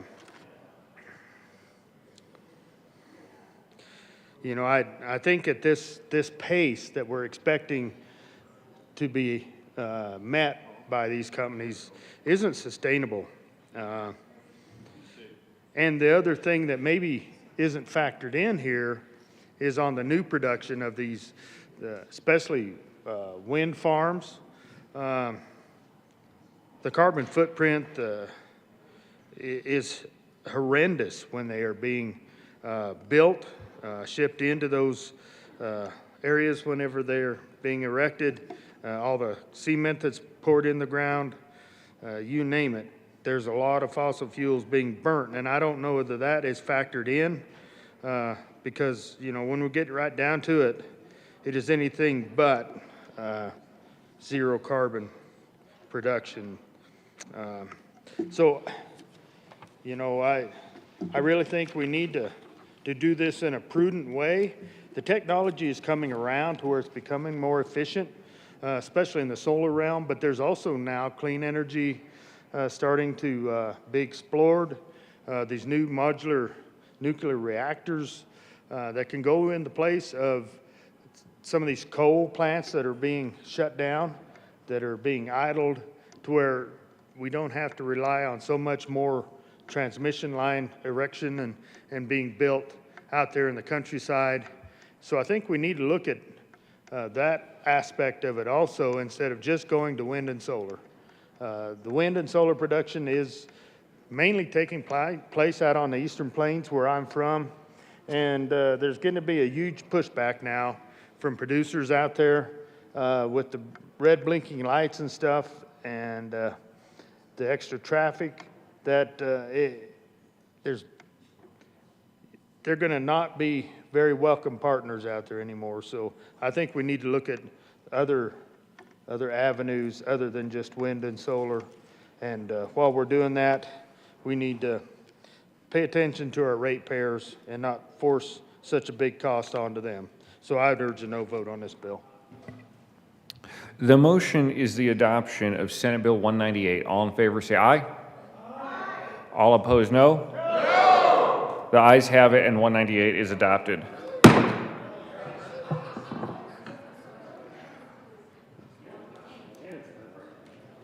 Will the clerk please read the title to Senate Bill 262?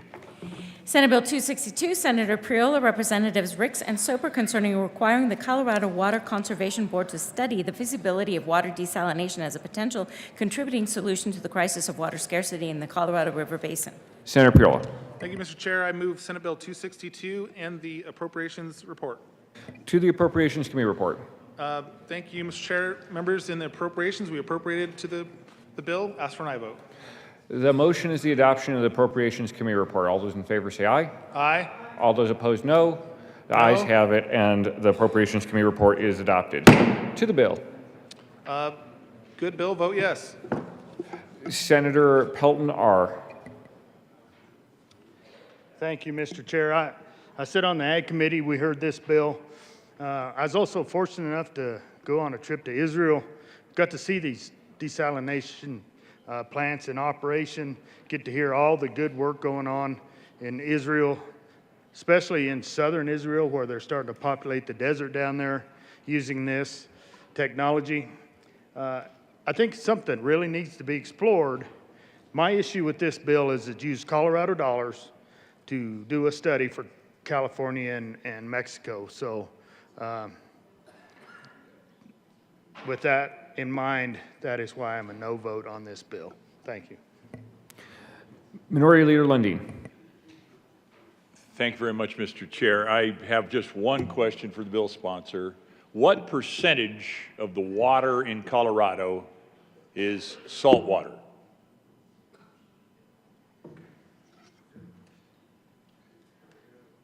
The motion is adoption. Senator Simpson. Thank you, Mr. Chair, and likewise, I heard the bill in Ag and Natural Resources Committee, and really do have questions about the necessity that you can pick up the phone probably and call the Bureau of Reclamation. They have an abundance of studies about desalination. Plus, California is already doing desalination, as is Mexico. They would have all the information necessary to understand what the costs are, what the benefits are, what the challenges are. I really struggle with the need and the necessity for Colorado to be involved in this space. Senator Kirkmeyer. Thank you, Mr. Chair. So I don't know if y'all read just even the summary of this legislation. Because the first opportunity I had to read this summary was this morning in appropriations. And I just want to point out what we're spending $50,000 on. 50,000 bucks, so that the Colorado Water Conservation Board can conduct a literature review of existing research on desalination. God, I can't even talk anymore. But 50,000 bucks to conduct a literature review. Why? Seriously. You know, if we want to direct the Colorado Water Conservation Board to go study literature, they're not going to go do anything else. They're literally going to sit at their desk, pull up some literature, and start reading through it. I'm having a tough time understanding why they can't do that now. Why do they need an additional $50,000 of cash funds? It requires the department that we're going to give money in the Department of Natural Resources, Colorado Water Conservation Board. The review must include information on the status of current research and identify gaps in particular topic areas as they relate to this subject. And we're supposed to look specifically at California and Mexico. Why not Israel? But even that, why can't somebody be sitting at their desk and just do this and not cost us $50,000? That's outrageous. It's just, this fiscal note's unreal. We have no fiscal note on extending the PDAB and giving them up to 18. At the time, they thought they were getting unlimited. And on this fiscal note, $50,000 for people to sit at their desk and review literature. I urge a no vote on 262. Senator Liston. Thank you, Mr. Chairman. Well, I too sit on the Appropriations Committee, and not to belabor it, we know this. This is just a terrible idea. California and Mexico, they know what to do when it comes to desalinization. If they want to do this, let them spend their own money, whether it's $10,000 or $50,000. But we shouldn't be spending our money to tell them what to do with the water that they get from us. So I urge a no vote. This is a terrible idea. The motion is the adoption of Senate Bill 262. All in favor? All those in favor say aye. Aye. All those opposed, no. No. The ayes have it, and 262 is adopted. Ms. Cole, will you please read the title to Senate Bill 10 or House Bill 1042? House Bill 1042, Representatives Bacon and Charbini, Senator Gonzalez, concerning narrowing admissibility standards for juvenile statements to protect the voluntariness of such statements and in connection therewith making an appropriation. We will take a Senate 405.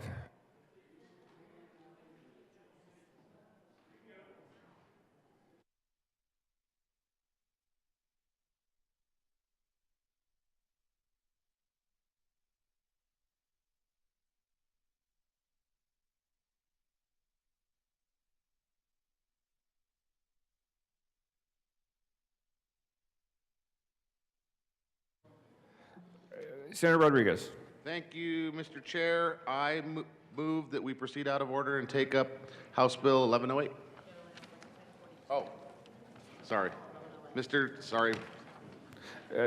Rodriguez. Mr. Chair, I move that we lay over House Bill 1042 to the bottom of the calendar and take up 1108. The motion is to lay over House Bill 1042 to the bottom of the calendar. All those in favor say aye. All those opposed, no. Happy days. The ayes have it, and 1042 will be laid over. Will the clerk please read the title to House Bill 1108?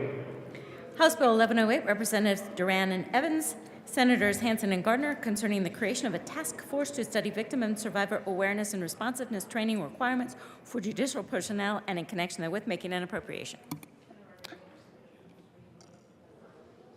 Senator Gardner. Thank you, Mr. Chair. I move House Bill 1108 and the Judiciary Committee report and the Appropriations Committee report. To the Judiciary Committee report. Senator Hansen. Thank you, Mr. Chair. Members, we did do a strike blow in Judiciary. We carefully connected the original version of 1108 to a Senate Bill 194 and created, I think, great legislative and process efficiency in doing so, and urge your adoption of the Judiciary Committee report. The motion is the adoption of the Judiciary Committee report. All those in favor say aye. Aye. All those opposed, no. The ayes have it, and the Judiciary Committee report is adopted. To the Appropriations Committee report. Senator Hansen. Thank you. The committee this morning made a small appropriation to implement the bill and urge your support of the committee report. The motion is the adoption of the Appropriations Committee report. All those in favor say aye. Aye. All those opposed, no. The ayes have it, and the Appropriations Committee report is adopted. To the bill. There is an amendment at the desk. Ms. Cole, will you please read L11? Amendment L011 by Senator Hanson. Senator amends Hanson. Thank you, Mr. Chair. I move L11 to House Bill 1108. To the amendment. Thank you. Members, this amendment makes a small change to the language so that it conforms with the current setup and titles at the Bar Association, and urge your adoption of L11. Seeing no further discussion of motions, the adoption of L11, all those in favor say aye. Aye. Opposed, no. The ayes have it, L11 is adopted. To the bill. Senator Gardner, there is an amendment at the desk. Will the clerk please read L9? Amendment Senator Gardner. L009. Thank you, Mr. Chair. I move L009. To L009, Senator Gardner. Thank you, Mr. Chair. This amendment makes a very small change in language. You know, what this bill is about is a task force to study judicial training around victims and around family domestic violence. One of the sensitivities is that we cannot mandate to constitutionally appointed judicial officers what they must do to be trained. So we had the word requirements in the bill. It's much better to refer to it as standards, and judicial will participate in the drawing up of the standards, and our hope is buy into this program. I ask for an aye vote on L09. Seeing no further discussion of motions, the adoption of L009, all those in favor say aye. Aye. Opposed, no. The ayes have it, L009 is adopted. Seeing no further, Senator Gardner. We renew our motion for passage of House Bill 1108. Seeing no further discussion of motions, the adoption of House Bill 1108, all those in favor say aye. Opposed, no. The ayes have it, and House Bill 1108 is adopted. Mr. Assistant Majority, Mr. Majority Leader. Thank you, Mr. Chair. I request a senatorial 5. Senatorial 5 has been requested and granted.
The Senate will come back to order. Ms. Cole, will you please read the title to 1042?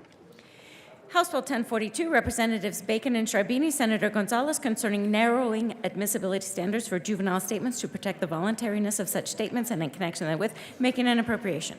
Senator Gonzalez. Thank you, Mr. Chair. Can y'all hear me? It's weird. Okay, sorry. Thank you, Mr. Chair. I move House Bill 1042 and the Judiciary and Appropriations Committee reports. To the Judiciary, there is no appropriations report. To the Judiciary report. Thank you, Mr. Chair. In the Judiciary Committee, we adopted an amendment in response to a request made by the District Attorney's Council. I ask for an aye vote. The motion is the adoption of the Judiciary Committee report. All those in favor say aye. Aye. All those opposed, no. The ayes have it, and the Judiciary Committee report is adopted. Senator Gonzalez. Thank you, Mr. Chair. I move the Appropriations Committee report. Oh, I'm sorry. Thank you, Mr. Chair. This policy, House Bill 1042, is a policy rooted in working intentionally and proactively to rebuild trust between young people and local law enforcement. We've had a lot of conversation and heard from the Corey Wise Innocence Project. We heard from high school students themselves. We heard from 2 individuals who were wrongfully convicted and later exonerated due to confessions that were obtained following these deceptive tactics being utilized. I am grateful to the many people who have worked from a faith perspective, from a legal perspective, from an education perspective, and for that reason, I ask for an aye vote on this bill. Senator Gardner. Thank you, Mr. Chair. Well, it's unfortunate that the last bill on our special orders calendar is the bill that requires a couple of hours to go through the law associated with it and the policy. And I don't want to take your 2 hours to do that this evening. But could quite easily. Members, I appreciate the reasons that this bill is brought. I appreciate the policy challenges that are presented by this question. What this is about is the custodial interrogation of juveniles, which must be accompanied by an adult under our state law, must be with permission of an adult under our state law. And in case you don't know, as an adult, if you're interrogated, in custody, the magic words are custodial interrogation. That's when they read you your Miranda rights. Everybody who watches TV in this day and age since 1964 can do them by heart yourself. What a lot of people don't understand is that the police can then use any sort of verbal tactic, not harassment and so forth, but I mean, they can tell you that your partner in crime in the next room has already confessed or more likely already given you up, which might not be true at all. And frankly, they get a lot of confessions this way. And they're not coerced confessions. They're not untrue confessions. They're not confessions that are not so. They're confessions that the person under interrogation doesn't want to be the one to go down the river or by themselves or has concerns, because everybody else was the pull the trigger and you were just the wheelman. Now, in the juvenile context, there's the question of, is this okay? And it has been okay in Colorado when you have 4 young people who do a drive, and there's a drive-by shooting from that car. It's been okay to tell each of them in a separate room, you might want to set the record straight about this. Your buddy already said that you're the one who pulled the trigger. And that may not be at all, because they've gone to all 4 of these people. But it does have a way of getting at the truth. This bill will take that tool away from law enforcement. Now, I'm resigned to the fact that this bill is going to pass. I do think that you ought to think long and hard about this. It sounds terrible that the cops lie. Well, they don't pull out people's fingernails, and they don't use hot irons. They just say, hey, your buddy told us that you were the one that pulled the trigger. And of course, that guy was the driver, and he says, I didn't know anybody had a gun in the back seat. They just said, drive down this street. Well, you pretty quickly get to the bottom of things. But we're not going to be able to do that anymore. However, there is a circumstance that has not been accounted for in the bill, and I would ask that you listen to me very carefully. Those of you who profess that you care deeply about the policy and you're all policy driven and you want to do what your district wants you to do, and you're always saying, I did what my district wanted me to do, I would hope that those of you who do that would be listening to this so that you can discern what your district would want you to do about this amendment that I'm about to deliver to the desk. Now, let me give you a little setup on the situation. Sometimes a crime is committed and there's a gun out there on the street. Or there's a victim who has been essentially kidnapped and is somewhere else in danger, and we don't know where they are. Or there's a bomb, or there's another group of people driving around or going to break into the school and have a mass shooting. And law enforcement is faced with a very difficult situation because they don't want to lose their evidence for trial, but they need very badly, for the interest of public safety, to protect someone from death or serious bodily injury. They need to use every tactic that they can short of physical force. And the case law acknowledges this for adults. These are very hard cases. What this amendment that I am going to deliver to the desk will do is create an exception in the bill. And the exception is to deal with that very special case when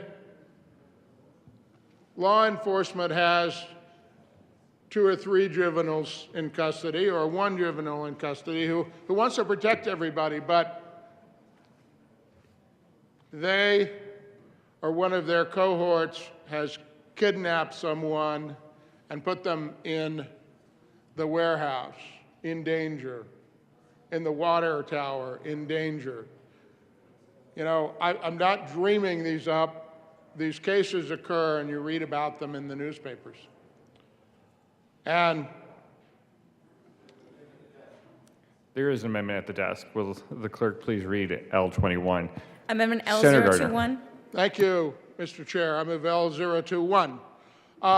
As I was saying, this amendment deals with that situation. It says, and it goes at page 3 of the bill, and what the bill does, it's important that you understand this, and I don't say this to take time. It's important that you understand.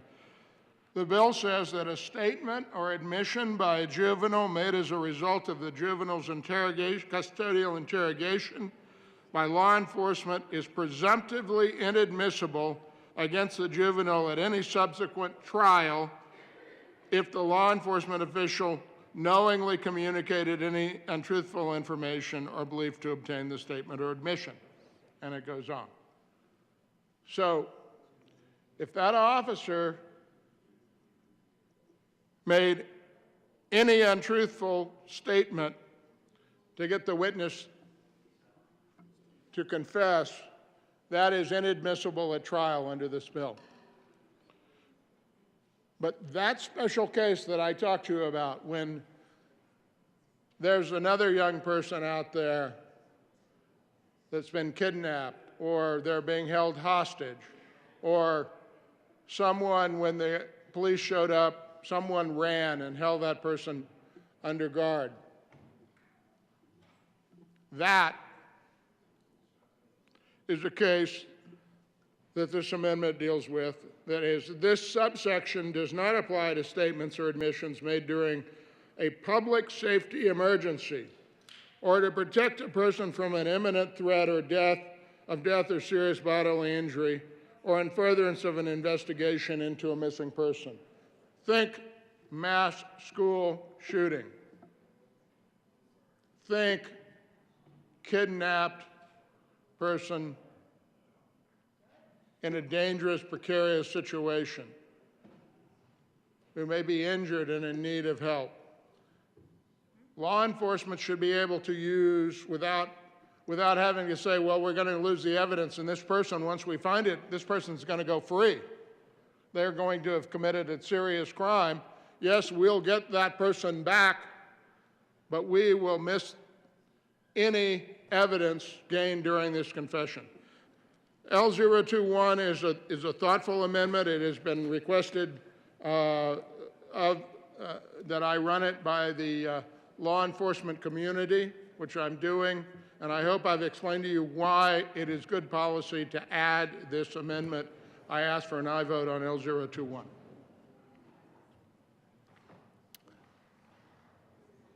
Senator Gonzalez. Thank you, Mr. Chair. This amendment came up in committee, was run in committee, and failed in committee because we heard testimony to this point directly that demonstrated the mechanism through which this attempt to conflate the public safety exception to Miranda established by the court case Quarles with the voluntariness analysis. So we could go into the full legal analysis, but what I will name for you all today is that we are talking about deception on a child during a custodial interrogation. And that never happens under the immediate urgent circumstances that justify asking a question. Like, where's the gun? Where's the threat? Without first advising them of their Miranda rights first. Custodial interrogation is narrow. And it's talking about interrogating an individual in custody in a way to elicit a response. If law enforcement's trying to do the work to investigate a shooter or a person who's made a threat or a person who is a suspect of a serious incident during a public safety emergency, there's a lot of ways to obtain that information apart and aside from questioning. And so we heard to this point, not only from legal experts, but from former law enforcement officials, that this is not an effective tool for questioning children. I ask for a no vote on L21. Senator Gardner. Thank you, Mr. Chair. Well, first of all, custodial interrogation. What is that? If you're in custody, it means you're not free to leave. And you're asked any question at all by law enforcement about, do you know anything about this crime? Were you at 17th and Broadway last night? Maybe there was a crime there. That's an interrogation. So custodial interrogations happen. That's when you Mirandize people before you continue, or else under Miranda versus Arizona, that will be an involuntary confession. But after that, I mean, after all, somebody can say, I don't want to talk and I want my lawyer. Don't have anything to say. Period. End of statement. Amazingly, people don't do that. They want to tell everybody how innocent they are. They don't want to look guilty. Okay.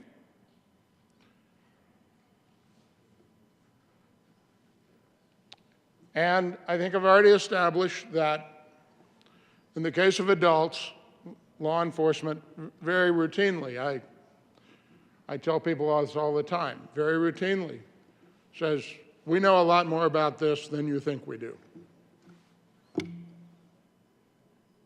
We know who your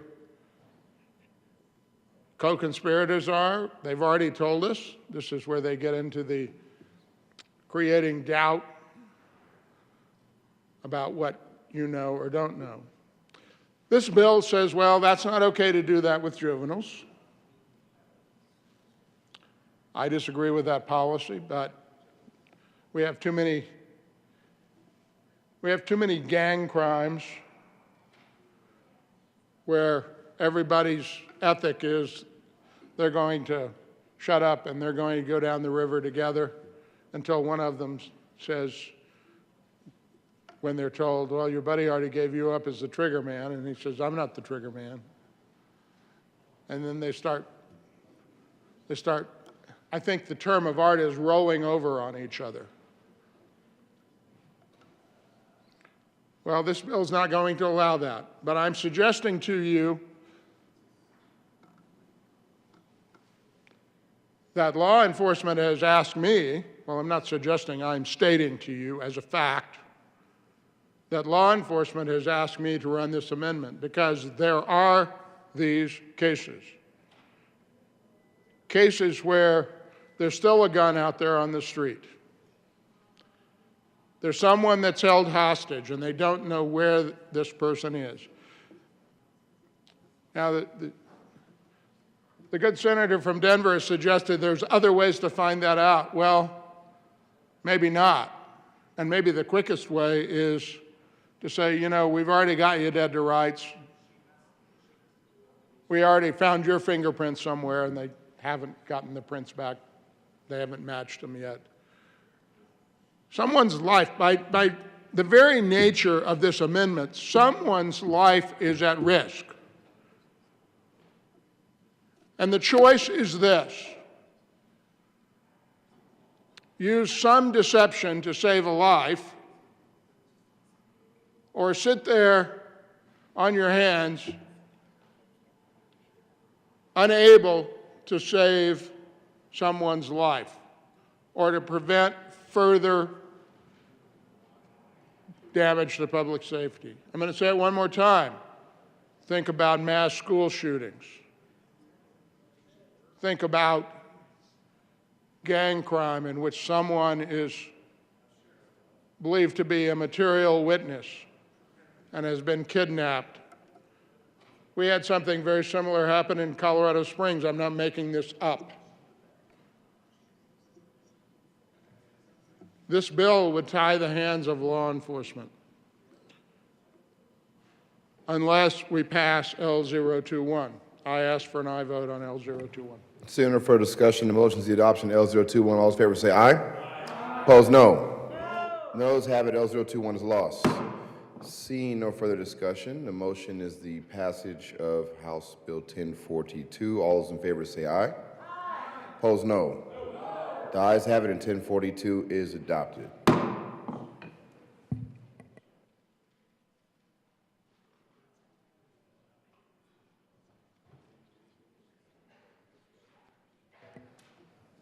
Majority Leader Moreno. Thank you, Mr. Chair. I move the committee rise and report. The motion for the committee to rise and report. All those in favor say aye. Opposed, no. The ayes have it. The committee will rise and report.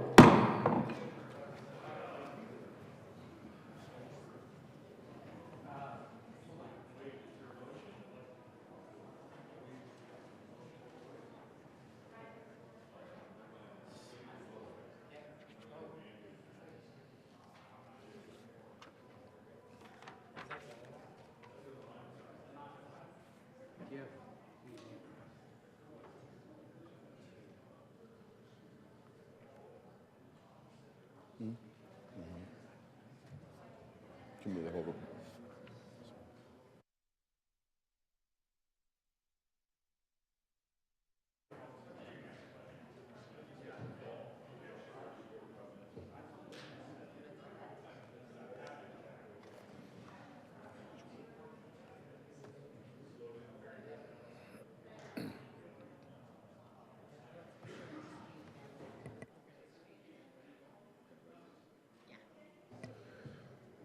Senator Van Winkle is excused. Will the clerk please mark him excused?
Senate will come to order. Senator Henriksen. Thank you, Mr. President. The committee has had a number of bills under consideration. Ms. Cole, will you please read the report? Mr. President, your committee of the whole begs leave to report it has had under consideration the following attached bills, being the second reading thereof, and makes the following recommendations on Senate Bill 148 is amended, Senate Bill 64 is amended, Senate Bill 75 is amended, Senate Bill 92 is amended, Senate Bill 198 is amended, Senate Bill 262 is amended, passed on second reading and ordered, engrossed and placed on the calendar for third reading and final passage. House Bill 1108 is amended, House Bill 1042 is amended, passed on second reading and ordered, revised and placed on the calendar for third reading and final passage. Senator Henriksen. Thank you, Mr. President. I move the report for the adoption of the report. The motion is the adoption of the committee of the whole report. And there are amendments at the desk.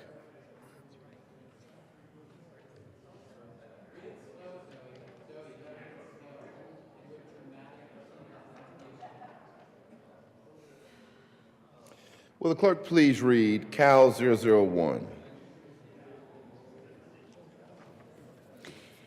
Cal 001 to Senate Bill 262, Senator Lundin moves to Senator amend the report of Lundin, the Committee Mr. of the Whole. Minority Leader. Thank you very much, Mr. President Pro Chair Tim. Colleagues, this is a Cal amendment to Senate Bill 262. As you recall, Senate Bill 262 deals with studying desalinization, specifically in California and Mexico. The Cal amendment is very direct and straightforward. The Cal amendment simply says, Senator Lundin moved to amend the report of the Committee of the Whole to show that SB 23-262 drowned in the largest body of salt water in Colorado, which is a tank at the Denver Aquarium.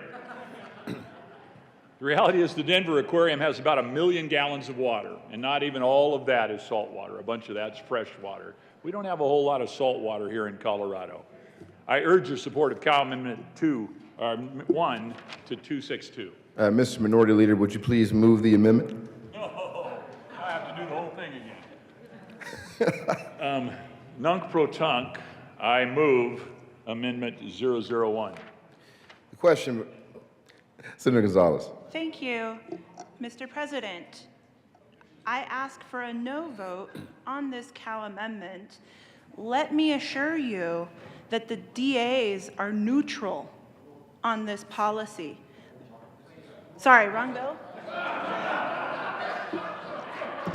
Let me assure you that you need to be a no on this amendment. Mr. Minority Leader. Thank you, Mr. President, Chair Pro Tem. I will sleep so much better tonight, knowing that the law enforcement establishment of Colorado is neutral on the idea of the desalinization bill having drowned at the Denver Aquarium. Senator Priolo. Thank you, Mr. Chair. Members, I ask for a no vote. I ask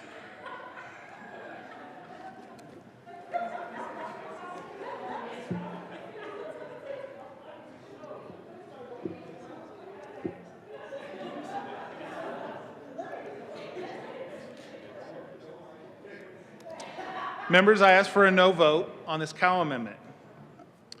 This is from the front page of the Denver Post, April 12th.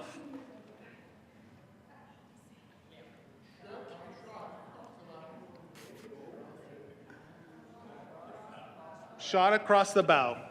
The article talks about the crisis in the Colorado River Basin. The U.S. Bureau of Reclamation, of which this report will go to, are considering whether to order Arizona, California, Nevada to take less water out of the drying Colorado River, effectively flexing their muscle over a problem they had hoped the states would solve. This bill is meant to create a report to be a catalyst for leverage in negotiations with the lower basin states to tell them, you have options. The state of Colorado doesn't have the Sea of Cortez on its border. The state of Colorado doesn't have the Pacific Ocean on its border. Here are the facts. Here is the data. In my party, we study things and we use science to solve problems. We don't make fun of things and make up lies. I ask for a no vote on this cow. Mr. Minority Leader. Thank you very much, Mr. President Chair Pro Tem. As I read the amendment more closely, I realize that drowning is not actually an endpoint for a bill, and so I guess I will withdraw Cal Amendment 001. Cal Amendment 001 and 262 has been withdrawn. The question before the body is the adoption. Do we have more Cal amendments? Oh. Would the clerk please read Cal Amendment 001 to 1042? Cal Amendment 001 to House Bill 1042. Senator Gardner moved to amend the report of the Committee of the Whole to show that the following Gardner Fuller Amendment Senator L21. Gardner. Thank you, Mr. President. I move Cal number 1 to Senate Bill 1042. To the amendment, Senator Gardner. Thank you. Members, this bill, or this amendment, this Cal amendment, has nothing to do with salt water. It has everything to do with public safety. 1042 is a bill about whether or not law enforcement can use deceptive statements, deceptive practices, if you will, to ferret out crime. And 1042 makes a decision, makes a public policy decision, that we're not going to do that with juveniles. Okay. I ran an amendment, L021,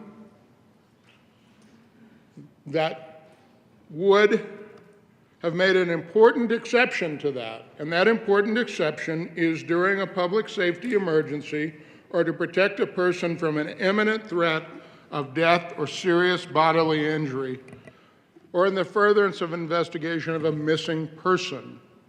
Imagine you're one of those parents whose child, teenager, has gone missing. And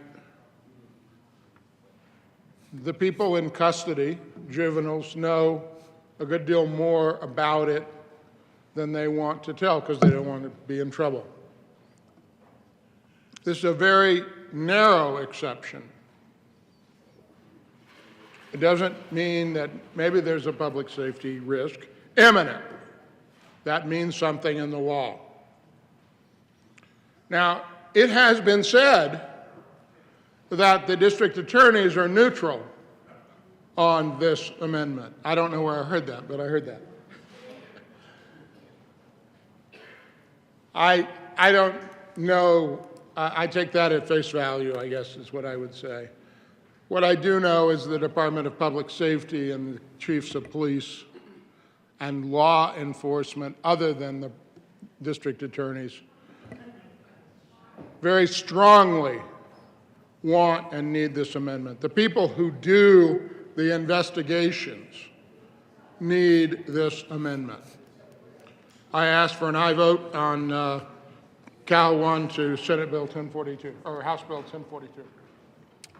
The question before the body is the adoption of amendment. Senator Gonzalez. Mr. President, let me be clear. The District Attorney's Council is neutral on this policy. Let me also be clear that we worked hand in hand with the Attorney General's office on this policy. Let me be further clear that, as I stated during the debate on this bill, that even if we were in the scenario, this bill is about whether those statements would be admissible at trial. So, and not about whether or not the interrogation can take place in the manner described under this Cow Amendment. For that reason, I understand this amendment asks you to go to the place based in fear. The place based in, what if this was my child? What if something bad had happened? What would I do? I understand that. We heard testimony from a young person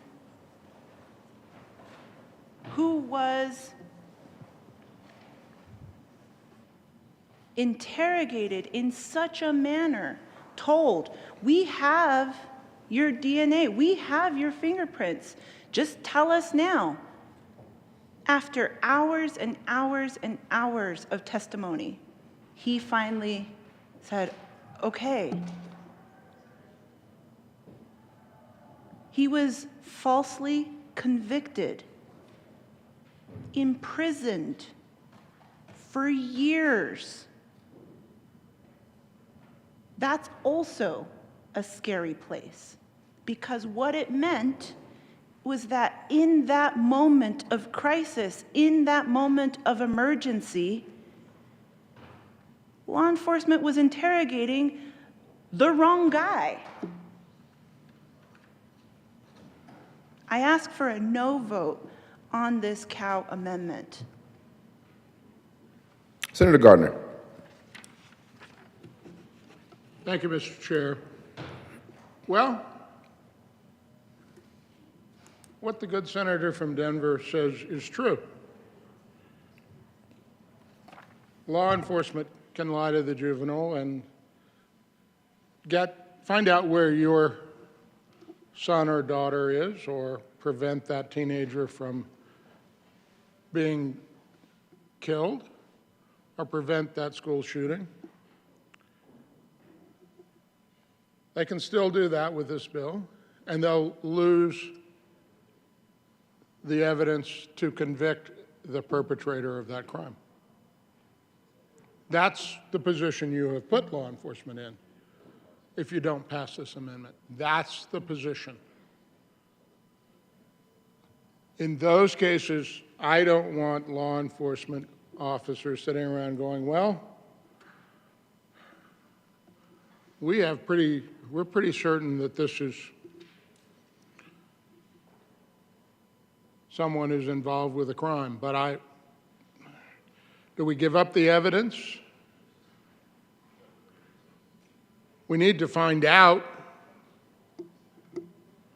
What do we do? You know, we tie the hands of police officers and deputy sheriffs every day in this building. We've done that in the past, 15 sessions that I've been here. We've tied their hands and tied their hands and tied their hands. And I've made some tough calls about privacy issues where I would have preferred to err on the side of privacy, but I realized that knowing where a missing child is, knowing where the next crime is going to occur tonight because the gang members are on a crusade to get even, needs to stop. It's a difficult balance. The bill strikes that balance in a particular way, and all I'm asking you to do is vote yes for one that protects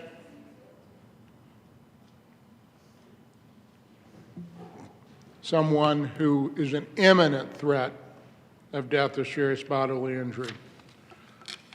I ask for an aye vote. Senator Gonzalez. Thank you, Mr. President. And given the examples that the good senator from Colorado Springs just raised, there would absolutely be additional evidence. The language of this Cow Amendment does not even require the interrogation to be related to the public safety emergency itself.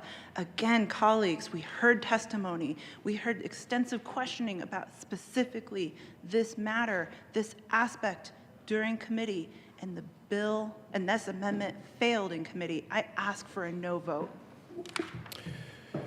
Question for the body is the adoption of Amendment 001 to House Bill 1042, the Committee of the Whole report. Are there any no votes? Mr. Majority Leader, Senators Hansen, Exum, Mullica, Gonzalez, Rodriguez, Buckner, Finberg, Winter, Henriksen, Marchman, Jaquez Lewis, Danielson, Colker, Zenzinger, Sullivan, Priola. Please add the president. With a vote of 12 ayes, 18 noes, 0 absent, and 5 excused, Cal 001 and 1042 is lost.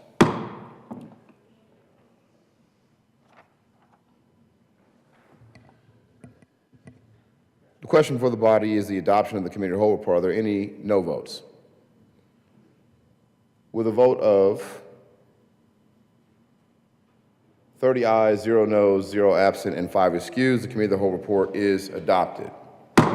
Senate Bills 148 as amended, 64 as amended, 75 as amended, 92 as amended, 198 as amended, 262 as amended, passed on second reading and ordered and engrossed and placed on the calendar for third reading and final passage. House Bill 1108 as amended, House Bill 1042 as amended, passed on second reading and ordered revised and placed on the calendar for third reading and final passage.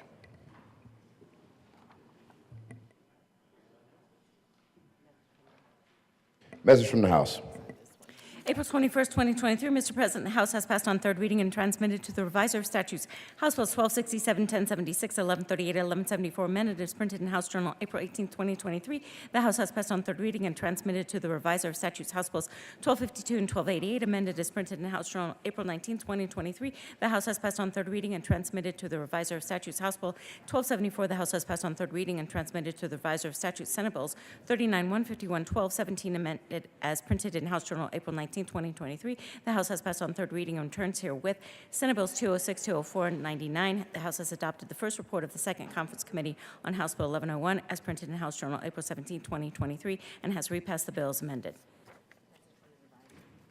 Message from the Reviser. April 21st, 2023, we herewith transmit without comment House Bill 1274 without comment as amended, House Bill 1076, 1138, 1174, 1252, 1267, and 1288 without comment as amended, Senate Bill 12, 1739, and 151. Delivery to the Governor. April 21st, 2023, to the Governor for signature on Friday, April 21st, 2023, at 10:12 a.m. Senate Bills 8, 70, 74, 85, 86, 154, 182, 214, 238, and 240. Conference Committee reports. First report of the First Conference Committee on Senate Bill 28 to the President of the Senate and Speaker of the House of Representatives. Your First Conference Committee appointed on Senate Bill 28 concerning the penalty for committing any of certain offenses involving the operation of a commercial vehicle has met and reports that it has agreed upon the following: that the Senate accede to the House amendments made to the bill and that the re-revised bill be adopted without change. Senate Committee Senators Gonzalez, Chair, and Henriksen. House Committee Representatives Epps, Chair, Soper, and Weissman. First report of the First Conference Committee on Senate Bill 220 to the President of the Senate and the Speaker of the House of Representatives. Your First Conference Committee appointed on Senate Bill 220 concerning the use of money previously allocated for public schools and in connection therewith reducing an appropriation has met and reports that it has agreed upon the following: one, that the House recede from its amendments made to the bills. The amendments appear in the re-revised bill with the following changes. 2, that under the authority granted the committee to consider matters not at issue between the two houses, the following amendments be recommended. Respectfully submitted, Senate Committee Senators Zenzinger, Chair, Kirkmeyer, Hansen, House Committee Representatives Byrd, Chair, Buckenfield, and Sirota. Announcements.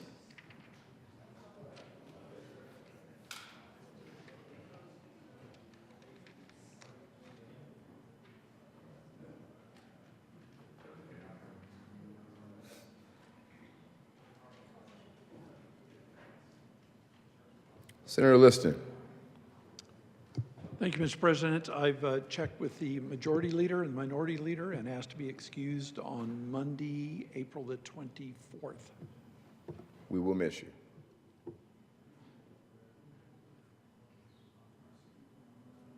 Majority Leader Moreno. Thank you, Mr. President. Seeing no further announcements, colleagues, thank you for your hard work today, and I move that the Senate adjourn until 10 a.m. on Monday, April 24th. You've heard the motion. All those in favor say aye. Aye. Those opposed, no. No. What? The ayes have it, and the Senate will adjourn until 10 a.m. Monday, April 24th, 2023.